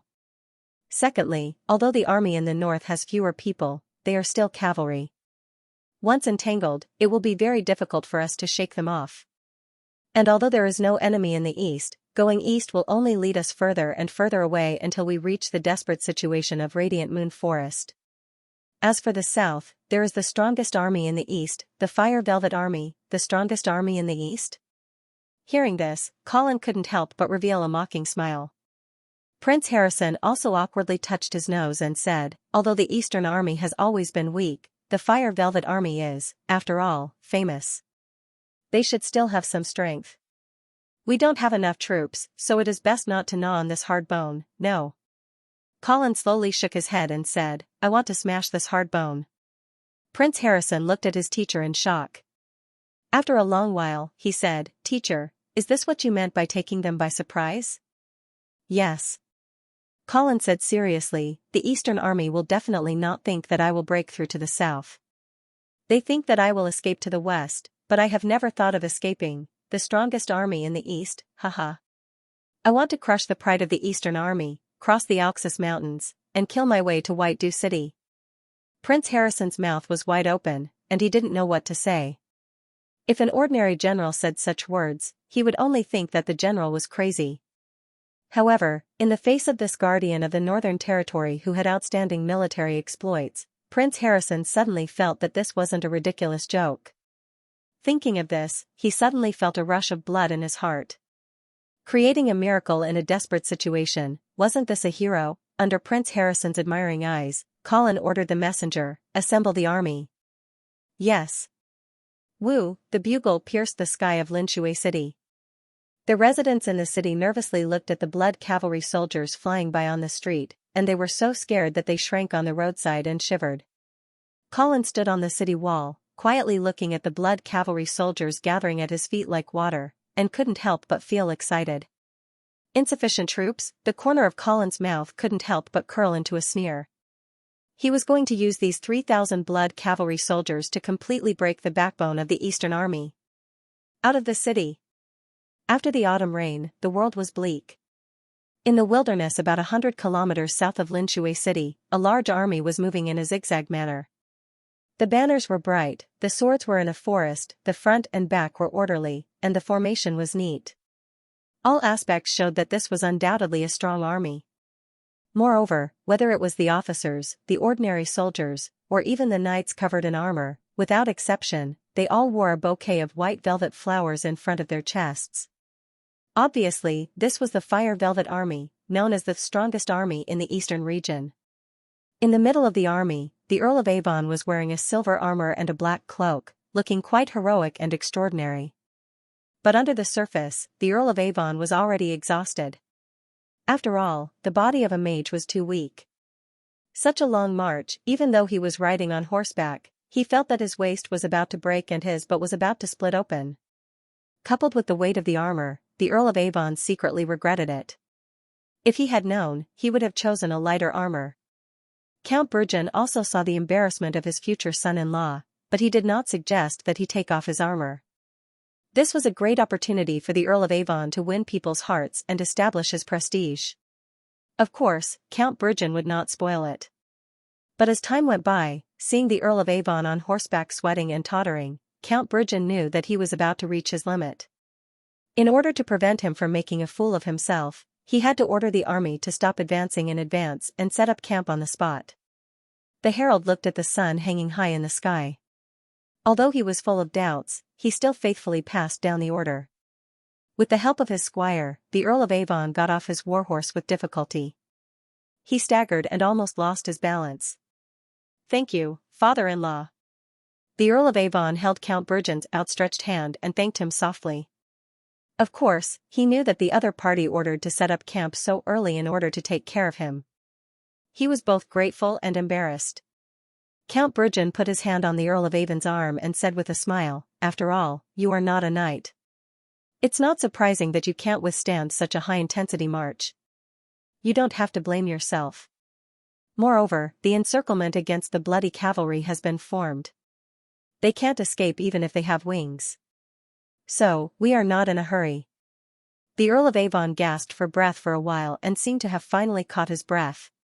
Hearing this, he smiled and said, "Father-in-law, I still want to hurry to Linshui City and personally see the sorry state of the northern frontier guardian." Count Bergen laughed and said, "No rush, no rush. I guess the blood cavalry should have received the news of the Fire Velvet Army's attack. I wonder which direction the northern frontier guardian will choose to break out of the encirclement. If there is no accident, the bloody cavalry should go west." The Earl of Avon said with certainty, "I think so too." Count Bergen nodded. "I hope the Lord's coalition army in the west can block the blood cavalry's attack." "Don't worry, father-in-law." The Earl of Avon smiled confidently. "If the main force of the blood cavalry is in Linshui City, then I'm really worried that they can break out of the encirclement. But now, there are only 3,000 blood cavalry in Linshui City, and the Lord's coalition army in the west has gathered more than 150,000 men. With such a disparity in strength, it's impossible for Colin Angeli to escape." Count Bergen nodded and felt that he was worrying too much. He smiled and said, "Maybe after exploring the surrounding situation, the people of the northern frontier won't have the courage to leave Linshui City." "Haha, that's the best. When the Fire Velvet Army arrives at Linshui City, I'll personally write a letter to Colin Angeli to persuade him to surrender. Then you can also think about what price the northern frontier should pay to redeem this person." The father-in-law and son-in-law chatted and laughed, as if they had already determined that the blood cavalry in Linshui City couldn't make any waves. After chatting and laughing for a while, Count Bergen said, "You take a rest first, I'll go patrol the camp." "Okay." The Earl of Avon sat down against a thick tree trunk. The squire wanted to help him take off his armor, but the Earl of Avon shook his head and refused. "No hurry, let's wait until it's dark." Turning his head, he saw his guardian knight, Fletcher, standing not far away. His whole body was covered in armor and his back was straight, as if such a long journey didn't affect him at all. The Earl of Avon was a little envious, but he still said loudly, "Knight Fletcher, sit over here and take a rest." Hearing this, the Knight Fletcher walked over and bowed. He didn't even take off his helmet and just sat down silently. The Earl of Avon asked with concern, "How's your injury?" The Knight Fletcher was stunned and hesitated for a moment, then he replied in a stiff and hoarse voice, "It's nothing serious." Then he fell into silence again. The Earl of Avon couldn't see the expression on the Knight Fletcher's face under the armor, but he felt that he could understand how he felt. He thought that the Knight Fletcher was still blaming himself and feeling ashamed about what happened in Alfalfa City, so he reached out and patted the Knight Fletcher's armor to comfort him. "Don't worry, we'll be able to wash away that shame soon." The Knight Fletcher nodded and still didn't speak. The Earl of Avon looked at the busy but orderly Fire Velvet Army camp and fell silent for a moment. As the second son of the Duke, he actually didn't have much experience in leading an army. The House of St. Prospero's direct army, the Pegasus Legion, had always been commanded by his brother, Marquis Vincent. Although he had always acted like he didn't care about it, the Earl of Avon still hoped to have a powerful army that could charge for him. Especially when he found that the position of Duke of the Eastern region was within his reach, this idea became extremely strong. Although the Fire Velvet Army in front of him was powerful, it was still the private army of the Bourgeon family. Perhaps, after this battle, he would have to pay more attention to the rebuilding of the Pegasus Legion. The sun gradually set in the west, and the Fire Velvet Army camp began to smell the aroma of meat. The Earl of Avon had already taken the roasted lamb leg that his squire handed over to him and started to chew on it. After eating for a while, he asked with some doubt, "Is Earl Bourgeon not back yet?" The squire shook his head and said, "My lord, do you want me to go and take a look?" "No need." The Earl of Avon waved his hand and buried his head in the lamb leg in front of him again. At this moment, the sound of hurried horse hooves made the Earl of Avon raise his head again. "Father-in-law, dinner is ready, come quickly." The Earl of Avon was halfway through his sentence when he saw that Earl Bourgeon's expression wasn't right, so he swallowed the rest of his sentence. Earl Bourgeon flipped off his horse and said anxiously, "We've met the Blood Cavalry's sentries." The Earl of Avon was stunned for a moment before he said, "The Blood Cavalry can't be coming in our direction, right? Could it be the scouts they left in the south to keep an eye on the Fire Velvet Army?" "Impossible." Earl Bourgeon shook his head firmly. "It's not one or two scattered sentries, it's a formation of sentries. The sentries we sent out to scout all suffered a great loss, the Blood Cavalry must be nearby." The Earl of Avon opened his mouth wide, obviously shocked by this news. Earl Bourgeon had already decisively ordered, "Get into formation. Prepare to meet the enemy." When the Fire Velvet Army realized that the Blood Cavalry was nearby, the Blood Cavalry also discovered the location of the Fire Velvet Army. Before the two armies clashed, their respective Sentinel Cavalry had already launched a brutal battle.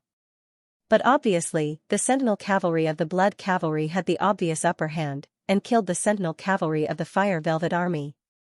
Later on, Earl Bourgeon did not dare to send out the Sentinel Cavalry to scout the surrounding situation anymore. In terms of individual bravery and cooperation in small-scale battles, the Fire Velvet Army could not compare to the Blood Cavalry, who had been fighting with trolls on the Sky Ice Field for many years. If the Sentinel Cavalry could not be sent out, the Fire Velvet Army was no different from a blind man.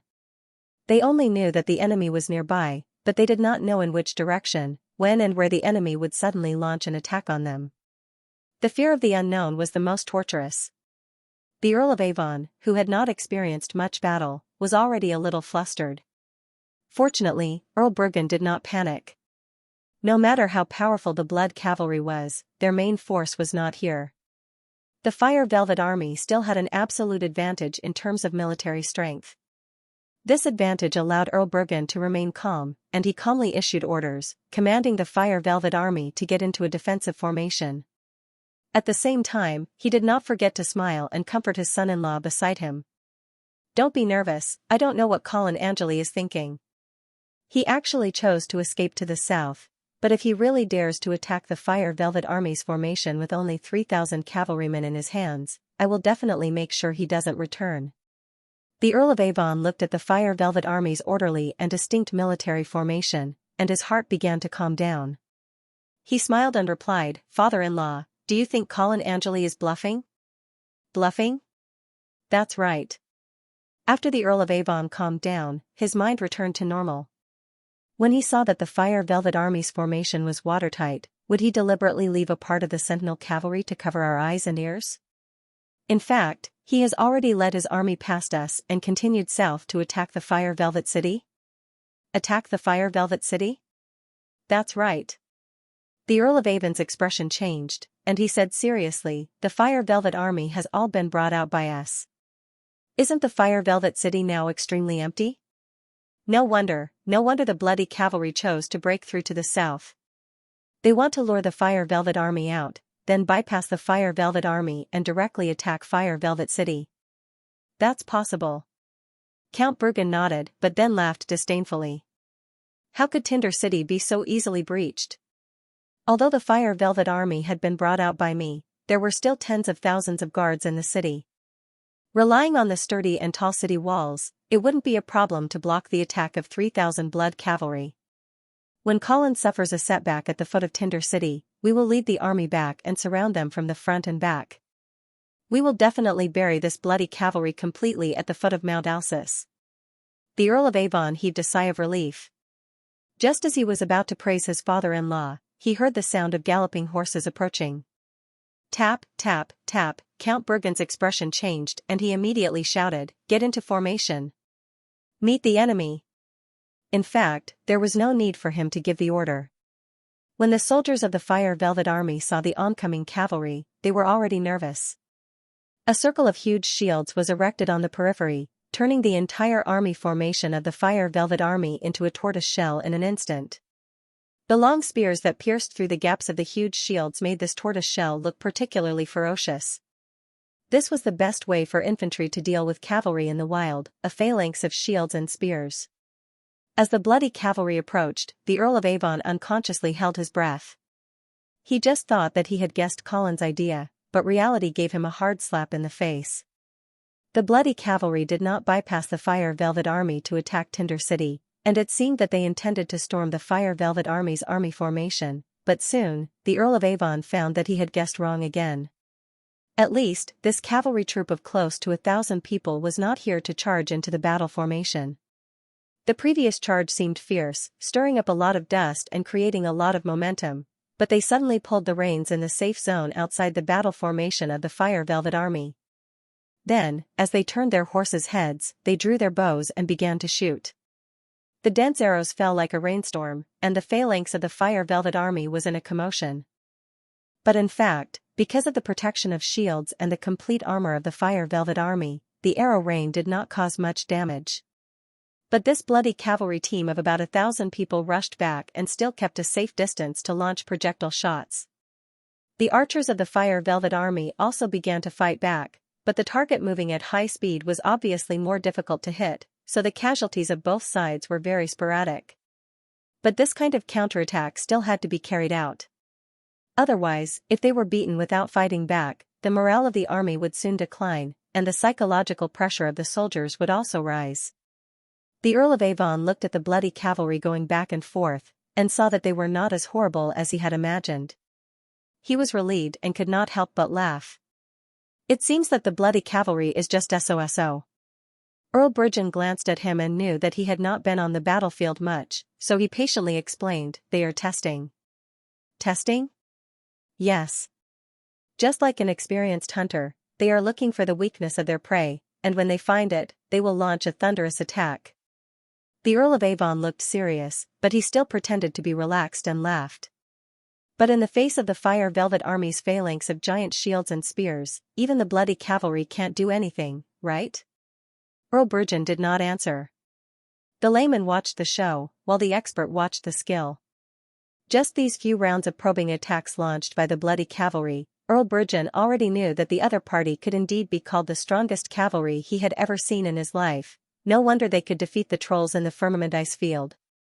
In fact, since the Sky Horse Troop was completely wiped out in Silvermoon City, the nobles of the eastern region had been paying 120% attention to this terrifying cavalry of the northern frontier. And the Fire Velvet Army, as the strongest army in the eastern region, immediately made how to deal with the cavalry, or rather, how to deal with the bloody cavalry, the first priority of their daily training. But no matter how targeted the training, no matter how well prepared Earl Bridgen was, when he really faced the bloody cavalry on the battlefield, he finally felt this kind of substantial pressure. Even if the other party had not started the most explosive charge, Earl Bridgen was already beginning to worry whether the phalanx of the Fire Velvet Army could withstand the impact of the bloody cavalry. Feeling the oppressive atmosphere, the Earl of Avon also tactfully shut his mouth. Not long after, the bloody cavalry that was hovering around the Fire Velvet Army suddenly went far away, and the battlefield returned to peace for a moment. This made many of the Fire Velvet Army soldiers feel particularly uncomfortable. "Is it over?" the Earl of Avon asked doubtfully. Earl Bridgen's expression was extremely stagnant. He slowly shook his head and said in a deep voice, "No. The real battle has just begun." The battlefield fell into a strange silence. But such a silence made the soldiers of the Fire Velvet Army nervous, so that they could only hear their own breathing. Finally, the blood cavalry moved. The rumbling sound of the horses' hooves was like thunder in spring, which instantly made the wilderness boil. Two cavalry teams of about 700 to 800 people began to speed up and rushed to the right rear wing of the Fire Velvet Army. This was the most chaotic position in the tentative attack just now. "Shields up. Spears, press forward." In the Fire Velvet Army, the orders of the officers rose one after another. The shield soldiers and spear soldiers in the front row built a steel thorn with their flesh and blood, trying to block the charge of the iron cavalry in front of them. However, many of them were already trembling in fear. Being members of the Fire Velvet Army, these soldiers were definitely elites in the eastern region. At least the fire velvet flowers on their chests were picked by themselves on the cliffs of 3,000 meters high. Moreover, in order to prepare for the battle with the blood cavalry, the Fire Velvet Army specially practiced with the cavalry of the eastern region. However, when they really faced the rolling iron hooves of the blood cavalry, they were shocked to find that compared with the blood cavalry, the cavalry of the eastern region was as docile as a flock of sheep. In the trembling of the earth, the two cavalry teams of the blood cavalry had rushed to a certain distance, and all the cavalrymen began to draw their bows. Whoosh! Whoosh! Whoosh! Different from the previous tentative projectile shooting, this time the blood cavalry was close enough to aim and shoot directly.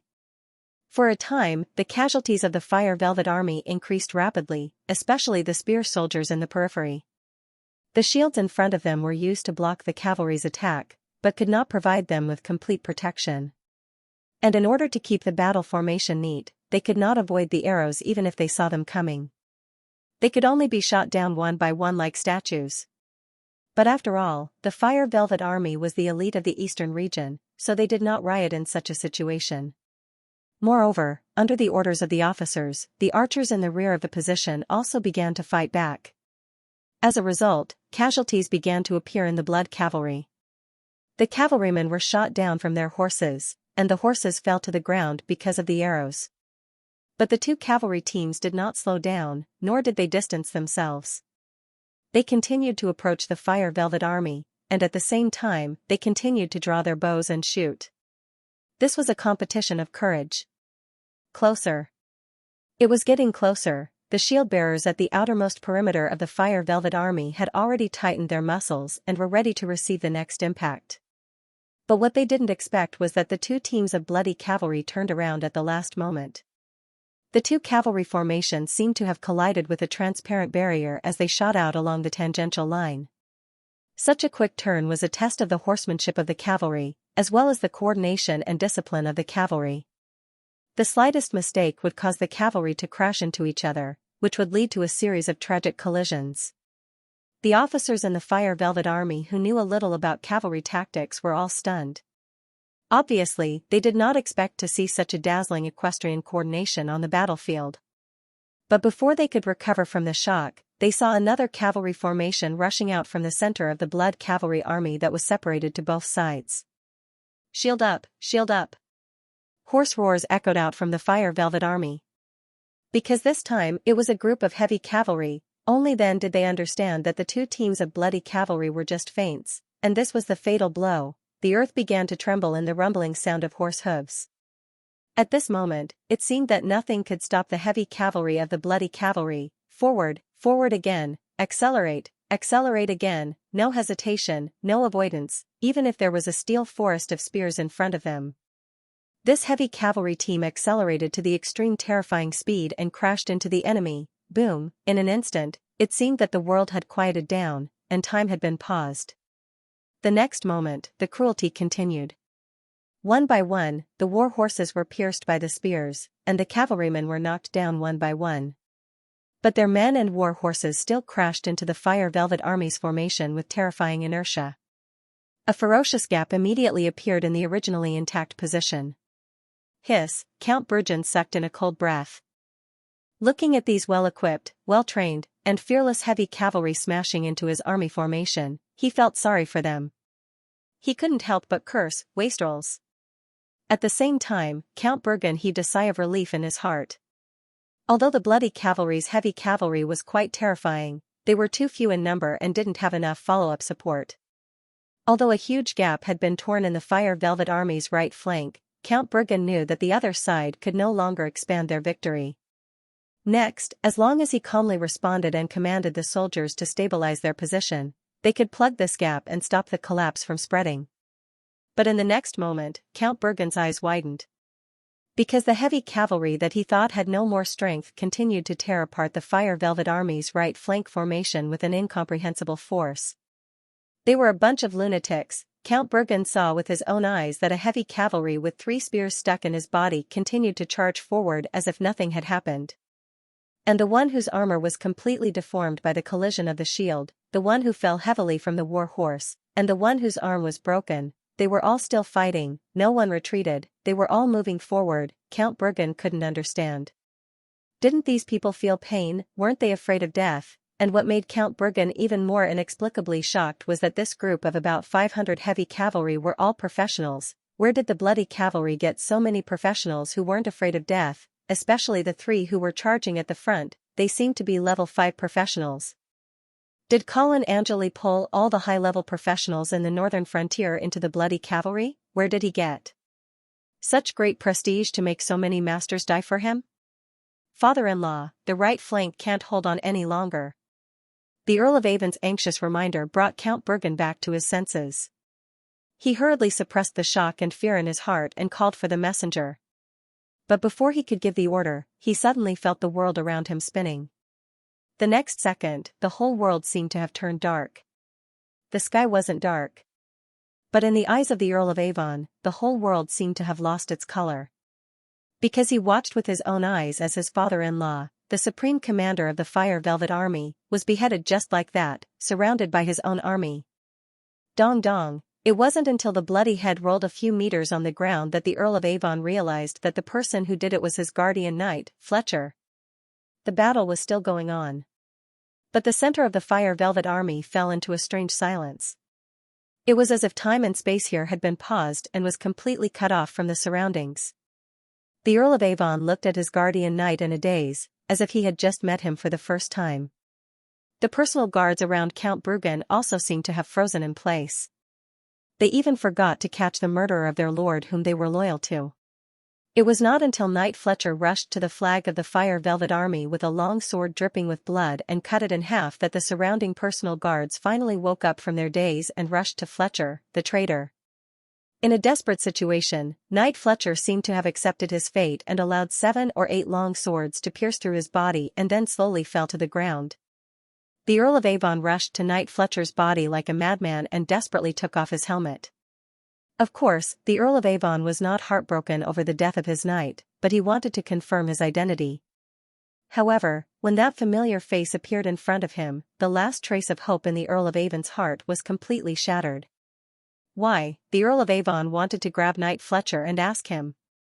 His most loyal knight had actually killed his father-in-law on the battlefield. The world seemed to have played an extremely malicious joke on him, but at this moment, the Earl of Avon could not laugh at all. Kill him and avenge the Earl. A knight of the Bruggen family roared. But then someone stopped him. Are you crazy?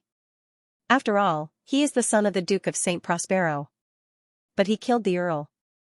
That was his knight who killed him, without his order. How dare his knight do that? That doesn't mean we can kill him. The blood of the Paladin family is not so easy to taint. What do you think we should do? Take him back to Fire Velvet City for trial. Who will judge him? Just as the knights of the Bergen family were arguing, the Earl of Avon finally calmed down. He did not care about the soldiers of the Fire Velvet army that surrounded him and the gazes that were glaring at him covetously. You want to judge me? You have to survive from the bloody cavalry first. These words woke everyone up. When they looked back, they saw that the light cavalry that had originally scattered to the two sides had circled back, and almost seamlessly connected with each other to apply pressure on the gap in the formation that had been torn apart by the heavy cavalry. All of this was coordinated quite well. As the front row of the shield and spear formation had been completely dispersed, the right wing of the Fire Velvet army had been flattened. Chaos began to appear. Actually, it was not that the Fire Velvet army did not have the power to fight. Although the bloody cavalry tore open the gap on the right wing, they were too inferior in number after all, and could not expand the battle results quickly enough to completely secure the victory. Therefore, as long as the Fire Velvet army could respond quickly and calmly, they could still prevent a complete collapse. However, the prerequisite for all of this was that the Fire Velvet army must have a calm and experienced commander. It just so happened that such a commander, Count Brugen, was already dead.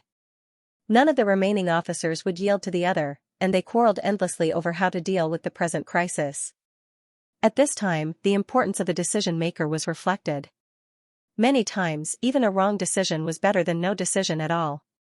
Originally, with the identity of the Earl of Avon, after the death of Count Brugen, he should have automatically become the commander of the Fire Velvet army. Unfortunately, Count Brugen died in the hands of the Earl of Avon's knights.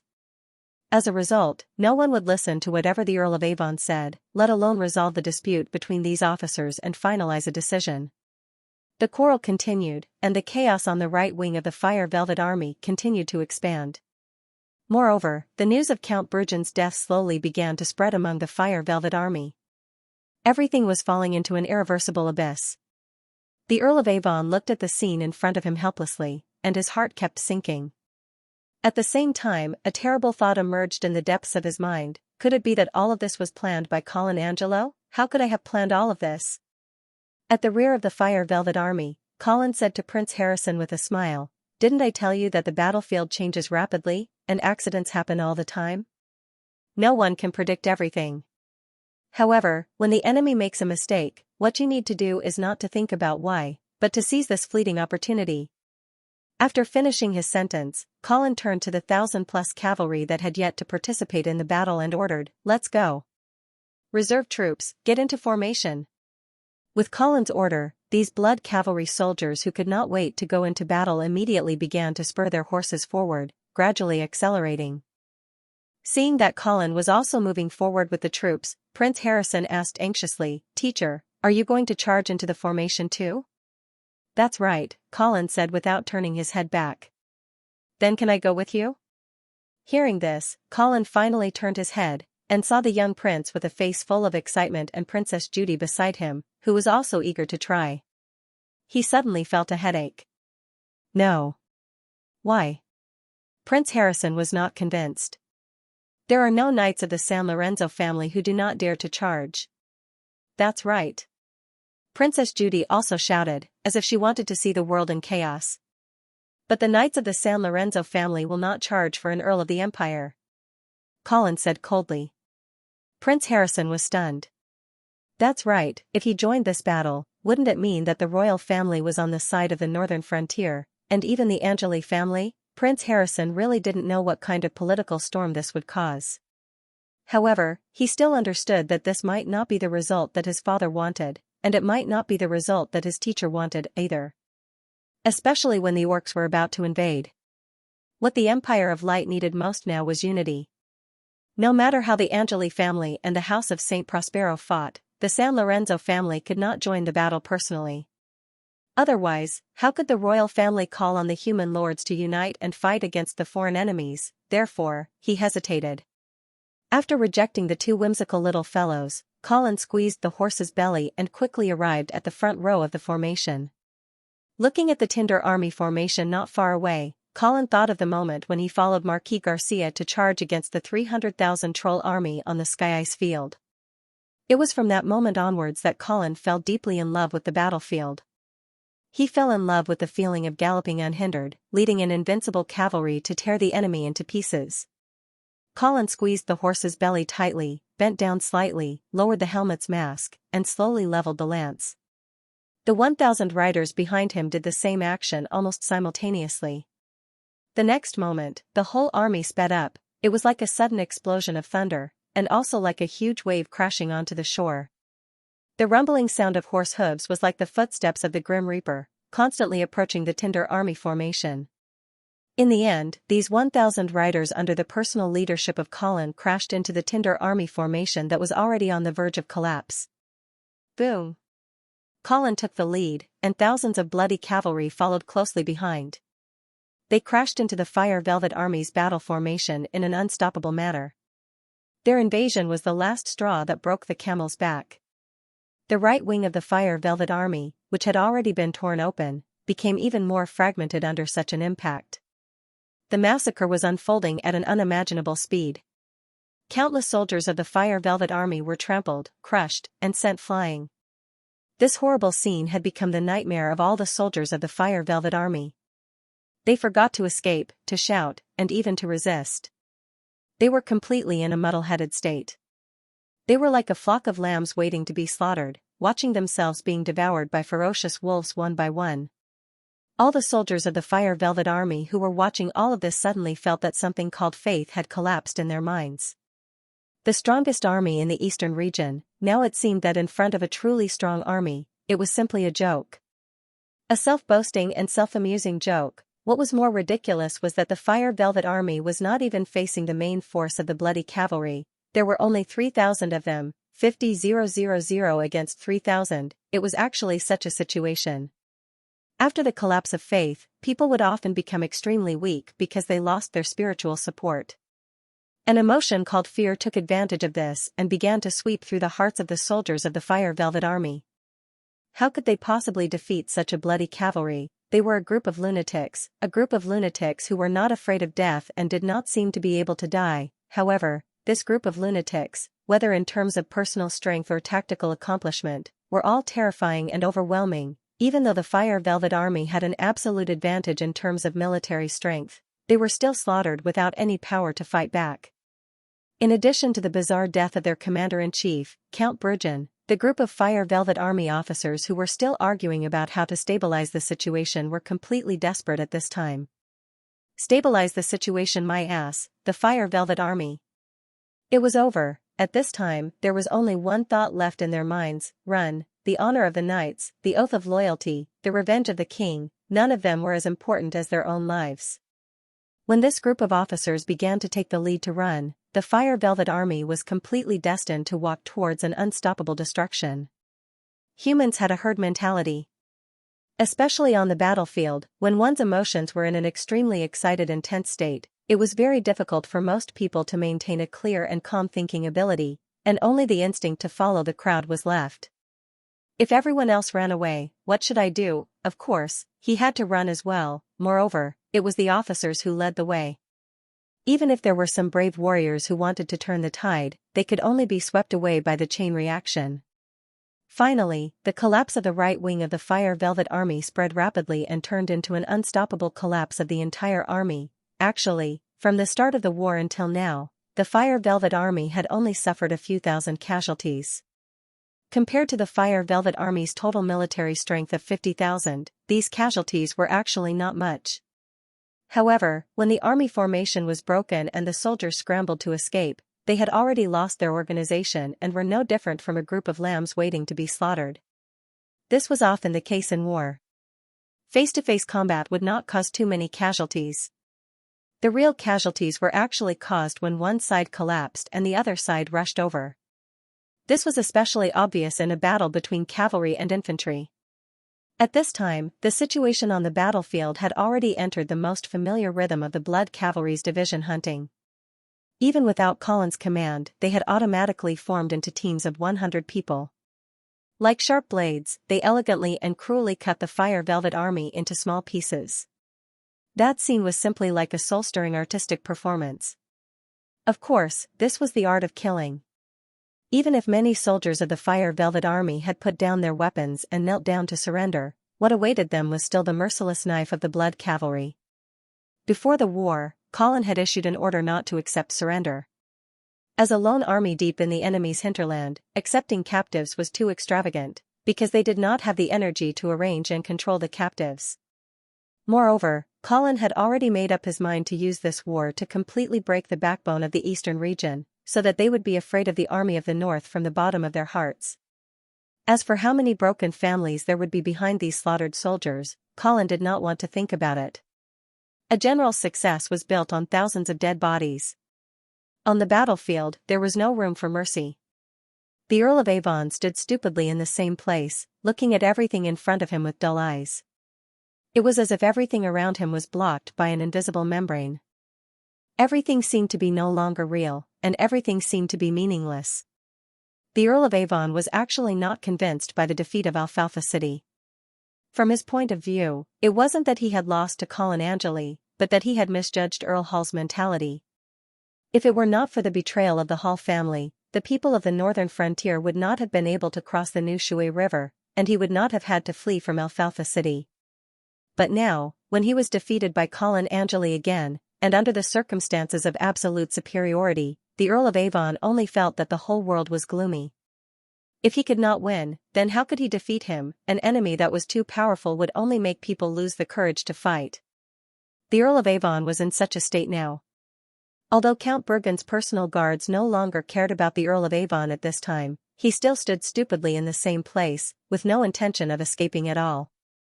Until a figure covered in blood rushed in front of him, greeting him with a mocking tone. "Yo! I didn't expect to meet you again so soon, Earl of Avon." The Earl of Avon's slackened pupils refocused, and only then did he recognize the knight in front of him. It was Colin Angeli. Even if he lost, he would not lose.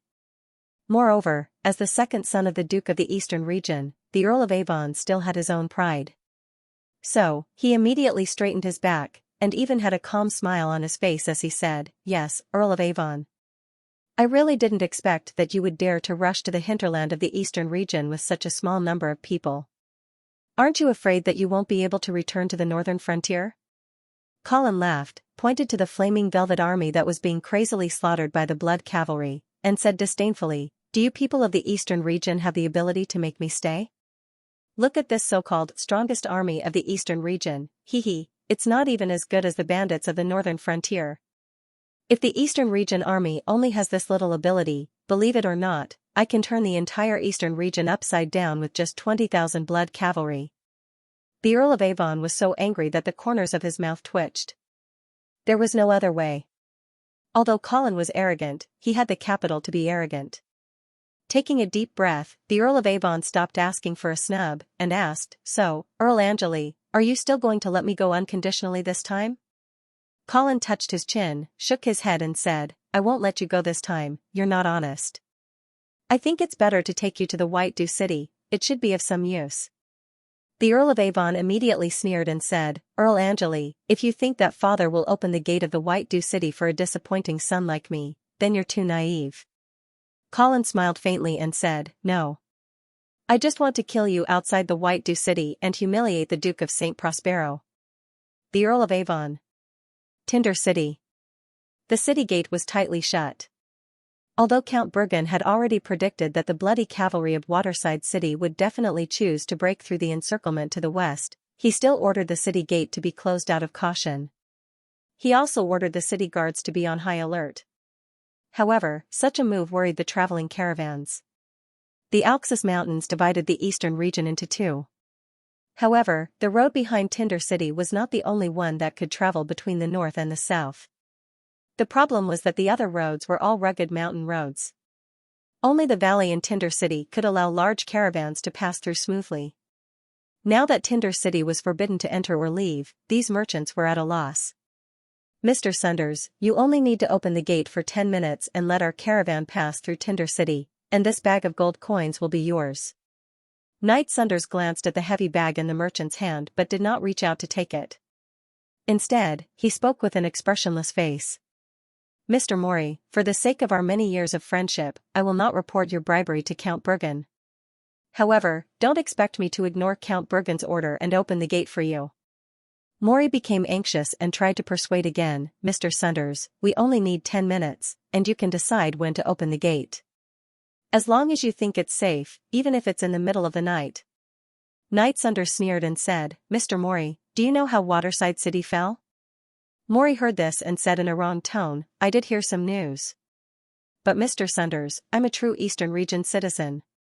Not those damned half-elves. Besides, you and I have known each other for so many years. Do you still think I'm a spy from the northern frontier? Knight Sunders still shook his head firmly and said, I'm sorry. I won't open the gate even if there's a little risk. Mori was so anxious that his forehead was covered in sweat. He still did not want to give up. Mr. Sunders, your worries are completely unnecessary. As long as the northern frontier people are not stupid, they will not choose to come south. Tinder City is indestructible, and it blocked the only way across the mountain. They will only die if they come here. Knight Sunders suddenly raised a hand and stopped Mori's long-winded persuasion. Just as Emoli was puzzled, he saw a small black dot appear outside the city and was approaching Fire Velvet City. The black dot was very fast, and it didn't take long for them to see that it was a cavalry squad of about 10 people. However, when Emoli saw the tall mountain flaming velvet flag and a familiar military uniform, he heaved a sigh of relief and said, Sir, perhaps there is good news from the front line. Knight Sunders relaxed a little, but he still did not give the order to open the gate. When the cavalrymen arrived at the wall, their leader took off his helmet, revealing a familiar face. Knight Sunders ordered his soldiers, get ready.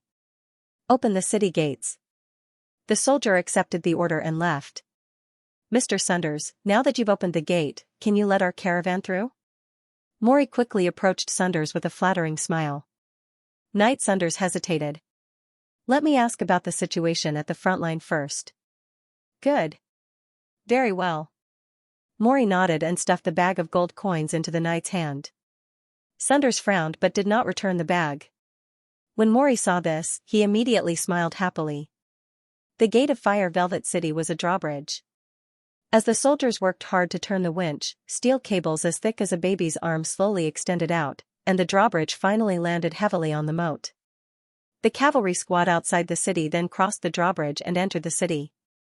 Knight Tritt, how is the situation at the front line? Knight Sunders walked down from the city wall and asked with a smile. Very good, Knight Cut replied calmly, and then climbed up the tower. Knight Sunders was stunned. Although he felt that the other party's tone and attitude were a little strange, he did not stop him. He only followed up and asked in a low voice, What do you mean by very well? Did you successfully besiege the bloody cavalry in Waterside City? Knight Tritt did not answer. Instead, he kept walking forward. Knight Sunders scratched his head and thought it was a military secret, so he asked, Then what mission did you come back for this time? Knight Tritt nodded, indicating that he did have a mission, but as for what the mission was, he did not say a word. Knight Sunders was a little annoyed. He thought that he had a good relationship with Knight Tritt, but the other party was so cold to him at this moment. He could not help but go up and stop the other party, saying, What's wrong with you? Why did you go up the city tower without saying a word? At this moment, Knight Sunders finally met Knight Tritt's gaze. But what kind of gaze was that, indifferent, cold, like a piece of ice that never melted on the peak of Alsace? Only then did Knight Sunders realize that something was wrong, but Knight Tritt suddenly rushed forward and knocked him aside. Knight Sunders took a few steps back awkwardly and steadied himself. When he looked back and saw the target that Knight Tritt rushed to, he was shocked and shouted anxiously, Quick! Stop him quickly! He wants to destroy the winch. However, the soldiers on the city tower obviously did not react. They were still staring blankly at Knight Tritt, who was emitting a strong holy light and wielding a warhammer, rushing over. Bang! In the next second, the warhammer in Knight Tritt's hand smashed heavily on the winch that controlled the suspension bridge. In an instant, countless wood shavings and iron fragments flew everywhere. What are you trying to do? Knight Sunders immediately pulled out his longsword and roared in shock and anger. Knight Tritt, however, seemed to have completed his mission. He stood there with his hands tied and did not move, allowing Knight Sunders to place the longsword on his throat. Tritt! If you don't give me a reasonable explanation, when the Count comes back, At this moment, Night Sunder suddenly saw a long black thin line on the horizon outside the city. Thump thump thump, the earth began to tremble, and so did Night Sunder's body. He finally understood and roared angrily at Night Trid in front of him, "You traitor!"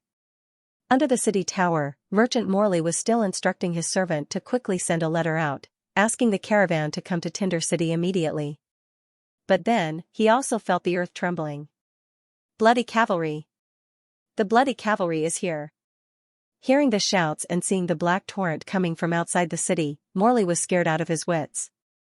He immediately shouted back, "Close the gate! Hurry up and close the gate!" However, the gate did not move at all. When Morley was about to run up the city tower to see what was going on, he saw a group of panicked soldiers running down from the city tower. Morley grabbed one of them and questioned in a hoarse voice, "Why aren't you closing the gate?" That person trembled and answered, Can't. Night Trid betrayed us, destroyed the winch." Morley heard this and his legs gave out. He fell to the ground just like that. The servant had long run away. Morley struggled to get up several times, but his legs were too weak and he could not get up at all. The rumbling sound of horse hooves was getting closer and closer. Morley knew he could not run away, so he quickly rolled to the side of the road and covered his head with his hands like an ostrich. Soon, the thunderous sound of horse hooves arrived. The dust raised by the hooves almost buried Morley. Then came the sounds of killing and screams. Morley did not dare to look up anymore. He could only pray to the god of light, hoping that the bloody cavalry would not see a small figure like him. Why was the blood cavalry here? Where was the fire velvet army? Morley was lying on the ground, his head full of doubts. He felt that the sound of hooves behind him would never end. Countless cavalrymen were breaking into the fire velvet city one after another. Morley didn't know how long he had been lying on the ground. His head was dizzy and his ears were buzzing. He felt dizzy. But he didn't dare to get up. He didn't even have the courage to look up. Nobody came to check on him, so Morley thought that his strategy of pretending to be a dead body should be successful. As long as he kept pretending, he wouldn't have to face those ferocious blood cavalry. Unfortunately, Morley's dream was soon shattered. Because a war horse stopped beside him. The hot breath from the horse's nose was blowing on Morley's head. He wanted to continue pretending to be dead, but he didn't dare to. "You, get up!" a young and majestic voice ordered. Morley had no choice but to raise his head. He saw a young general in blood-red armor riding a tall horse, looking at him coldly. Behind the young general were two children, a boy and a girl. They were wearing exquisite armor. It was obvious that they were not ordinary people. However, why did the flame emblem on the armor look so familiar? Morley thought as he climbed to his feet, trembling. Royal family. Morley, who had just stood up, knelt down again. Obviously, he finally recognized the emblem on the armor of the two children. It was the emblem of the San Lorenzo family of the Empire. Morley was confused. Why was the royal family here? Colin looked at Morley, who was rolling his eyes, and asked in a light tone, "What's your name?" "My name is Morley." "You look like a merchant, right?" "Yes." Morley nodded honestly. It was actually very easy to distinguish the merchants in this world.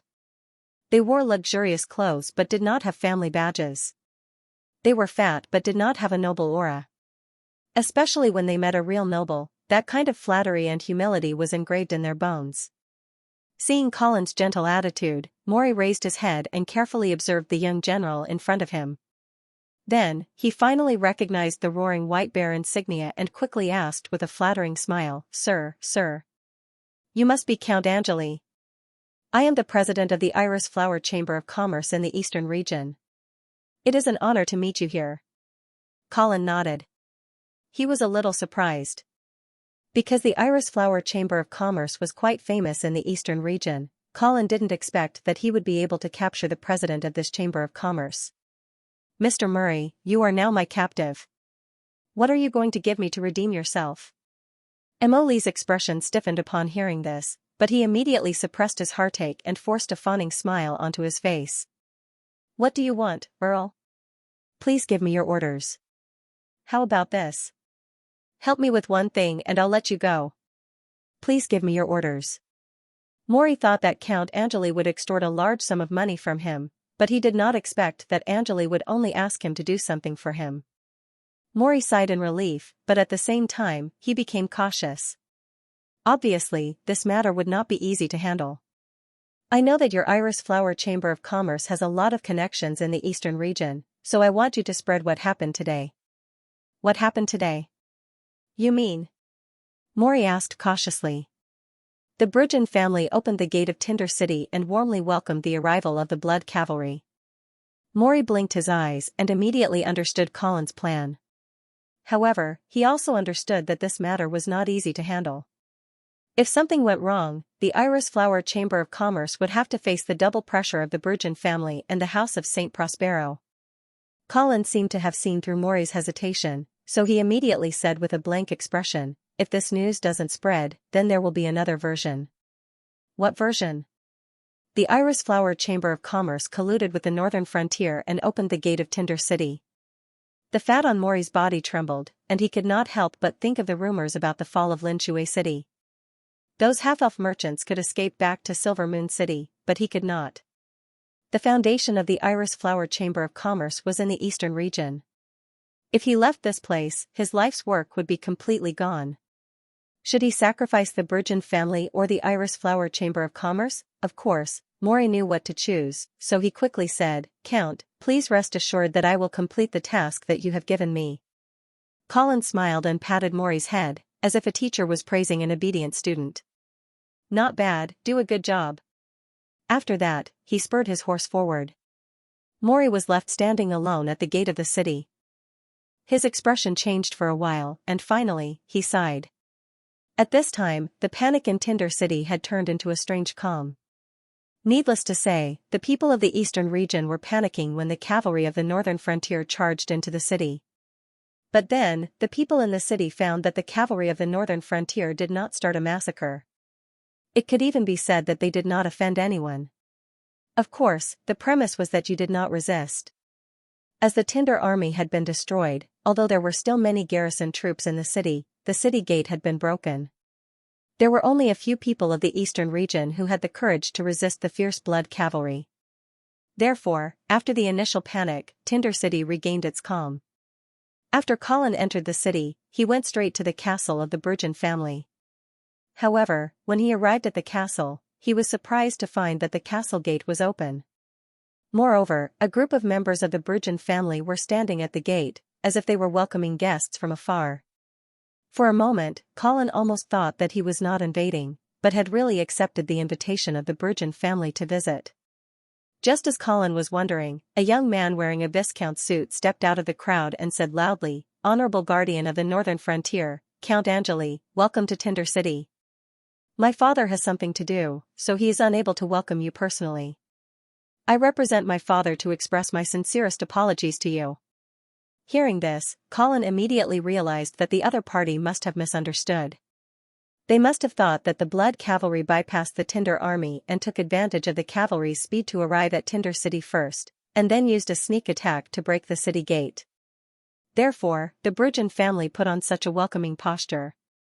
Firstly, it showed that they were confident enough to remind Colin not to act recklessly. Secondly, it was to buy time for the Tinder army to rush back. Therefore, Colin smiled and said, "You can't represent Count Bruggen." The young man was stunned and said, "Count, I forgot to introduce myself. I am the eldest son of Count Bruggen, and also the first heir to the family's Count title, Green Viscounts.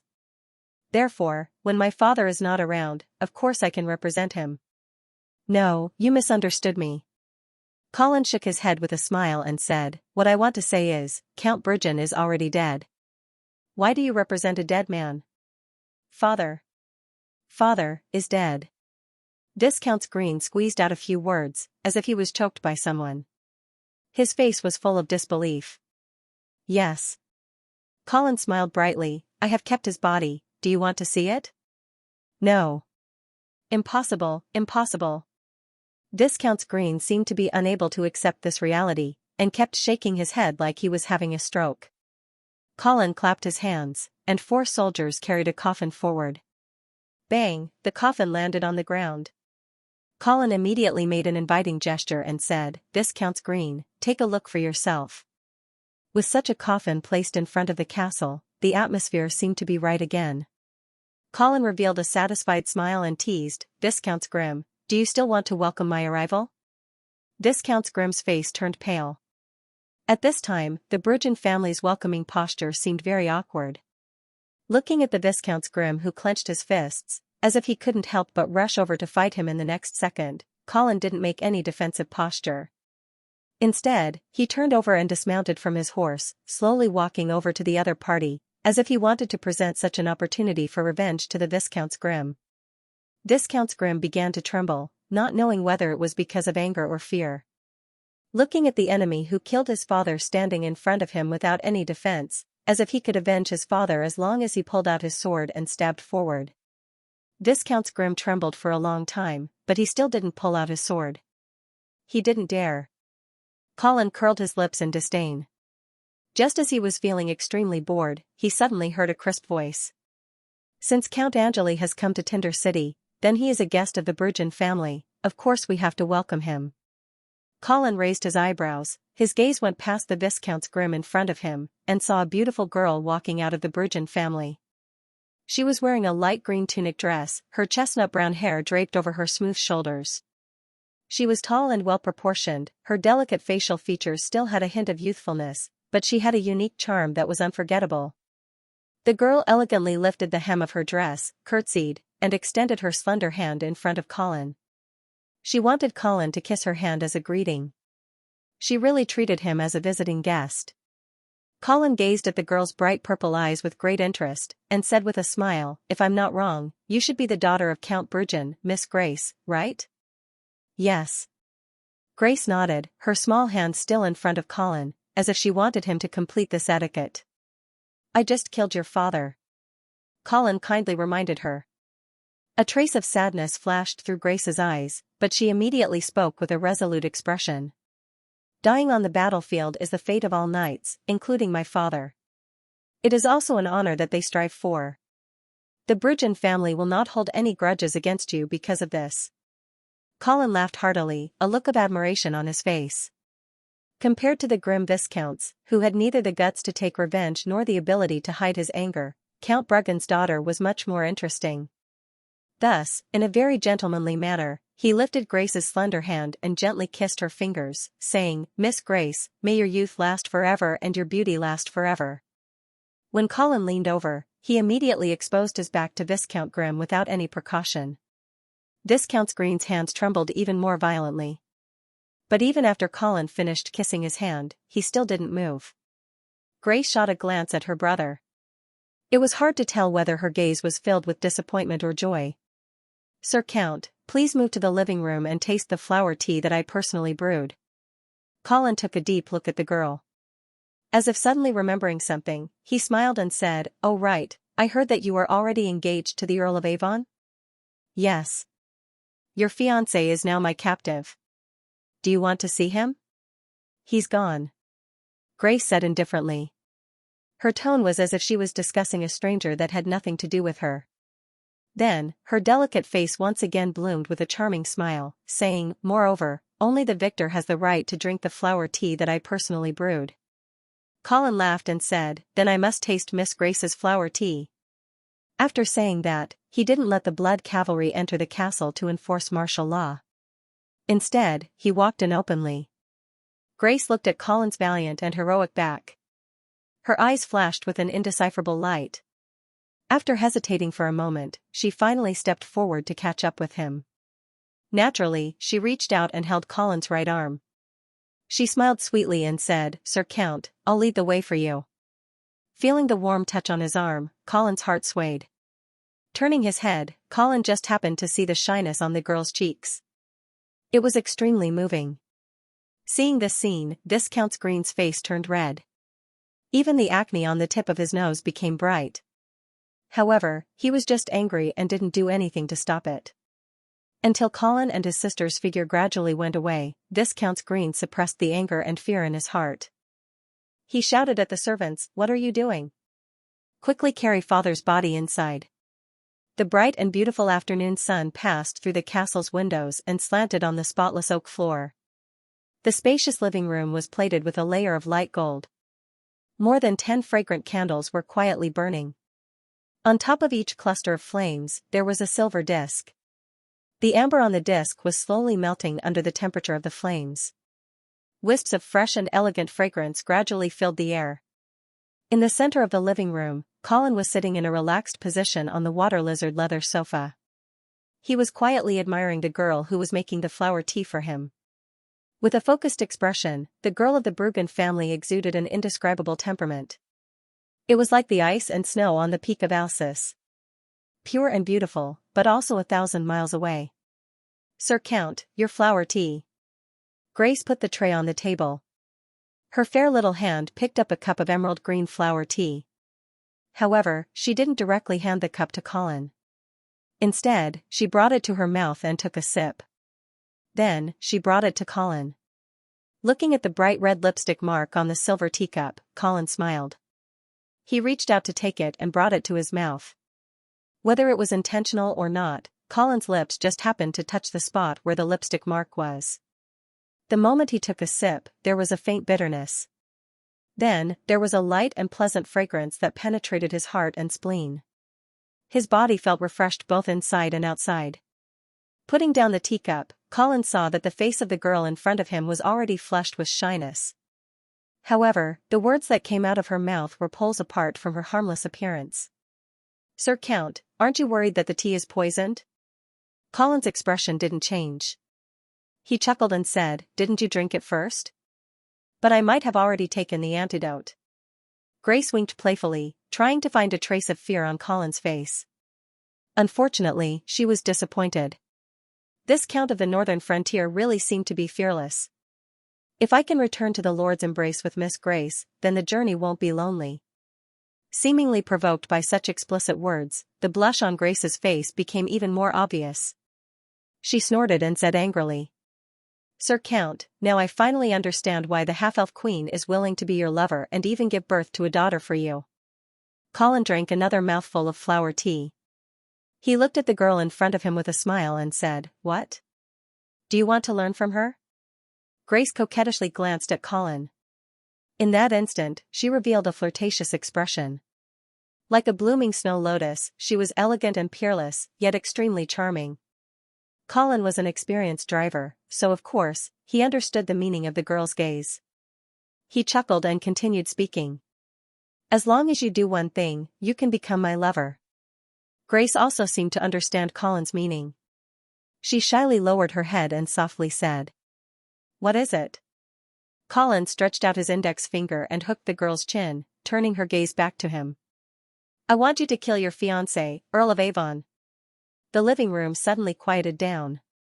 Grace also suddenly froze, her bright and beautiful purple eyes filled with shock and fear. Obviously, she did not expect Colin's request to be this. "What? You don't dare?" Colin withdrew his finger and did not hide his disappointment. Grace smiled bitterly and said in a coquettish tone, "Earl, that is the son of the Duke of St. Prospero." "You are worried about the revenge of the House of St. Prospero?" "Yes." Grace nodded without hesitation. Colin smiled playfully and said, "But even if you don't kill the Earl of Avon, the Duke of St. Prospero will not let the Bruggen family off." Grace obviously misunderstood Colin's meaning and explained, "The Duke of St. Prospero will not blame the Bruggen family for the defeat of the Fire Velvet Army. Moreover, my father has already sacrificed himself heroically on the battlefield. He did not violate his oath." No, of course the Duke of St. Prospero will not blame the Bruggen family for the defeat of the Fire Velvet Army. But what if the Bruggen family opens the gates of Fire Velvet City and surrenders to the Blood Cavalry? Colin then told Grace about the meeting he had with the president of the Iris Flower Chamber of Commerce at the city gates and what he had asked him to do. Grace's eyes widened. She did not expect Colin to use such a method to slander the Bruggen family. However, she had no choice but to admit that such slanderous words were easier to believe. After all, compared to the fantasy of the 50,000 Fire Velvet Army being wiped out by the 3,000 Blood Cavalry and the Fire Velvet City being conquered in an instant, it was more reasonable for the Bruggen family to betray the eastern region and surrender to the northern frontier. Grace was sure that when such a rumor reached the ears of the Duke of St. Prospero, the Bruggen family would not be as trusted as before, even if she continued to marry the Earl of Avon. The geographical location of Tinder City was too important. Even if there was only a sliver of possibility that the Bruggen family would betray them, the Duke of St. Prospero would definitely take thunderous measures to eliminate this hidden danger. When Colin saw Grace's complexion constantly changing, he knew that she had figured this out. He smiled and said, "How about it? Do you dare to kill the Earl of Avon now?" Grace fell into silence. Colin wasn't in a hurry. He continued to savor the flower tea with a leisurely look on his face. When the tea was finished, Grace finally opened her mouth. "My lord, I think a living Earl of Avon would be more useful to you." He still didn't dare to. Of course, perhaps it was because he was unwilling. Colin stared into Grace's eyes and asked, "Why?" Grace poured another cup of scented tea for Colin. She deliberated for a moment before speaking. She deliberated and said, "My lord, forgive me for speaking bluntly. Although your bloody cavalry is invincible, there are too few of them. They can conquer but can't defend. And because the invasion of the orcs is imminent, you can't mobilize the northern frontier army to invade the eastern region. So, you are destined to give up all the cities in the eastern region that you have conquered, right?" Colin nodded and used his eyes to signal for Grace to continue. Grace felt a little more confident as she continued, "But your lordship, if we return without any results, I'm sure you won't be willing. Especially a strategic place like Tinder City. Anyone who wants to get a share of the eastern region will not be willing to give it up easily. So, my suggestion is that you can use the Earl of Avon to form a puppet regime north of the Alxis Mountains. The Bruggen family will help you block the pass to the south of the Alxis Mountains. As for the lords of the eastern region north of the Alxis Mountains, I believe that after they hear that you have wiped out the Fire Velvet army in one battle, they will certainly be terrified and will not dare to be enemies with the Blood Cavalry. At this time, you can push out the Earl of Avon, the direct descendant of the Paladin family. Those lords will definitely follow the trend and pledge their loyalty to Evan. In this way, you can control half of the eastern region by controlling the Earl of Avon." Colin smiled faintly and said, "Sounds good. But, there is a problem." "What problem?" "I don't trust Evan. This kid has too many ideas and is not easy to control." Glace hurriedly said, "I can help you. You can leave Evan in Tinder City and 3,000 bloody cavalry. I can assure you that the House of St. Prospero will not be able to reach the north of the Alxis Mountains." Colin still shook his head, "But I don't trust you either." "Why?" Grace pouted her rosy lips and said unwillingly, "You can trust the half-elf queen, why can't you trust me? I can do what she can do." With that, the girl gritted her teeth and sat on Colin's lap. She put her hands on Colin's chest and put on a very charming posture. Colin's heart skipped a beat and he subconsciously reached out to hold the girl's slender waist. Feeling the warm and fragrant breath and the burning eyes, Colin's heart could not help but beat faster. However, Grace's slightly stiff body still revealed the restlessness in her heart.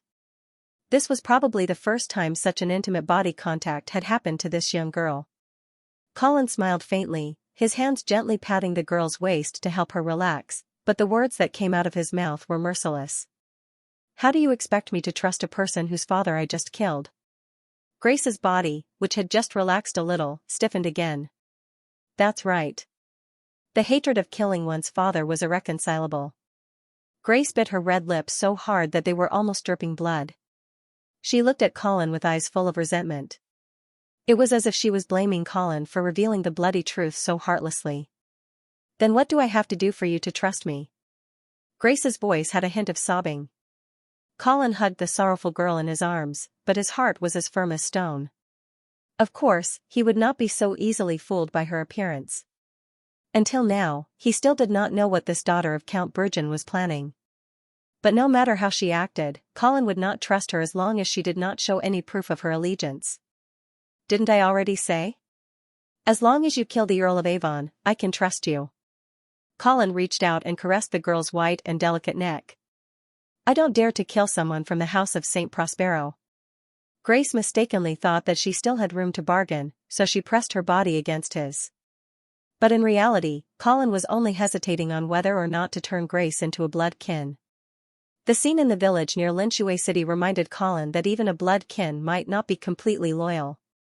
He was still observing the performance of the other blood kin, Marquis Vincent. He hoped to see if Marquis Vincent would still be absolutely loyal to him in a situation where there was a serious conflict of interest.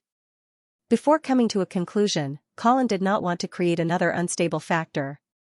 Of course, if Grace was willing to kill the Earl of Avon, then Colin would definitely trust her. Because at that time, what would prevent Grace from betraying him would not only be the fetters of the blood kin, but also the collusion of interests. Grace looked at Colin's eyes, which were gradually turning cold, and the hope in her heart was gradually extinguished. She steeled her heart and pressed her tender red lips against his. Colin did not dodge. But just as he was savoring the girl's youthfulness and fragrance, a light cough came from outside the living room. Scram! The messenger outside the door was so frightened that he trembled. He immediately knew that he had come at the wrong time, but when he thought of the importance of this news, he still reported in a loud voice. Sir Count, Saint Prospero Evan has been rescued. What? Colin finally broke free from the softness, strode to the door of the living room, and asked in a deep voice, "What's going on?" Sir, just now, a powerful female knight suddenly rushed into the city, killed several people, and rescued Saint Prospero. We are searching for their whereabouts in the city. Female knight? Yes, sir. She's wearing gorgeous armor and holding a huge broadsword. It's said that she's a powerful fifth-step knight. It should be Miss Anna Saint Prospero. Grace also came over with a blush on her face. It was hard to tell whether it was regret or relief in her expression.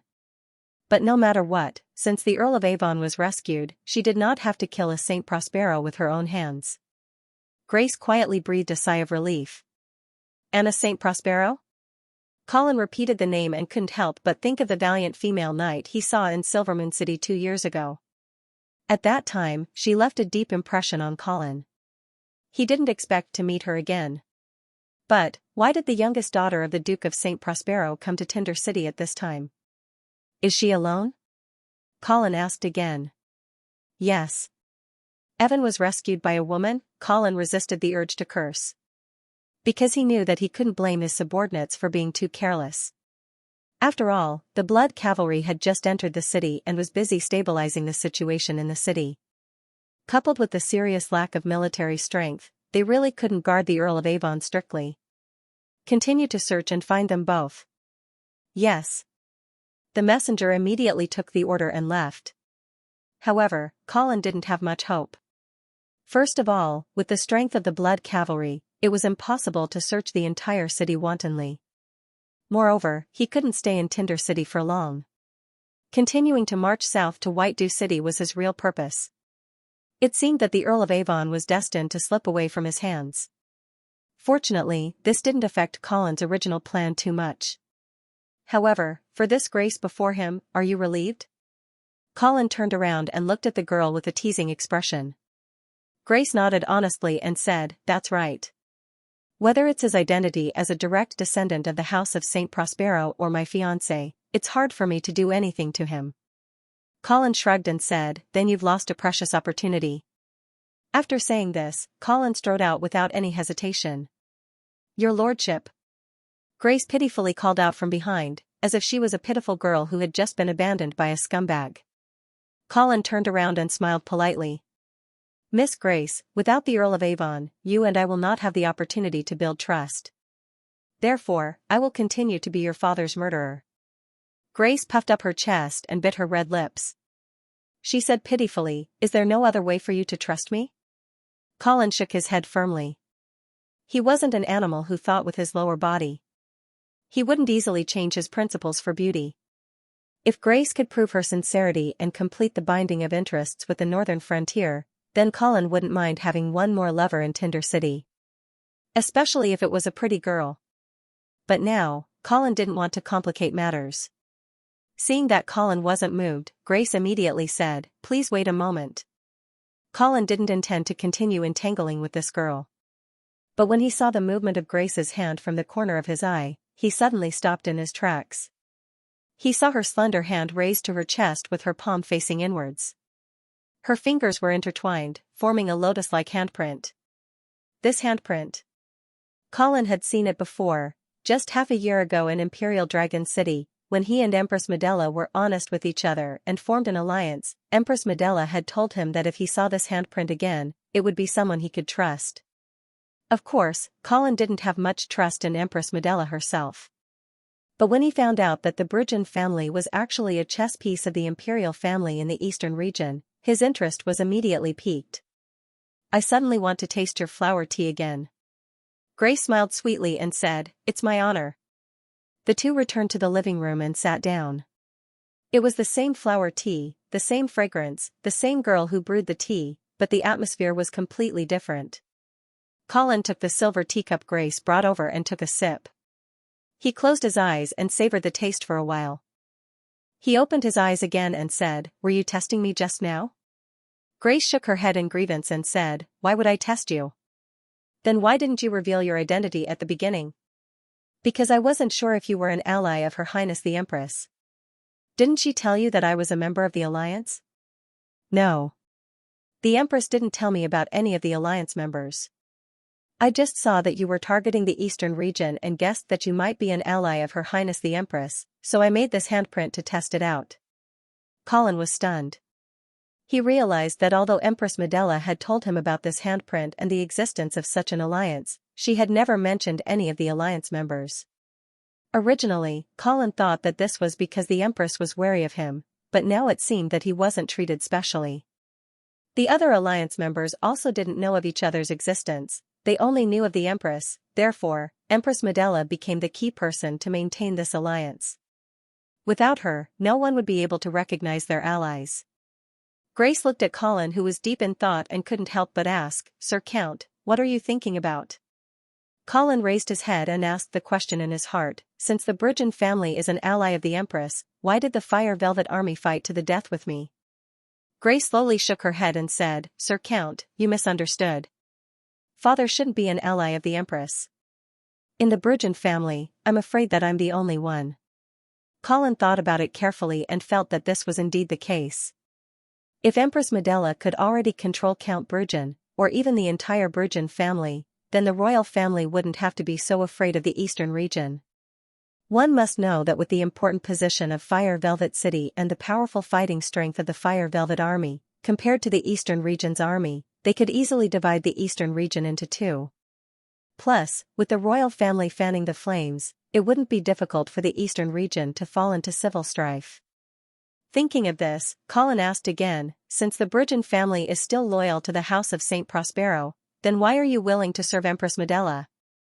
Grace didn't answer this question, but asked in return, "Sir Count, why are you willing to ally with Her Highness the Empress?" "She has something on me," Colin thought to himself. But then, he came to a realization. "So that's why." Colin suddenly laughed and said, "Miss Grace, what does Her Highness the Empress have on you?" How to establish trust? Different people had different solutions to this problem. Empress Medela's method was to exchange secrets with each other and use them as leverage. Since Grace could become Empress Medela's ally, it meant that this seemingly innocent girl actually had a fatal leverage in the Empress' hands. With leverage, they would have a way to restrain each other and would not betray each other. Of course, the premise was that this leverage had to be true. Colin had played a trick last time, but he later realized that Empress Medela was not honest either. Sigh, they were all old silver coins. They exchanged loneliness. However, if it was about Grace, Colin felt that this young girl might not be able to deceive Empress Medela like he did. That was why he asked the question just now. Grace glanced at Colin, but hesitated and did not speak. Colin picked up the teacup and drank the flower tea in one gulp. "Originally, when Earl of Avon ran away, you lost the chance to gain my trust. But now, there's a new opportunity in front of you. What are you hesitating for?" Grace poured another cup of tea for Colin and probed, "My Lord Count, when I first formed an alliance with Her Highness the Empress, Her Highness used her own secrets to exchange with me. I wonder if you..." Colin smiled faintly and said, "Of course. I'll tell you the leverage I gave Empress Medela back then." Grace clearly did not expect Colin to be so easy to talk to. She immediately perked up and nodded repeatedly. "My weakness is that Charles St. Hilda was killed by me." Colin handed over his leverage without blushing or skipping a beat. Grace could not hide the shock in her heart. She was unwilling to kill the Earl of Avon because she was afraid that she would be tainted with the blood of a direct descendant of the Paladin family. But she did not expect this person in front of her to. Moreover, Charles was his wife's brother. Grace really wanted to ask Colin, "Don't you feel guilty when facing your wife at night?" However, from the beginning to the end, Grace had never considered the possibility of Colin lying to her. In her opinion, since Colin was able to use this secret to gain Empress Medella's trust, then of course it was true. Looking at the wide-eyed Grace, Colin raised his hand and made an inviting gesture. "It's your turn." Grace took a few deep breaths and calmed her heart. She then asked a question. "Count, do you know why I wasn't too grieved when I learned that you had killed Count Bergen?" Colin's heart stirred. Indeed, Grace's behavior was somewhat strange.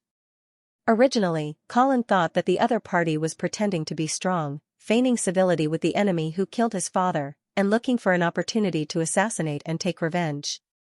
However, Colin had already given her so many excellent opportunities to assassinate him, yet Grace had done nothing. If she was that cowardly Viscount's Grimm, it would have been fine if she didn't dare, but to be so calm after learning of her father's death, Grace clearly had enough courage. Moreover, from their interactions during this period of time, Colin felt that rather than avenging her father, Grace was more tirelessly trying to gain Colin's trust. If it wasn't for the fear of staining her hands with the blood of a direct descendant of the Holy Knight family, Grace would probably be willing to kill her own fiancé to prove her loyalty. This wasn't how a young girl should act when facing the enemy who killed her father. Why? Did Count Bergen not treat you well? Colin thought, can't it be a ghost? Is it a father's melodramatic story? Grace shook her head and said, no, my father treated me very well. He doted on me and treated me as if I were his own. Treated you as if you were his own? Colin was just about to ask if she knew how to use words, but then he reacted. Could it be that Count Bergen isn't your biological father? Grace nodded, confirming Colin's guess. Colin hurriedly asked, then who is your biological father? And how did the Empress know about this secret? Grace revealed a look of reminiscence, and then she narrated tirelessly. 5 years ago, I followed my father to Imperial Dragon City to attend His Majesty's birthday celebration. That was also the first time I met Empress Medela. As soon as we met, Her Highness the Empress didn't hide her fondness for me and even offered to personally teach me court etiquette. Lord Count, you should know that this was actually a hint for me to marry into the royal family. My father was very surprised.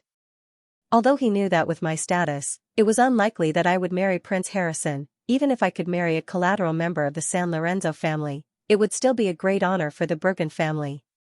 So that night, my father sent me to the Empress' side for me to be taught. But after my father left, the Empress suddenly told me that I wasn't Count Bergen's biological daughter. At that time, I was scared silly and didn't dare to refute the Empress, but I also didn't believe her words. But the Empress told me to go back and ask my mother, saying that I would get the answer from her. When I came back, I immediately went to find my mother and told her what the Empress said, hoping to get a negative answer from her. Unfortunately, my mother's expression changed greatly and she had to admit that the Empress was right. I really wasn't Count Bergen's daughter. Then whose daughter are you? Colin couldn't help but ask. Grace shook her head, her eyes full of confusion. I don't know either. I asked my mother, but she wouldn't tell me. I also asked the Empress, but she wouldn't tell me either. She just wanted to reassure me that she wouldn't tell this secret to anyone else. And to reassure me, she even shared a secret of her own. After that, I became increasingly close to Empress Medela. Not only did she teach me court etiquette, she also told me a lot of things, including the open and covert struggles between the royal family and the church. She even confessed that I was a chess piece she had placed in the eastern region and that I would be of great use in the future. I stayed in Phoenix Palace for a whole year before returning to the eastern region. Before I left, Empress Medela told me that someone would contact me in the future. So, when you appeared in Tinder City, I thought it was you. The Empress didn't tell me about your existence. Colin shook his head. Then he thought of Emperor Reinhardt, who liked to cheat on his vassals and couldn't help but guess, could you be His Majesty's illegitimate daughter? But as soon as he said that, Colin immediately denied his guess. No, I don't think so. Emperor Reinhardt cheated on his vassals openly. Grace nodded in agreement. Indeed, if she really was the emperor's illegitimate daughter, she would have been kept in captivity in the imperial capital. Count Bergen wouldn't have been unaware and foolishly raised her as his own daughter for so long. Then what about your mother? Colin asked again. Mother has passed away. Grace's expression was gloomy. Well, another clue had been cut off. Then which family did your mother belong to? St. Ronners. The lord of the southern region? Colin was a little surprised. Yes. But my mother was a collateral descendant of the St. Ronners family. Colin was silent. He didn't know much about the southern region, so he couldn't infer anything just based on this. Shaking his head, Colin decided not to go around this dead end anymore. Instead, he asked, by the way, what was the secret that Empress Medela exchanged with you? When he asked this question, Colin didn't pay too much attention to it because he guessed that Grace would get a lie similar to, I am Vera's biological mother. But unexpectedly, Grace's answer startled Colin. Her Royal Highness told me that Prince Harrison and Princess Judy are not the children of Emperor Reinhardt. What the hell? Colin's eyes widened. Apparently, he did not expect to get such an answer. Looking at Colin's expression, Grace seemed to realize something and immediately asked, is this not the secret that Her Highness told you? Colin secretly rolled his eyes and then came to a realization. How could the Empress' words be trusted? The so-called secret she had given Grace was probably the same as the secret Colin had received. They were both lies from head to toe. Do you think the Empress is telling the truth about the secret? Colin didn't answer Grace's question and instead asked a question of his own. Her Highness wouldn't lie about this kind of thing, would she? Grace said thoughtfully. Moreover, during the year I stayed at Phoenix Palace, I did notice that Emperor Reinhardt didn't particularly care about Prince Harrison and Princess Judy. Moreover, I think that His Majesty is also aware of this, which is why he gave birth to a bunch of illegitimate children outside. Colin rubbed his chin and found that Grace's words were indeed reasonable. When Emperor Reinhardt sent Harrison and Judy to the northern frontier, Colin felt that it was strange. Even if it was for the sake of becoming a disciple, there was no need to send his only 2 children out. If Colin fell out with the royal family, wouldn't Harrison and Judy become hostages? Also, Emperor Reinhardt's hobby of cuckolding his subordinates was indeed very much like a form of revenge against the Empress, but then Colin laughed inwardly, realizing that he had almost been fooled by the Empress again. At first, he had believed the Empress' claim that she was Vera's biological mother because there were many seemingly reasonable clues to prove this matter. But none of these clues were ironclad evidence. Later, Marquis Garcia had personally denied the Empress' claim. Therefore, Colin dared to conclude that the Empress' secret in Grace's possession must also be a lie.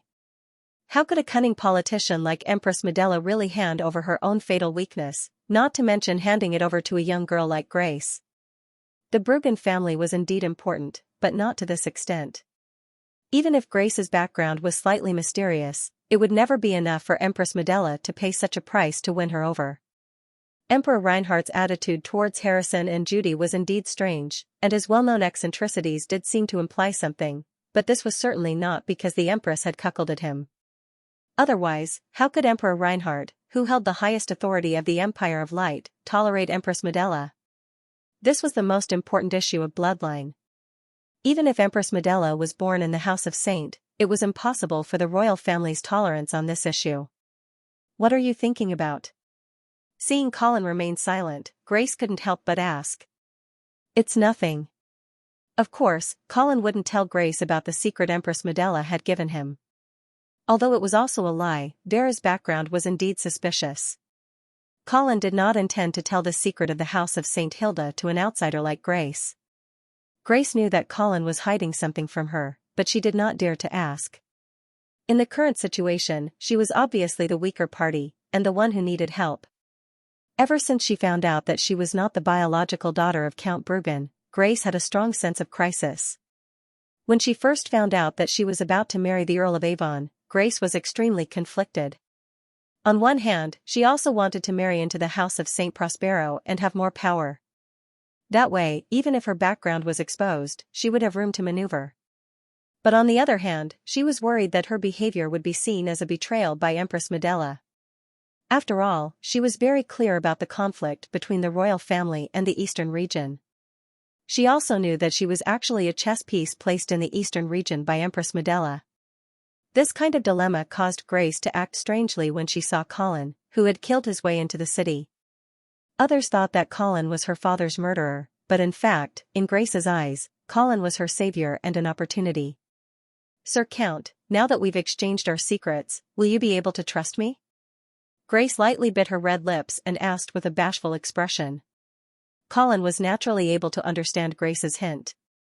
He extended his hand and pinched the girl's smooth chin, smiling as he said, "I think that if I can understand you more deeply, this trust will be even stronger." Grace's delicate face turned bright red, but she still firmly stuck to him. The girl's fragrant scent wafted over, and Colin could even feel her gradually rising body temperature and her pounding heart. So, he no longer hesitated and lowered his head to hug Grace tightly in his arms. This time, there were no blind attendants who came to disturb them. The next morning, Colin opened his eyes and saw Grace's pretty face. The girl in his arms had yet to awaken, and the soft and smooth feeling made him reluctant to move his hands away. After a night of intimacy, how could the immature Grace be a match for a veteran like Colin? It didn't take long for her to be beaten to a pulp, crying and begging for mercy. Although bullying a little girl wasn't the conduct of a gentleman, Colin couldn't help but admit that last night, no matter if it was mentally or physically, he had obtained great satisfaction. Perhaps Colin's small actions had alarmed Grace, but the girl let out a moan and slowly woke up. Feeling Colin's mischievous hands, Grace, who had yet to recover from last night's torrential rain, was so frightened that she hurriedly made a begging expression. Colin wasn't the kind of person who didn't know how to take care of girls. He smiled and said, "Okay, I won't bully you anymore. Get up." Grace beamed and even gave Colin a sweet morning kiss. Then, she quickly got up and picked up the clothes on the ground. While putting them on, Grace said to Colin, "Colin, what do you plan to do next?" "I will continue to go south and march into White Dew City." Colin also got up from the bed, put on his clothes and said, "I will leave after breakfast." "In such a hurry?" Grace seemed to be reluctant to part with him. "Are you really going to attack White Dew City?" "I still feel that it's not a good idea." Colin smiled and said proudly, "If a day ago, when I told you that I was going to use 3,000 blood cavalry to attack 50,000 Tinder army, would you think it was a good idea?" Grace was speechless. For Colin, who was good at creating miracles on the battlefield, she felt that any words of persuasion were somewhat pale and powerless. But Grace still tried to persuade him, "I just feel that it would be safer to first defend Tinder City and then take over half of the eastern region north of the Alsace Mountains. I know you are unwilling, but you have to be patient and have confidence in me." Colin looked into Grace's eyes and said seriously. After getting along with each other, Colin had realized that although Grace was young and immature, she also had a lot of ambition. Of course, Colin didn't mind his lover having ambition, as long as she was obedient. Grace saw the determination in Colin's eyes and could only nod. "Okay, then what do you want me to do?"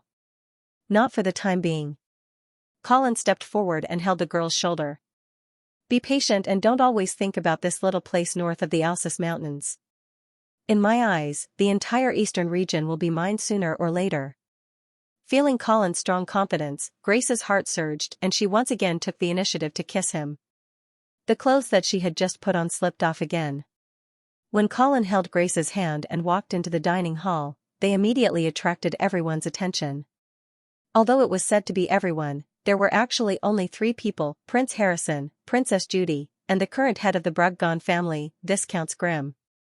As for the maids and servants in the dining hall, they did not dare to stare at Colin and Grace.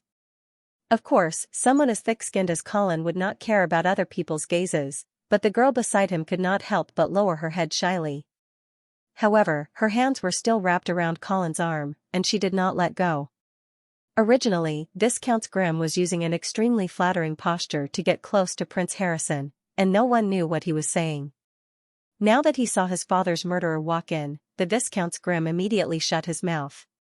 But then, his gaze was fixed on his sister, who was radiant like a flower bud blooming after the spring rain, and the expression on his face became extremely complicated: anger, shame, hatred, jealousy, and he also thought that if this matter were to reach the ears of the House of St. Prospero, then wouldn't the marriage between his sister and the Earl of Avon be ruined? However, when Colin's gaze turned over, The Viscount's Grimm immediately lowered his head as if he had been electrocuted, and focused on the food in front of him, as if he would not have to face the cruel reality by doing so.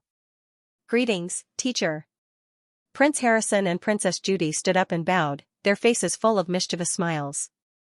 Colin smiled and nodded at the two students, and then sat down at the main seat. The maids at the side immediately brought in cutlery and napkins.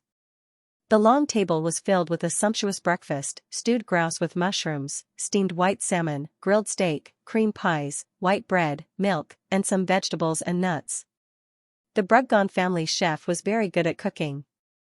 The color of the food was enticing, and the aroma was overflowing, which whetted Colin's appetite.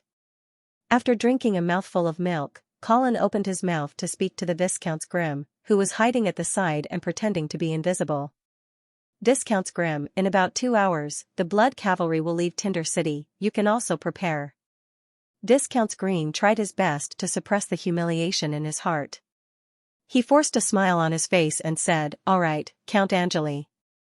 I'll prepare a grand farewell ceremony for you." "Farewell ceremony?"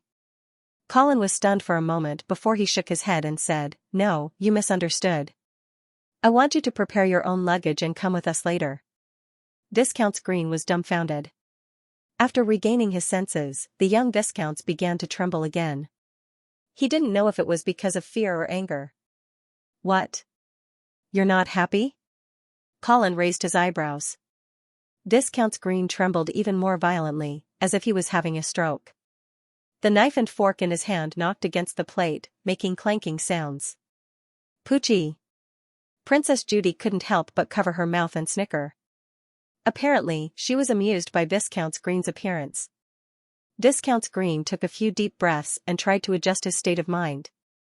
Only then did the trembling of his body slightly lessen. But when he opened his mouth, he still revealed his fear. Earl. You. What do you mean? What else can it mean?" Colin's heart also despised this cowardly Viscounts to the extreme.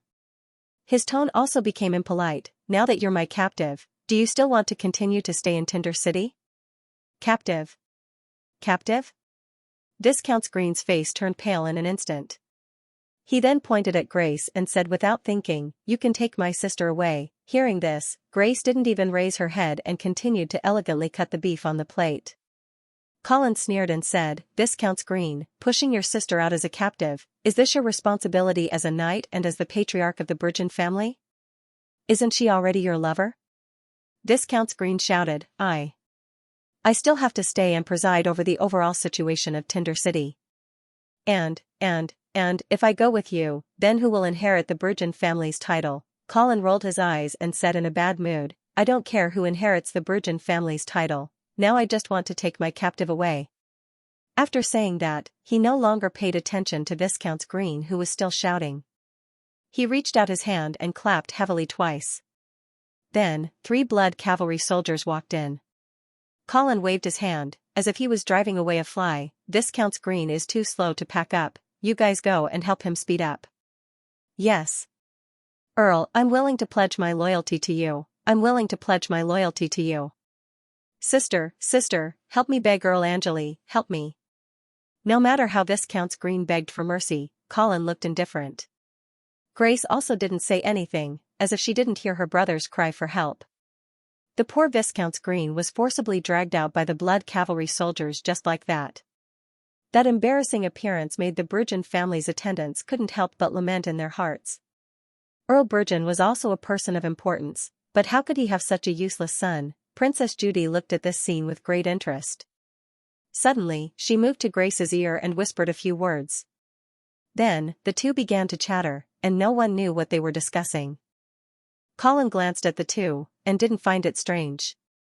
After all, Grace had once stayed in Phoenix Palace for a whole year, so it wasn't strange that she was familiar with Princess Judy. Although Prince Harrison was very curious about what his sister and Grace were discussing, he didn't dare to ask when he saw Grace's face that was as red as a ripe apple. He could only focus on eating the food in front of him.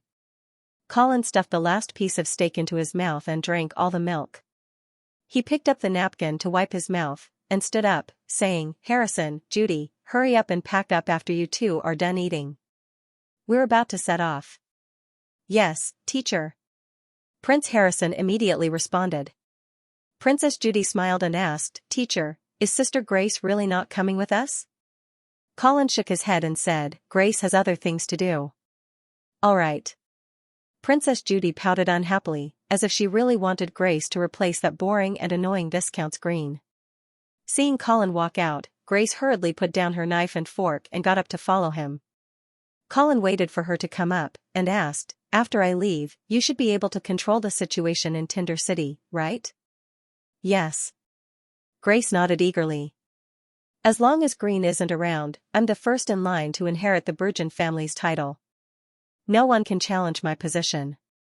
But then, she said hesitantly, I'm afraid the Duke of St. Prospero might not be willing to give me the title so easily. Colin smiled confidently and said, Don't worry, I'll make him willing. Okay. Grace smiled sweetly and hugged her lover's arm. The south gate of Tinder City opened wide, and a group of blood cavalry galloped out, raising smoke and dust that covered the sky. The guards of the Burgeon family looked at this scene, and they felt that it was unreal. This group of cavalry from the northern frontier came quickly and left quickly, as if they didn't have the slightest bit of nostalgia for Tinder City, which was known as the #1 fortress in the eastern region. However, they all understood that although the blood cavalry came and went like the wind, and only stayed in Tinder City for a day and a night, they had already completely changed the city.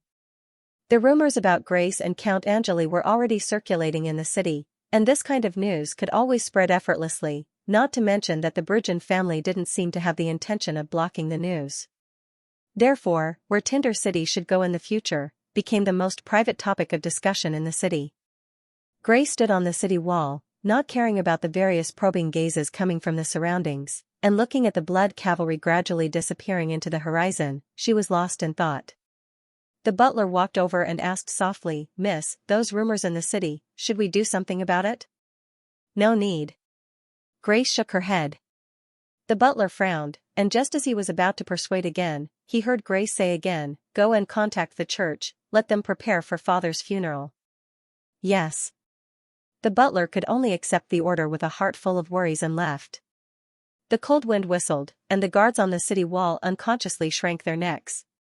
However, the pampered and spoiled Miss Grace was still standing there quietly, looking into the distance as if she was waiting for something. There was not a trace of cloud in the clear sky, and it was as clean as a blue mirror. Suddenly, an almost undetectable black dot appeared on the mirror, hovering over Tinder City. Grace's gaze focused, and her small cherry mouth formed a strange shape, and a sharp whistle was constantly emitted. Attracted by the whistle, the black dot in the sky suddenly swooped down. When it was close, it was discovered that it was actually a huge black feather raven. The raven landed on Grace's shoulder, and very humanely rubbed the girl's hair with its wings, as if it was greeting her. Grace smiled and rubbed Raven's head. Then, she took a letter from Raven's leg. The guards on the city wall curiously peeked at the girl and the strangely shaped raven from the corner of their eyes, but they didn't dare to approach and ask. Finally, Grace finished reading the letter. Her face still had the same expression as before, as if the contents of the letter didn't surprise her at all. After that, she took out a written reply letter from her bosom and tied it to the raven's leg. Once again, she let out a sharp whistle. The raven cawed, flapped its black wings, and flew back into the sky, quickly disappearing. Grace turned around and walked down the tower. When she passed by a brazier, she threw the letter she had just received into it. The rising flames quickly engulfed the letter, spitting out ashes. Suddenly, a gust of cold wind blew, and the corner of the letter that had not yet been completely burned rolled out of the brazier. The guard at the side hurriedly picked it up and saw that there was only a signature left on it. Your dearest brother. The guard scratched his head in confusion. Didn't Miss Grace's brother just leave Tinder City? Why did he write a letter back? But he didn't dare to ask more, and hurriedly threw it back into the brazier. The flames rose again, completely turning the corner of the letter into ashes. You are the black cavalry galloping on the battlefield. Speed is your second life. Clive felt the cold wind whistling past his ears, and couldn't help but recall Marquis Garcia's admonition on the command platform when the black cavalry was just established. At that time, the black cavalry galloping on the firmament ice field was indeed carrying out this creed, to win with speed, under the leadership of Marquis Garcia, the Black Cavalry were like a red-hot steel knife. No matter when or where, they could pierce the enemy's chest in the shortest time, with the fastest speed, and with the most ferocious posture, making their blood boil immediately. Battle after battle, victory after victory, the Black Cavalry used the enemy's blood and undefeated battle record to polish this name brighter and brighter, more and more glorious. However, after the fiasco in the Shadow Canyon, Marquis Garcia left the Black Cavalry. This army also had a new commander, a new name, and a new style. Compared with Marquis Garcia's straightforwardness, Count Angeli's style made many Black Cavalry soldiers very uncomfortable at first. They were all veteran generals who had been on the battlefield for a long time. Of course, it was impossible for them to not understand the situation, and they could all understand some simple strategies. If the tactics and strategies of Marquis Garcia in the past were relatively easy to understand, that is, to find the enemy's most fatal point and then kill with the fastest speed and the most decisive posture, then, Count Angeli's style seemed somewhat unpredictable, and could even be called strange and unpredictable. But there was one thing that Count Angeli and Marquis Garcia had in common, that was, they were both invincible. Outside Silvermoon City, the remnants of the 7,000 Black Cavalry wiped out the 100,000 Pegasus Legion, ran thousands of miles on the sky ice field, and cut off the head of the Troll Emperor outside the Troll King City.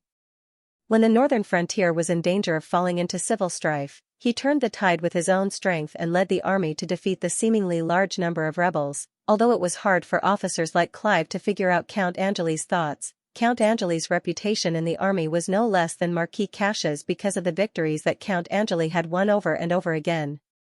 Therefore, when Count Angeli asked the main force of Blood Cavalry to go down the New Shui River and set off for White Dew City outside Alfalfa City, no one questioned. Clive now recalled that he felt that he was crazy at that time.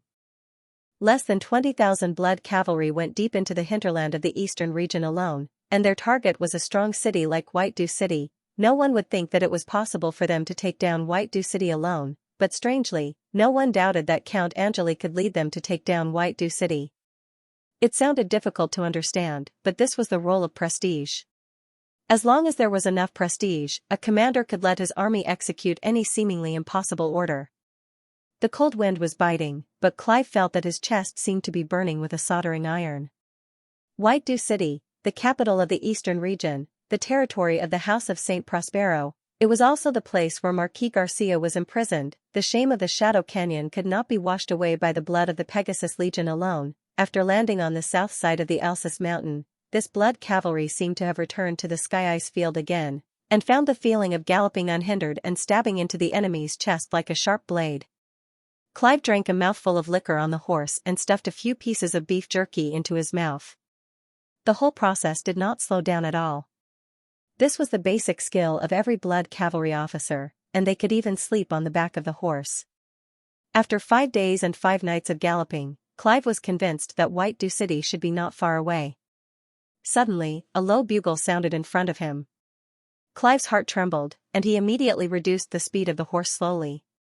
However, the blood in his heart was boiling more fiercely because he understood. White Dew City finally arrived. Late at night, Knight Rupert was squatting beside a brazier on the city wall of White Dew City, carefully wiping his sword. Rupert was a typical knight of the eastern region. He was in his early 30s, handsome and dignified. Compared to a knight, he looked more like a romantic bard. Only his carefully trimmed beard made his face look a little more robust. He was one of the few veterans of the Skyhorse Legion. During the battle at Shadow Canyon, Knight Rupert had been seriously injured. He had returned to the eastern region to recuperate and hadn't been able to follow Marquis Vincent to Silvermoon City. When Knight Rupert was injured, he was secretly upset that he couldn't follow the army to Silvermoon City and missed a good opportunity to perform meritorious deeds. Now that he thought about it, he was secretly glad. If he hadn't been injured, he would have been one of the dead souls in Silvermoon City.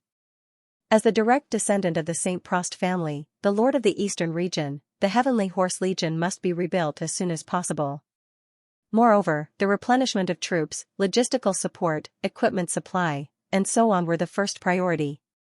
Therefore, in just over a year, the Heavenly Horse Legion, which was almost completely wiped out, was quickly replenished to almost 100,000 soldiers. It was as if the Skyhorse Legion had been reborn. However, Knight Rupert knew very well that the Skyhorse Legion now was completely different from the one before.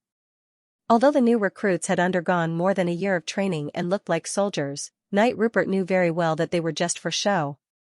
They were far from being the real elites, let alone the fierce army at the northern frontier. Thinking of this, the bloody scene at Shadow Canyon couldn't help but appear in Knight Rupert's mind. The half of his body that had been injured was aching. When the cold wind blew, it was even more unbearable. Knight Rupert quickly moved closer to the brazier. Of course, the rebuilding of the Skyhorse Legion was a good thing for people like Knight Rupert. After all, there were many vacant positions. Knight Rupert's military rank had also risen. Otherwise, with his strength as a third-grade knight and his family background, he wouldn't have been able to become a Chiliarch of the Skyhorse Legion. However, recently, the situation in the eastern region had been worrying Knight Rupert.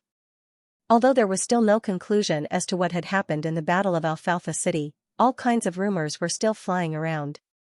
Did Earl Hall betray the House of St. Prospero? Is the new Shui River still under the control of the eastern region, and the bloody cavalry?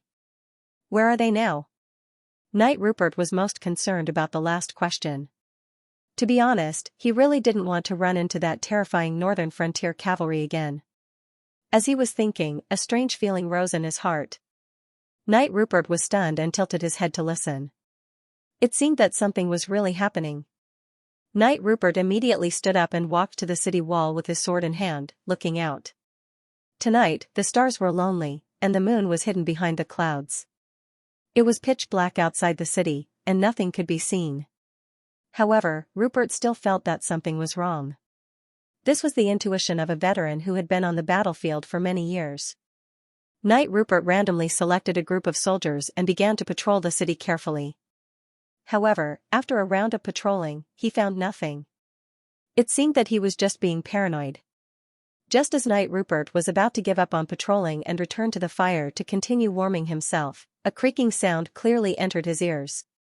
Before the soldiers could react, Knight Rupert was immediately alerted. He turned around and shouted, "Go and see if someone wants to open the city gate." The soldiers looked at each other, wondering if their commander had gone crazy. Who would dare to disobey a military order to open the city gate at this time? But then, the faint sound of horse hooves could be heard outside the city, shattering the silence of the winter night. As far as the eye could see, a fire dragon under the hazy moonlight was spreading over like a tide. Now, even the recruits of the Skyhorse Legion who had never been on the battlefield understood what was going on. Enemy attack. Quick! Blow the horn! Blow the horn! Knight Rupert shouted at the top of his lungs. Woo! The low sound of the horn was instantly heard from the city wall. Knight Rupert's reaction speed was not slow, but the newly formed Skyhorse Legion was still too young. Due to the lack of a large number of experienced officers, they did not know how to guard the city gate when they heard the horn. Instead, they fell into panic and did not know what to do. In addition, it was late at night, and military orders could not be transmitted smoothly. When Knight Rupert led the soldiers to the city gate, he was shocked to find that the vanguard cavalry outside the city was less than 500 steps away. With such a short distance, the cavalry would arrive in the blink of an eye. At this time, even if they wanted to close the city gate, it was too late. Knight Rupert did not know how the city gate was opened, but at this time, he did not have the time to think about it. Because with the help of the fire, he could see the enemy's flag, bloody cavalry. The name changed, but the terror did not decrease at all. Knight Rupert's old injury began to ache again. He suppressed the fear in his heart and shouted, "Block the city gate." Block? Block with what? Of course, with human lives, flesh and blood. But unfortunately, not everyone had the courage, especially this group of new soldiers who had never experienced a battle. What's more, they were facing the bloody cavalry, which made the Skyhorse Legion tremble in its heyday. Therefore, when Knight Rupert stood at the city gate with his sword in both hands, he found that there was no one beside him. A wave of sadness surged in his heart. Was the Skyhorse Legion so weak now, facing the northern frontier cavalry alone? Knight Rupert seemed to have returned to the Shadow Canyon a year ago. Suddenly, he calmed down. There was no fear, no anger, only a kind of relief and relief. The familiar faces of the Pegasus Legion appeared in Rupert's mind, and he roared, "Let's go," he shouted, "Brothers, I'm coming to accompany you." Bang, like a sandstone in front of a huge wave, Knight Rupert was sent flying as soon as he came face to face with the wave. The fierce wave of cavalry continued to roll forward without any delay. The slaughter began to spread in the city. White Dew Castle. The butler, who always paid special attention to etiquette, rushed into the study in a panic and reported in a trembling voice, Old Master, bad news. The bloody cavalry entered the city.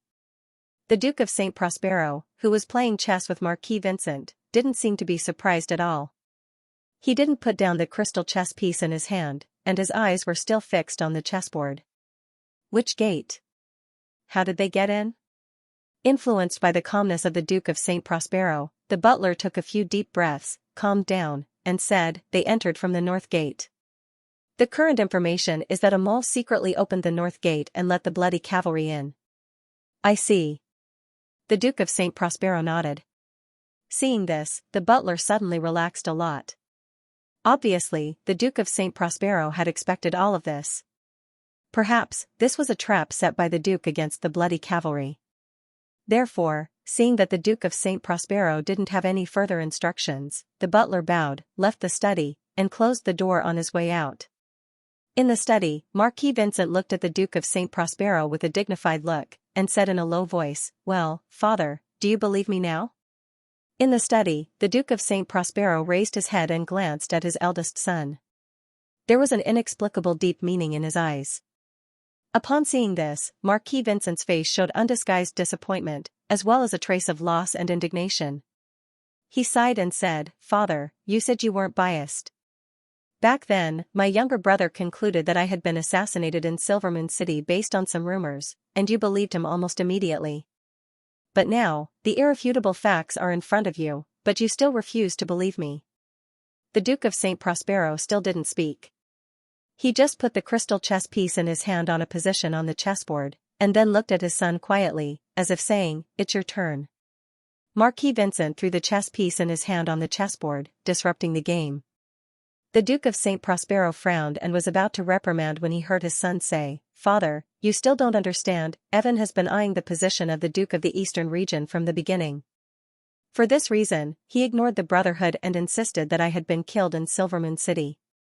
In the end, you forced Earl Hall to rebel in order to help him to the position. Also, when he gathered the Lord's army in Tinder City to encircle and annihilate Colin Angelo, didn't he know that there were only 3,000 blood cavalry in Linshui City at that time? Where is the real main force of blood cavalry? Just use your brain a little and you will know. But Evan knew that Colin Angelo was using himself as a bait, but he still didn't care about the real threat. Instead, he gathered the army and marched to Linshui City. This kind of behavior was simply harboring evil intentions, even secretly. I'm afraid he can't wait for White Dew City to be breached by the main force of blood cavalry. It would be best if you and I were buried in the hands of blood cavalry. Then, wouldn't he become the first successor of the Duke of the Eastern region, if he catches Colin Angelo? He, Evan, will be the hero of the Eastern region. After quietly listening to his son's bitter and hateful complaints, Duke St. Pros expressionlessly said, Don't worry. Evan's action of gathering the Lord's coalition to encircle and annihilate Colin Angelo was approved by me. You approved? Marquis Vincent's heart trembled. Yes.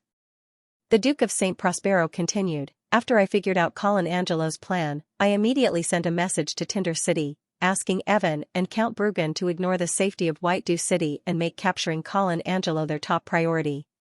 Marquis Vincent didn't know what to say. But then, the Duke of St. Prospero opened his mouth again. However, judging from the timing of the Lord's army's deployment, Evan had already asked the Lords to cooperate with him to annihilate Colin Angelo before he received my order. Marquis Vincent's face lit up, and he immediately said, Father, I was right. Evan has never considered the safety of White Dew City. In his eyes, you're not as important as Colin Angelo. If he can catch Colin Angelo, I won't blame him for acting on his own. What? Marquis Vincent was stunned for a moment before he realized what the Duke of St. Prospero was hinting at. Did he let Colin Angelo slip away? The Duke of St. Prospero sneered, and his tone finally revealed uncontrollable anger. Slip away? I just received news that the blood cavalry broke through to the south and encountered the Fire Velvet Army. After a great battle, the Fire Velvet Army was completely annihilated. Completely annihilated? Marquis Vincent was also shocked by the news. The Blood Cavalry north of the Alsace Mountains only has 3,000 people, right? Yes. The Duke of St. Prospero's eyes flashed with a dangerous light. Do you know how the Fire Velvet Army was defeated? Could it be that Evan, that guy who doesn't know anything about military affairs, blindly commanded? Marquis Vincent guessed. No. It was his guardian knight Fletcher who beheaded Count Bruggen at the last minute. What? Is he crazy? Marquis Vincent couldn't help but chuckle in his heart. He originally thought that he would never be able to regain his father's trust, but he didn't expect his brother to do such a thing. But then, Marquis Vincent realized that this must be Colin's arrangement. Thinking of this, Marquis Vincent couldn't help but lower his head, quietly hiding the light in his eyes. To be honest, I can only think that Evan or his knights are crazy. The Duke of St. Prospero sighed, suddenly feeling tired. Marquis Vincent immediately said, "Father, don't you understand? I'm afraid that Evan has already colluded with the northern frontier." Colluded with the northern frontier? The Duke of St. Prospero pursed his lips. His surname is St. Prospero. How can he collude with the northern frontier? What can Colin Angeli promise him? For example, the position of Duke of the Eastern Region? Don't be fooled by your current position of Marquis of the Eastern Region. I've already decided to make Evan the first successor. The entire Eastern Region will be his in the future. Why would he do something so unnecessary? A trace of anger flashed in Marquis Vincent's eyes, but then he shook his head and said, "Father, this is the promise you made before the fiasco in Alfalfa City. Maybe Evan knows that he has made a big mistake and is worried that you will change your mind again, so then he won't be stupid enough to destroy the Fire Velvet Army." The Duke of St. Prospero said angrily, "He's already engaged to Count Bruggen's daughter, and the Fire Velvet Army is his solid backing. Without the Fire Velvet Army, he doesn't even have the right to beg for my forgiveness." Marquis Vincent spread his hands and said, "Father, after saying so much, you still don't want to believe that Evan has betrayed you. Then there's nothing I can do." The Duke of St. Prospero stared at his eldest son for a long time, and finally spoke again. "No, it's true that I don't trust Evan anymore." Marquis Vincent's face lit up, but then he heard the Duke of St. Prospero continue coldly, "But I can't trust you either. If it weren't for Anna's whereabouts, I would have already made a new will and made her the first successor." "Father." Marquis Vincent couldn't help but hit the table. "Why won't you trust me?" The Duke of St. Prospero looked straight into his eldest son's eyes and asked in a deep voice, "Then explain to me why Colin Angelo let you come back." "Didn't I already say it? It was you who used half of the Pegasus Navy to redeem me." The Duke of St. Prospero didn't wait for Marquis Vincent to finish speaking and coldly interrupted, "If you continue to try to fool me with this kind of lie, you'll never be able to gain my trust." Marquis Vincent's expression froze, but he immediately recovered and continued to quibble, "But father, this is the truth." The Duke of St. Prospero sneered, "It's been so long. Do you still think that I can't find out anything about what happened in Alfalfa City that day?" "Father, what did you find out?" "I found out." The Duke of St. Prospero clenched the crystal chess piece in his hand so tightly that he almost crushed it into powder. "It was you who helped Colin Angelo persuade Count Hall to suddenly attack the House of St. Prospero's warships." As soon as he said this, the study fell silent. In the study, the Duke of St. Prospero and Marquis Vincent sat opposite each other. The atmosphere was extremely stagnant. The Duke of St. Prospero kept his eyes on his son's face, as if he wanted to see every subtle change in his son's expression. Marquis Vincent looked down at the chessboard on the table, as if he did not dare to face his father's eyes. The vague shouting came in through the window, but it did not attract their attention at all. It seemed that at this moment, it was not the terrible bloody cavalry in the city, but a group of children playing around, not worthy of any extra attention. Marquis Vincent remained calm on the surface, but his heart was already overturned. The Duke of St. Prospero's words just now made him sure of one thing: some of the officers of the Hall family had betrayed him. Of course, perhaps in the eyes of this person, Marquis Vincent and Earl Hall were the real traitors of the Eastern region. Marquis Vincent knew that what he was going to say next was very important, and to really win his father's trust, he had to change his original strategy, the Duke of St. Prospero saw his son fall into a long silence, but did not urge him. He just stared at him with cold eyes, waiting for a reasonable explanation, or another disappointing lie. After a long time, Marquis Vincent finally spoke. "Father, if I wanted to harm you, I would not have reminded you that the real target of the bloody cavalry was actually the White Dew City, so that you could arrange all this calmly." Hearing this, the Duke of St. Prospero's fierce eyes finally softened a little, but he still did not want to let Marquis Vincent go easily. He questioned, "Then how did you know the real movement of the bloody cavalry in advance?" Before Marquis Vincent could answer, the Duke of St. Prospero blocked his way in advance. "Don't lie to me with the nonsense, I guessed it." Marquis Vincent's face kept changing, as if he was having a fierce ideological struggle. After a long time, he finally calmed down, as if he had figured something out. "Father, do you remember the most words you said to me when I was a child, when you taught me how to play chess?" The Duke of St. Prospero was obviously stunned, and then he asked in confusion, "What words?" Marquis Vincent finally raised his head and calmly looked back at Duke St. Pros. Then, he imitated the other party's tone and said, "Kill the enemy's king, or let the enemy kill your king." The Duke of St. Prospero seemed to understand what his son meant. He asked, "Who are you playing against?" "Evan? Who else could it be?" Marquis Vincent growled angrily. "Do you know that I was indeed assassinated in Silvermoon City? Furthermore, the Knights of the Fines family were also involved." The Fine family. The Duke of St. Prospero was slightly stunned. He knew that the Fine family was a hardcore supporter of his second son. "That's right. Father, Evan is already on the chessboard, and he's sitting right across from me. Do I have any other choice other than to fight him?" "So you colluded with Colin Angeli and betrayed the Pegasus Navy?" Marquis Vincent paused, then gritted his teeth and said, "You have already begun to clean up my supporters in the eastern region. Do I have any other choice?" When the Duke of St. Prospero heard this, a great sadness welled up in his heart, but more than that, he was angry. The irrepressible anger made the air in the room seem to condense at this moment. Marquis Vincent felt his father's monstrous anger and terrifying oppressive aura, and hurriedly said, "But father, I'd only pretended to side with Colin Angeli to gain freedom and use his strength to break the situation. But please believe that the current situation is still under my control, and Earl Hall did not really betray the eastern region." "Did not betray the eastern region?" The Duke of St. Prospero sneered. "He destroyed half of the Pegasus Navy fleet and helped the bloody cavalry cross the raging water river. Is this not betrayal?" Marquis Vincent threw caution to the wind at this moment, and he immediately said without backing down, "If Evan had not pushed him too far, why would Earl Hall make such a decision?" "But father, please believe me, Earl Hall has always been loyal to the eastern region.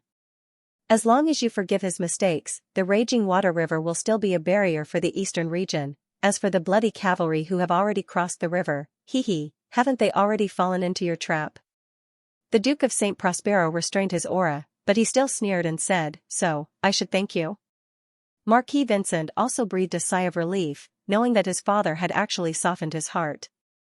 He immediately shook his head, put on a painful expression, and said in a deep voice, "No, father. I know that my actions have brought great losses to the eastern region.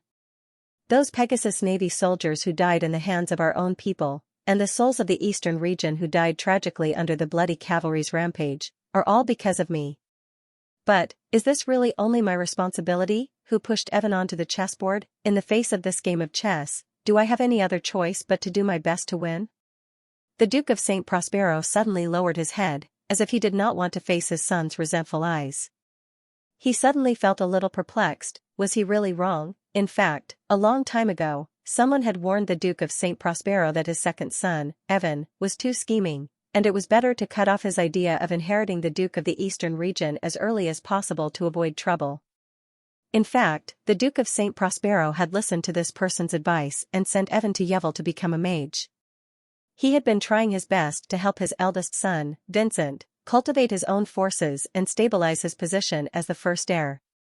It was not until Vincent destroyed the Pegasus Navy in Silvermoon City, and with his wife's urging, that the Duke of St. Prospero began to waver. Now, the Duke of St. Prospero suddenly felt that if he had persisted to the end, all of this would not have happened, right? But soon, he put away this meaningless thought. Regret was the most useless emotion. The Duke of St. Prospero was even more unwilling to admit that the current situation was caused by his wrong decision. He raised his head again, looked at his son with a complicated expression, and asked, "Do you have a way to let the Hall family return to the eastern region?" "Of course." Marquis Vincent answered without hesitation, "The Hall family has never left." At this moment, Marquis Vincent's heart was filled with ecstasy, as if he had survived a disaster. He understood that he had finally regained his father's trust. Of course, it could also be a compromise that he had no choice but to compromise. But no matter what, the chess game that Marquis Vincent was facing was alive. "Father, the most important thing now is to prevent the Blood Cavalry from taking away the Hall family members in White Dew City. None of them will be able to leave White Dew City." The Duke of St. Prospero sneered, his eyes full of confidence. Then, he ordered Marquis Vincent, "Marquis Vincent, I want you to personally bring the Hall family members back to see me." "Yes, father." It was a military common sense that cavalry was not good at sieging cities. The reason was also very simple. Cavalry who came and went like the wind would not carry siege weapons. What's more, when ants besieged a city, it would cost lives. No rational general would be willing to consume the precious cavalry in the siege. Of course, if they could open the city gate by means of insiders, sneak attacks, cheating and so on, the difficulty of sieging the city would immediately drop several levels for cavalry. Now for the bloody cavalry, such was the situation. They rushed in from the open north gate and galloped through the wide streets. If they could defeat all the resistance of the enemy when they were off guard, the overall situation of White Dew City would be settled. However, if they could not defeat the enemy at once, it would be a little troublesome for the bloody cavalry. After all, the cooperation of cavalry and infantry was the key to occupying the city. Without the support of infantry, cavalry would pay a great price to completely eliminate the enemy in the city. Because this was not a field battle. Once the city gate was broken and they could not finish the battle quickly, then they would fall into the cruel and bloody stage of street fighting. In this respect, infantry had a natural advantage over cavalry. Of course, it did not mean that cavalry could not fight street fighting, but they would lose their biggest advantage. The bloody cavalry seemed to be unwilling to fall into the quagmire of street fighting. As soon as they entered the city, they launched the fiercest offensive. Moreover, their attack target was very clear. It was not the ruling core of the eastern region, White Dew Castle, but the manor of the Hall family. From the beginning of breaking the North Gate, the defenders who were caught off guard and lacked combat experience were almost defeated under the sudden fierce attack of the bloody cavalry. Even if the general of the eastern region who was responsible for the defense of North City managed to gather thousands of soldiers, the hurriedly formed infantry formation could not withstand the charge of the bloody cavalry. In the battle, these thousands of eastern region infantry were almost instantly defeated by the bloody cavalry and turned into a one-sided massacre. That section of the street was full of corpses of the soldiers of the eastern region. Layer upon layer, the blood flowed like a river, extending far away. The situation of North City completely collapsed. The bloody cavalry did not have the slightest intention of stopping and immediately began to march to the East City where the Hall family was located. Looking from the sky, one could see a fire dragon starting from the North Gate and quickly spreading to the east. Wherever it went, the sound of hoofs was like thunder and the sound of killing was everywhere. But when the vanguard of the bloody cavalry rushed into the East City, they immediately noticed that the situation here was completely different from that in the North City. Rows of Eastern Army soldiers were holding huge shields and spears, forming a hedgehog-like formation on the street. Moreover, archers were constantly shooting arrows from the roofs of the houses on both sides of the street. It was obvious that they had been prepared for this. Moreover, according to the speed at which the bloody cavalry broke through the North City, the military formation in the East City might have been arranged before the bloody cavalry entered the city. How was this possible? Clive brandished his lance and swept away the incoming arrows. Then, he immediately summoned a messenger and ordered, "Return to the North City immediately and inform Knight Roger of the situation here. Tell him that the defenders of the East City have been prepared for this." "I'm afraid this is a trap." "Yes." The messenger accepted the order and left. Clive's gaze once again returned to the front. Looking at the eastern region's defenders who were already ready for battle, he didn't have the slightest intention of retreating. Even if there was a trap in front of them, under the military order, he had to lead the army forward. Warriors of the northern frontier, follow me and kill them all. Charge! On the tower of the North City. Knight Roger quietly listened to the frontline intelligence brought back by the messenger and remained silent. His gaze was fixed on the East City, where smoke was pervading and the sound of killing was shaking the sky. Even if he didn't see it with his own eyes, Knight Roger could guess the tragic situation in the East City. Obviously, the Eastern region's army took advantage of the geographical advantage and pulled the bloody cavalry into a cruel street battle. Compared with the North City, which was easily defeated, that place seemed to be the real hell. Seeing Knight Roger was silent for a long time, the adjutant couldn't help but remind him. Sir, the House of Saint Prospero has obviously been prepared for this. I'm afraid this is really a trap for the bloody cavalry. Knight Roger sneered and said, that depends on whether the trap of the Eastern region has the ability to trap the bloody cavalry. The adjutant hesitated for a moment and didn't say anything to persuade him. Instead, he turned his gaze to the East City. He saw that the fire dragons representing the bloody cavalry were obviously hindered and their speed was greatly reduced. However, compared with the newly formed Skyhorse Legion, the bloody cavalry was much stronger. Even if they were at a disadvantage in terms of numbers, types of troops, and geographical advantage, they were still pushing towards their goal with difficulty. While the battle was in a state of panic, another messenger hurried over and reported to Knight Roger. Sir, the sentries outside the city have found traces of the enemy. Knight Roger was startled and immediately asked, how many people are there? How far are they from us? It's too dark to accurately detect the enemy's location and specific situation. But judging from the marching traces left by the enemy, this is definitely an army of tens of thousands. Knight Roger's heart trembled and his eyebrows wrinkled tightly. The adjutant couldn't help but say, Sir, the Skyhorse Legion is in the city. It should be the Lord's coalition outside. This is definitely a trap. We've been fooled, it's not too late to withdraw the army now. Otherwise, when the army outside the city besieges the North City, we'll really be trapped in the White Dew City. Knight Roger didn't say anything. He just stared at the direction of the East City. The adjutant tried to persuade again, Sir, I suspect that Marquis Vincent betrayed us.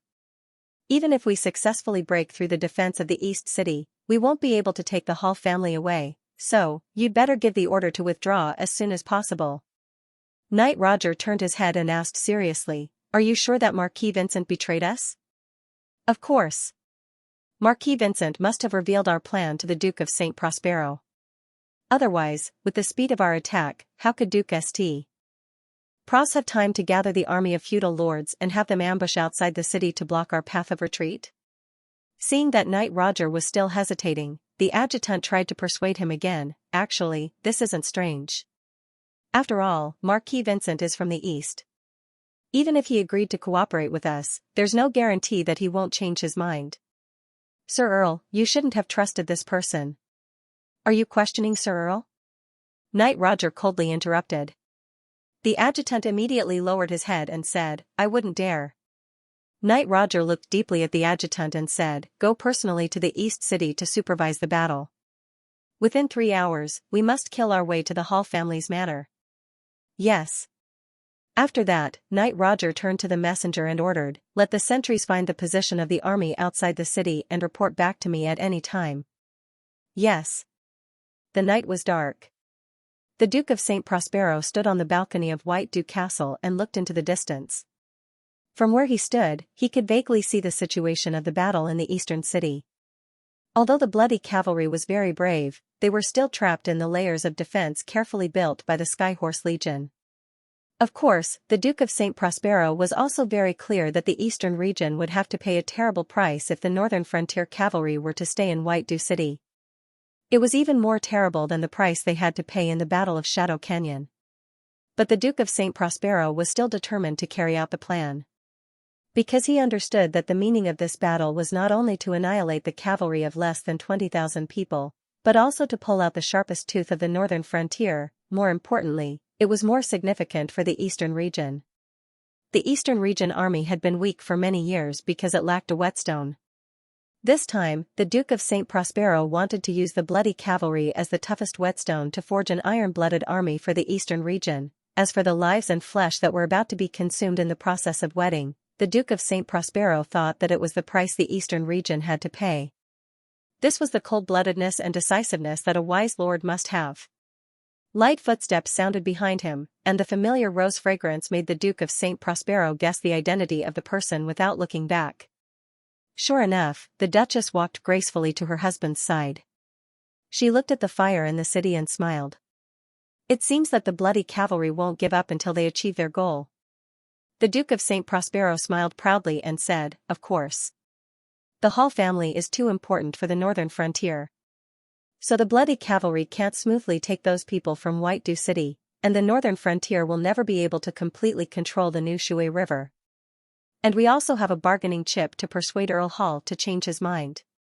Are you really going to forgive the Hall family? Do I have a choice?" The Duke of St. Prospero gnashed his teeth and said, "The Nushui River is too important to the eastern region. That old bastard Earl Hall knew that, so he launched this rebellion without fear." The Duchess sighed and said helplessly, "If that's the case, Vincent's position as the first successor can no longer be shaken." Hearing this, the Duke of St. Prospero suddenly turned his head and stared at the side of his wife's face. He asked, "Why did you encourage me to change the heir?" "Of course it's because of Vincent's crushing defeat in Silvermoon City," the Duchess replied casually. "Are you regretting it?" The Duke of St. Prospero didn't let the question go so easily. He continued to ask, "No, before Vincent messed up the Battle of Silvermoon City, you already expressed your dislike for him. Also, why was the Fiennes family pulled over by Evan? Do you really think I don't know anything?" The Duchess' eyes flashed, as if her thoughts had been pointed out. She raised her head and tucked a few strands of hair that had been messed up by the night wind behind her ears, as if to hide her guilt. She smiled and said, "Yes, I really don't like Vincent very much." "Why?" The Duchess turned her head and faced her husband. "Have you forgotten? Vincent was the first child I was pregnant with. Because of his inexperience, he suffered a lot. So, compared to Evan and Anna, I really don't like Vincent enough. Of course, this is my own problem. As a mother, I shouldn't be so biased." "Is that so?" The Duke of St. Prospero quietly looked at his wife's face. He didn't know if he believed the somewhat ridiculous explanation she gave. Then he asked, "What about Evan?" "What?" The Duchess was stunned. "A few days ago, didn't you persuade me to let Anna inherit the Duke of the Eastern region?" The Duke of St. Prospero looked at his wife with a scrutinizing gaze. "How did Evan fall out of your favor again? Isn't that because he has disappointed us time and time again? Alfalfa City, the Fire Velvet Army, and even gathering the lords to try to besiege Colin Angeli without permission. That's why I feel that maybe he's not the best candidate to become the Duke of the Eastern region." "Is that so?" "Yes. Moreover, Anna has made great progress on the path of the Night. She has a high chance of advancing to the Holy Realm. It's indeed a good choice for her to inherit the position of the Duke of the Eastern region." "Is that all?" "What else?" the Duchess said with a matter-of-fact expression. Then she seemed to have thought of something and suddenly asked, "By the way, speaking of Anna, have you found out where she is?" Seeing that his wife was trying to change the topic again, the Duke of St. Prospero finally lost his patience and said in a deep voice, "Okay, Kate, stop pretending. I've seen through your methods." The Duchess was stunned. Then she looked at her husband with a puzzled expression and asked, "What are you pretending for?" "What methods?" The Duke of St. Prospero sneered, "Difficulties in giving birth to the first child? Defeat at Silvermoon City? These are all excuses. The real reason you don't want Vincent to inherit the position of the Duke of the Eastern region is because he married a woman from the Hall family." Without waiting for the Duchess to explain, the Duke of St. Prospero continued. "It's the same for Evan. Alfalfa City, the Fire Velvet Army. These are all reasonable excuses. In fact, ever since I publicly announced his engagement with Grace of the Bergen family, you've been trying to persuade me to make Anna the first heir. So, what you care about is not who will be the Duke of the Eastern region, but who the Duke's spouse will be. If I'm not wrong, you should have already found a believer husband for Anna, right? You. Is that how you see me?" The Duchess' body trembled slightly, as if she couldn't believe that her husband was making such malicious assumptions about her. Isn't that so? The Duke of St. Prospero snorted coldly, looking at his aggrieved wife. His heart was as hard as iron. I really regret listening to your nonsense. If I had always firmly defended Vincent's right to inherit, then none of this would have happened. Haha. The Duchess suddenly sneered, so that's how it is. You want to push all the blame onto me. Enough. The Duke of St. Prospero growled, unable to restrain his anger as he grabbed his wife's arm. Kate, you've disappointed me. You've been married to the House of St. Prospero for so many years, and you've even given birth to 3 children for me, but your heart has always been with the church. Of course, this isn't a big deal. After all, the House of St. Prospero is a loyal ally of His Holiness the Pope. But, of all things, you shouldn't have had any ideas about my heir. The Duchess' face gradually paled, not knowing whether it was because the Duke of St. Prospero had hurt her arm or because her thoughts had been pointed out. Just as she was thinking hard about how to explain to her furious husband, the sound of hurried footsteps suddenly rang out. The steward saw from afar that the atmosphere on the balcony didn't seem right. It was reasonable to say that he shouldn't disturb them, but the situation was urgent, so he couldn't care less. He braced himself and walked over. The Duke of St. Prospero angrily asked, "What's the matter?" The steward didn't dare to raise his head, and said with a trembling voice, "Master, young Master Vincent. He was assassinated in the Hall family." "What did you say?" The Duke of St. Prospero immediately let go of his wife and grabbed the butler's collar with a ferocious look on his face. Under the Duke's ferocious gaze, the old butler had no choice but to explain in a trembling voice. "My lord, according to Master Vincent's squire, when the young master rushed to the Hall family manor, he happened to meet a group of people from the northern frontier who were holding the Hall family members hostage and preparing to escape. The young master was so angry that he ordered the manor to be surrounded and then personally fought with the people from the northern frontier, but in a moment of carelessness, the young master was actually killed by a person from the northern frontier wearing red armor." People from the northern frontier? The Duke of St. Prospero dragged the butler to the edge of the balcony and pointed to the East City. "Look carefully, the bloody cavalry hasn't been able to break through the defense line of the Skyhorse Legion. How could they kill the Hall family and try to hold them hostage and escape?" "My lord, I don't know either. Maybe it's a group of assassins from the northern frontier who secretly sneaked in, not bloody cavalry soldiers." "How many of them are there?" "According to the report, there are about a few dozen people." "So few people, are you all stupid pigs?" The Duke of St. Prospero angrily threw the butler to the ground and then rushed out like an angry bull. The Duchess watched her husband's back gradually disappear at the end of the promenade. She then turned to the butler who was still huddled in the corner and asked, "What about Molly and Eckhart? Did they go back to the Hall family?" The Molly mentioned by the Duchess was actually the wife of Marquis Vincent, and Eckhart was the son of Marquis Vincent. "No, my lady, they are still in White Dew Castle." "Well, send someone to keep an eye on them and don't let them leave the castle." "Yes."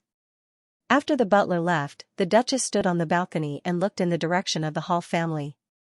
She touched the bruise on her wrist that was just caused by her husband, and her expression became a little uncertain. The Hall family. The fierce battle had stopped. The number of assassins from the northern frontier who rushed in was not large, and they were quickly killed or subdued by the Skyhorse Legion who came to support. But after achieving such a victory, none of the Eastern Army soldiers present could laugh. Because Marquis Vincent was actually dead, an extremely oppressive atmosphere enveloped the manor, as if it was the prelude to a storm.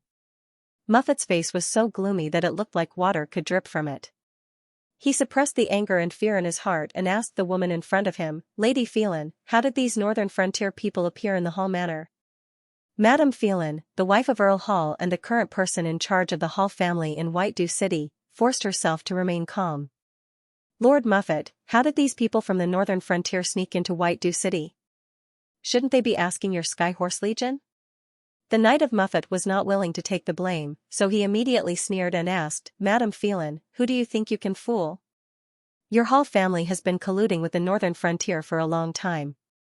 Earl Hall's actions in Alfalfa City are a blatant betrayal of the Eastern Army, and this time, the Blood Cavalry rushed into White Dew City with your family's manor as their target. Isn't it obvious what they want to do?" I don't know what the people from the northern frontier want to do, but don't you dare slander the Hall family. Then why did you bring your luggage? The Knight of Muffet sneered, it's so late, are you still planning to go out? Madame Phelan suddenly choked and was speechless. The Knight of Muffet took the opportunity to threaten, Madame Phelan, the Duke hasn't put you on trial yet because he wants to give the Hall family a chance to turn over a new leaf. So, don't try to quibble anymore. Tell me, did these people from the northern frontier get in touch with you long ago? Madame Phelan struggled for a while before she finally gritted her teeth and said, Lord Muffet, do you know who told us to prepare to escape? Who? Marquis Vincent. Marquis Vincent? The Knight of Muffet didn't expect to get such an answer from Madame Phelan, but his first reaction was this woman was lying. So, he snorted and said disdainfully, Madame Phelan, it's not a smart choice to slander a knight who just died bravely. But this is the truth. Madame Phelan insisted.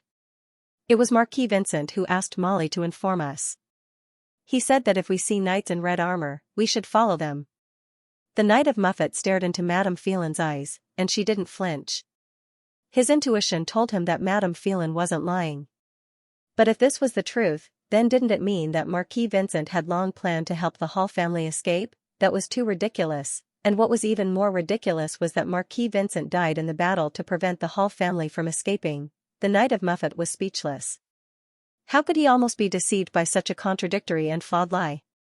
Madame Phelan, if you don't tell the truth, then don't blame me for being impolite. Before the Knight of Muffet could begin to take action against the stubborn Madame Phelan, a sudden greeting came from outside the manor, Your Grace.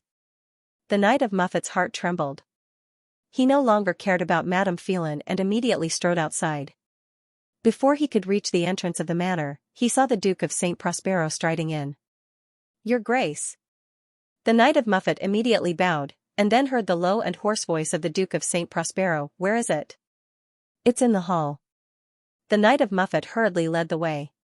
He thought that the Duke of St. Prospero would ask about the details, but he only walked forward in silence. He didn't even stop when he passed by Madame Phelan.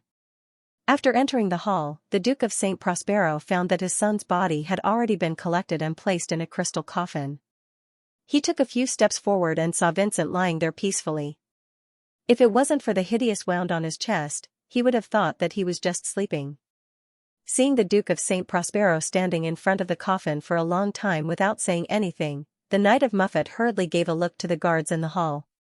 He then took the lead and retreated, leaving the Duke of St. Prospero and his son alone. The whistling cold wind kept blowing into the hall, bringing with it the sounds of fighting in the distance. The Duke of St. Prospero stood alone in front of the coffin. He suddenly felt a heart-wrenching sorrow, as well as endless regret and self-blame. You would only know how to cherish something after losing it. Now that he was facing Vincent's body, the Duke of St. Prospero finally realized that Vincent was actually his best successor. Looking at Evan's recent performance, was he really better than Vincent? Not to mention that naive and unreliable Anna. At least when White Dew City was in danger, only his eldest son, Vincent, was still here, helping him formulate strategies to deal with the enemy, and even risking his life to fight. The churning regret and hesitation gnawed at the Duke of St. Prospero's heart like ants. If he hadn't listened to the rumors and insisted on protecting his eldest son's inheritance, outsiders wouldn't have taken the opportunity to stir up chaos in the East, and he wouldn't have lost his beloved son.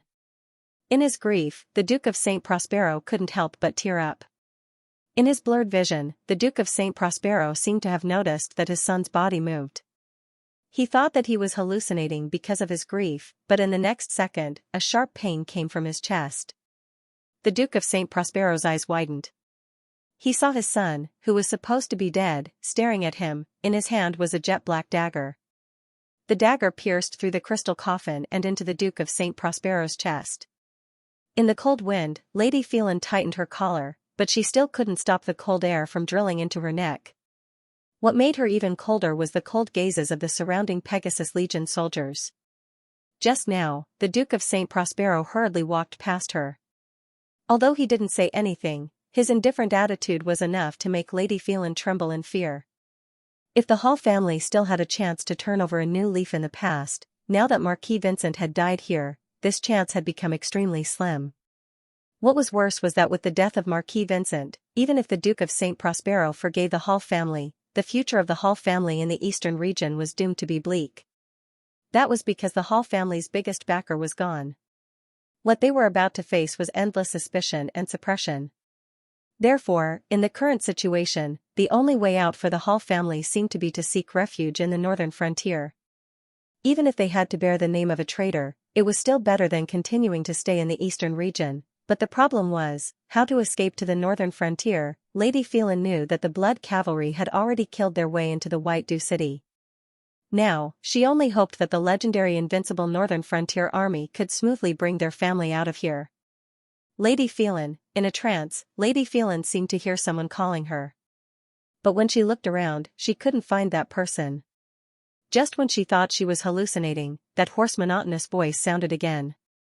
Lady Phelan heard it clearly this time, and then she was shocked to find that the voice was actually from a Northern Frontier's corpse under her feet. That person was nailed to the ground by a spear, but through the eye-holes of the armor, Lady Phelan could see that cold gaze staring at her.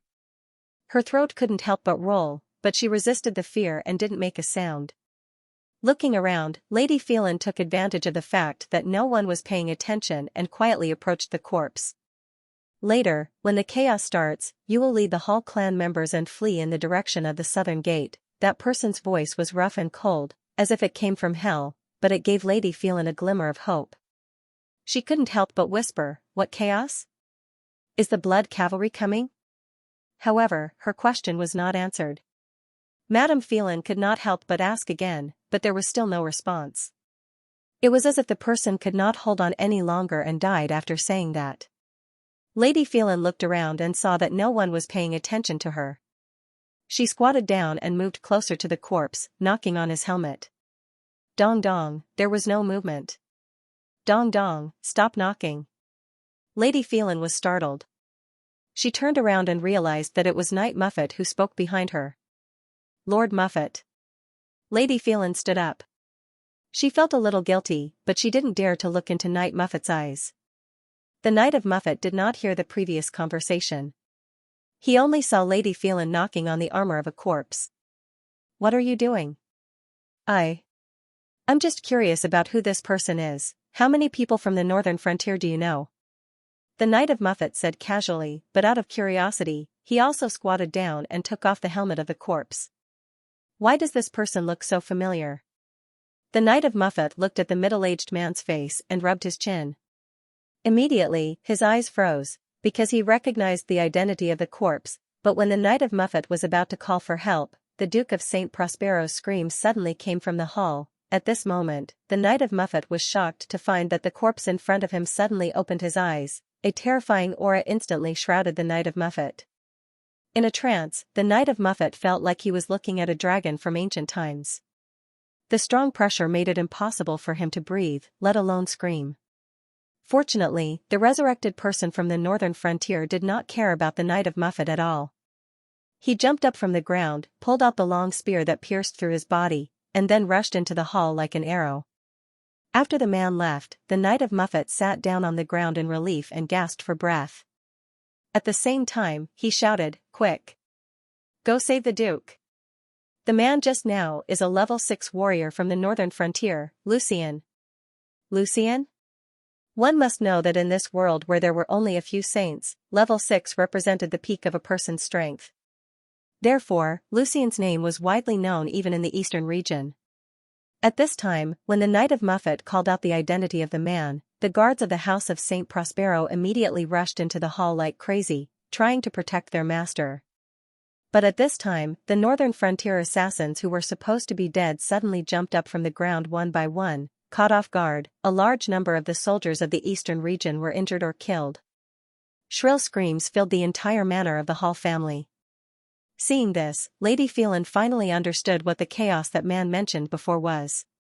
Therefore, she made a prompt decision and shouted at the Hall family members who were standing there in a daze. "Quick!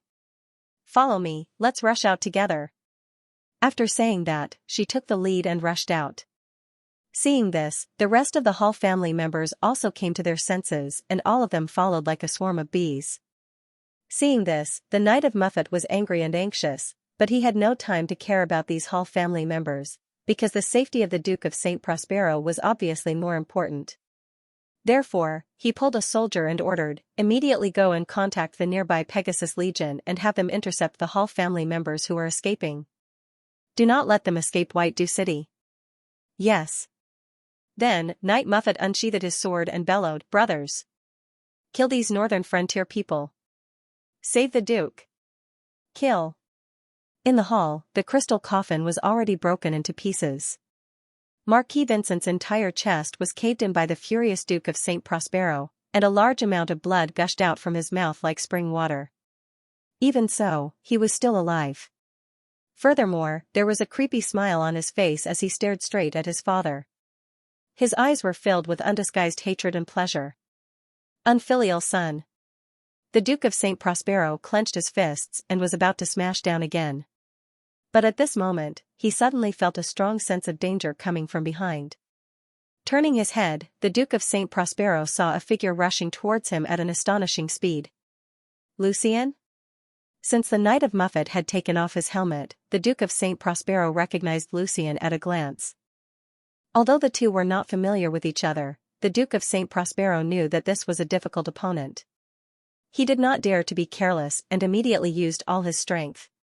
Dazzling holy light constantly surged around the Duke of St. Prospero, and rapidly gathered in his hands. In the void, there seemed to be the neighing of a war horse. The Duke of St. Prospero's face was calm as he punched out. End of chapter 461. Don't forget to subscribe, like, and share the video to support the channel.